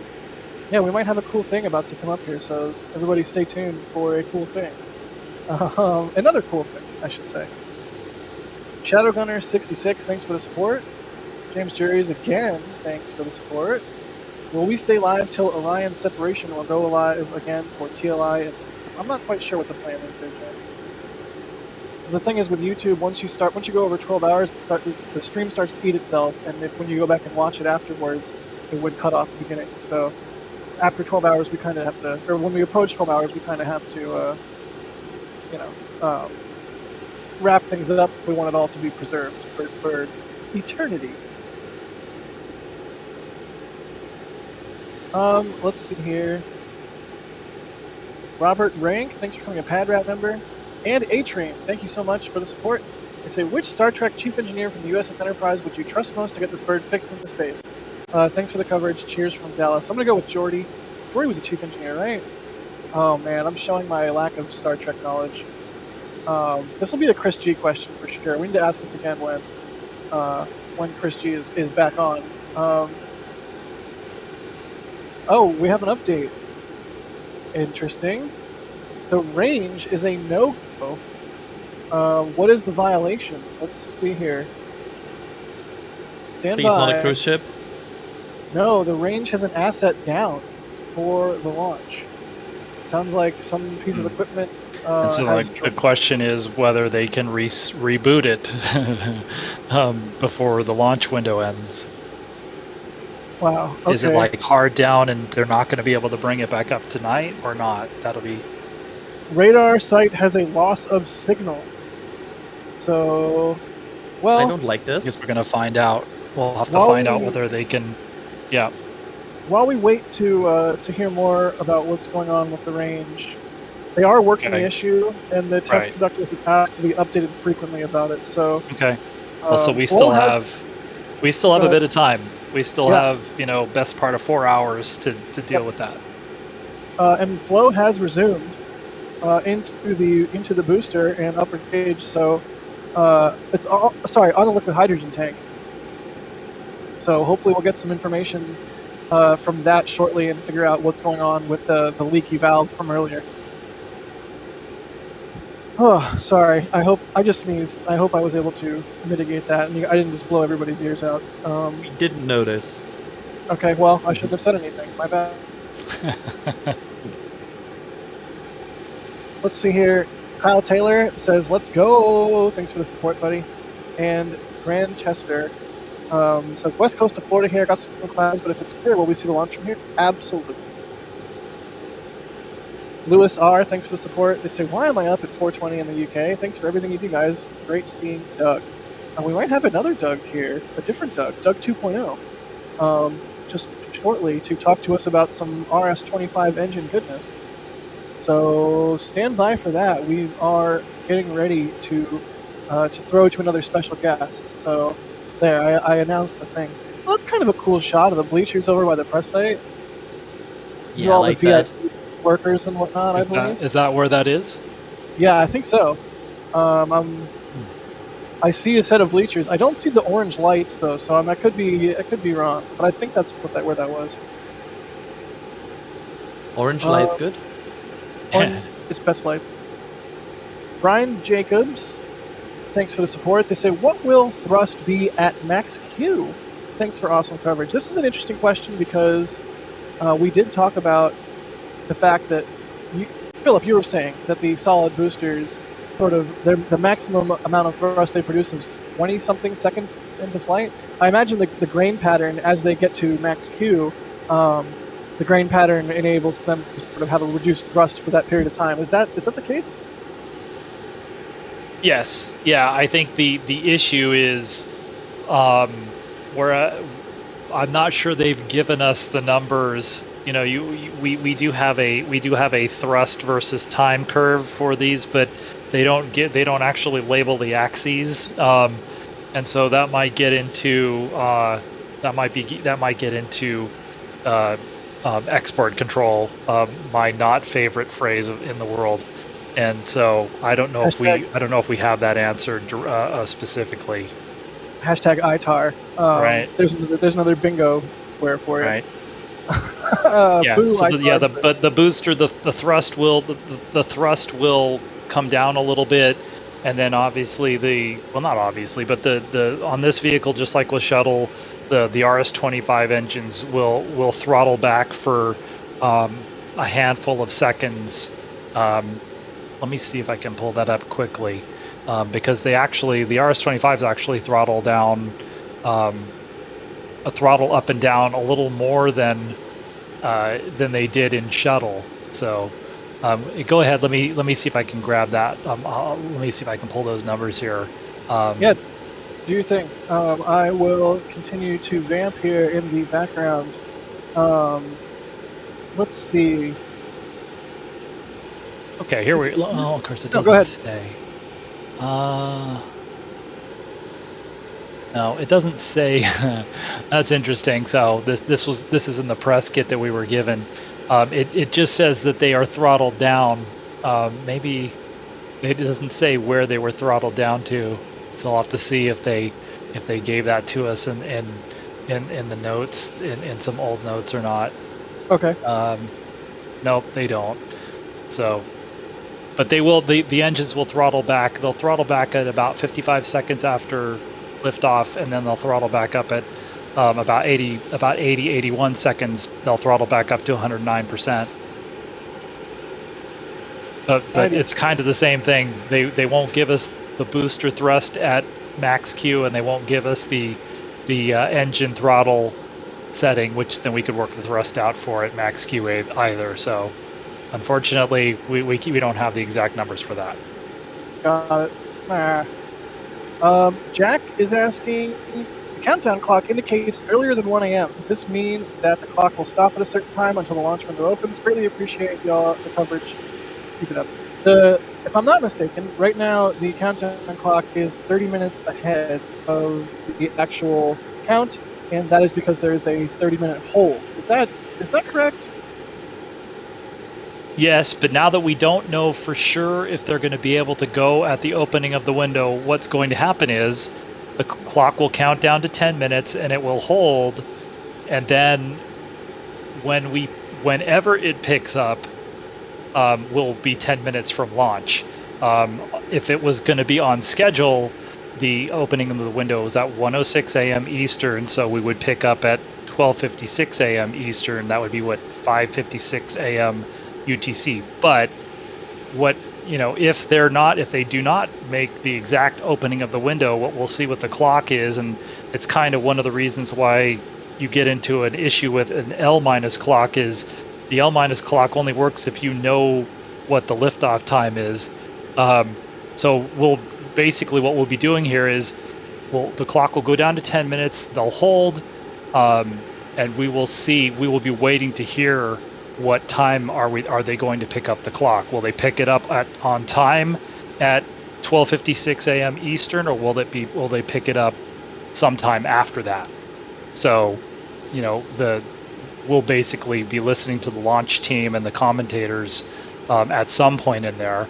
Now we're not so sure. We were told we would get the launch team audio at L-15, but now that's kind of thrown into a little bit of uncertainty exactly what that means. So we'll have to see if they just when they give us launch team audio, we can hear because Charlie Blackwell Thompson will be the person that releases, gives the launch team the go to release the hold. So we will hear it from her, hopefully. Got it. Okay, so we do have an update really quickly before we throw to our special guest. The update is that we are back on replenish on the core stage liquid hydrogen tank, and they are working on the upper stage, getting it back into a flow. They'll be resuming the flow of liquid hydrogen on the ICPS shortly, but the core stage is back on hydrogen replenish. So with that, we will wait for more updates from the officials there at NASA. But in the meantime, it would be sure nice if we had some new friends again. Jack, you think we might be able to work that out here? Oh, new friends again. What's up, Doss? Hey, I am back, and we are going to do a little bit of a special guest once again. So if you bear with me here, we have someone from Aerojet Rocketdyne here to talk to us about RS-25 engines. Got a couple of those on SLS. It's Doug Bradley. So what we're going to do is go ahead and go and check in with Chris Gebhardt once again out in the field. And Chris, how are things going out there?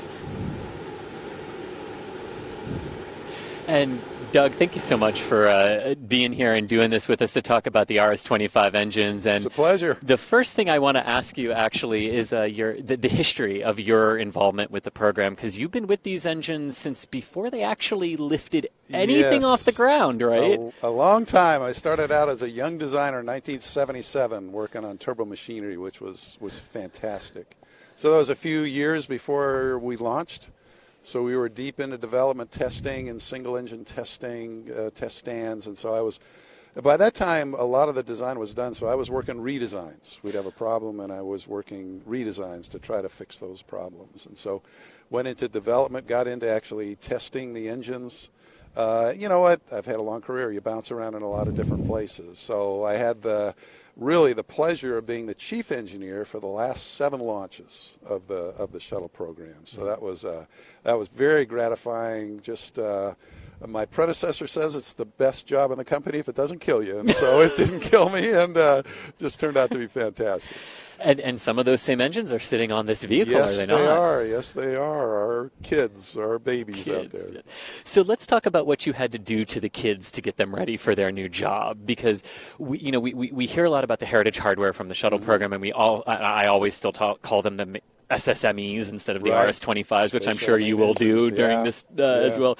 But I think there's a perception out there that nothing within them changed in order to be used for SLS. But what did you alter? Because they did have to be tweaked. They did have to be tweaked. I mean, you can imagine we're not just going to pull them off a space shuttle and put them on a brand new rocket. So there was some things that changed. The rocket itself is taller. What that means is the pressures of the propellant coming into our engine are higher.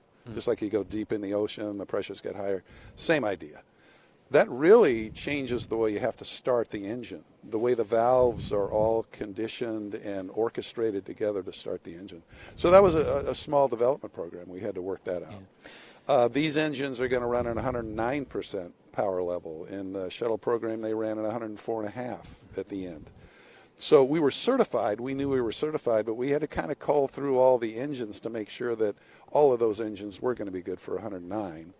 And a certain amount of 109 tests. And 109 was the abort contingencies, right, for the shuttle program? Right. That was the FPL, full power level, we called it. In the case of an abort, if you needed a little bit extra power, then they were there to do that. Gotcha. So those were some of the internal changes, I'll call them. The external changes were different. In the shuttle program, our nozzles, the part of our engine you really see on launch day, they were about 20 or 30 feet away from the solid rocket boosters, the big boosters on either side. Those things get really hot. The plume's really hot. Now we're literally 4 feet away. And quite a difference. Quite a difference. And so we had to add protection, ablative and insulation and things like that.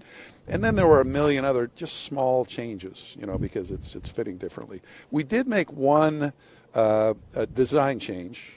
The controller, which is the computer that controls the engine throughout flight and talks to the rocket and says when to throttle up and throttle down. That was 1990s, early 2000 technology. That's a computer from the 1990s. We can do better, right? Yeah, those were not even going to be able to talk to the new rocket. So we had a decision to make. Do you make, I'll call them translation boxes, so the old box could talk to the new vehicle, or just make a new box? Because once you run out of them, you got to make a new one anyway. So that was the major change, and that turned out to be very successful. That was difficult starting out, but as it turned out, we green ran all of them on hot fire testing. We were 17 for 17. They all worked well. So that was what went into adapting those engines to the new rocket. And then sort of like when the engines were being developed for the first time in the 70s for the shuttle program, those were the tests that we saw at Stennis, right? As you were working through the redesigns for SLS and firing them on the stands. Right. That's what you're referring to, right? To prove it out. Exactly. That startup. We had about a three test program to make sure we got the startup right. You kind of sneak up to it with a little higher pressures. The controller, we had to green run those controllers, and we had to run them with development units to make sure that they're opening and closing valves, that they're looking at everything the same way. And so there's all sorts of development testing that you'll go through to make sure that you'll verify what's on paper, what your design says it's going to do, verify it in the real world. And we've got a great advantage in liquid rocket engines. We put them in a test stand. We can test them in very flight-like conditions. Some of the other folks can't do that. If you're building the rocket itself, you're doing wind tunnel tests and analysis, but your first real test is a flight. But we know those engines really well because we've tested them. We've got 1 million seconds of test time on the ground on those engines, and we've got the luxury of being able to do that. Awesome. And so one of the things that I kind of love is we always think of these engines as new, right? Because they were at the end of the program engines. I think the oldest one was like from John Glenn's flight in the late 90s. Right. But that doesn't necessarily mean that all the hardware on them is new. And there's some stuff from STS-1 on every single one of these engines, is there not? Yeah, there's about 3 or 4 parts at least on each one of the engines from STS-1, which I think is really cool. I call them more simple parts. They're lines.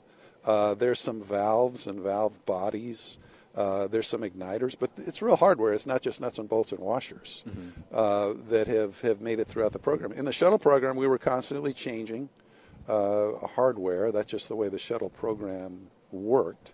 And so now we end up with 16 engines, and we have some STS-1 hardware. So I think that's cool. Nice.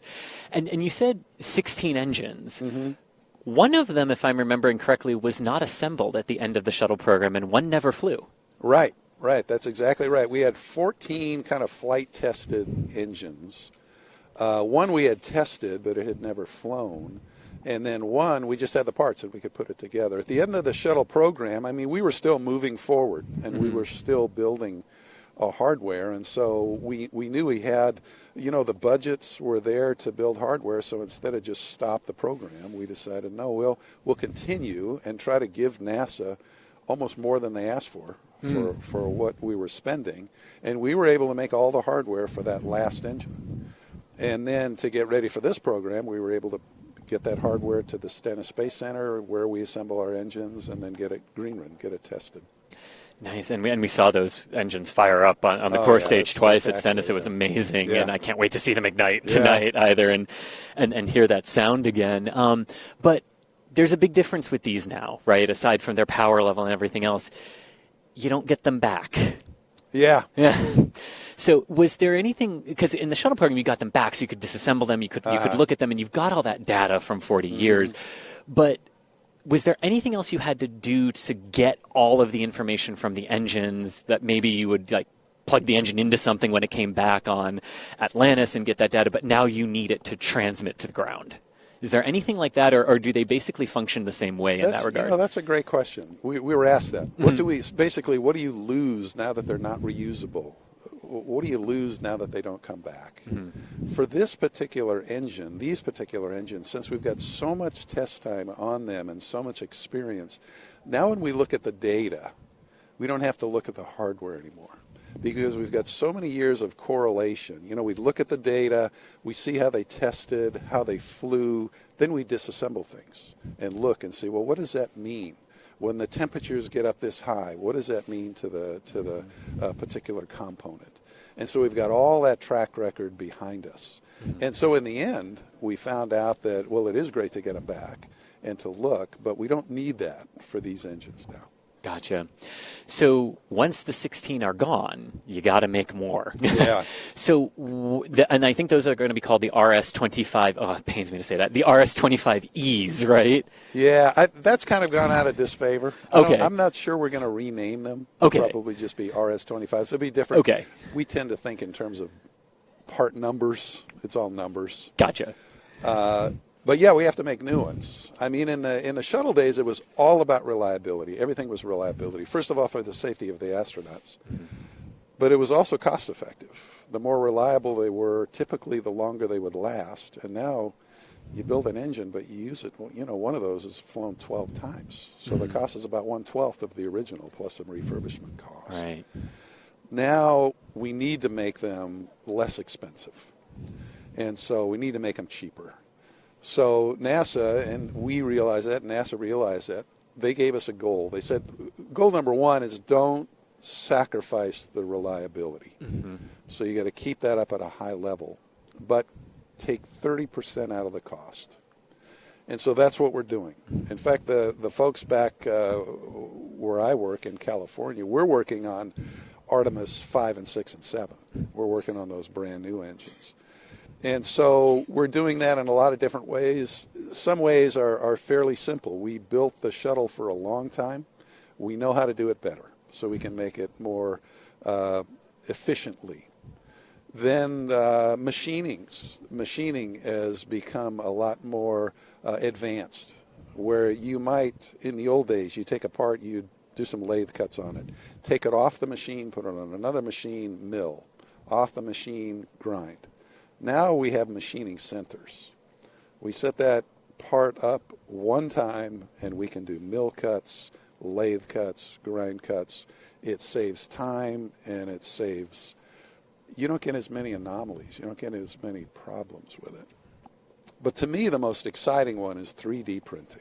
You know, nowadays it started out just being in plastic and wax and stuff. Now we can print just about any material you want. It's like the Star Trek replicator, right? Yes, it's very Star Trek-ish. Yeah.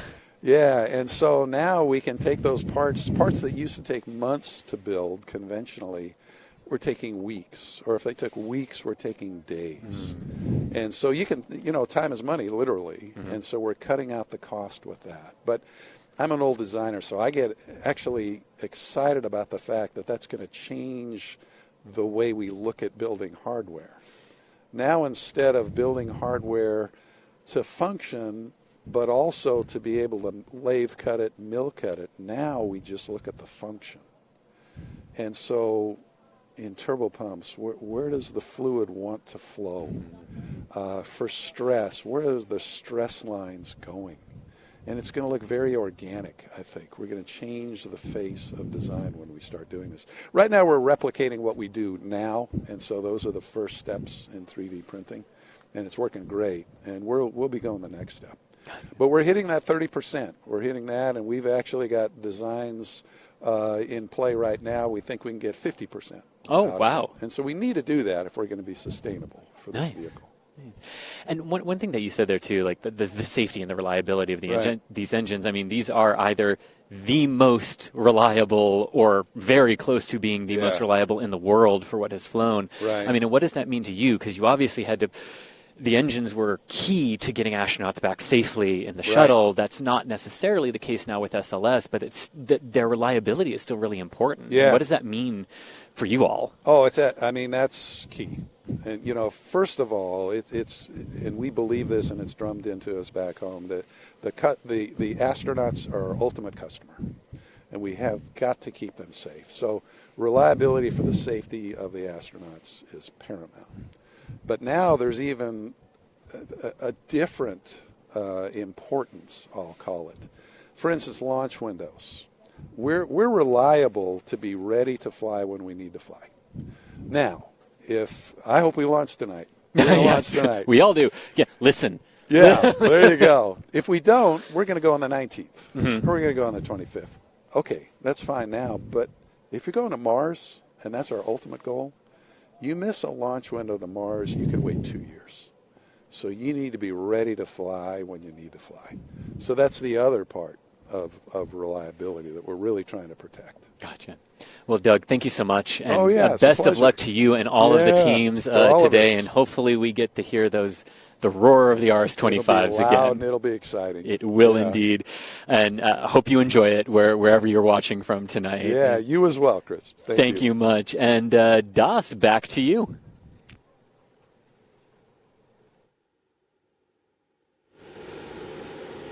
All right, let's see here. I think we're back over here, so we'll get back in with the team, Jack and friends over here.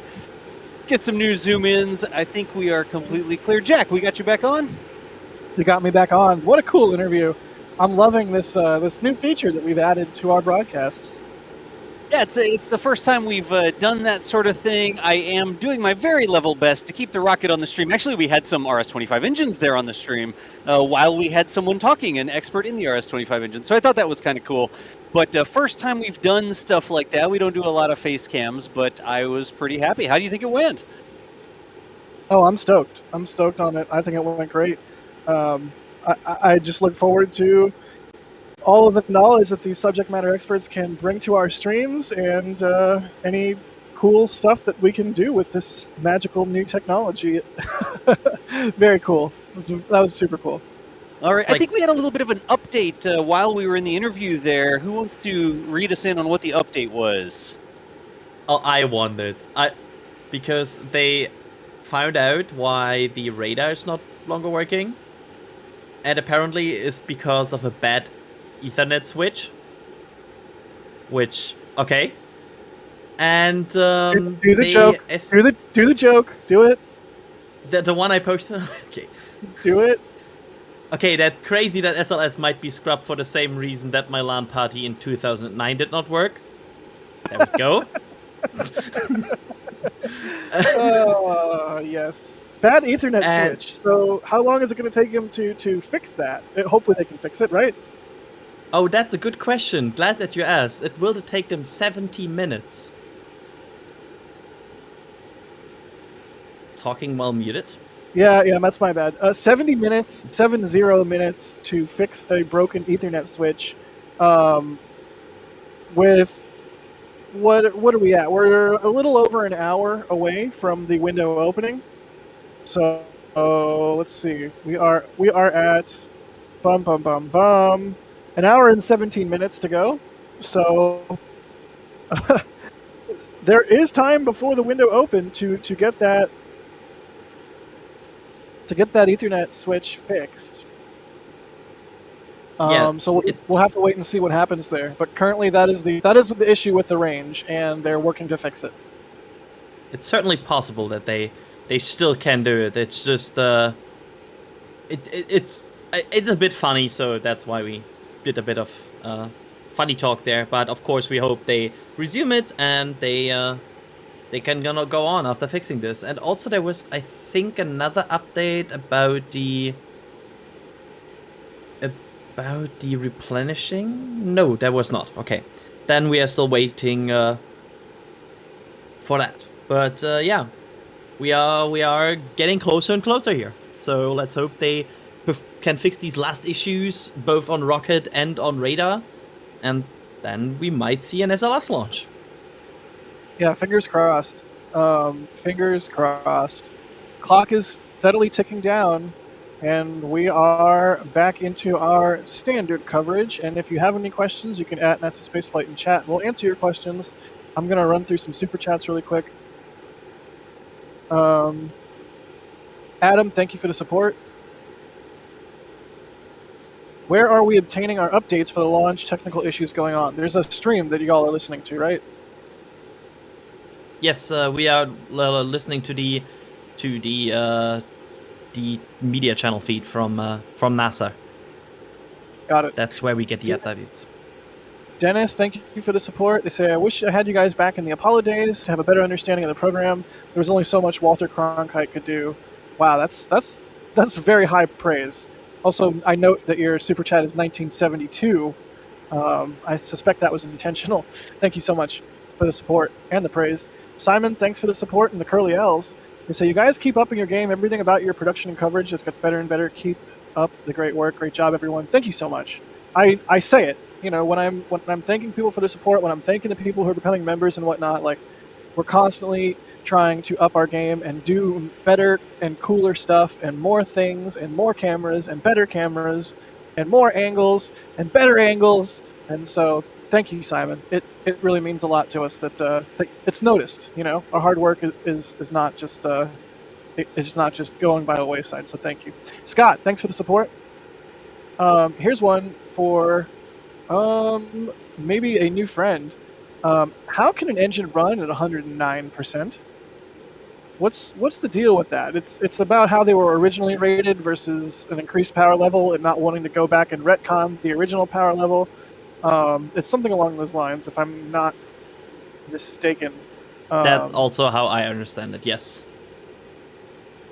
So rather than just like, you know, making a new 100% and then having to have, you know, cross references everywhere, they just stuck with the original baseline, and that is why it is 109. The engines are more powerful now, but they are still based off of that original power setting. Let's see here.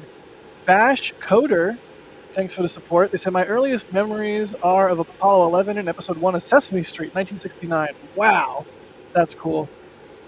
Thanks for the support there. Kyle Rudolph, thank you. They said the interview was incredible. Thanks for all you do covering modern spaceflight. Thanks. I'm glad. We're so glad people enjoyed the interview.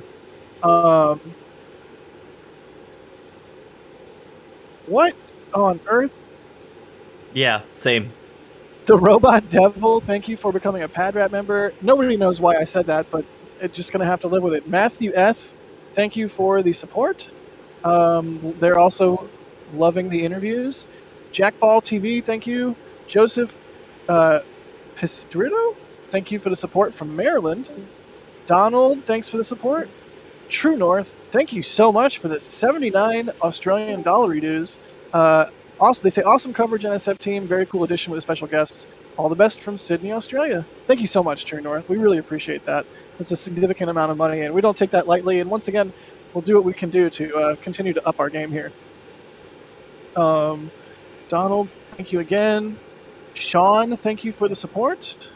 They say it's always a network issue. Jonathan, thanks for the support. This has been watching all day. Awesome coverage. Thank you.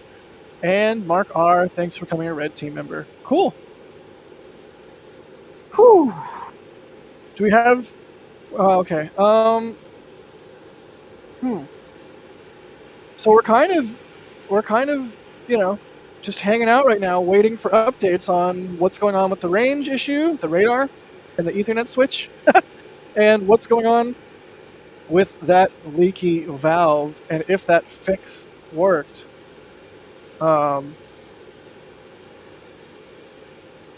So yeah, kind of holding. Let's see. I was about to say, like, at least we are comfortable at home, but then I noticed, oh wait, you're not.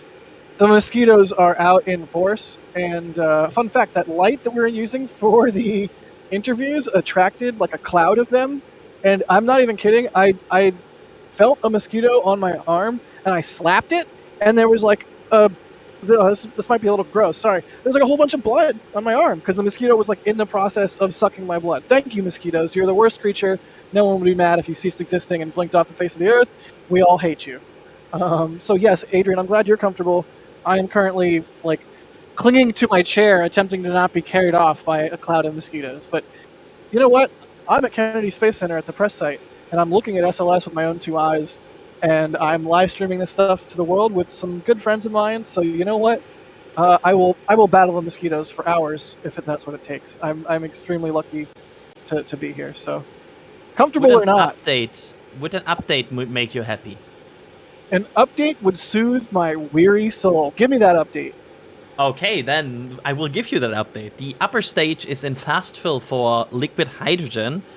The core stage is in liquid hydrogen replenish. Currently, the upper stage, the ICPS, is at 58% hydrogen.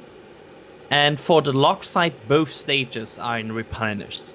The range is saying that they need to take a little bit longer to verify the Ethernet switch. And they think it's about 50 minutes left in work for the range. Okay. So it's just like a LAN party where you get all the computers set up and then you spend 6 hours getting everything to work, and then you get like a half a game in, and then it stops working, and then you have to troubleshoot it some more, and then everyone just eats pizza and falls asleep on the couch. Yeah, and also everybody has like the different versions of the game, and then they cannot connect to each other in LAN, and you cannot play. And you try to find each other in the Age of Empires lobby, and like we all know that, right? And like one guy with the Mac is like, "Why can't we play this game?" And everyone's like, "Shut up." Anyway, why did they leave us two here?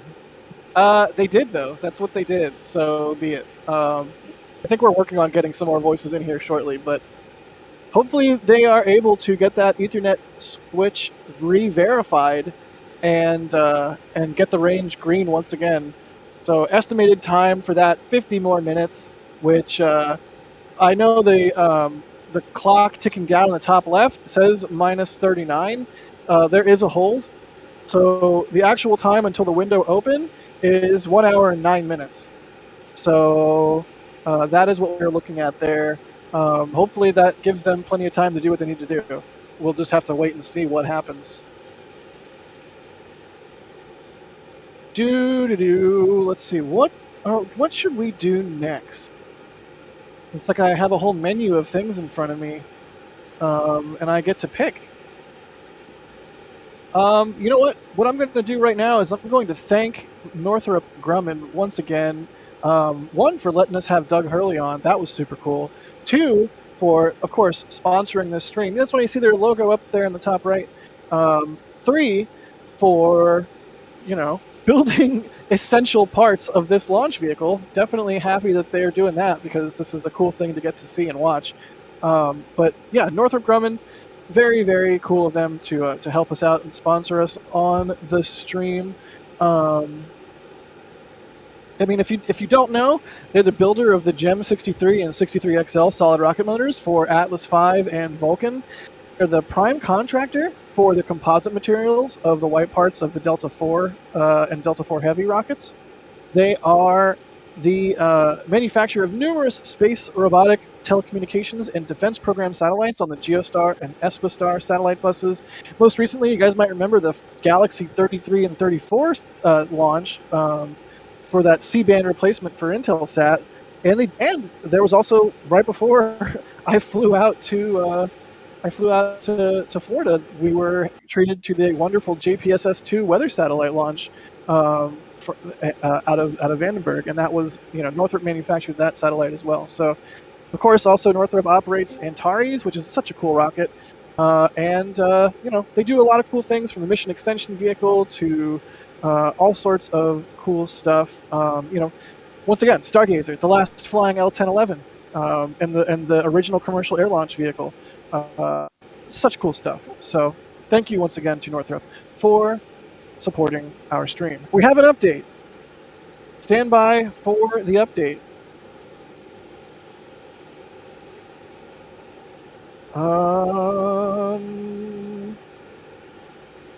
Leak has not occurred again.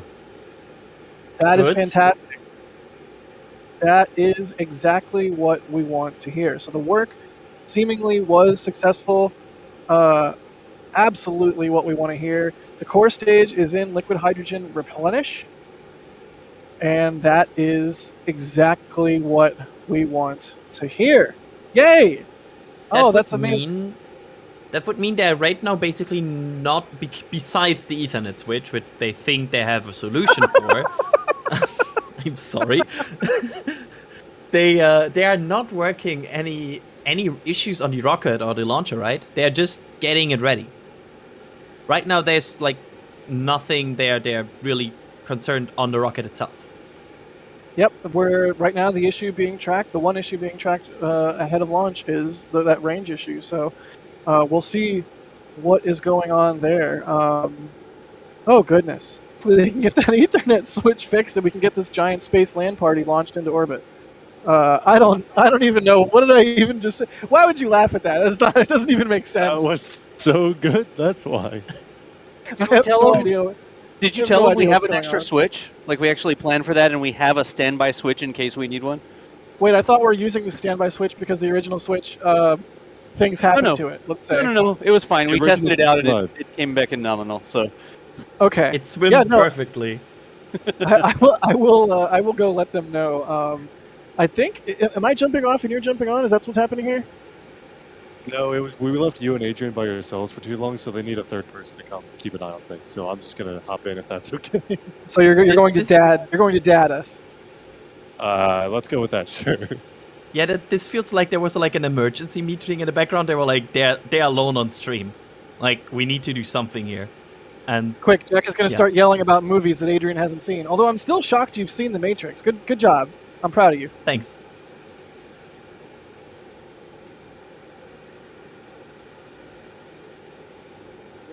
Yeah, so good updates there, though. I definitely am encouraging to hear that, and we'll just see what the timeline effect is going to be, because the T-minus clock is approaching the 34-minute mark here.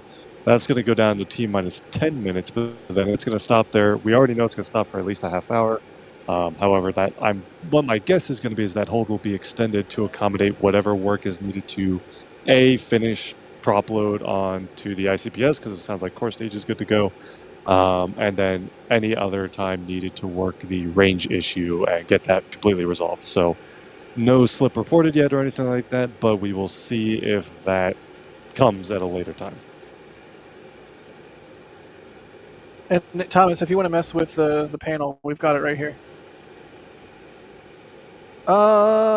Speaking of that, Johan is asking, does the Ethernet switch have an SCE switch? I mean, if it does, we should switch it to aux, right? Didn't. I think that's how that works, yeah. Thanks for confirming that. You're supposed to make the stream more serious, I thought. Oh, you have the wrong impression. Yeah, I feel like at this point Thomas is also for a significant amount of time without sleep, so this might make it worse. Absolutely. Nice. All right, with the chaos energy going strong, we are continuing into the count here. Still waiting to hear back what's going on with the timeline, if they're still targeting the opening of the window, or if they're going to need more time. We did hear a little bit earlier about the expectation that we were going to eat into the window a little bit, so we are standing by and waiting to hear more on what's going on. Oh, I just yawned. Sorry for that. I couldn't stop myself. You know what that means? It's more caffeine time. Whee! Need like a jingle. So you're going into caffeine replenish then? Yeah. So I was in a hold. I was in stop flow, and now I'm going to enter stable replenish once again. Yeah. Maybe. Thank you, Sawyer. Maybe I need fast fill. But then, what if a leak occurs? Something Ethernet switch. I don't have anything here. Sorry. I'll take it. Let's see here. A lot of people went with the SCE to aux joke in chat. Let's see. Looking for some more questions. Don't forget, you can @ NASA Spaceflight and throw your question in chat, and we'll see it, and we might answer it. Alex in the back channel is saying gentle and careful load of caffeine. Yeah, it's a very gentle and kind load of caffeine. Oh no, where did that go? Somebody was asking if we could put cameras close enough to the rocket for them to get damaged potentially. I think the ones that are inside the fence might get a little, shall we say, spicy.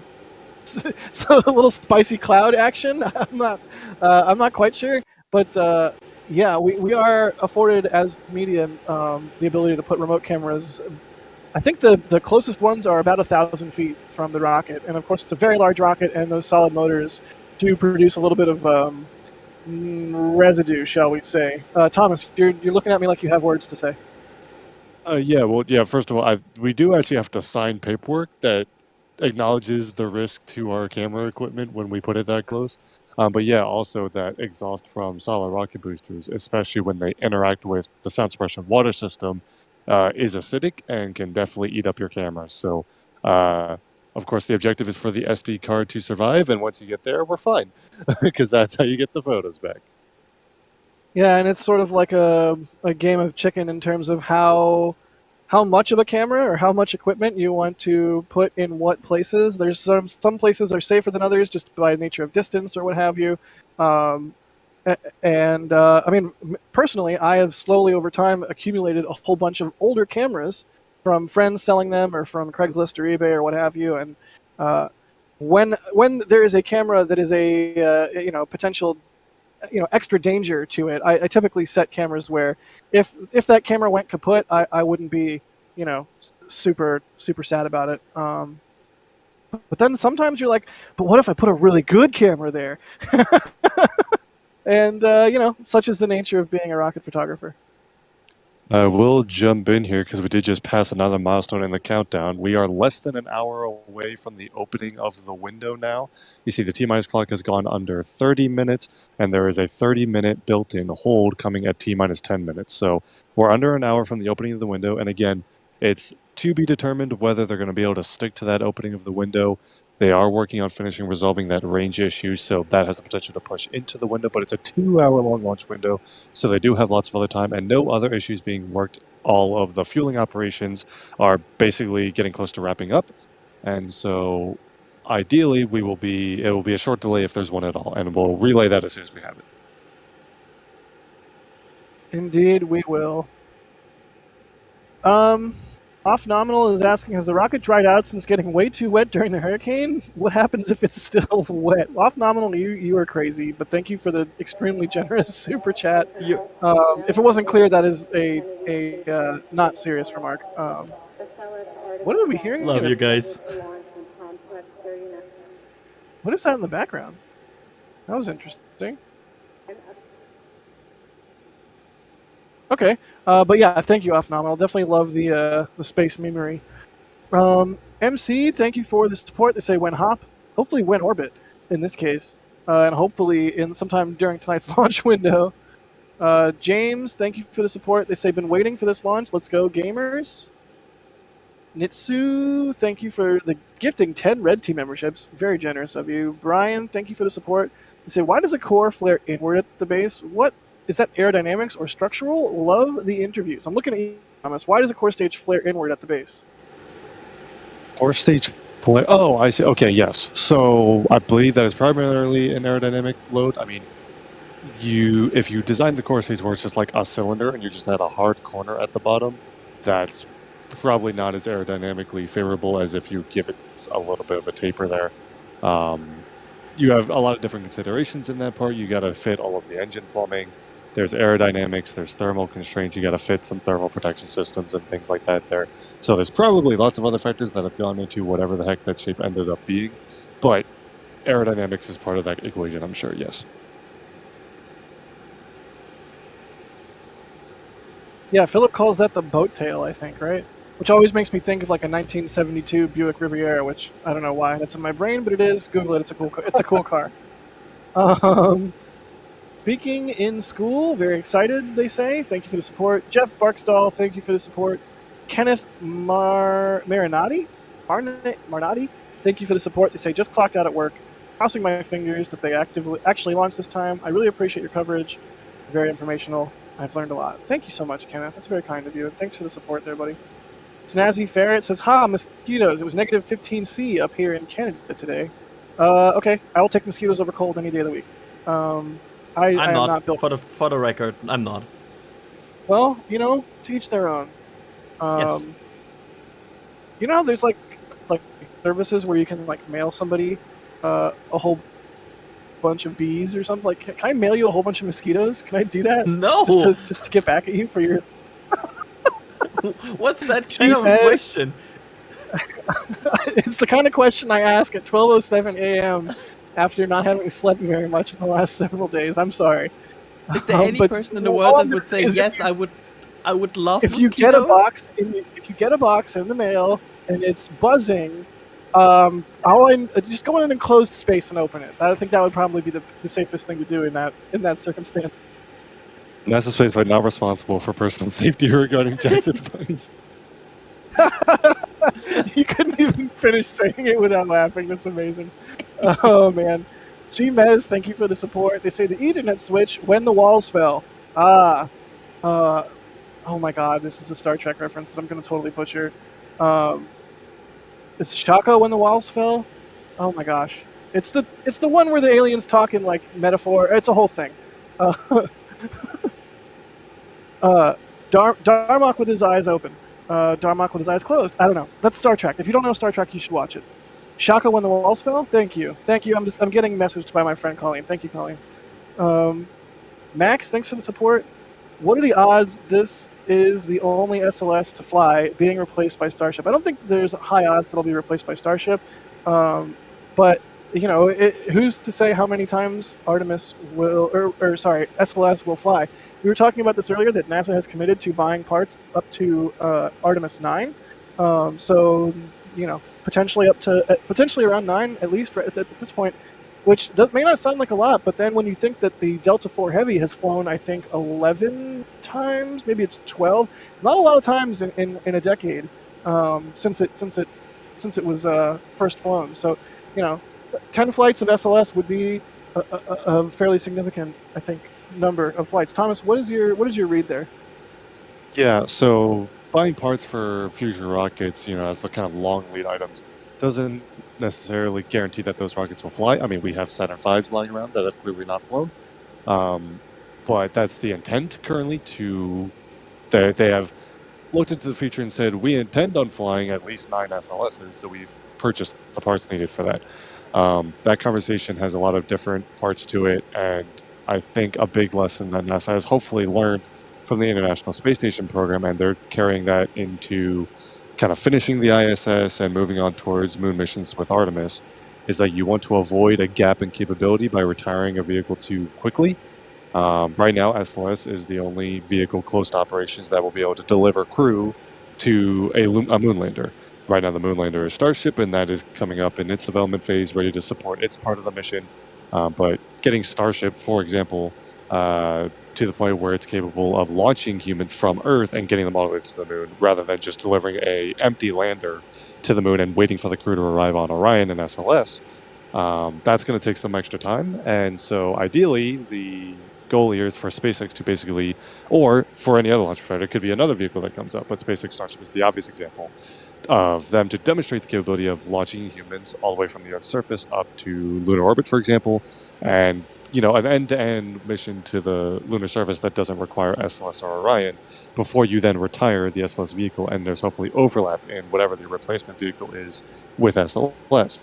Because that way you don't have a gap in access to the lunar surface. That helps maintain continuity in your science research and your other exploration objectives, your technology development, and all of those things. So is SLS eventually going to be retired? Obviously, but ideally it's going to be after the development is ready to take its place, and not the replacement is still 5 years away from actually flying. How many SLSs that will be, not sure. 9 or 10 is maybe a decent estimate, but could be even more than that, could be less. It really depends on how Starship and other vehicles proceed in their development program. So that's a wait and see kind of deal. Right now, SLS has got several flights to go, because it has to not just deliver crews for the first few missions, but deliver modules of the Gateway Station too. So SLS has its job to do and will for several years in a row. Thank you for that, Thomas. And thanks, Max, for the good question. Fabian, thank you for the support there. Gary McLaughlin, thank you for the support. They like the special guests. They're an engineer with Lockheed Martin on Orion and really love the inside tech data. That is a cool job, Gary. We'll keep trying to get cool guests on whenever we can. I think it's a cool thing that we're able to do. Fabian, again, thank you for the support. They say, from Argentina with love, will you feel the sound wave from the press site? Oh, yeah. I think we'll feel the heat on our faces from the press site, which is pretty surreal given that we're what, 3-5 miles away, something like that?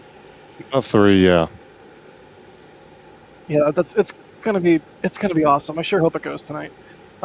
Robert, thank you for becoming a PadRat member. Don't forget about the member program, everybody. It exists. You can sign up, support us for a monthly amount at whatever level you want to pick, and you get different perks. And it's the bedrock upon which our entire channel is built. So thank you to all of our members. And there's cool perks. Get the cool perks. Why don't you have the cool perks yet? Get the cool perks. Be a member. I'm just gonna start treating the audience as like a hostile witness. Your Honor, your space honor. Objection. I don't know. I don't know anything about the law, except I watched a whole bunch of Better Call Saul. Joseph, thank you for the support. L. Dewey, MD, thank you so much. Robert Easterbrook, thank you for becoming a member of the Red Team. Mark R., thank you for the support. They say, I have a 56K modem NASA can borrow. That's hilarious. Trent Thompson, thanks for the gifting of a Red Team membership. Eric says, spicy meatball. Thank you for the support, Eric. What was that in reference to the spicy hydrazine Spicy cloud? exhaust, I think, yeah. Oh, the spicy exhaust. That's right. That might roast cameras. You don't want a camera to be a meatball, though. That would be bad. So you're saying we shouldn't put out meatballs with our remote cameras as a science experiment? No, nor should you put out birdseed. Ninja Decimator. Let's see here. They say caffeine fun for Jack. Go buy another Monster. I'm sipping on Red Bull number 2 here. I think I'm set. Thank you. This stream not sponsored by Red Bull. Let's see. Ninja Decimator. By the way, hydration check for everyone. Yeah, everybody drink water. Doug Loot, thank you for the support. They say if they intend to build more engines after these are used up, have the industrial lines been started? That's a long effort. Yeah, we were talking about that a little bit earlier. They are restarting the production lines, and that they have been given a specific budget just for that, just for starting the production lines back up. Right, Thomas? Yes, exactly. And, they have an inventory of shuttle hardware regarding SRB casings, regarding RS-25 engines. You have the ICPSs, the upper stages for the first 3 SLSs that are all Block 1 configuration, are all already in production or almost done, because those are just Delta 4 upper stages, and that line is going to be closing soon. That will, of course, be replaced by a different upper stage in the future. But for the parts that will need to be resumed production, such as the RS-25s and booster casings, those are opening up, and some of those also, like we heard earlier, are going to include design changes and upgrades, whether it's changes in performance or changes in how easy it is to manufacture things and stuff like that. There's a lot of things they can improve. We should point out that the clock will stop soon, I think. With the we are approaching the 10-minute hold here, which will happen in 8 minutes. Quick math there. Don't wonder. That's planned. This clock will stop in 7 minutes. 7 minutes and 40 seconds. Yeah. So don't be wary when the clock does stop. That's expected.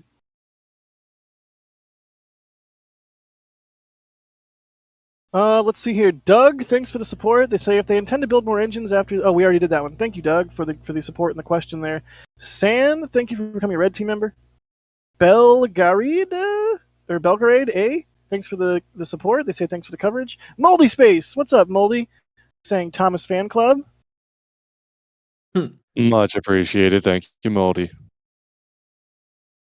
Moldy, update us in chat or Discord what your most recent Kerbal crime was, because we know you like to make those cursed rockets, and they're so delightfully horrible. Robert Bradley, thank you for the support. As always, big thank you to y'all for the stream. Best team in spaceflight coverage, hands down. Oh, that's sweet of you. Jealous of y'all at the press site. Can't wait to see the glow from Central Florida. Oh, it's going to be a beautiful launch. Wherever you are in Florida, basically wherever you are, it should be visible at some point during a launch. I definitely remember as a kid seeing shuttle launches from Tampa, and wow, the solid rocket boosters are insanely bright, even from that sort of distance. So hopefully you get a good view today, tonight, Robbie. Let's see here. Jack T. Rex, interesting name there. Thank you for the support. They say, what is the makeup temperature of the exhaust coming out of the flame trench? Similar to pyroclastic flow? Or does the water drastically bring down the temperature? Well, when the RS-25s fire, they're just blasting out steam. So I don't think that would be like a pyroclastic flow. That's not like rock and debris. That's just like, superheated I can't even talk. Superheated steam. There we go. I can say words. I'm awake. It's not too late. But when the SRBs fire, that's when things get spicy, shall we say, right, Thomas? Yeah, the solid propellants, and again, actually at liftoff, and this at the pad specifically, it can get really bad because when the SRB exhaust interacts with water from the sound suppression system, that can make some really nasty acidic things. Yeah, the solid boosters, in fact, are actually one of the more. It's pretty much the exact opposite of a liquid hydrogen engine, because the hydrogen engines, like you said, the only byproduct is actually water, water vapor. So they burn pretty clean if you look, and when this liftoff occurs, ideally you will see the two SRB plumes with a gap in the middle, because the RS-25 exhaust isn't even really exhaust. You'll see a mock diamond ideally, but you won't see any opaque exhaust coming from those engines. It burns clean, and that goes for most hydrogen engines. I know that Delta 4, which I know Jack you saw recently, has a little bit of an orange tint to that exhaust, and that's just a matter of like the alloys that are present in the engines and some ablative material and stuff like that. But otherwise, they burn pretty clean too. Yes, indeedy. All right. Well, as we wait for more updates, and as we wait for what is going on with the Ethernet switch with the range, and getting the clock down to the point where it's going to hold at T-8, definitely want to once again mention that we have the merch store. We've got some cool new SLS merch. I love this merch. This design is super cool. Did we end up doing the orange one? Either way, the exploded SLS shirt is awesome. The moon shirt is awesome. All kinds of cool SLS stuff on the store. So if you want to show your space launch system love, be sure to check out the merch store. And that's not all. We also have calendars for 2023. We are going to be having these in the store. I'm not sure when we're going to take them down, but either way, get these before 2023, obviously, because that's a 2023 calendar. And we have two different variants. We've got a general spaceflight variant. You can even see all the cool different images there in the general calendar variant, and we also have a Starship specific variant. So there are two different calendars. They're a super cool way to sort of get prints on your wall without the hassle of buying a print or having to get something framed, or where am I going to put it. It's like each calendar is 12 photos or more in some cases because of the layout, that you can have on your wall and appreciate throughout the year. So, and if you get both, there's a discount. So get both calendars, get a discount, support our streams, support what we do, and have some art on your walls. So yep, that's the merch store. Thanks for bearing with me through that. And we had an update. Oh, give me update. Gimme. The upper stage is at 75% hydrogen load, which, yeah, it's progressing. And we will also get an update on the range situation, aka the network switch, very shortly. So we are standing by for that part of the update, but it looks like the rocket itself is progressing nicely. Adrian, how do you say replenish in German? Auf Deutsch. Like the German word for it? Yes. Oh my god, I'm not sure. Let me auffüllen. Yay! Okay, thank you. Sorry to put you on I the swear I'm spot with German. that. I swear I'm German. I was like, buddy, you're in Germany right now, right? You're not just like catfishing us this whole time. Let's see here. Bum bum bum bum.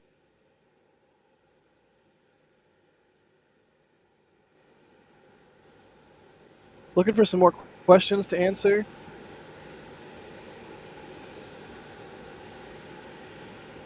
Johan asking when moon. Hopefully tonight.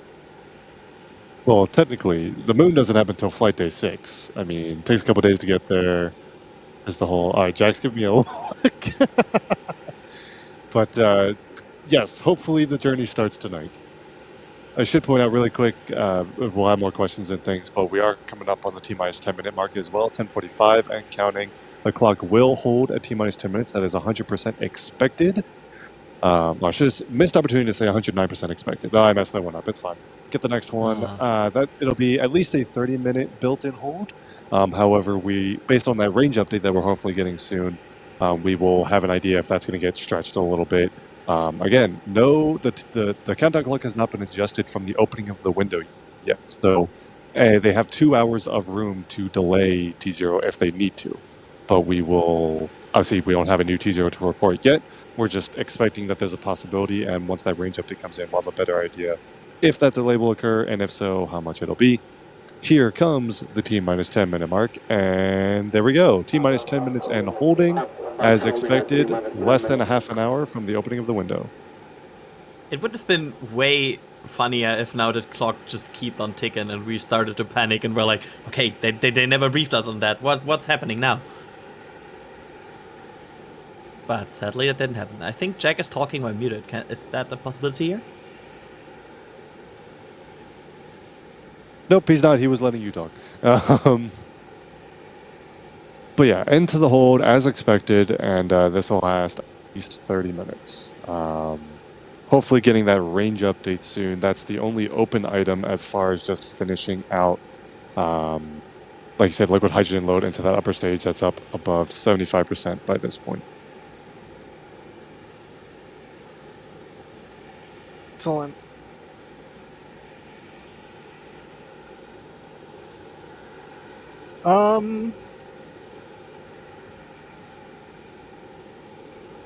Let's see here.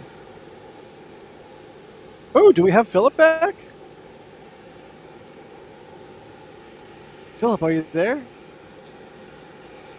I'm listening to launch control right now. But I think right now it's kind of a horse race. Sorry, Crispy. It's a kind of a horse race between getting the upper stage configured for launch and this range computer network connectivity recovery, I guess. It sounds like it might be a little more complicated than what we think of. Maybe what we think of is, or maybe what I think of as an Ethernet switch. This might be one of those much more complicated, enterprise virtual type of network switches. So. Yeah, it has been replaced apparently. The switch has been replaced. And also the update that it might, that is also critical for the FTS to be activated. So that's why it's such a concern about this. So yeah, it has been replaced, but that also explains why it is such a concern.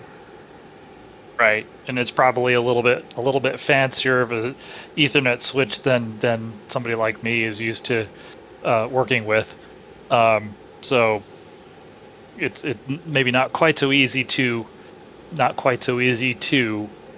either hot swap or warm swap or cold swap. So lukewarm swap? I like warm swap a lot. Yeah.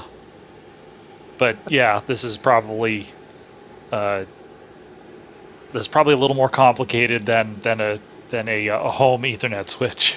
You just bend the paper clip, right, and you like push it in a little hole and like push the button on the back of the router, right? This just like resets it. You're good to go. What's the problem? Maybe not. Maybe not. Oh man. Let's see here. But yeah, when they stopped flow for the leak on the core stage valve complex, they obviously stopped flow for the upper stage as well, and so you have the hydrogen flows from the storage tank out to the ML mobile launcher, and then it branches there, but it's if they have a leak over there, it probably forces them to stop, basically completely stop hydrogen flow, and so it looked like they were a little behind on the hydrogen side of the ICPS. I think they got started a little earlier than the liquid oxygen and then fell behind. But I think what was I think we heard 78%. So it's getting up there, but we're already in the hole to T-minus 10 minutes. So we'll see how close we can get to the opening of the window, but it might be a little tight. Where let's see, it's we have what? Let's see, what is that? Is that 45? No, 35 minutes. About 35 minutes to the opening of the window, give or take. So we'll see. But there is, at least in this case, rising confidence, I would say, that they will get to this last 10-minute flow for this attempt, right? Because it looks good so far. Yeah, well, I think it sounds like the core stage will be ready to go here pretty soon if it isn't already kind of configured for terminal count. The upper stage, we just need to get the hydrogen system into stable replenish, and then it'll be it's a much smaller stage, and so it might not take as long. It shouldn't take as long to get it. They may need to be in replenish for some bit of time. So it's really the question is, this is what we were talking about a little while ago with the countdown clock. So we're in the hole to T-minus 10 minutes, and really at this point we're not sure that we could really pin an L- clock down to the second. At this point, really, what we're waiting for is to see when they pick up the clock. And so, as we were talking about, the opening of the window is at 1:04 a.m. Eastern, and so they would, if they were able to pick up and hit the open of the window, they'd be picking up at 54 minutes after the hour, which is in about 24 minutes. But they might not pick up right then. It might take them a little bit longer. We're listening for the status of those two areas from launch control right now. Awesome.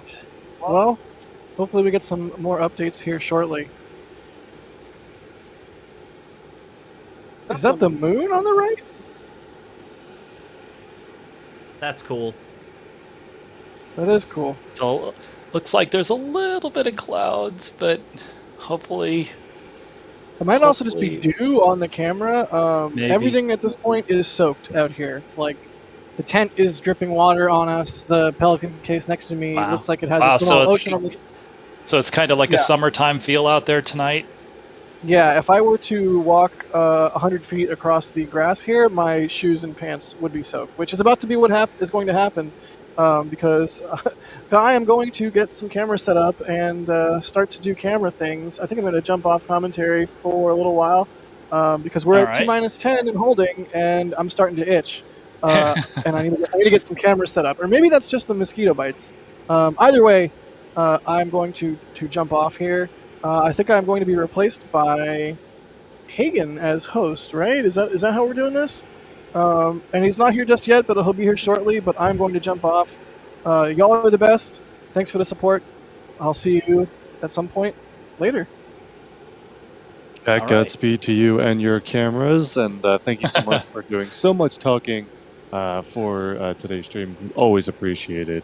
Yeah, we'll be getting Hagen Warren in here as a voice to get us into the business end of this countdown here. We got myself, Thomas Burkhart, and also resident expert Philip Sloss on comms already. That's your commentary team right now as we are sitting at the T-minus 10 minute and holding mark, awaiting word of a potential T0 change. In fact, I guess I should say a likely T0 change. We are firmly expecting that the T0 will not be the opening of the window at 1:04. But we will expect an update on that front in the near future and see how far they have to push into the window. It is a 2-hour launch window, so they do have plenty of time to work with, and the delay should hopefully not be too long. And that'll also give them time that if any issues come up in the last 10 minutes of the countdown, they'll be able to recycle back to that 10-minute mark, and they'll be able to work from there. Now, Philip, if I understand this correctly, after T-minus 10 minutes, they have that 10-minute recycle point, and obviously it always depends on the nature of the issue and what exactly they find or what flag comes up. But if they get all the way down to the 33-second mark, that's the handover point where once you get past 33 seconds, you're either launching or you're scrubbing, correct? That's correct. That's correct. So yeah, they have the ability to all the way up until 1 minute 30 seconds. They could hold. And then from there they could either recycle or resume. And they could go all the way down. But then once they go past there, then they lose the ability to resume. And then at 33 seconds they could hold there and they could recycle. But if they go past 33 seconds and then they stop, then, like you said, it's basically a scrub for the day. But again, we certainly don't have any reason to believe once they pick up at 10 that they're necessarily going to have to stop. We'll see what happens when we get there. I think that's I think I was certainly hoping that we would get to terminal count. And I think we still have a really reasonably good chance of doing that tonight. So, if they're ready to commit the vehicle to terminal count, they think they're ready to go, and so we'll just have to. It would be good to start the terminal count and see what happens. All right. Well, to round out the business end, I'm going to keep saying the business end, but that's going to be on the bingo card at this point.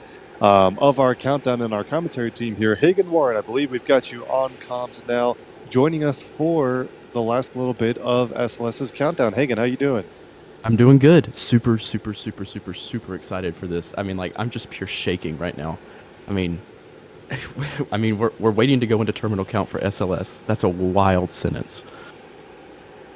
It certainly is. The excitement is palpable here at the press site as well, and I hope everyone who's watching is getting excited. We will hopefully have an update on the exact timing of the end of tonight's countdown here shortly. And again, we're going to relay that as soon as we have it. Really quick, we can do a couple of super chats and things like that. I want to thank everyone who sent support this way and see if there's any questions in here as well. James Dury's asked if they tried turning it off and on again. Not sure if that was part of the troubleshooting steps, but probably at least a 50-50 chance. I'm sure they gave it a shot. We got Kyle Trick offering some super chat support as well. Appreciate it. Mr. Ikoto, I don't know what that name is. My apologies. Says, you guys are great. Really appreciate all you do to spread the love of space. Keep up the awesome work. Much appreciated. The kind words and the support as well. Adam asking what we're talking about when we refer to the range issues that were being worked. Did they mention specifically an Ethernet switch? So literally like a networking component that was part of a system that was critical for the flight termination system. The range is responsible for that system. Should anything go wrong during the ascent that requires the flight to be terminated by detonating the vehicle, they need all those systems to be up and running at 100%. So they took the time to replace a little bit of networking hardware there. That work is already done. They're just currently evaluating any adjustments they need to make to the T0, since certain things were delayed from making those changes, as well as addressing some. Right, and we had the mobile launcher valve that we had the leak for, and that set back the hydrogen timeline a little bit. So the ICPS, the upper stage hydrogen tank is still being loaded, and so that's, I think, as I was saying, we're not sure which one of those is going to be the long pole here, but they have to obviously get both of those resolved. They have to get the ICPS into a configuration to start the terminal count, and then the range obviously has to be go when they pull. So, we're waiting to see whether they can, whether it's still possible. I think, as you said, it's probably the chances of them making the opening of the window are it's going to be a challenge. But it's if they don't make that, then they, like we've been saying, they've got 2 hours, and it might maybe they only miss it by a few minutes. So we're really waiting to hear a T0 time, whether it's going to be the opening of the window or a little later than that.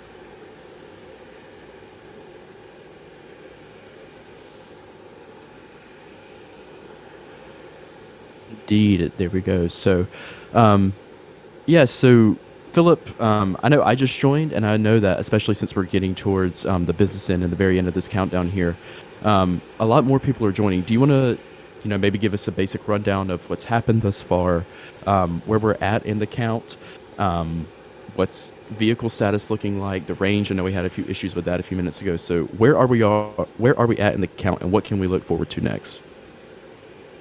Well, we're in the final hold before they start the terminal count. So the countdown clock is holding at 10 minutes, and this is different than the way SpaceX does it. But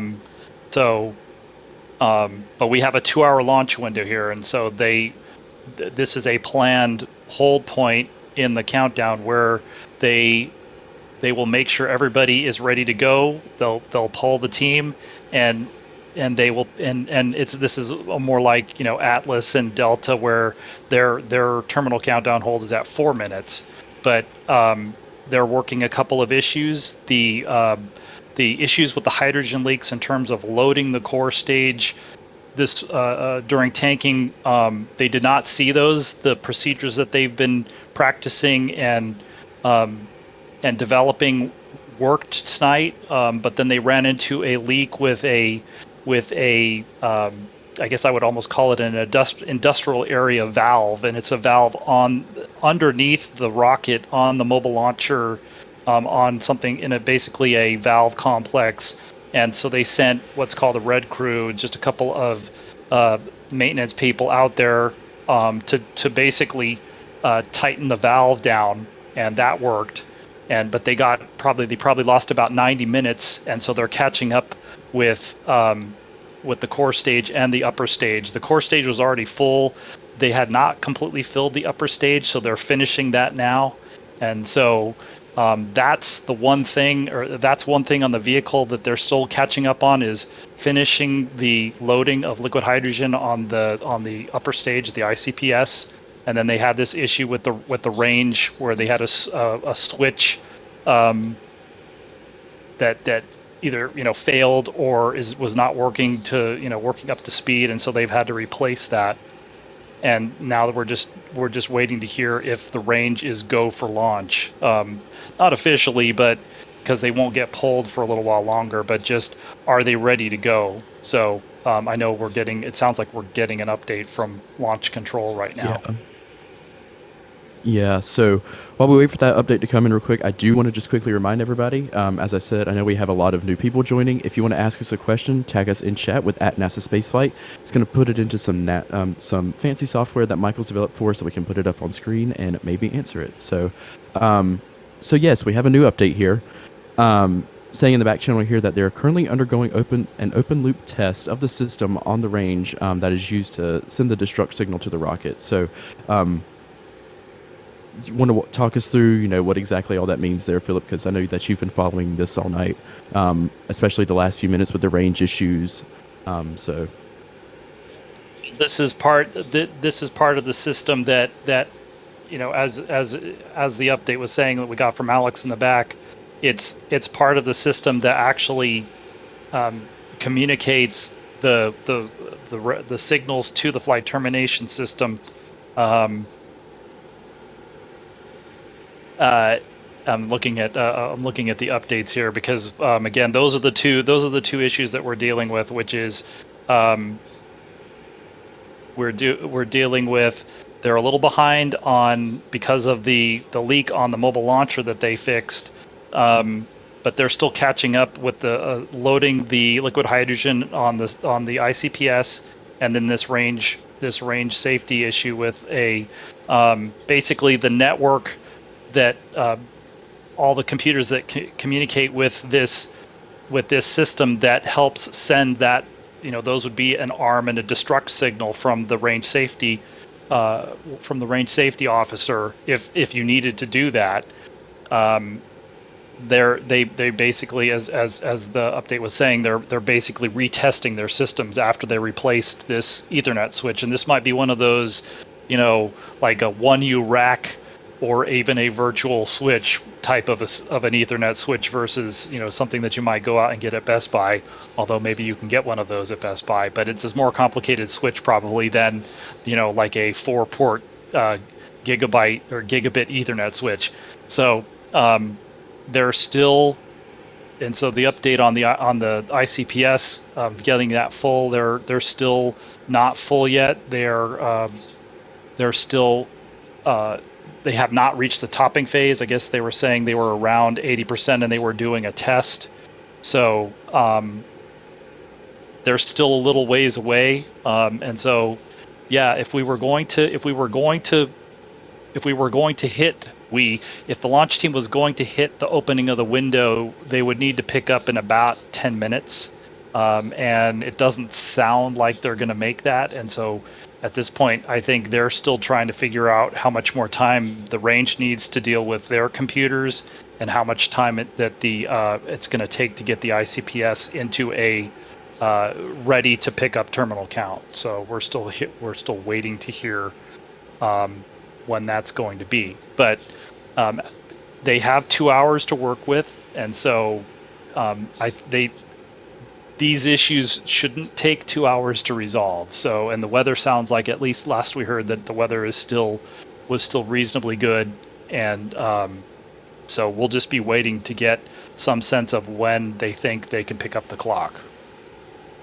Yeah, and Thomas, you had something to say? Yeah, just something to follow on to that. As we get into, like you said, they want to get ICPS into stable replenish, a stable configuration, and there might be some set amount of time it needs to be in that configuration before they can pick up the count. Is there anything that teams might be not necessarily worried about, but looking at closely when the vehicle is just, I mean, the core stage has been sitting in stable replenish for a while now. Is there any limiting factors to how long the vehicle can be sitting in that configuration while other issues like the range issue, for example, are worked, or is that all well within the 2-hour launch window that they already have?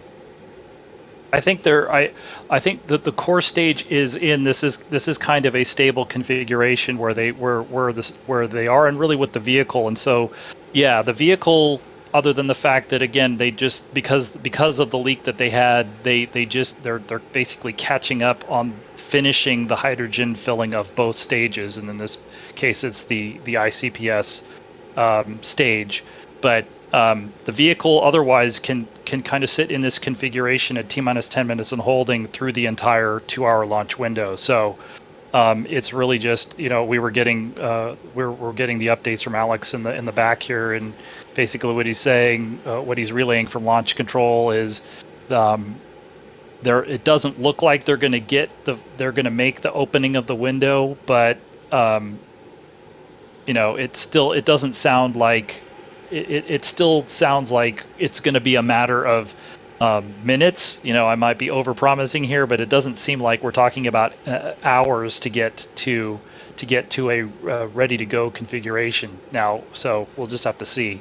At this point, though, I think from a vehicle standpoint, I'm kind of curious how long. You were talking about that, Thomas. How long do they need to be in stable replenish for the ICPS before they would be ready to pick up the count and go for launch? So, we're still waiting for both of those, but they're both going to be critical in terms of when we're going to get a T0. So, and that's what we heard in the back was basically launch control said we'll get back to you with a T0 when we have it. So, I think it's still a question as to when that's going to happen.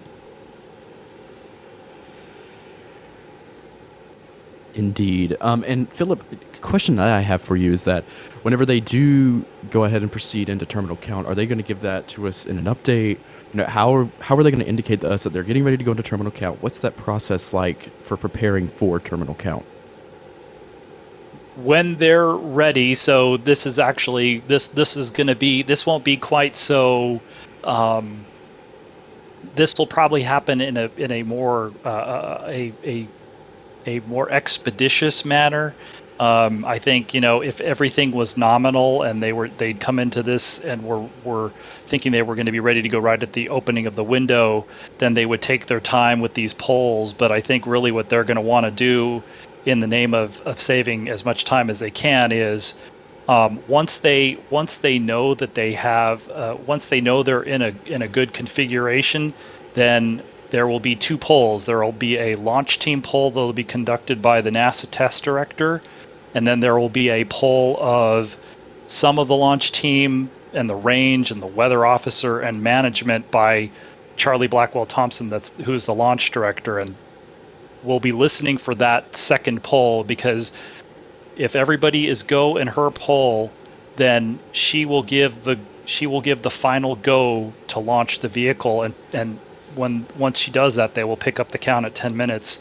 They have a little, maybe they have a little bit of flexibility there, but what I suspect is we're going to be listening in once they give us the launch team audio. Hopefully they'll do that. And they said they were going to give it to us at L minus 15 minutes, but at this point that is kind of a meaningless thing, because we're not, I don't know that we're going to know when we're at L minus 15 minutes except in hindsight. So we're going to be listening to get that poll, and as opposed to sort of a more nominal countdown, it might be that when she gives the go to pick up the count, they pick up the count less than a minute later. It could be very quickly from your go to continue the count to when they pick up the countdown. So, like I said, we're not sure when we're going to get the launch team audio, but that would be a good sign, because hopefully at that point then we'll get a very essentially real-time updates from the launch team about what's going on. So, and we're just going to have to wait and see when they get to that point.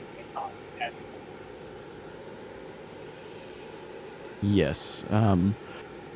So definitely getting close. And Alex made a good point in the back channel here, saying, that if they were to try and hit the beginning of the window, which, correct me if I'm wrong, is at 1:04 AM Eastern, if they were to hit that window, then that poll that Philip was just talking about should be happening now.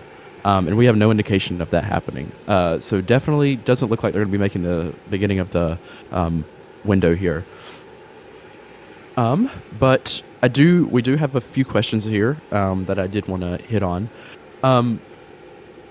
Here we go. So I think we might have hit on this quickly earlier, but we have a question here asking, can you explain what a launch window means? I know we were just talking about launch windows and what time they open and close.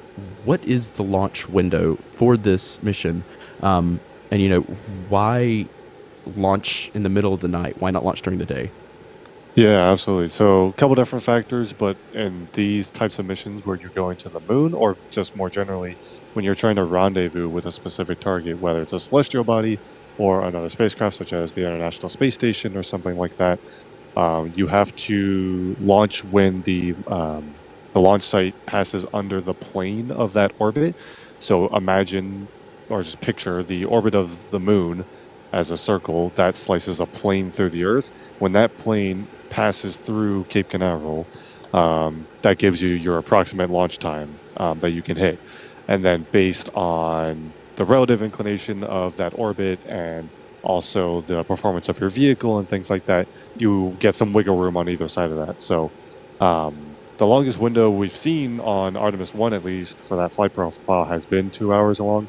And the bulk of the launch opportunities in a given launch period are 2 hours. Although if you look at the launch times for other launch opportunities later in the window, not all of the windows are exactly 2 hours. But either way, it comes down to vehicle performance, comes down to where you're going.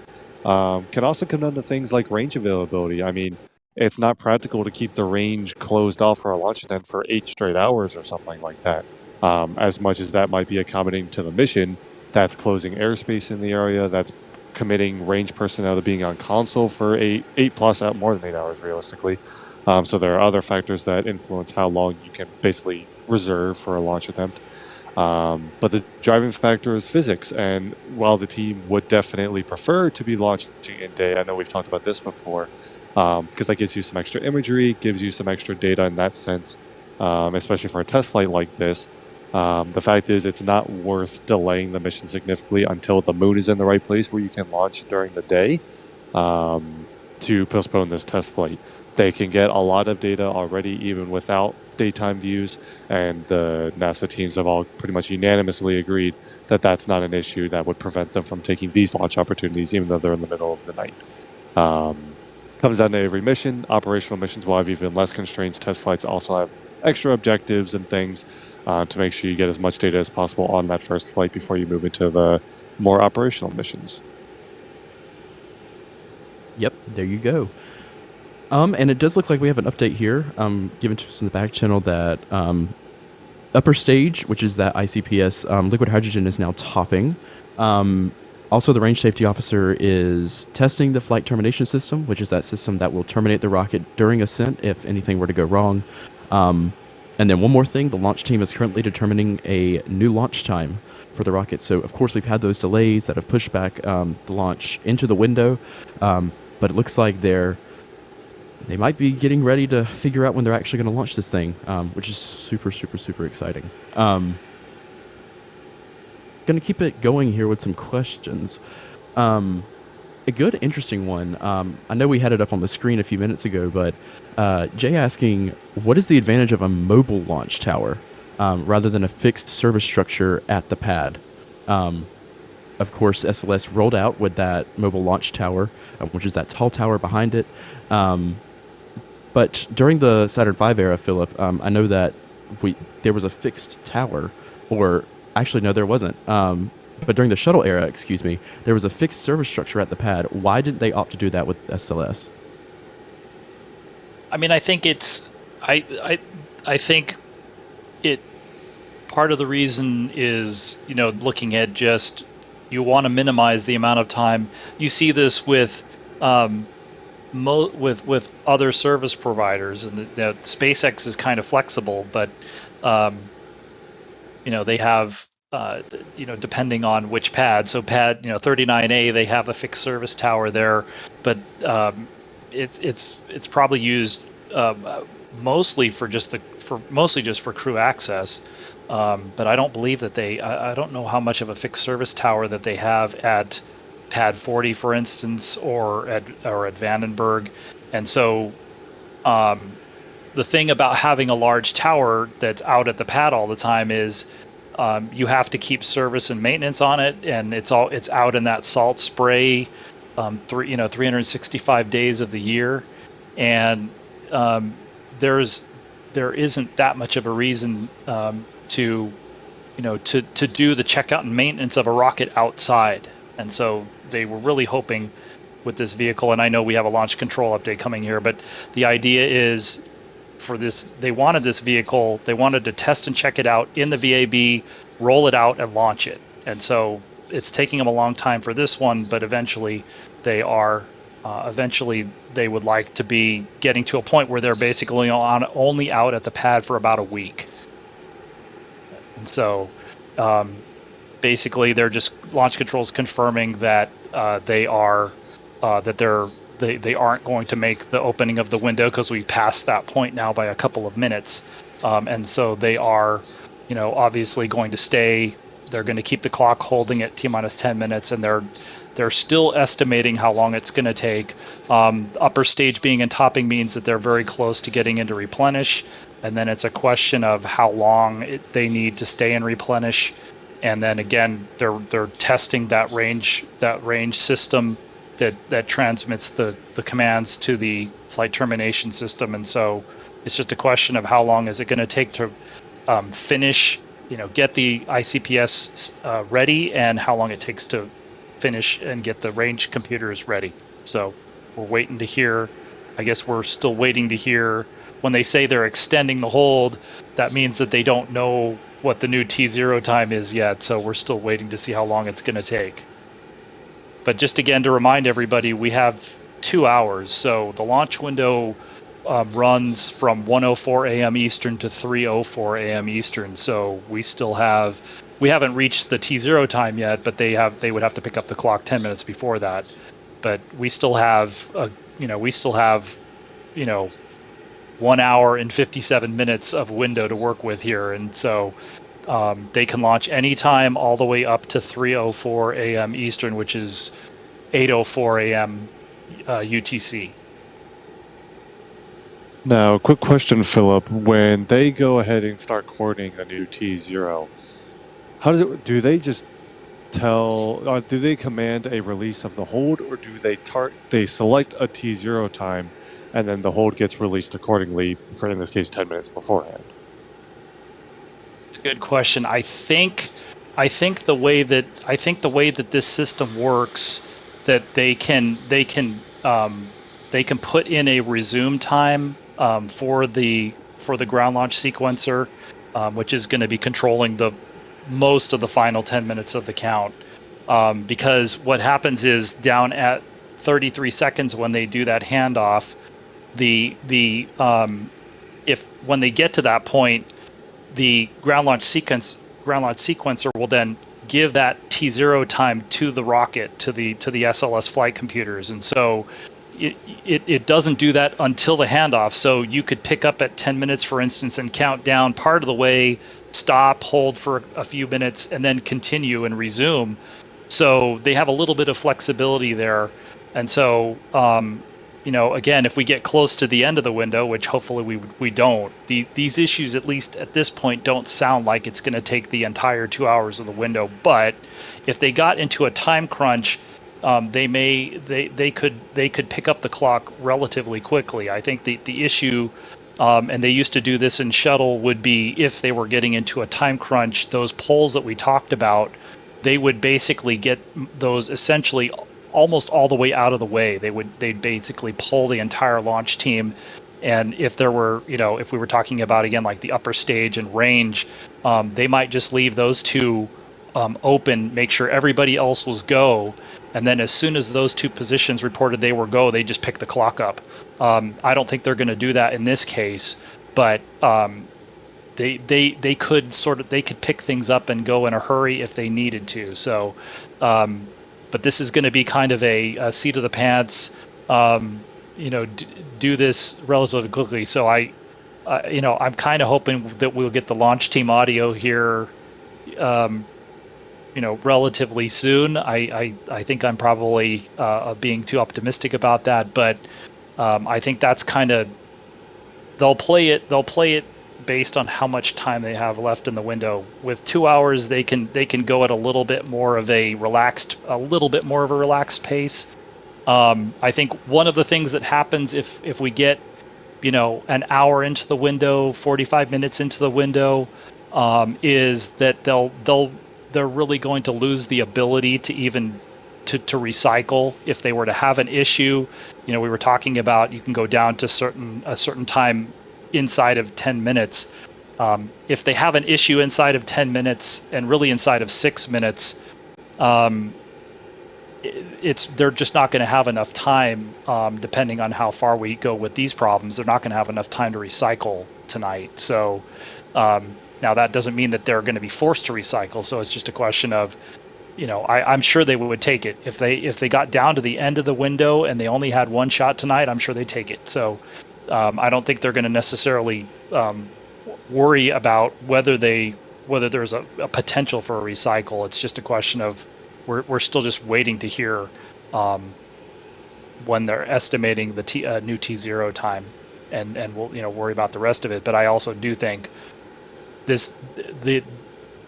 what they have left to do in terms of polls and things like that before they pick up the clock, they're probably not going to waste a whole lot of time on that. They're going to try and do that as quickly as they can.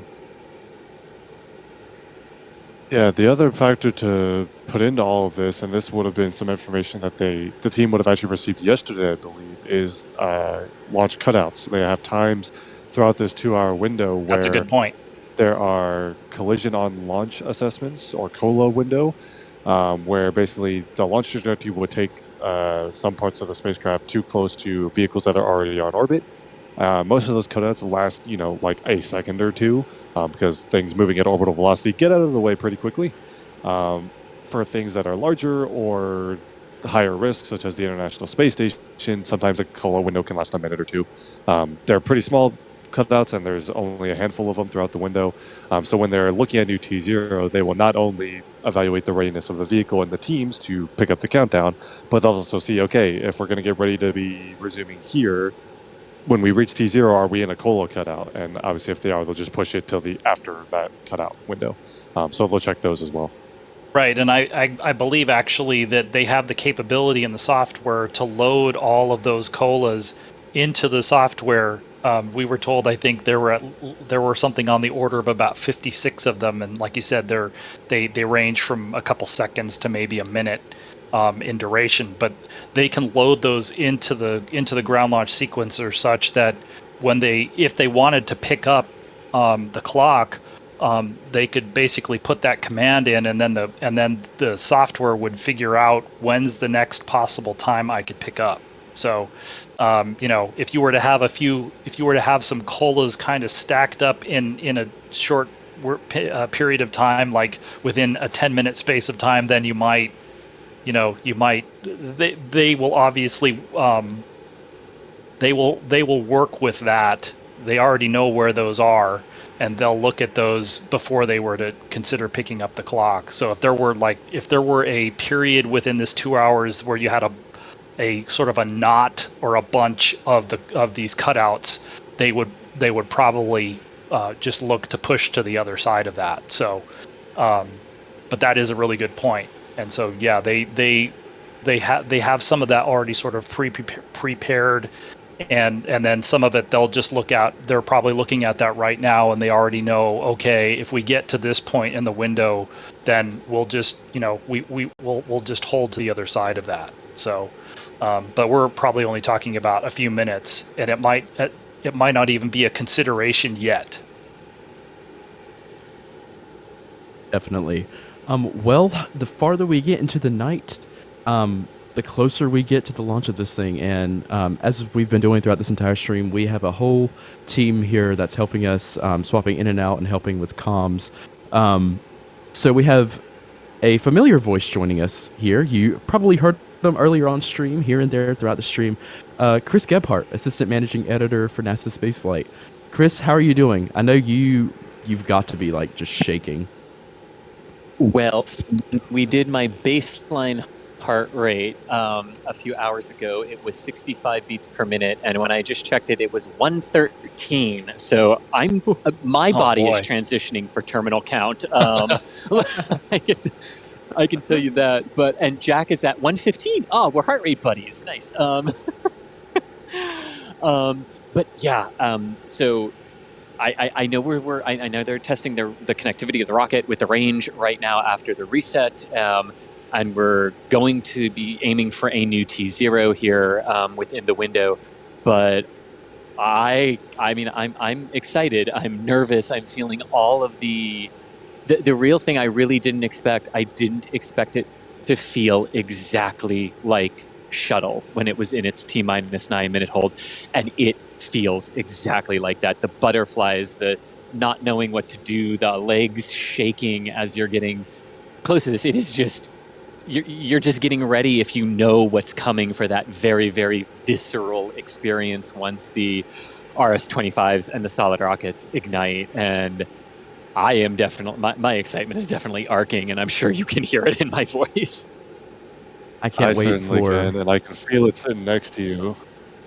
I do get just a quick word also from our live stream production team that they have had their final debrief on the launch sequence for today's broadcast. So I'm going to leave you on the capable hands of not just Chris Gebhardt, but also Hagen Warren and Philip Sloss. They are our liftoff commentary crew for the launch of Artemis I, hoping to get a new T0 here shortly, and we'll be watching from here at the press site. Stay tuned. Yes, thank you so much, Thomas. Of course, that's Thomas Berghardt, news director here at NASA Spaceflight. He's out in the field at the press site near Launch Complex 39B, where SLS is currently standing, as you can see there. He's been with us throughout the night answering questions, and he's getting ready. He's hopping off stream to prepare for launch. This count, Chris, really seems to have gone a lot smoother than the others. It feels like we've had less issues with this. You know, knock on wood, don't want to jinx anything. But really, it feels like they've really nailed down the process here through the last few attempts. It really, really does, Hagen. And you know, one thing that I'm sure we stressed on the stream, and that I just want to say too, is like the valve that was sort of giving them problems a little bit earlier, that they had to send the red team out to go remove and replace. Hey, if that's all we got, and that was the biggest issue from the actual ground systems at Pad B, that's incredible. Range issues happen. It is weird that you could talk about an Ethernet distribution box being the issue that could delay you, but the range has had issues before. The final flight of the shuttle Discovery, STS-133, had a massive range issue that resulted in them launching with 1 second remaining in the launch window. So range issues do happen. They are rare, but they happen. So, the fact that they fueled the core stage with no major reported issues is wonderful. The fact that they got the tank back into its propellant, it's really working good so far. I agree. Yes. All right, we have a few questions here that I've been pulling from chat. Of course, as I mentioned earlier, if you do want to ask us a question, especially as we get closer to the end of the count here, tag us at NASA Spaceflight in chat, and we can read it. Here's a good question here. We're in a current hold right now. We're holding at T-minus 10 minutes. Is this a bad thing, Chris, or is this a good thing? It is good. So SLS does have 2 built-in holds into its countdown. The first is at T-minus 6 hours, 40 minutes and lasts for about 3.5 hours. So we passed that earlier today, and that was added time because of the new fueling processes that they were using. And then the second built-in hold is planned at the T-minus 10-minute mark. Nominally, if everything's going well and you're going to aim for the opening of the launch window, this hold at the T-minus 10-minute mark would be for about 30 minutes. But it is capable of being extended for the duration of the window. So no problem sitting here at T-minus 10 minutes and holding. And in fact, if we were to pick up the countdown and there was an issue that popped up that they needed to stop for, and they stop before and they hold at T-minus 6 minutes, which is right before the core stage pressurizes for flight, they can actually hold there at T-minus 6 minutes for the duration of the window as well. It's after you cross the T-minus 6 minute mark that you have limited to no hold options based on how SLS is changing its configuration for liftoff. Yeah, so definitely, it's sort of like, the most complex part of the count is coming up. I feel like terminal count is crunch time. They're preparing the rocket for launch. Yeah. And it is, and this is why once you pass the T-minus 10-minute mark, there's very few stable hold points with SLS. And when we say stable, it's exactly what you said, because the vehicle is changing itself. It's pressurizing its tanks. It's making sure that it is ready to launch. And the more you keep sequencing that, the tighter the constraints become, because at a certain point, you close the liquid hydrogen fill and drain valves, and all you've got left is what's in that tank. You do the same for the liquid oxygen. And at that point, you have thermal constraints that you have to meet, not in the tanks, in the LOX feed lines, and in the engines themselves. So it is incredibly complicated. And that is why after 3.5 minutes, you can only cut off and recycle back to T-minus 10. And if you have enough time, potentially try again. And then after 33 seconds, the vehicle literally switches to flight mode. And the only way, if you have a problem after that point and need to stop, to get the computers and SLS out of flight mode is to drain the tanks. So that's why anything after 33 seconds, any issue is an automatic scrub for the day, because they have to detank to get everything reconfigured to try again. Yeah, and it sounds like we just got a new update here from Launch Control saying that a new issue has popped up. They've seen that some of the RTV on the European Service Module covers has come loose. Philip or Chris, what exactly does that mean? You can walk us through that.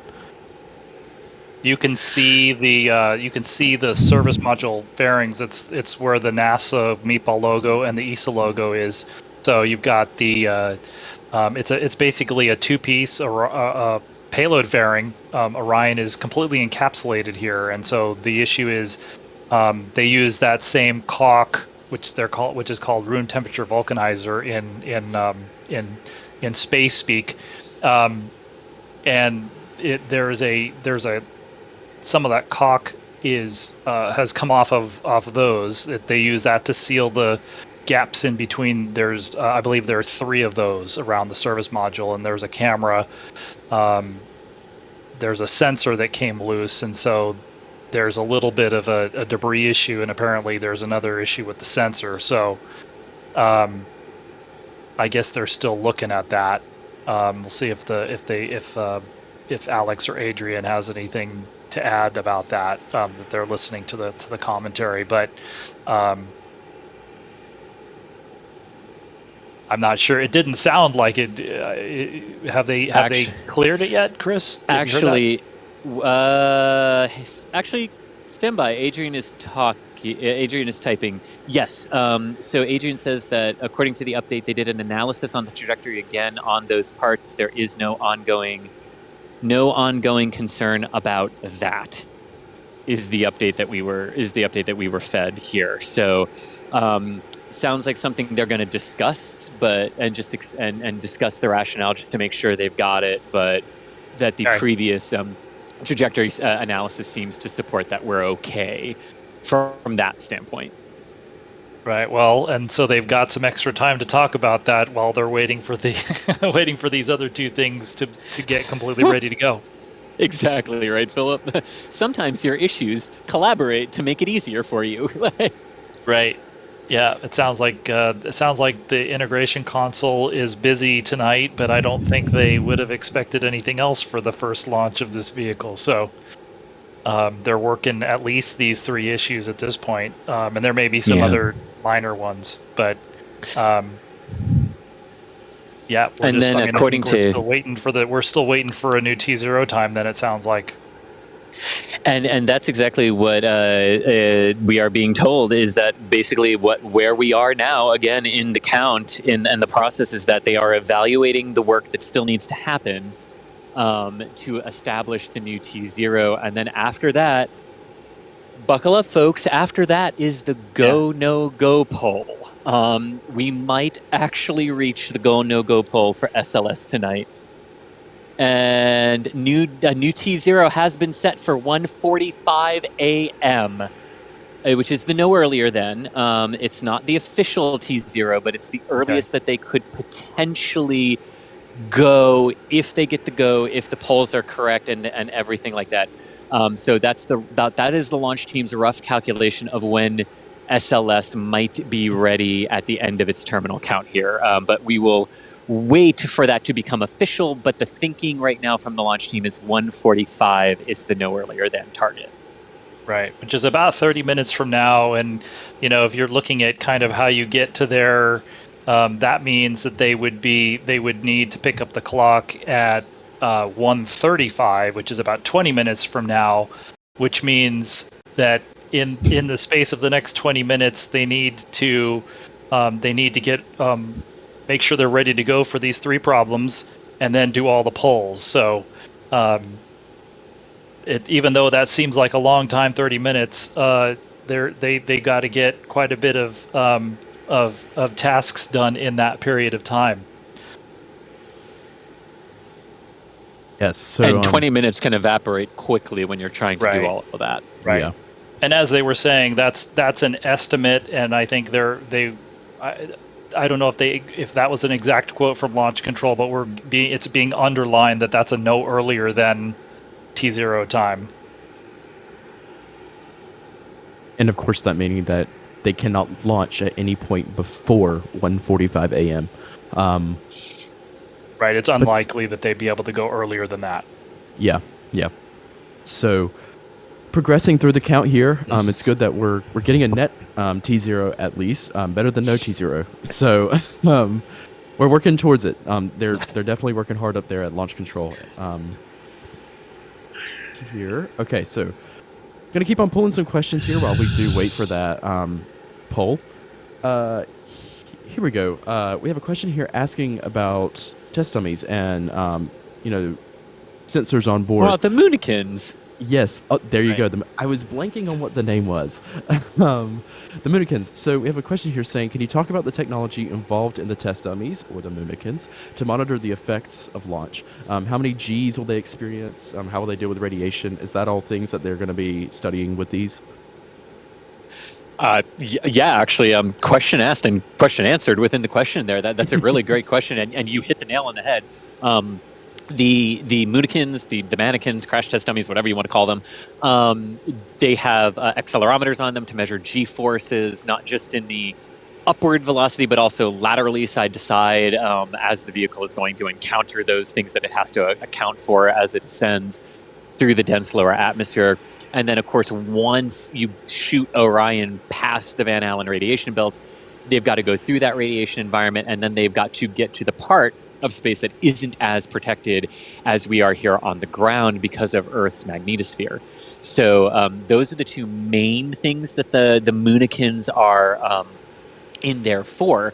The other cool thing, though, from a future crew perspective, is the Callisto experiment that is on board the Orion. And this is an interface between Alexa and WebEx and an off-the-shelf iPad to study how those creature comforts that we have at home can be translated to Orion, so that crew members can have video conferencing just like we have gotten used to in the last few years, and they can have that same interaction. Alexa, tell me where I am. Alexa, how fast is Orion going? Alexa, what was the score of the Phillies game last night? That's for you, Thomas. And everything. But yeah, so there are, in addition to the Moonikins, there are some other things that are on board and other experiments that they will be actively doing to help understand how crews will actually be able to utilize the Orion. Yes, and sort of continuing there with Orion, is Orion pressurized for this flight, like as if there were an actual crew on board? Yes.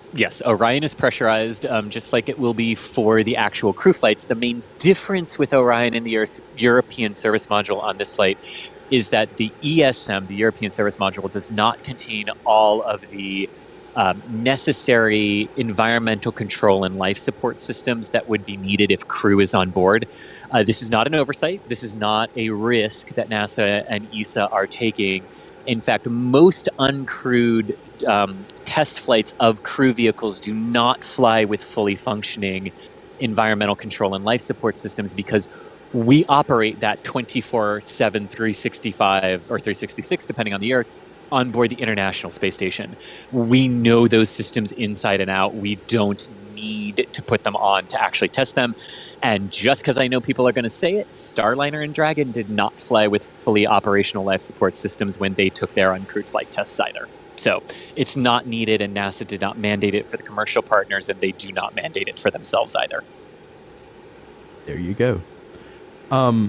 And I just want to, and we have a question about this now that we have it on screen right here. On your right screen right there, you see those gray circles on that interstage between the ICPS and the core stage. We have a question here asking, what exactly are those? What purpose do they serve for the vehicle? Oh, the black and white checkerboard markings? Not quite. Look on that interstage there. There's these 4 gray circles you can see on that. There's a bunch of. They're basically their flight. There are a bunch of access doors on the vehicle, and specifically on the launch vehicle stage adapter, and those are basically flight doors with a special kind of thermal protection. It's a little different than just based on looking at different color. It's a different type of thermal protection on it. But those are just access doors that have flight door covers on them for the flight. Mm-hmm. Mm-hmm. Yep, there you go. Here we go. Okay, So these solid rocket boosters, we see these massive twins 5 segment solid rocket boosters there. How long are we expecting those to burn whenever they are ignited at T0? Great question. Roughly 2 minutes and 5 seconds. And I say roughly because their exact burn time is dependent on the ambient temperature, how fast they actually burn, and when the chamber pressures in both of them go under 50 psi, that is what starts to trigger the systems to say, okay, their thrust is tailing off and they're ready for separation. In the shuttle era, they separated anywhere from 2 minutes 1 second to 2 minutes 12 seconds, and it was really just dependent on their day of performance. So that's sort of the range that we're expecting. But they will burn for the exact same rough amount of time as the shuttle solids, because even though there's an added 5th segment, when you add a segment to a solid rocket booster, it increases the overall thrust of the booster. But the burn time is actually a function of the diameter of the boosters and how much propellant from a diameter perspective is in there. So simply adding a segment does not actually increase the burn time, it just increases the thrust. Cool. Chris, I have a question for you here. I feel like you're fairly familiar with geography. We have a listener here asking, will I be able to see the launch from Quebec up in Canada? I wish our Canadian friends would be able to see this, but unfortunately, no. So because we have already pushed into the window, that visual map that NASA put out earlier today is no longer accurate, because SLS would have launched on the most northerly trajectory possible, a 77-ish degree compass heading where 0 is true north and 90 degrees is due east. She would have launched at about a 77-degree inclination, which would have taken her slightly up the eastern seaboards to the Carolinas, and maybe southern parts of Virginia might have been able to see it. But as we march through the countdown, that compass heading gets closer and closer to due east.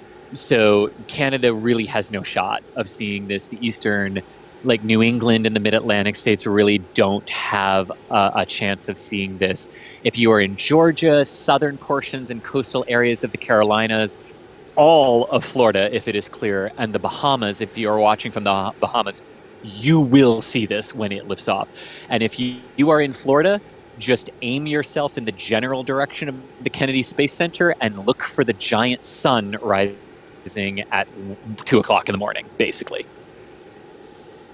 So cool. And actually, since we're on the topic of, asking, places around the world, I want to do a quick engagement thing here with the chat. If you are currently listening to me and my voice and Chris G and Philip's voice, tell us where you're from.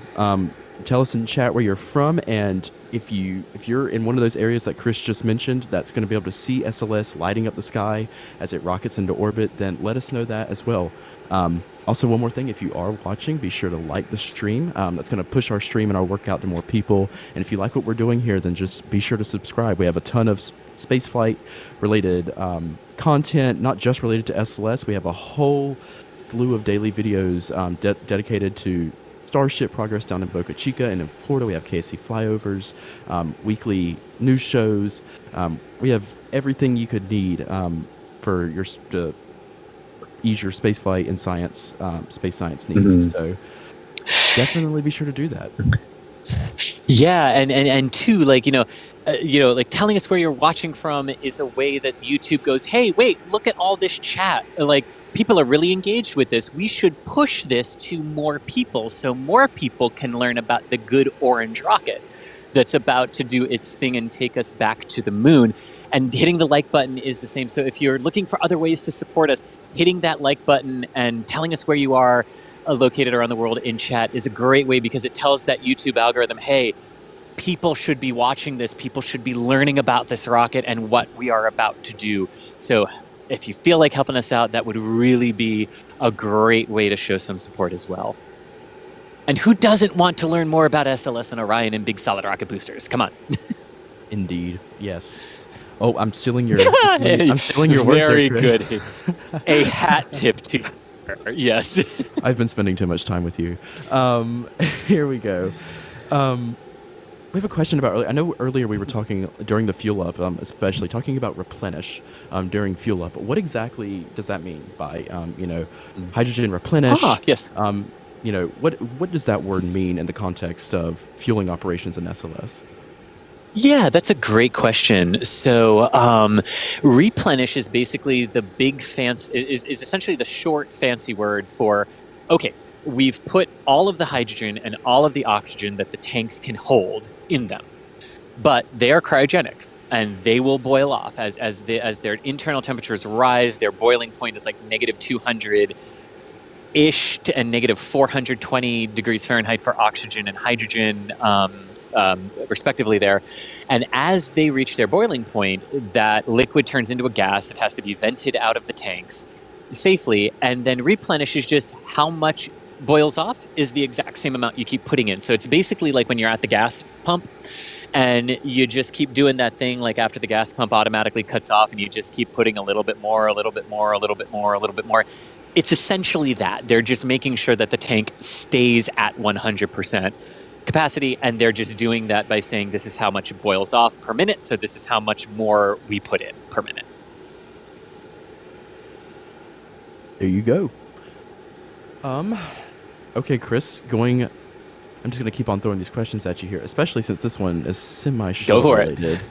Oh, perfect. So we know during the shuttle program, of course, the space shuttle use twin solid rocket boosters like SLS does here. Essentially, I think we can just say that the entire core stage of everything below the ICPS and the adapter on SLS is sort of like the space shuttle external tank and solid rocket boosters. No. Oh. It's a little bit more than that. Claim. Yeah, it's a lot. Yeah, you can make that claim somewhat for the solid rocket boosters and the RS-25s, although they have been modified from their shuttle era designs to service SLS. The core stage absolutely cannot be thought of as the external tank. It is not just the external tank. And so basically, you could make the argument that the RS-25s, the solid rocket boosters, and the RL-10 engine with the ICPS are all known quantities. Everything else needs to really be thought of as absolutely brand new. Yeah. Yeah. Okay. So I want to hit this question real quick. It looks like we have an update coming in. Here, let's hit that update real quick. It says Adrian and Alex in the back channel are telling us that launch control is saying just a few minutes left of work to do with those issues that they're working. So and then the poll. Yep. Right. There's another one too. Just to throw it in there. So we were talking about a NASA test director poll, and then the final poll being the launch director. But there will also be a poll of mission management team in front of those two. But the big one is the launch director, and Charlie Blackwell Thompson is going to be the person that gives the go to launch this vehicle. But we're getting pretty close now. It sounds like. Yeah, it really does. And you can see her there in the middle of the picture now, on the screen there. So, the gentleman to the right of her is Jeremy Graber, who's the assistant launch director. You can see their name tag. Well, not name tags, but their title tags on the desk there behind their monitors. So, but they're both working. They're both listening to the polls, probably listen to the integration console that they basically focus on all the issues that they're dealing with, and also listening to the NASA test director who's kind of orchestrating the launch count. And so hopefully we're a handful of minutes away from hearing the launch team poll for launch. Oh, man. Which will be incredibly exciting to just start hearing the goes and the discussions that ensue from that. Right. Let me throw something in here. Hopefully I can get this in too quickly. You guys were talking about replenish before. Another advantage of doing that is it also conditions the temperature of the cryogenics in the tanks. You get a little bit higher density. You're putting cold liquid hydrogen or liquid oxygen in the bottom of the tanks, and you're getting rid of warm liquid oxygen, liquid hydrogen that's venting off and boiling off on the top, and that actually increases the density of the fluid since this is a rocket that uses essentially sort of boiling point cryogenics. So it also serves to condition the propellant to a good temperature for ignition and firing. And that's one of the things we were talking about, where we were talking about, well, how long do they need to be in stable replenish for? Because it helps to temperature condition the propellant. And about a minute away now from, all right, at least a minute away from the anticipated go, no go poll here for SLS, the ICPS has also undergone its cycling of the LH2 valves as planned and is now into the planned cycling of the liquid oxygen valves as well. Ooh, it's And yeah, other than that, we're going to take a pause on the questions here for the poll coming up here. For this, because this is a very critical moment for the team as they prepare to step into, as they prepare to see if they are ready to step into terminal count.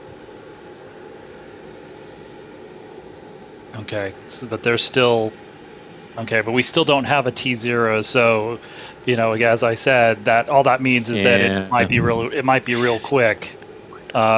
It's going to just be, we'll see how they handle this here. If they were going to... We have no... Right. Sorry, big update here. There are no constraints to launch.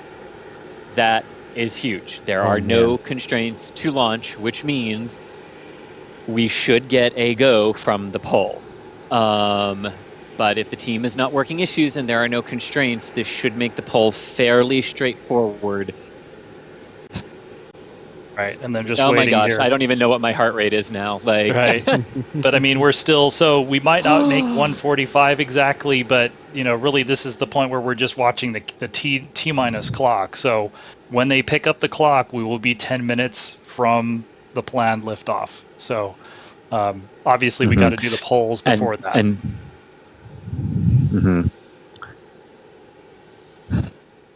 All right, so as you heard there, we might be minutes away from terminal count beginning, from them picking up the clock again at T-minus 10 minutes. Again, we're anticipating that go, no-go poll happening soon.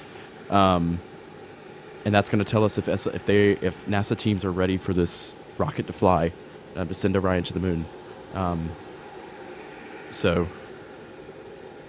Yeah.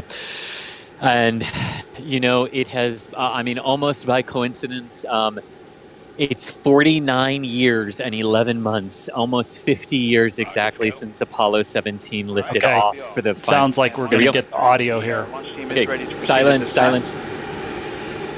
I copy all entity. At this time, I will proceed with my poll. Okay. And attention on 232, this is the launch director performing the final poll for launch. Verify no constraints and go for launch. EGS, Program Chief Engineer. EGS Program Chief Engineer verifies that the EGS, SLS, and Orion Program Chief Engineers have no constraints and are go for launch. Copy, Greg. Thank you. EGS Chief Safety Officer. The EGS CSO verifies the SLS, Orion, and EGS CSOs have no constraints and are go for launch. Copy, John. Thank you. Range weather. Weather has no constraints and weather is go for launch. Copy, LWO. And mission manager.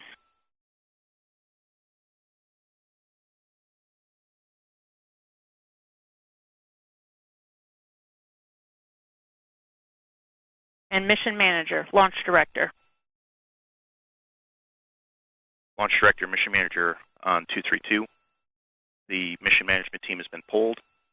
You have a go to proceed with terminal count and launch of Artemis I. I copy all. Thank you. And entity, launch director. Go ahead, launch director. Yes, sir. On behalf of all the men and women across our great nation who have worked to bring this hardware together to make this day possible, and for the Artemis generation, this is for you. At this time, I give you a go to resume count and launch Artemis I. Copy, launch director, and thank you. All right, we do have a couple of steps to configure, and then we will be ready to resume the clock. CVSE, NTD. CVSE here. Initiate recording of Orion cameras at this time. In work. RNTD. RSR here. Perform the booster ignition SNA arm rotation enable. NDT, RSR, booster ignition SNA arm and rotation enable is complete. And I copy. Thank you.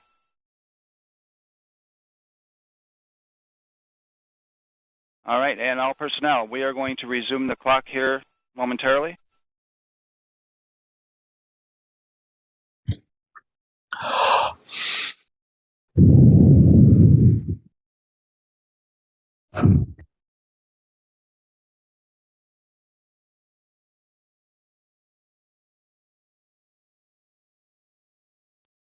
All right, and we have verified no cutouts at this time.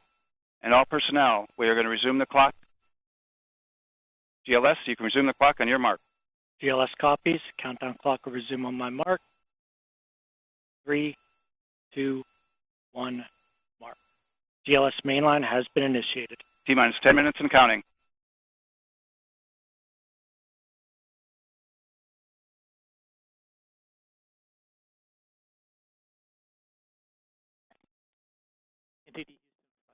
Show 064744 is the new liftoff time. Affirm. Okay.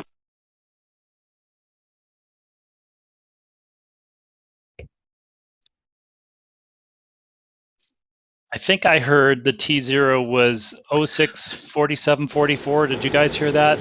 That's based on the pickup time. So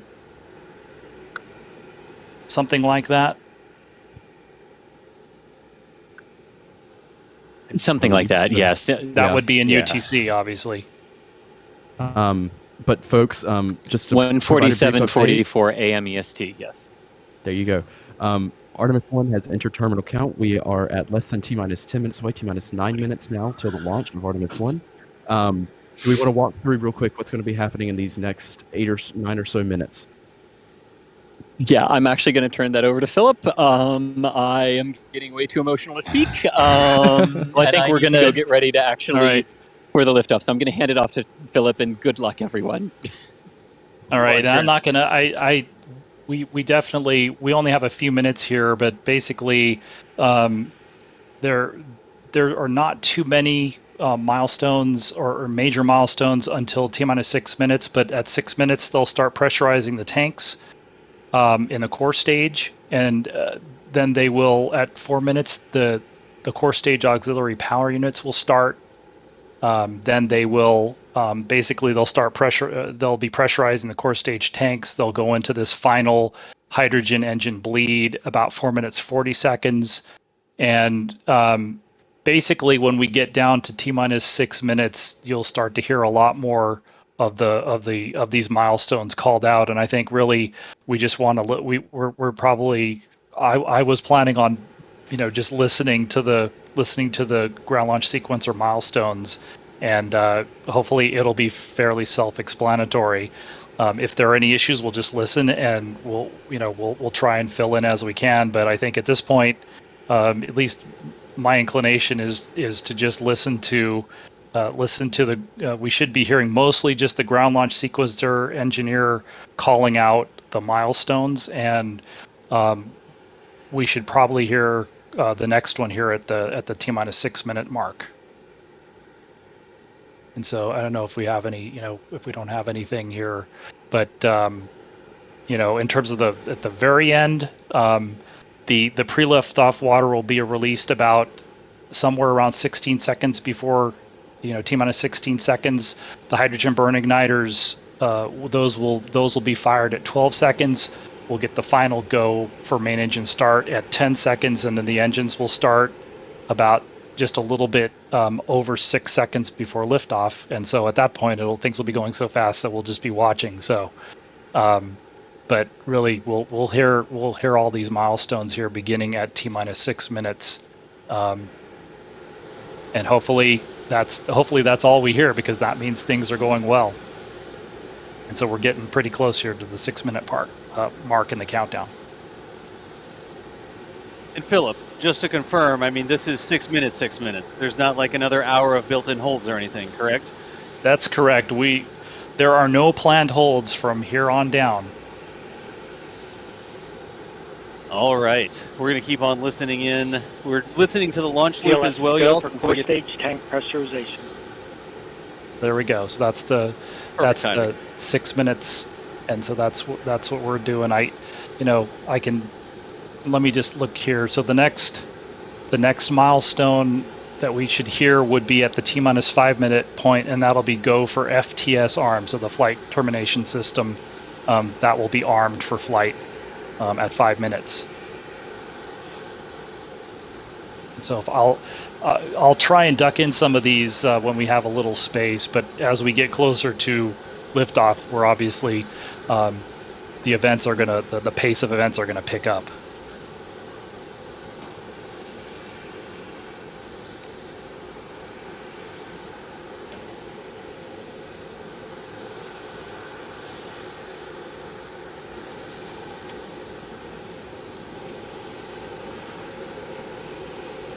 GLS is go for FTS arm.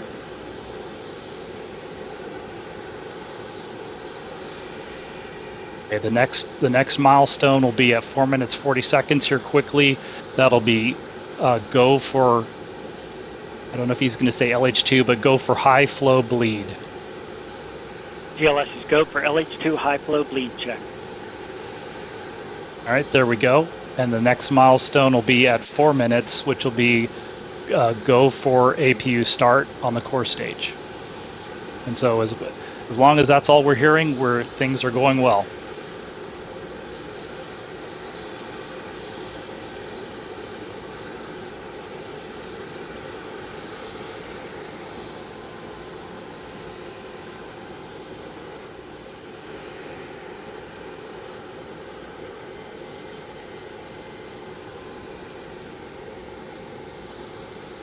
GLS is go for core stage APU start.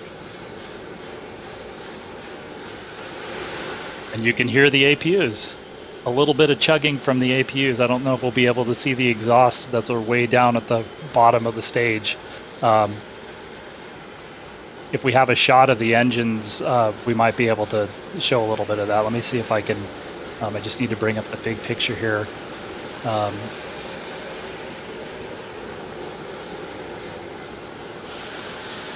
You see those jets coming out from in between the engines. It's cold gas APU exhaust, and those are basically running on a spin start helium system right now. We should be coming up to purge sequence 4. That's the next GLS milestone. GLS is go for purge sequence 4.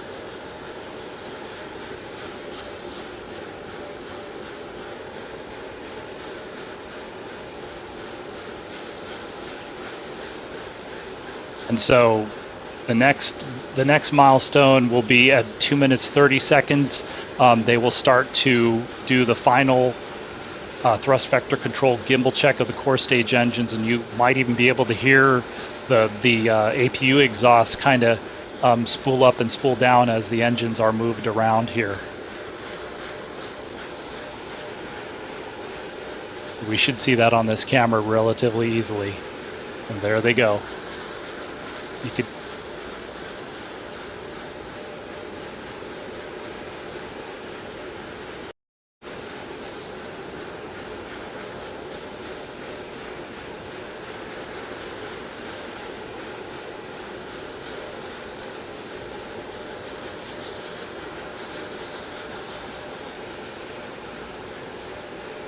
GLS is go for upper stage to internal power.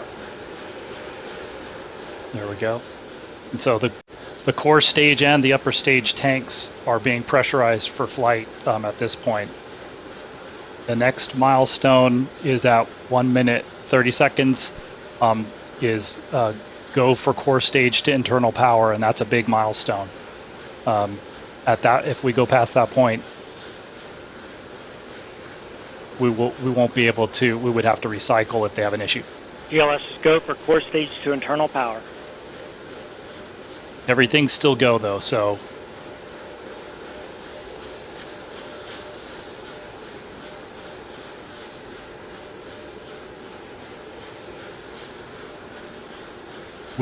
I'm not sure if we're going to hear just a call out at 1 minute or not. We may just hear the GLS. If in that case, well, let's wait here. 1 minute. There we go. And so the next milestone is the final handoff. It's go for ALS, which stands for Autonomous Launch Sequence, and that's when the ground launch sequencer will hand off to the SLS flight computers. That'll be at 33 seconds. And once that happens, I will stop talking. GLS is go for ALS.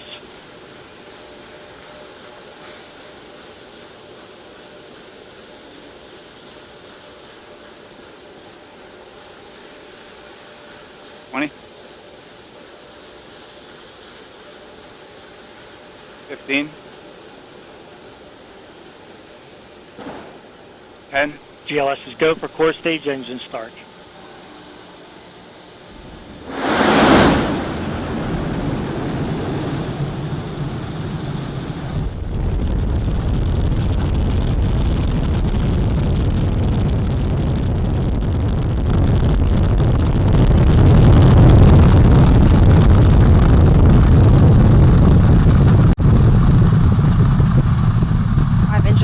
Stage and 2 solid rocket boosters now propelling the vehicle at 128 miles per hour. Hearing good control on the roll from teams in Mission Control Houston. All good calls so far. Now 30 seconds into the flight of Artemis I. First milestone will be for the vehicle to pass through max Q at about 1 minute and 9 seconds into launch. This is the greatest period of atmospheric force on the rocket.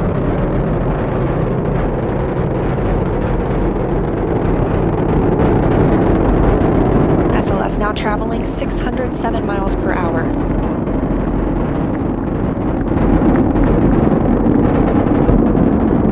You're looking at 8.8 million pounds of maximum thrust. Quiet here in the loops in Mission Control. 4 core stage engines throttling down ahead of passing through max Q.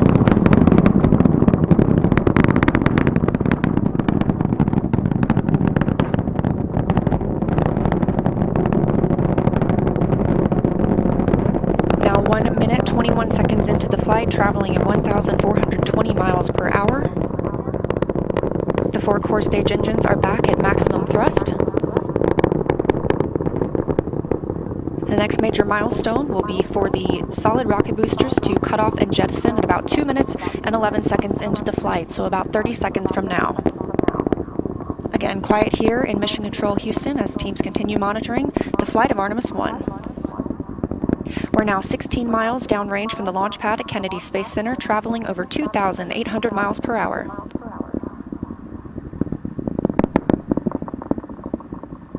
Standing by for solid rocket booster jettison and shortly thereafter.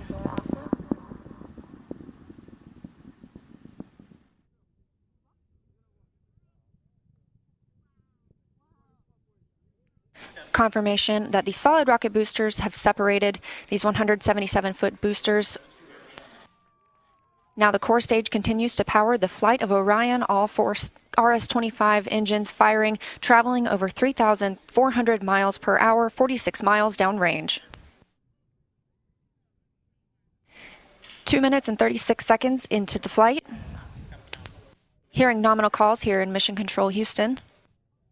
We've still got 4 good engines on the core stage. Next up, we'll be looking for the service module fairing to separate. This is 3 15 by 15 foot fairing panels, providing structural support, protecting the service module. Those will separate at about 3 minutes and 11 seconds into flight, and very shortly thereafter will be followed by the launch abort system separation. Just over 3 minutes into the flight of Artemis I, now traveling over 4,060 miles per hour, 83 miles downrange. We just had confirmation that the service module fairing has separated.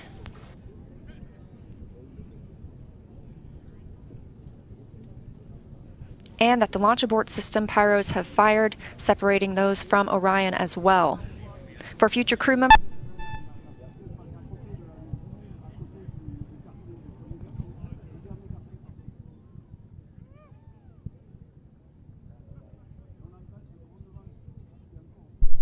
We just heard the call for 3-engine press, meaning if SLS were to lose an engine at this point in the mission, we could still achieve a nominal mission. We would just have an extended main engine cutoff time. However, we still have 4 good engines, all at maximum thrust right now, powering the first flight of Artemis at 5,200 miles per hour, 148 miles downrange.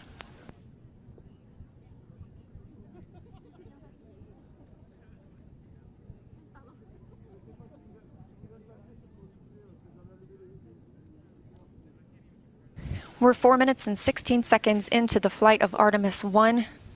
So far, we've had a clean ascent.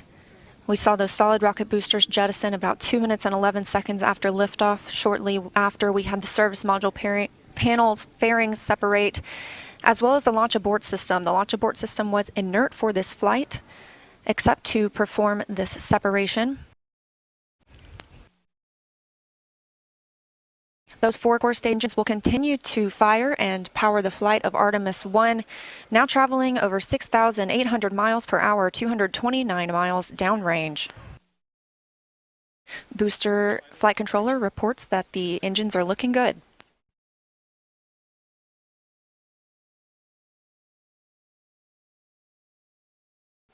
Our core stage main engine cutoff time is about 8 minutes and 3 seconds. We are now 5 minutes and 11 seconds into the flight, 7,656 miles per hour. Again, 4 good core stage engines, those 4 RS-25 engines. The last time those core stage engines flew, they were taking space shuttles to orbit, and now with upgraded capabilities, they're launching the future of human spaceflight.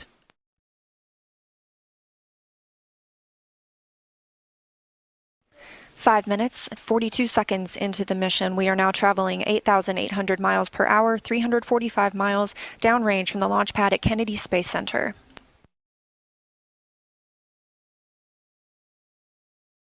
Again, we are anticipating core stage main engine cutoff at about 8 minutes and 3 seconds. And about 10 seconds later, we'll see core stage separation, at which point Orion and the interim cryogenic propulsion stage will be flying free. Now traveling over 10,000 miles per hour, 6 minutes and 15 seconds into the flight of Artemis I, 427 miles downrange. Quiet here on the loops in Mission Control Houston. Teams continue to monitor this first flight.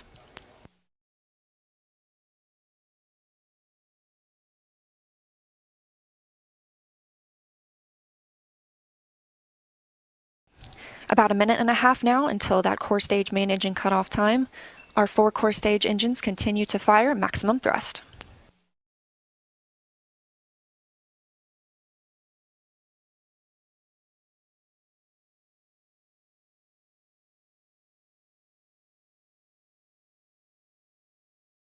Coming up on 7 minutes since launch today, now traveling over 12,800 miles per hour, 563 miles downrange. Again, still quiet here in Mission Control Houston.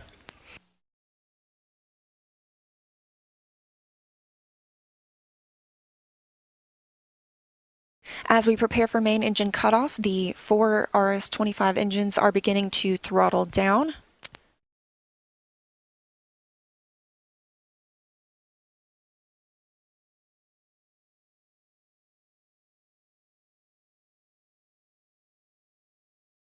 "30 seconds now until core stage main engine cutoff. All 4 engines continue to throttle down.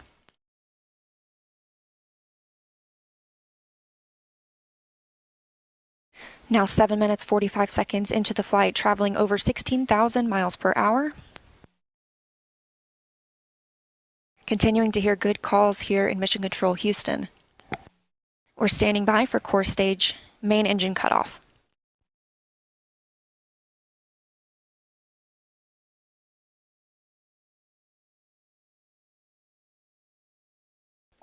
And we have confirmation of core stage main engine cutoff. Orion is now in Earth's orbit. The flight dynamics officer reports that we have a nominal main engine cutoff. And we just heard the call for core stage separation. That means Orion and the interim cryogenic propulsion stage are now flying free from the core stage of the Space Launch System. The next milestone will be solar array deploy approximately 18 minutes after liftoff. But before Orion stretches its wings, let's check back in with our friends at Kennedy Space Center and hear all about what it was like to hear the rocket roar off the launch pad. Megan and Kayla, I've got to hear all about it.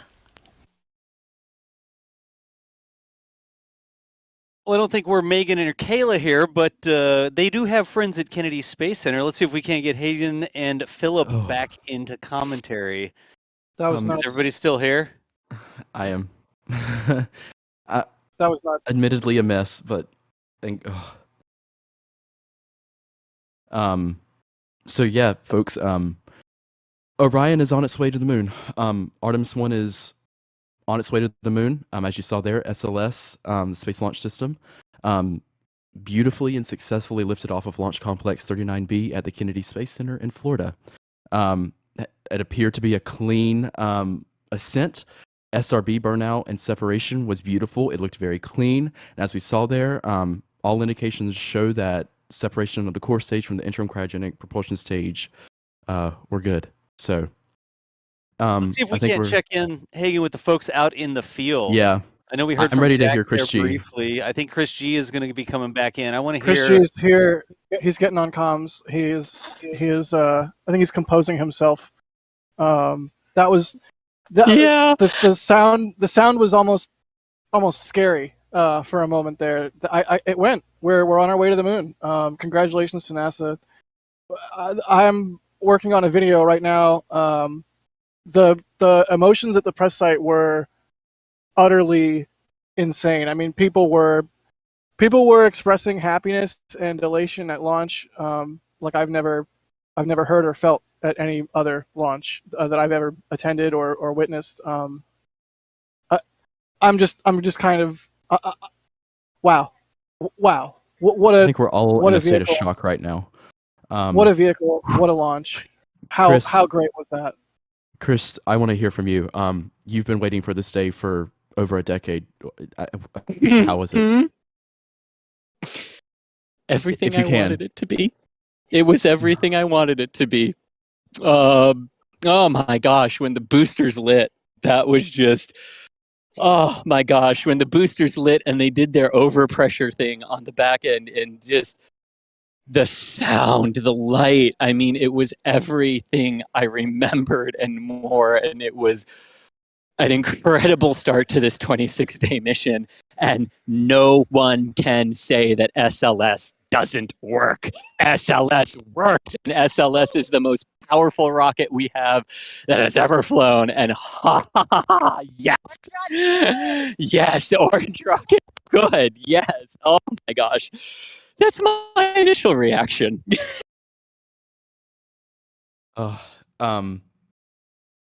Okay, do we have Philip back with us? I'm sure he is just as elated. How did I get muted? I was, if I've been muted the whole time, I apologize. But I mean, I would say to me, we waited a long time. It took them a while to get everything to line up, but that's why they waited this long, is because they wanted it to be a clean, boring launch. And this is only the first half of it, but these are the systems that they've been working with for a while. The boosters and the core stage seem to have worked perfectly. And so this is what they wanted. They wanted a clean launch. This is, it's a flight test. It's only one launch, but they wanted to launch in the middle of their in the sweet spot to give it the best chance of success. And at least, we're just talking about the core stage and the boosters, but that's the base of the SLS, and they both performed almost flawlessly. We didn't hear of any issues going uphill at all. Yeah. And the other thing I'll say, because this is the emotional part for me. my generation has now seen a human-rated vehicle launch to the moon and launch to another planet, another celestial body. That is the emotional moment. Like for so many people who remember Apollo and saw it with their own eyes, and to those of us who weren't here yet, this was an incredible moment to experience. I mean, like you were saying earlier, Sawyer, the combination of Apollo 4 and Apollo 8 in a very interesting way for what they are doing here. But that's the emotion of it. We've seen a moon rocket launch, and I'm going to let Sawyer. But I mean, we have seen a moon rocket launch. Yeah, Chris, I think we actually have some control center audio here. Let's see if we can't listen in on the control room. Can you guys hear me? Oh, there we go. Is he ready for me?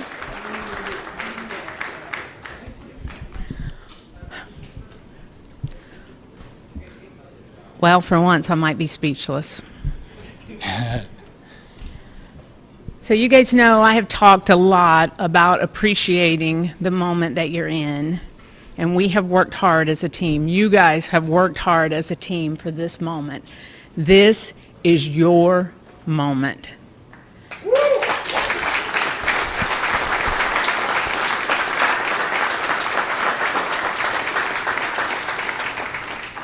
It is not by chance that you are here today. So I want you to look around at this team and know that you have earned it. You have earned your place in the room. You have earned this moment. You have earned your place in history. You were part of a first. Doesn't come along very often. Once in a career, maybe. But we are all part of something incredibly special, the first launch of Artemis.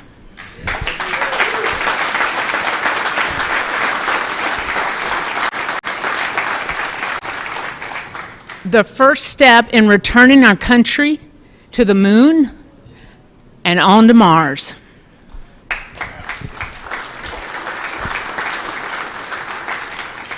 What you have done today will inspire generations to come.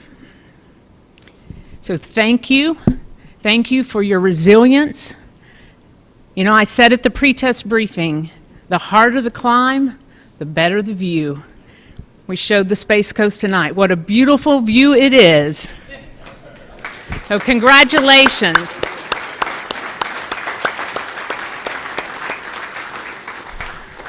So we got a couple of traditions here in launch control. And the first one is when you're in the position for the first time, you get a tie cutting. And so I have my launch director scissors. And I'm going to get my tie cut by a couple of legends that are here. And then anyone who wants their tie cut will be making the rounds in the firing room. You got your console chiefs, if they want to do it, that's fine. If you want me to do it, you might have to wait a little while, but I'll stay all night if I have to. It'll be my pleasure to cut ties. So I'm going to take care of mine, and then I have one other presentation that I want to make this evening.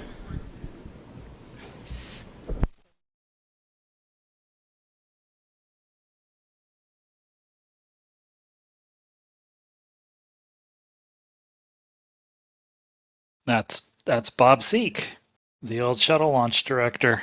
And it's Mike Leinbach, And Mike too, I Leinbach. believe. Yeah. They're going to do the tie cutting. Yeah, okay, that makes me cry again. You're not alone right now, Chris. Oh my God.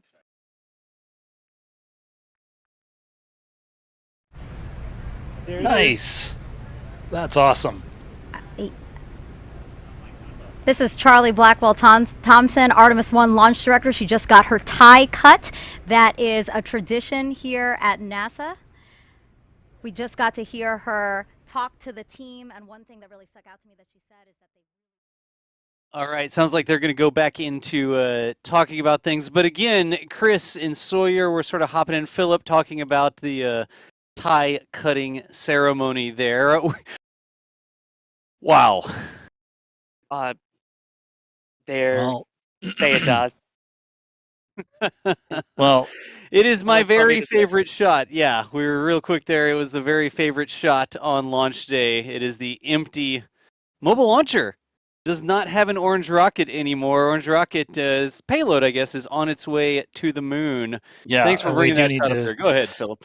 I just want to remind, we just need to keep in mind, this getting as far as they've got is a big accomplishment, but we're getting pretty close here to when they were going to deploy Orion solar arrays, and so I know there's that milestone. And then we have a little bit more time before the perigee raise maneuver, which is about 51 minutes after liftoff. But we do want to hear. Hopefully, we'll get an update here. It looks like over on. Oh, here we go. Maybe we'll get an update here because we are waiting for solar array deploy on Orion.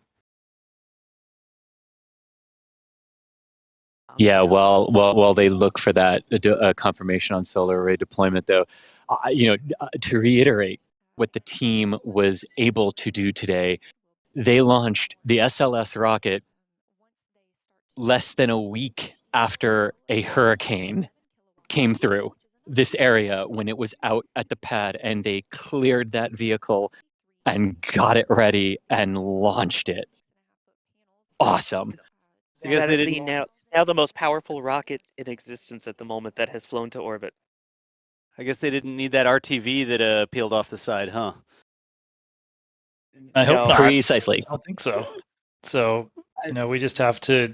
But yeah, we're basically we're only halfway there. But as I said, those are the really high energy pieces of SLS, the solid rocket boosters in the core stage, and they worked with seemingly flawlessly. So I don't know. Are we looking at?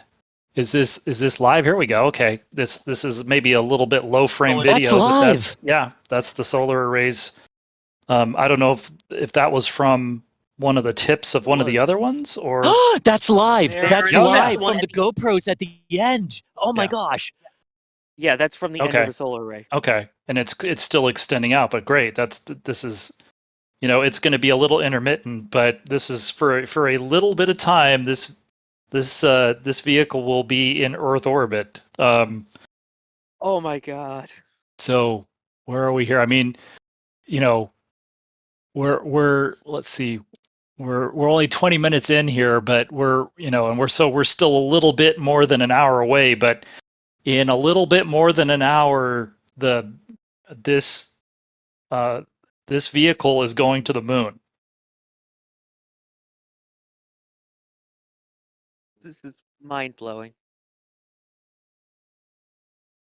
It looks like that camera's getting a frame on occasion, and they're sort of showing it to us, and then we Right. get that Artemis logo. But those are images coming. Look, there's a thruster firing in that one. Thruster? Yeah.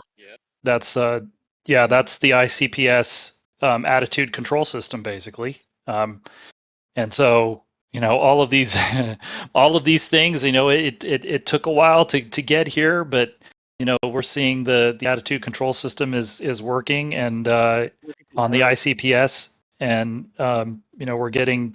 I'm not exactly sure where this where that was from, but now we're seeing, there we go. We certainly are seeing at least two of the arrays are like mostly there. extended. Yeah. Yeah, if you look This next is to the word flight mission control room, but center we're on either getting. side, you can sometimes see their view.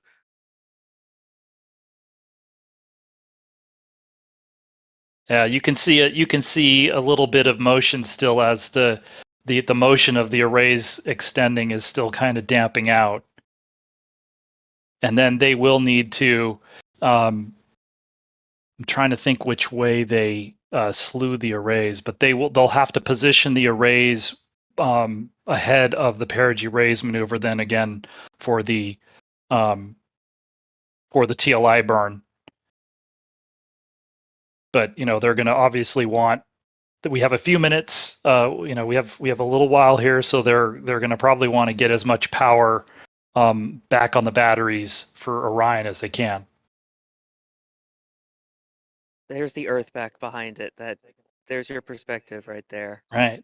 And so they're in an orbit. We don't know. I don't know if we've heard on the commentary or not if they gave us the orbit they actually got to, but they were targeting an orbit of I think around 1,805 kilometers by 30 kilometers.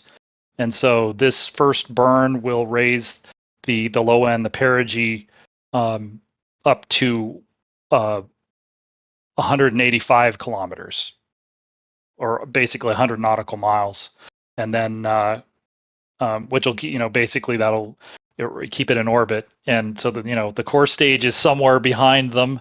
It's going to re-enter, but I mean it's going to take a while before it re-enters. It's going to re-enter, as we were talking about. It lifts off like a first stage, but it re-enters like a second stage. It re-enters from orbital velocity, and it's going to not completely burn up, but it's going to get destroyed and broken and melted down into little pieces, and that debris footprint is somewhere between Hawaii and the west coast of the United States. But it won't.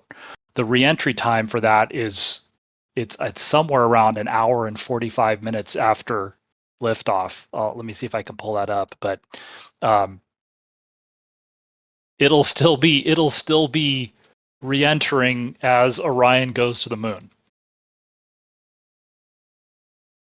Wow. You can see there every now and then we get a glimpse of the illuminated Earth behind the spacecraft. Of course, there you can see the spacecraft is lit up by the sun, and that's the important thing. We talked about it. Oh, it's the last time that Orion will see a sunrise, or Artemis I will see a sunrise. Well, here it is. It has launched itself out of the dark back into the sunshine on the other side of the planet, almost. Right. And I'm not sure. I'm not sure if ICPS. We'd have to kind of look at the Earth in the background for reference, but it is possible in this kind of a configuration that they're doing something like a barbecue roll, or just evening out the thermal the sun on the different surfaces of the vehicle.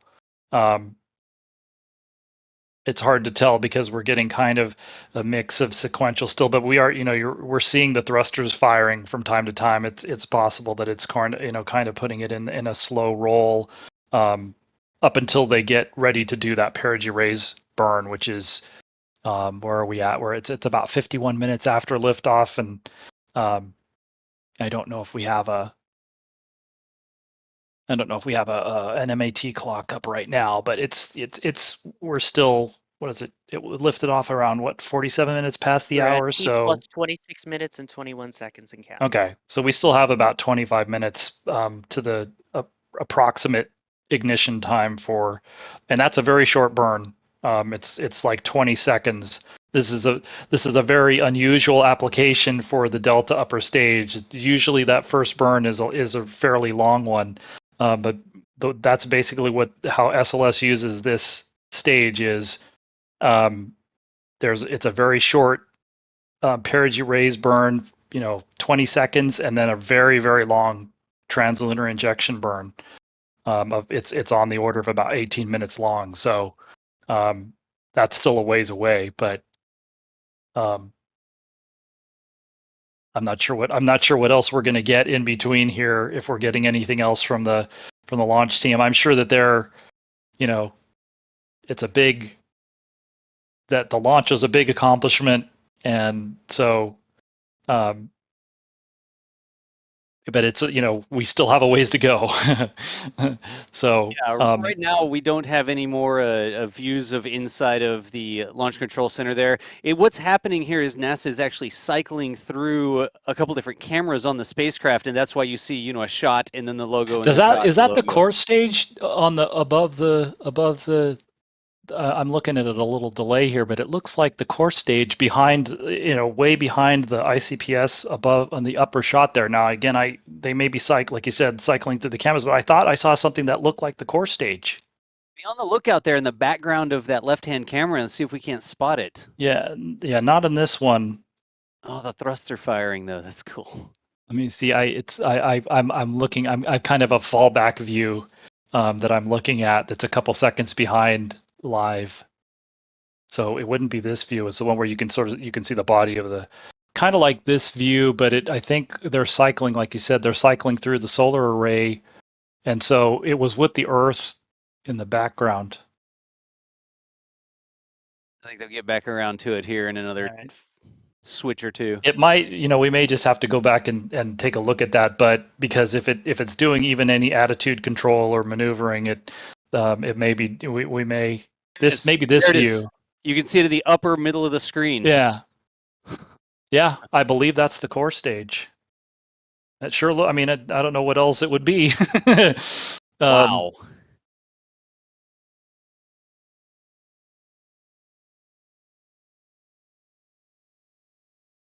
And who knows? I'm not sure we would really know what the core stage is basically.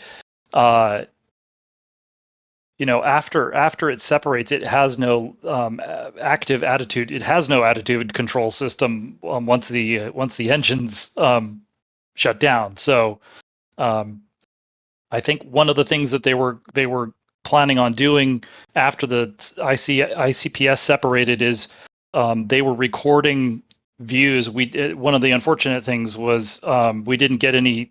I don't recall seeing any views from the onboard cameras, but they were recorded, and I'm sure they transmitted what they could down live. We just didn't get any of that live, but they were also supposed to record those on the stage, and they were hoping, because it takes a long time for both of these objects to go all the way up to the 1800 kilometer apogee, that there would be enough time to downlink all of those recordings, whereas you would be streaming the video live to ground stations. They can just download those or transmit those video files straight to the ground, and the vehicle's going. It lifted off. The launch azimuth was probably something between, something in the, it was something slightly north of east, as we were talking about. And so it's just a question of it had, I think, to transmit all of that to the Bermuda tracking station. And so it's just a question of how long they had before Bermuda lost line of sight to the VA. It's possible they've already done that. So I mean, it's over 20 minutes since ICPS separation. So hopefully they got all that data down. Pardon me. And they may in fact have replayed other data as well in that time frame. So I know there's going to be. I know there will be some. Fingers crossed. We'll be asking public affairs to get any of that at some point here over the next handful of days. So I hope that's not all export controlled. Philip, real quick, what are we seeing cascading off of the tower there? That's probably the fire extinguishing, that water. They're just deluging, they're spraying down the tower and all of those systems, just because it got hosed by the vehicle as the vehicle cleared the tower. That's obvious, that's normal, but they're basically just going to, keep that fire water deluge on the tower to cool things down and to save them, and obviously to protect the systems as much as they can. So, yeah, it's just they're just spraying everything down with water. All right, I think really quickly we had Sawyer Rosenstein out in the field as well there at KSC. Sawyer, we got you back on comms here? Yep, can you hear me? Yeah, we can hear you. How was that? I was probably crying right next to Chris G there. That is one of the most unbelievable things. I got to say, I missed those SRBs from Shuttle. The rumble from that. At one point, I just screamed, "Oh my God!" and I couldn't hear myself scream. That's how loud it was. It was all enveloping. My clothes were shaking. My insides felt like they were shaking. I was shaking, not both from sound and from excitement on that. And if I can get personal here for just a second, 11 months ago, I had a surgery that had complications and was told I had a 50% chance of living through it. And my main goal from all of that was I want to see Artemis launch. I'm going to get healthy and get myself ready so I can see Artemis launch. It happened, and I was here for it. And so, from just a personal point of view, this is a dream accomplished. This is also a dream for all people that are out there that dreamed of becoming an astronaut, that dreamed of us returning to the moon. The dream is alive, and that's not just from the shuttle IMAX. It's real. This is the Artemis generation. I saw a rocket with a crew-rated capsule launch to the moon, and 11 months ago I was in an ICU bed on a ventilator. This is dreams come true, ladies and gentlemen, and go Artemis. This is one of the most emotional launches I can say for sure that I've ever been to for a multitude of reasons, and yeah, wow. I think you know me. I'm never at a loss for words, and that's all I can say at the moment is wow. Well, sorry, I know our entire team, and I'm sure a lot of the people watching are happy that we were able to share this with you. How's that? Yeah, no, that's great. Yeah. That's really cool. Yeah, it was such a great feeling to feel that launch, and if anything's going to give you that feeling that you're alive, that is it, ladies and gentlemen. That is it. It's truly, we talk about it on the stream, and we like, oh, turn up the microphones, and we'll listen to the launch and the crackle and all these sorts of things. But if you're there for a launch, it's something that you feel. You can feel the energy of the engines, not just vibrating your eardrums so that you can hear it, but your entire body just feels the amount of energy that it takes to get that rocket into orbit. So that is just, it went. I'm still sitting here trying to figure out what I should say when it's like, wait, it went? It actually went. Like, it really went. So yeah, it went. No, it's still unreal. Yeah, I mean, I think I think the thing, they had a few issues that they had to deal with, but I think really the most striking thing about tonight was how smoothly things went. I mean, an amazing, the terminal count. We talked about, well, if they had to stop here or if they had to stop there, but that's why they prepared so hard and so long for this. Is that's what they want. They wanted just a clean terminal count and a clean ascent to orbit, and that's, I think, the most striking thing about it is that for all of the obstacles that were in front of them for this, it was a very very clean night in a lot of ways. Christy was talking before the liftoff about while we were in the hold, the issues that they had today really reminded me more of of an old shuttle countdown, range computers and sticky pad valves or sticky mobile launcher valves, and so yeah, I mean, that's it took a little while, but this is the payoff. This is what they were looking for, was a smooth countdown to launch and a smooth ascent to orbit. And as we keep saying, we're only about halfway there, but this was a you can see how happy everybody is in on the launch team and at the press site. And that's another thing that harkens back a little bit to shuttle. There is just how fast that last 10 minutes goes. Once you get into that terminal count and everything beyond there, the time flies. 10 minutes felt like 10 seconds.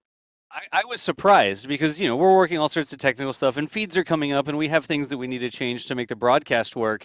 And I'm like, oh yeah, I'll join and I'll talk for 30 or 40 minutes and then it'll launch and, no big deal. And by the time I joined, it was already time to be quiet and listen to the launch loops and stuff. Yeah.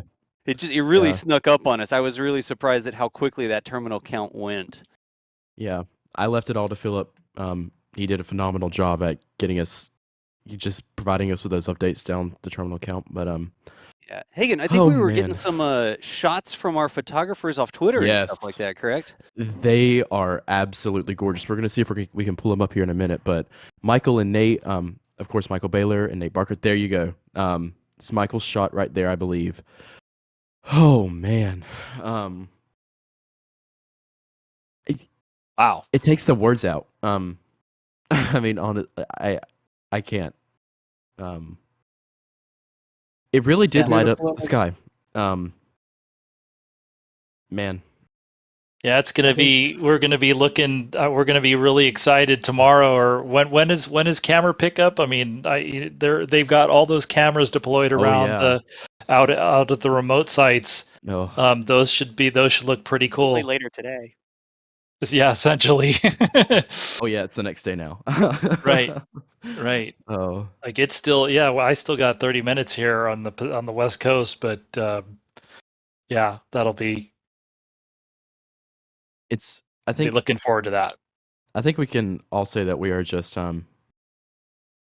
collectively in shock right now. This one right here you can see here's a shot from Nathan Barker, another one of our photographers who is out there at the Cape today or tonight.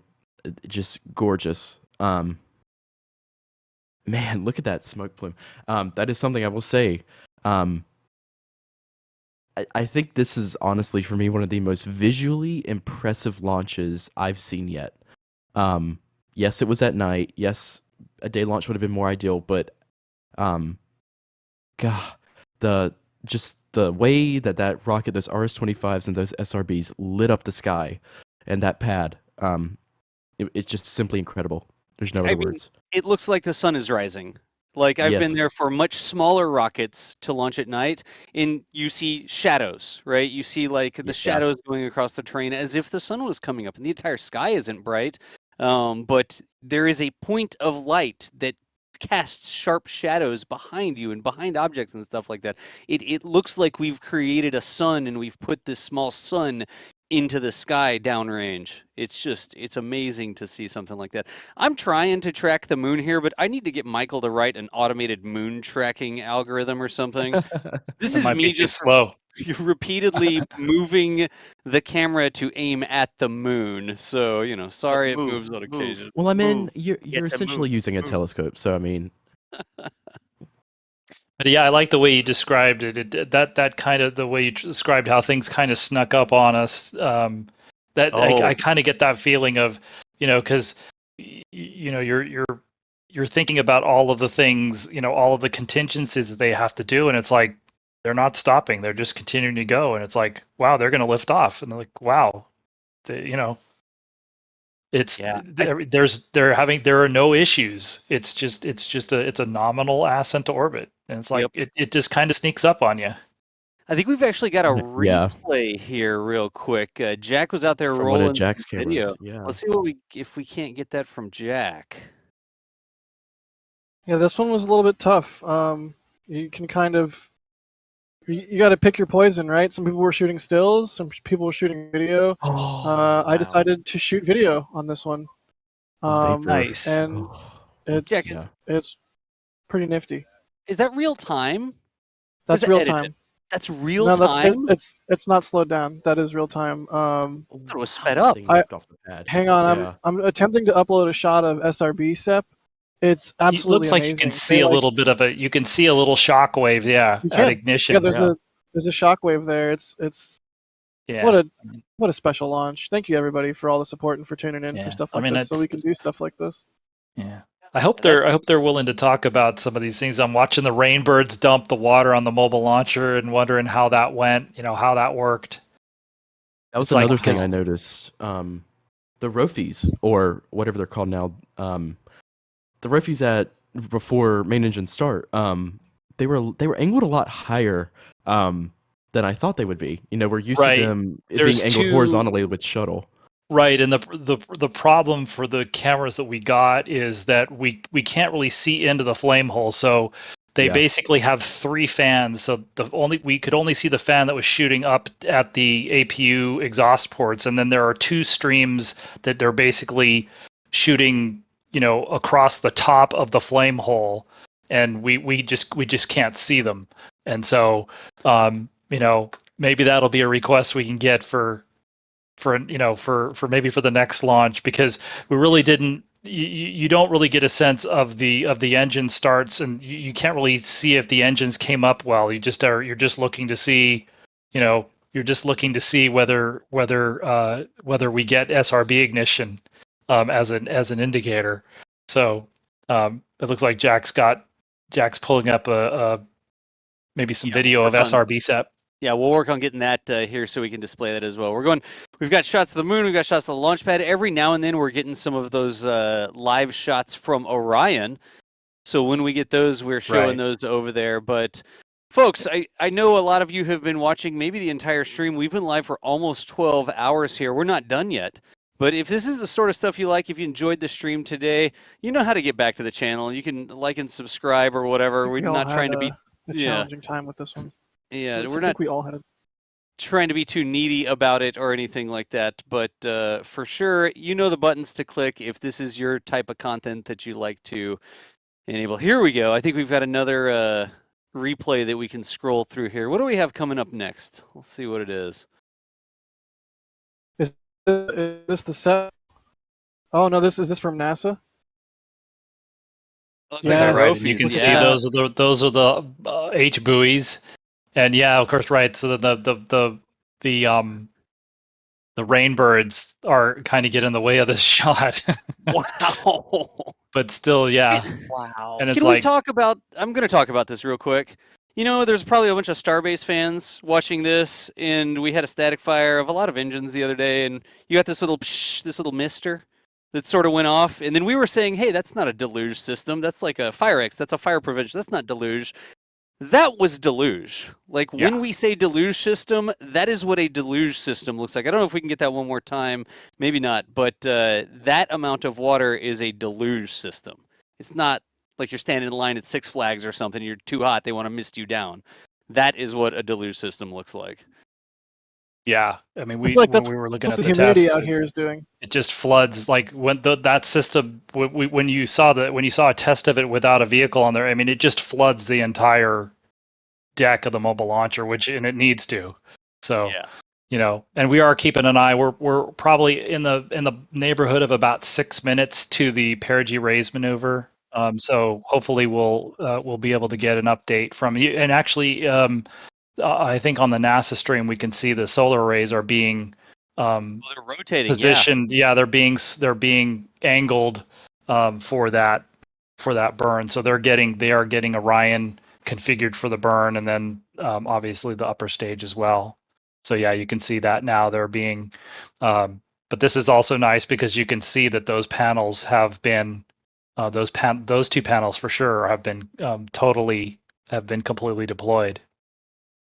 They're actually sort of leaning down against the spacecraft almost, right? They don't always stick straight out to the side. They can lean backwards, I think, right? Yeah, backwards and forwards. It actually, I'm kind of hoping when we get a shot from another camera, although I guess with the arrays, these cameras are I'm not sure where we're getting some of these cameras from, though, so... We're getting, Philip, we're giving you every camera that we have access to. So we have multiple monitors filled with every possible feed coming in all sorts of different ways. And when we see something interesting, we bring it up here. Yeah. Yeah, I just mean the point of view, like the point of view that where is this camera? Is it looking towards the aft or is it looking forward? Right, and I can't. Right. I'm trying to remember if the arrays are pointed towards the front of the vehicle or the aft. Yeah, we'll see if we can get some more context there. Sorry, what did you say? I said it appears to be aft, but I'm not 100%. Like if we get a quick shot from the mission control graphics, maybe that'll give us an indication, or maybe if we'll just get another shot.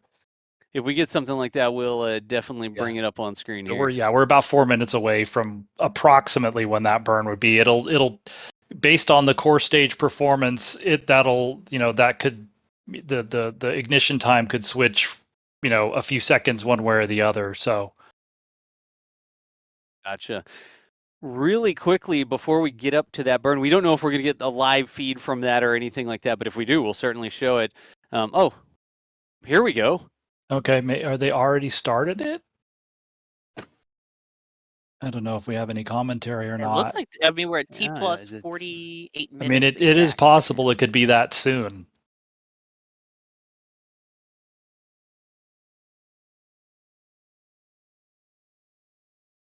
It's a very short burn. It's supposed to be performed at apogee. Yeah. They're not giving us any telemetry like the apogee, perigee, that sort of stuff, or velocities or anything. Are we getting any sound at all, or? It seems like a longer burn too. It could be adjusted based on, again, it would be based on performance of the core stage. At least there's the confirmation that they are pointed aft. Yeah, the audio that we're getting isn't exactly explaining what's going on here right now.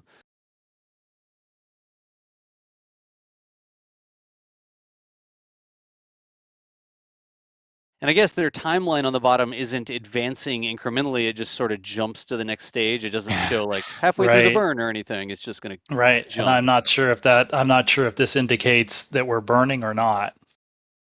Okay. Oh, well, we're hearing in the back that they're 2 minutes to. Well, is that an update? Are they hearing that from the update? Yeah, we're trying to figure out exactly what the update is here, folks.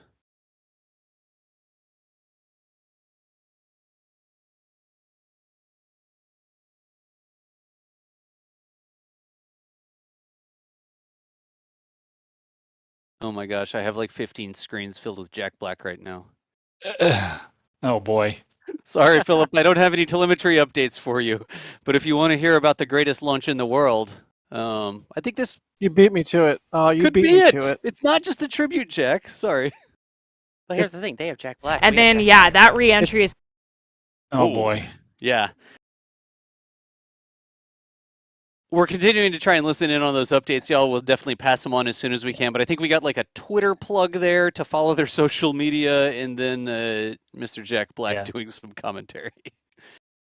I think the graphic though is probably represents that is probably the solar array orientation for the burn. Yeah, makes sense.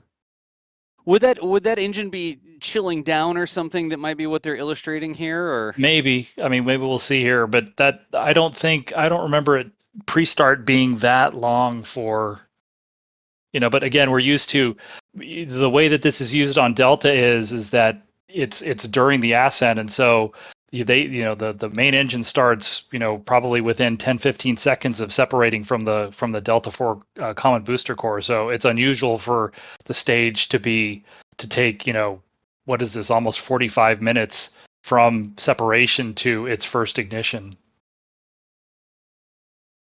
But it is possible that this is like a pre-start sequence on the engine. Yeah, I think part of it, part of the confusion here is that the little indicator moved to PRM burn, and then we saw the animation that seemed to be something coming out of the engine. It doesn't look like engine exhaust to me, though. It doesn't seem like it's big enough. But they moved it to PRM burn, which made us believe that maybe that burn had started. But listening in, we're not getting a lot of updates. Okay. Okay, she just called out. She said about 2 minutes to the burn. There you go. Okay. So I don't know I'm not sure exactly what that graphic is. She's talking about. I need to turn that down a little bit. So she's talking about just so that. Yeah, I'm not sure what that is, but yeah, we'll definitely want to. So many questions to. Keep watching. Yeah. No, I mean, obviously the big, these big picture questions, there will be a post-launch press conference, but it's probably going to be well after the TLI burn, which is a ways away. But we'll definitely want to hear how, to get some sense of, just how good did the core stage perform, the ground systems, the boosters, the ICPS. Because it's interesting, with we were getting 51 minutes, 51 and a half minutes for the ignition time for the burn. And so, if it's a little different than that, is that better? Is that worse?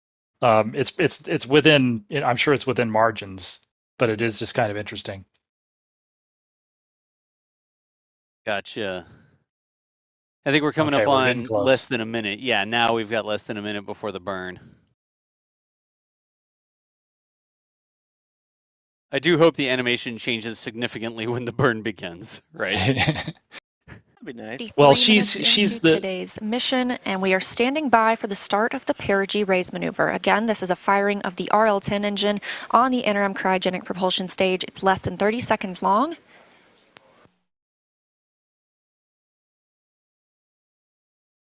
We got that audio from NASA for a little bit, but now they've stopped sending it to us again. But we got some information. The perigee raise maneuver burn. She's probably waiting. Look at this. Okay, and that's probably the ignition And we have transient. confirmation of perigee raise maneuver ignition and full thrust. This is a live view from the spacecraft. Again, a really short burn. We're standing by for the cutoff. So Philip, this looks like a solar array sort of wiggling after they'll flex based on the thrust. Yeah. Wow. What a... it almost looks like a render or something. This is wild. Yeah. Yeah, so there's It's not a almost like a problem with resonance. that. Yeah. And we have wonder if there's a little bit of confirmation of resonance. perigee raise maneuver cutoff. Flight Dynamics Officer reporting on the loops here at Mission Control Houston that it was a good burn. We are now 54 minutes into the flight, Orion traveling 14,700 miles per hour, and that was the perigee raise maneuver, lifting the lowest part of Orion's orbit around the Earth and putting us right where we want to be for the translunar injection burn. We're looking for that translunar injection burn to happen about 1 hour and 26 minutes after launch, so about 30 minutes from now. That'll be that long burn that helps us break free from the pull of Earth's gravity and commits the spacecraft to a lunar trajectory. There you have it. Nice. Yeah. So all right, so we have half an hour here. But that was interesting, yeah, to see a little bit of the solar arrays, that motion with the RL-10 burning. Philip, how long, that next burn that's coming up, the TLI burn, how long is that supposed to be? This was a shorter burn. Is there a longer burn coming up next? Yeah, oh yeah. The All the way to the TLI was on the order of 18 minutes long. It's a really long burn. It's like you basically, instead of using these upper stages, you'll use, maybe 25% or a third of it to get into that parking orbit in for some of these other payloads, and then you might do a 3 burn insertion into like a geostationary transfer orbit. This one is just this little. It's like a little blip of this engine just to raise the perigee up, and then they're basically going to almost burn it to depletion to get Orion to the moon.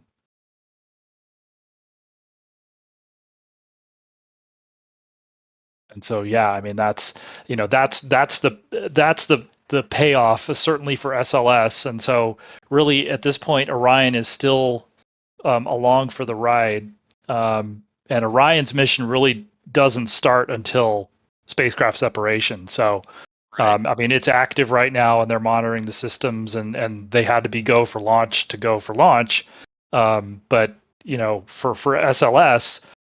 Mission success, just like for most launchers, you're waiting until spacecraft separation, and they need to get the payoff is that they're on the way to the moon, and so that's what the TLI burn is all about.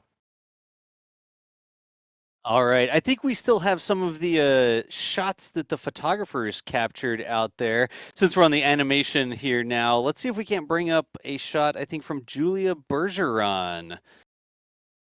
There we go. Of course, all these are over on Twitter, folks. So if we have mods around, let's make sure we can get the links to some of these over into chat. But this is a shot of liftoff again that Julia Bergeron posted over on Twitter. I like the reflection.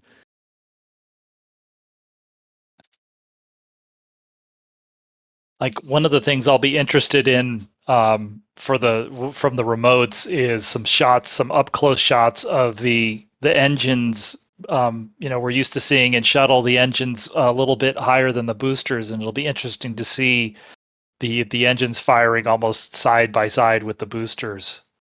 Look at this. This is the booster separation here. Wow. Wait for it. There's some really cool. I don't even know what you would call it. As the solids burn out, you see that like how it just like it looks like it's barfing chunks of. Right. All that. I think they call it slag. Wow. Yeah. That was really really cool to see. There's still exhaust coming out of the back of the Right. SRBs when they separate, but they're not Yeah. making as much thrust anymore, right? Right. Yep. There it's very almost minimal pressure coming out of them at that point. Yeah, so you still That's see all them right to sort kind of. of loop it. Yeah. Yep. You see them sort feel of like still have the exhaust coming out, and then they eventually, I guess, blow chunks. I'm not sure that's the right way to say Right. it. It's but just we can I mean see it's it just here. they're not they're basically they're really not producing any thrust of of value, and that's why you get rid of them, because now that's just dead weight to the launch vehicle. Yeah, Jack, go ahead. You were saying this is your video, isn't it? Yeah. I just what a privilege to. Oh.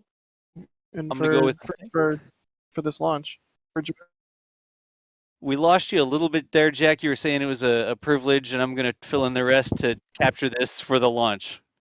Yeah, exactly. Thank you to everybody. And like Dusty said, all this stuff is up on Twitter. So be sure you follow Julia and Michael and everybody that's posting stuff. Absolutely. I mean, and if you're so inclined, some of us have Patreons. I know Michael has a Patreon. I have one. I know Steve has one, right? So if there's any one of us whose work you particularly like, you can support us that way too, in addition to supporting us on the streams and the memberships and all that. That's also a thing. But just, wow, I can't believe it went. I can't believe it. I can't wait for remotes. Ooh, remotes. When is remote pickup, Jack? When is in remote an hour pickup? or tomorrow or? It's 12, like under 12 hours from now, 11 hours. 2 o'clock p.m. Eastern is when we will be assembling to pick remote cameras, which is that things worked well. Can I just point out that we are about to hit T plus 1 hour now since liftoff? That was an hour ago already. Wow. Feels like it Seems was like a longer just time than that. recently. It seems like a blink of an eye. To me too, yeah. Interesting. It like that. This has been a pretty eventful hour. Yeah, that's true. I'm. Wow. Yeah. Wow. I wish the next one wasn't such a long time from now, but I cannot. I already can't wait for the next one. What a cool machine to see fly. Yeah.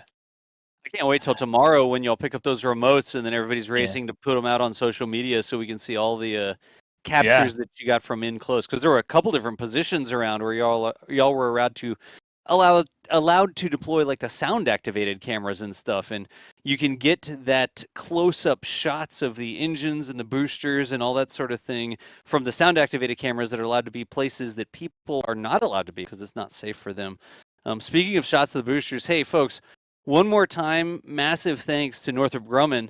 They actually sponsored the stream here for us today, helping us bring you all these different camera feeds and angles and all the different things. They don't just sponsor streams. I mean, they built the boosters on the side of the things, amongst all the other things they do. But I got to say one more time, massive thank you to Northrop Grumman for sponsoring us and trusting us to provide good coverage, hopefully that y'all found interesting, of the launch of Artemis I there. That clock T plus. I said T minus, but it's T plus 1 hour and 1.5 minutes now. We've got more images coming up, right, Jack? Probably. That was all I've posted so far.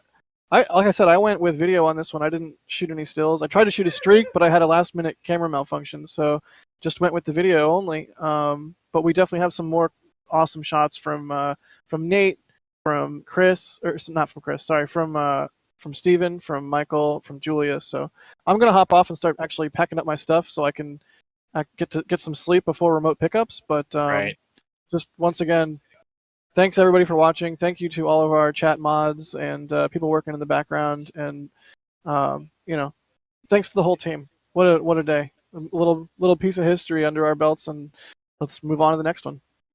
Absolutely. Jack, thank you so much. I hope you're able to get process some of that adrenaline out of your system and get some rest Your this injection. evening. Yeah, I don't know if you can hear it in my voice. I'm definitely starting to crash here, so I will pack while I still have some of it seething through my veins. Oh my gosh, the sound. It was almost scary at one point. Like, oh gosh. I think actually, really quickly, Philip, we were talking earlier about the SRBs hitting max thrust about 20 seconds after liftoff. Right. Or somewhere in there. I don't know that I saw that visually or in my video, but I certainly can say that I heard it. Interesting. Absolutely, the change in thrust is audible. There was a moment where it was, about 20 seconds in, where I was just like, it can get even louder than this. It was quite something. It's an extra 500,000 pounds of thrust kick in at 20. So that's cool. Gosh, I think we've got another capture this time from Sawyer queued up here. Another liftoff shot. Yeah, him. Yeah, there we go. We still have Sawyer on comms? I ended up. Yeah, I'm still here. There you go. Yeah, I ended up focused a little bit more on the engines and up where I was on the mound. It was, in case you couldn't tell, there was a lot of moisture on the lens. So rather than go for the rocket itself, I figured let's see that fire and fury is what I called it. And yeah, the thrust off of that is just unreal. The sight of seeing that thing ignite. I mean, we've seen plenty of night launches. I know you have as well, Das, but there's something about the night launch with the SRBs and the 4 RS-25s that this just seemed even brighter than all of the rest. And this only shows just a fraction of how bright that truly, really was. Yep. Gosh. All right. We are grabbing a couple more photos and stuff like this, y'all. Again, I can't say enough thank y'all for sharing this with us. It's sort of what we do here. So every time we look over and we see folks, here we go. I know we don't have Steven on comms, but here is yet another liftoff shot. Just the amount of plume. I mean, look at the fire coming out of the back of the SRBs there, and then the dust that gets kicked up. It's got a proper flame trench, doesn't it, Philip? Yeah, it does. Yeah, it does. It's almost like the dust is controlled in a specific direction, huh? Yeah. Well, and also to me, what's striking about this is how just how intensely bright the SRB exhaust is in this pit. You get a sense of, I don't know whether the guys there deal. It's probably not as bad as looking at the sun, but that's pretty bright for nighttime. Yeah. I mean, it really does. Like it creates shadows, like sharp, dark shadows behind things. Just the amount of light energy coming off of the rocket when it takes off. Yeah. I don't know whether I hope we get some replays from NASA at some point. Again because this is the last big burn for SLS, the TLI burn. It's a big burn, but I think they're kind of saving everything for the other side of that. So we still have like half an hour time. I'm sorry, go ahead. It turns out we have official word here. The decibel level was recorded at the press site, and it peaked at 101.2 decibels from about 3 miles away, I believe. Wow. Scream was 101 decibels. SLS peaked higher, not that much. I stand corrected. I hear Chris. What was the correction scream from Chris G? That was Chris G. Scream, not SLS. I can hear Chris G off mic, kind of. We'll get it closer to 120. Yeah, we'll get that. We'll get those numbers updated. Yeah, we'll get some official numbers there. Again, that was probably Chris's scream decibel level, not the official sound of the rocket as measured. Correct. We'll see if we get those updates from him. Yeah, Steven's saying it was way brighter than he expected. I'm just listening to they're just listening to the mission control, but we're still like 25 minutes away or thereabouts, maybe a little bit less than that now. So, but yeah, we still have a little ways to go before the burn, and it's a long burn, and obviously we'll want to listen in on that as much as we can. I know I think we have kind of a hard out coming up. I'm not exactly sure where it's going to go, but we've been doing the math on that, and we have sort of a cutoff for the stream here at about 12 hours. We definitely want to preserve Chris G's introduction at the very beginning of the stream. So we are coming up on the end of our live coverage. But like I said earlier, if this is the sort of coverage that y'all like to see and be a part of, there's lots of ways you can support us. You maybe have already followed us.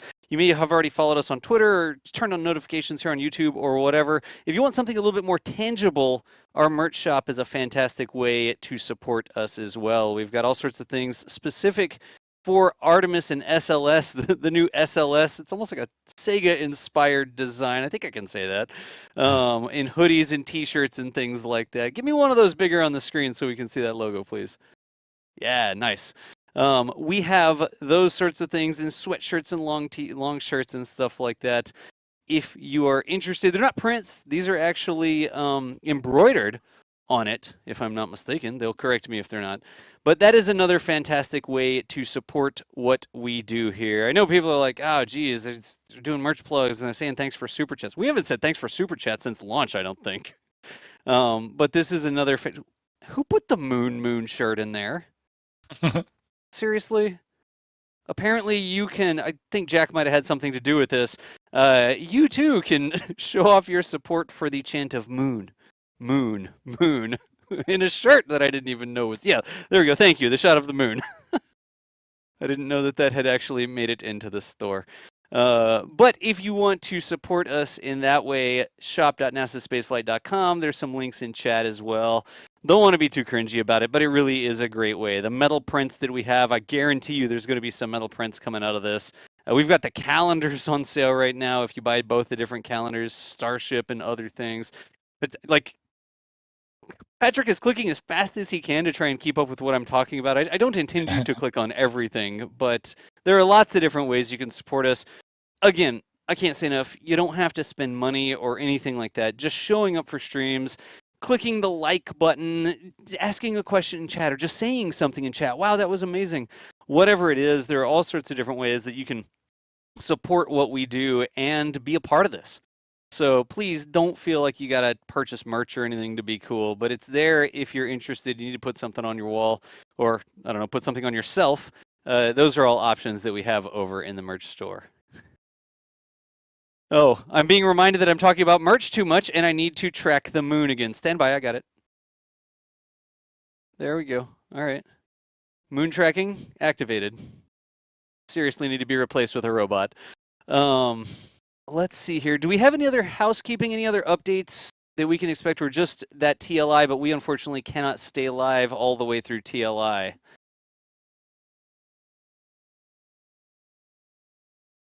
Yeah, I think we're still a few minutes away from it. You know, significant, like 15 minutes away from it or thereabouts. So. Yeah. Okay. Well, I think we have a little bit of housekeeping here. Hey, we still got you around? Yes, sir. There we go. How are you doing? I'm still in shock, I think. I was just looking through Twitter and just seeing all these gorgeous photos from all the photographers down there, and it still doesn't feel real. I'm just in shock still. Think you'll be able to get some sleep tonight? I sure hope so. All right. Well, let me see. I want to make sure that we don't miss thanking anyone else. Again, folks, when it's go time, when it's terminal count, we put a moratorium on super chats and questions and all those sorts of things. You know, the other 10 hours before launch is when we focus on those sorts of things. So I do want to say really quickly, if we missed you in a super chat or something like that, we didn't intend to. We just sort of pause all of that whenever we get to launch time, honestly. So across the board, if we missed you, we did not intend to do that. We do appreciate the support. Thank you so much. We wouldn't be able to do it without you. But we are coming up here in another 15 minutes or so. They're going to be getting into that TLI burn. I think it's like an 18-minute burn or something like that, which puts us 30 minutes, which would put us over our stream time completely. So we will be wrapping it up before then. I'm going to say thank you to everyone really quickly here. We've got a lot of different people that have been involved with the broadcast. It was basically the entire NASA spaceflight, all hands on deck, making sure everything was supported for this. There's no way I'm going to say everybody's name. that was involved, but we had a massive team of people out there at the Cape. You heard lots of their voices here tonight. Chris Gebhardt and Jack and Sawyer and Thomas all providing live commentary and helping support some of those interviews that we did with the Dougs. We had 2 Dougs on interviews. Oops, I'm being reminded that I should trek the moon again. Okay, done. By the way, thank you for having us here in the field and doing all the control work for this. This was an amazing launch, and I have to say the NASA spaceflight team is absolutely amazing, and even more amazing are all of the viewers out there for all of your support and your kind words and for continuing to tune in. So thank you, everyone. I am going to sign off because I have a 2-hour drive home. All right, good deal. Thank you, Sawyer. Also, folks, be on the lookout tomorrow. Follow our main account on Twitter, @NASA Spaceflight, because there's so many other accounts to follow. You're going to get photos from Nathan Barker and Julia Bergeron and Stephen Marr, all the folks that were setting remotes and things like that. And if you can't find all of those things independently, if you just follow @NASA Spaceflight, those will get lots of retweets from our main account. So please make sure you don't miss those. Those are more of the people that were actually out there. Michael Baylor was out there as well, plugging in fiber feeds and sort of our tech guru on site as well. We had the team here in the background as well, Kevin Reed and Patrick Calhoun. There you go. I almost sneezed when I said your name. But we've got a lot of different people involved. Also, all the chat mods and everything across the board, all the work that it takes to make these broadcasts happen. Even though we love doing it, we wouldn't be able to do it without y'all. So I do believe, Philip, any parting words here as Artemis continues its way onto the moon? I think just keep watching. It's this is going to be about a 25.5-day mission, and we should get some pretty interesting views from Orion. Obviously, we got to get through this burn, so I'll be watching that here for the next little while. But yeah, it's been an amazing night. Absolutely. There's just names flashing across the top of the stream here, folks. I know that there's Adrian. We heard from Adrian. We heard from Alex. We heard from all the different people. No way that we could name them all. No way we can get all the super chats. But I believe that is going to end. Sure, let's put Chris's name up there as well. Just keep showing names. It's all good. That is going to end our live coverage of the Artemis launch. Hagen, any last words here from you?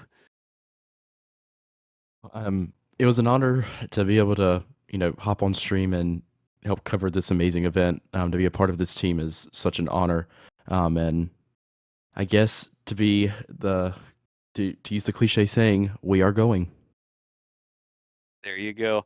Well, thank you so much for spending time with us this evening and holding down the fort there as we approach the launch.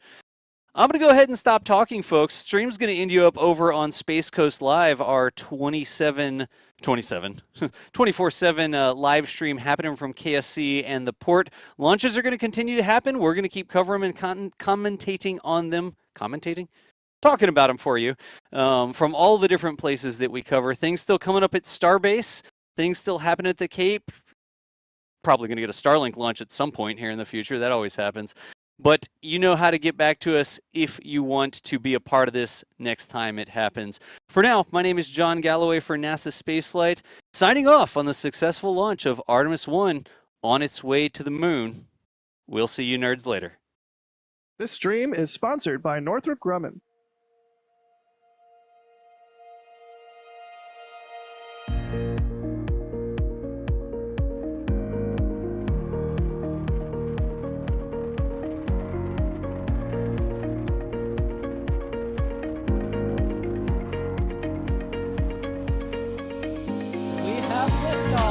Propulsion continues to be nominal. RCPT pressure looks good.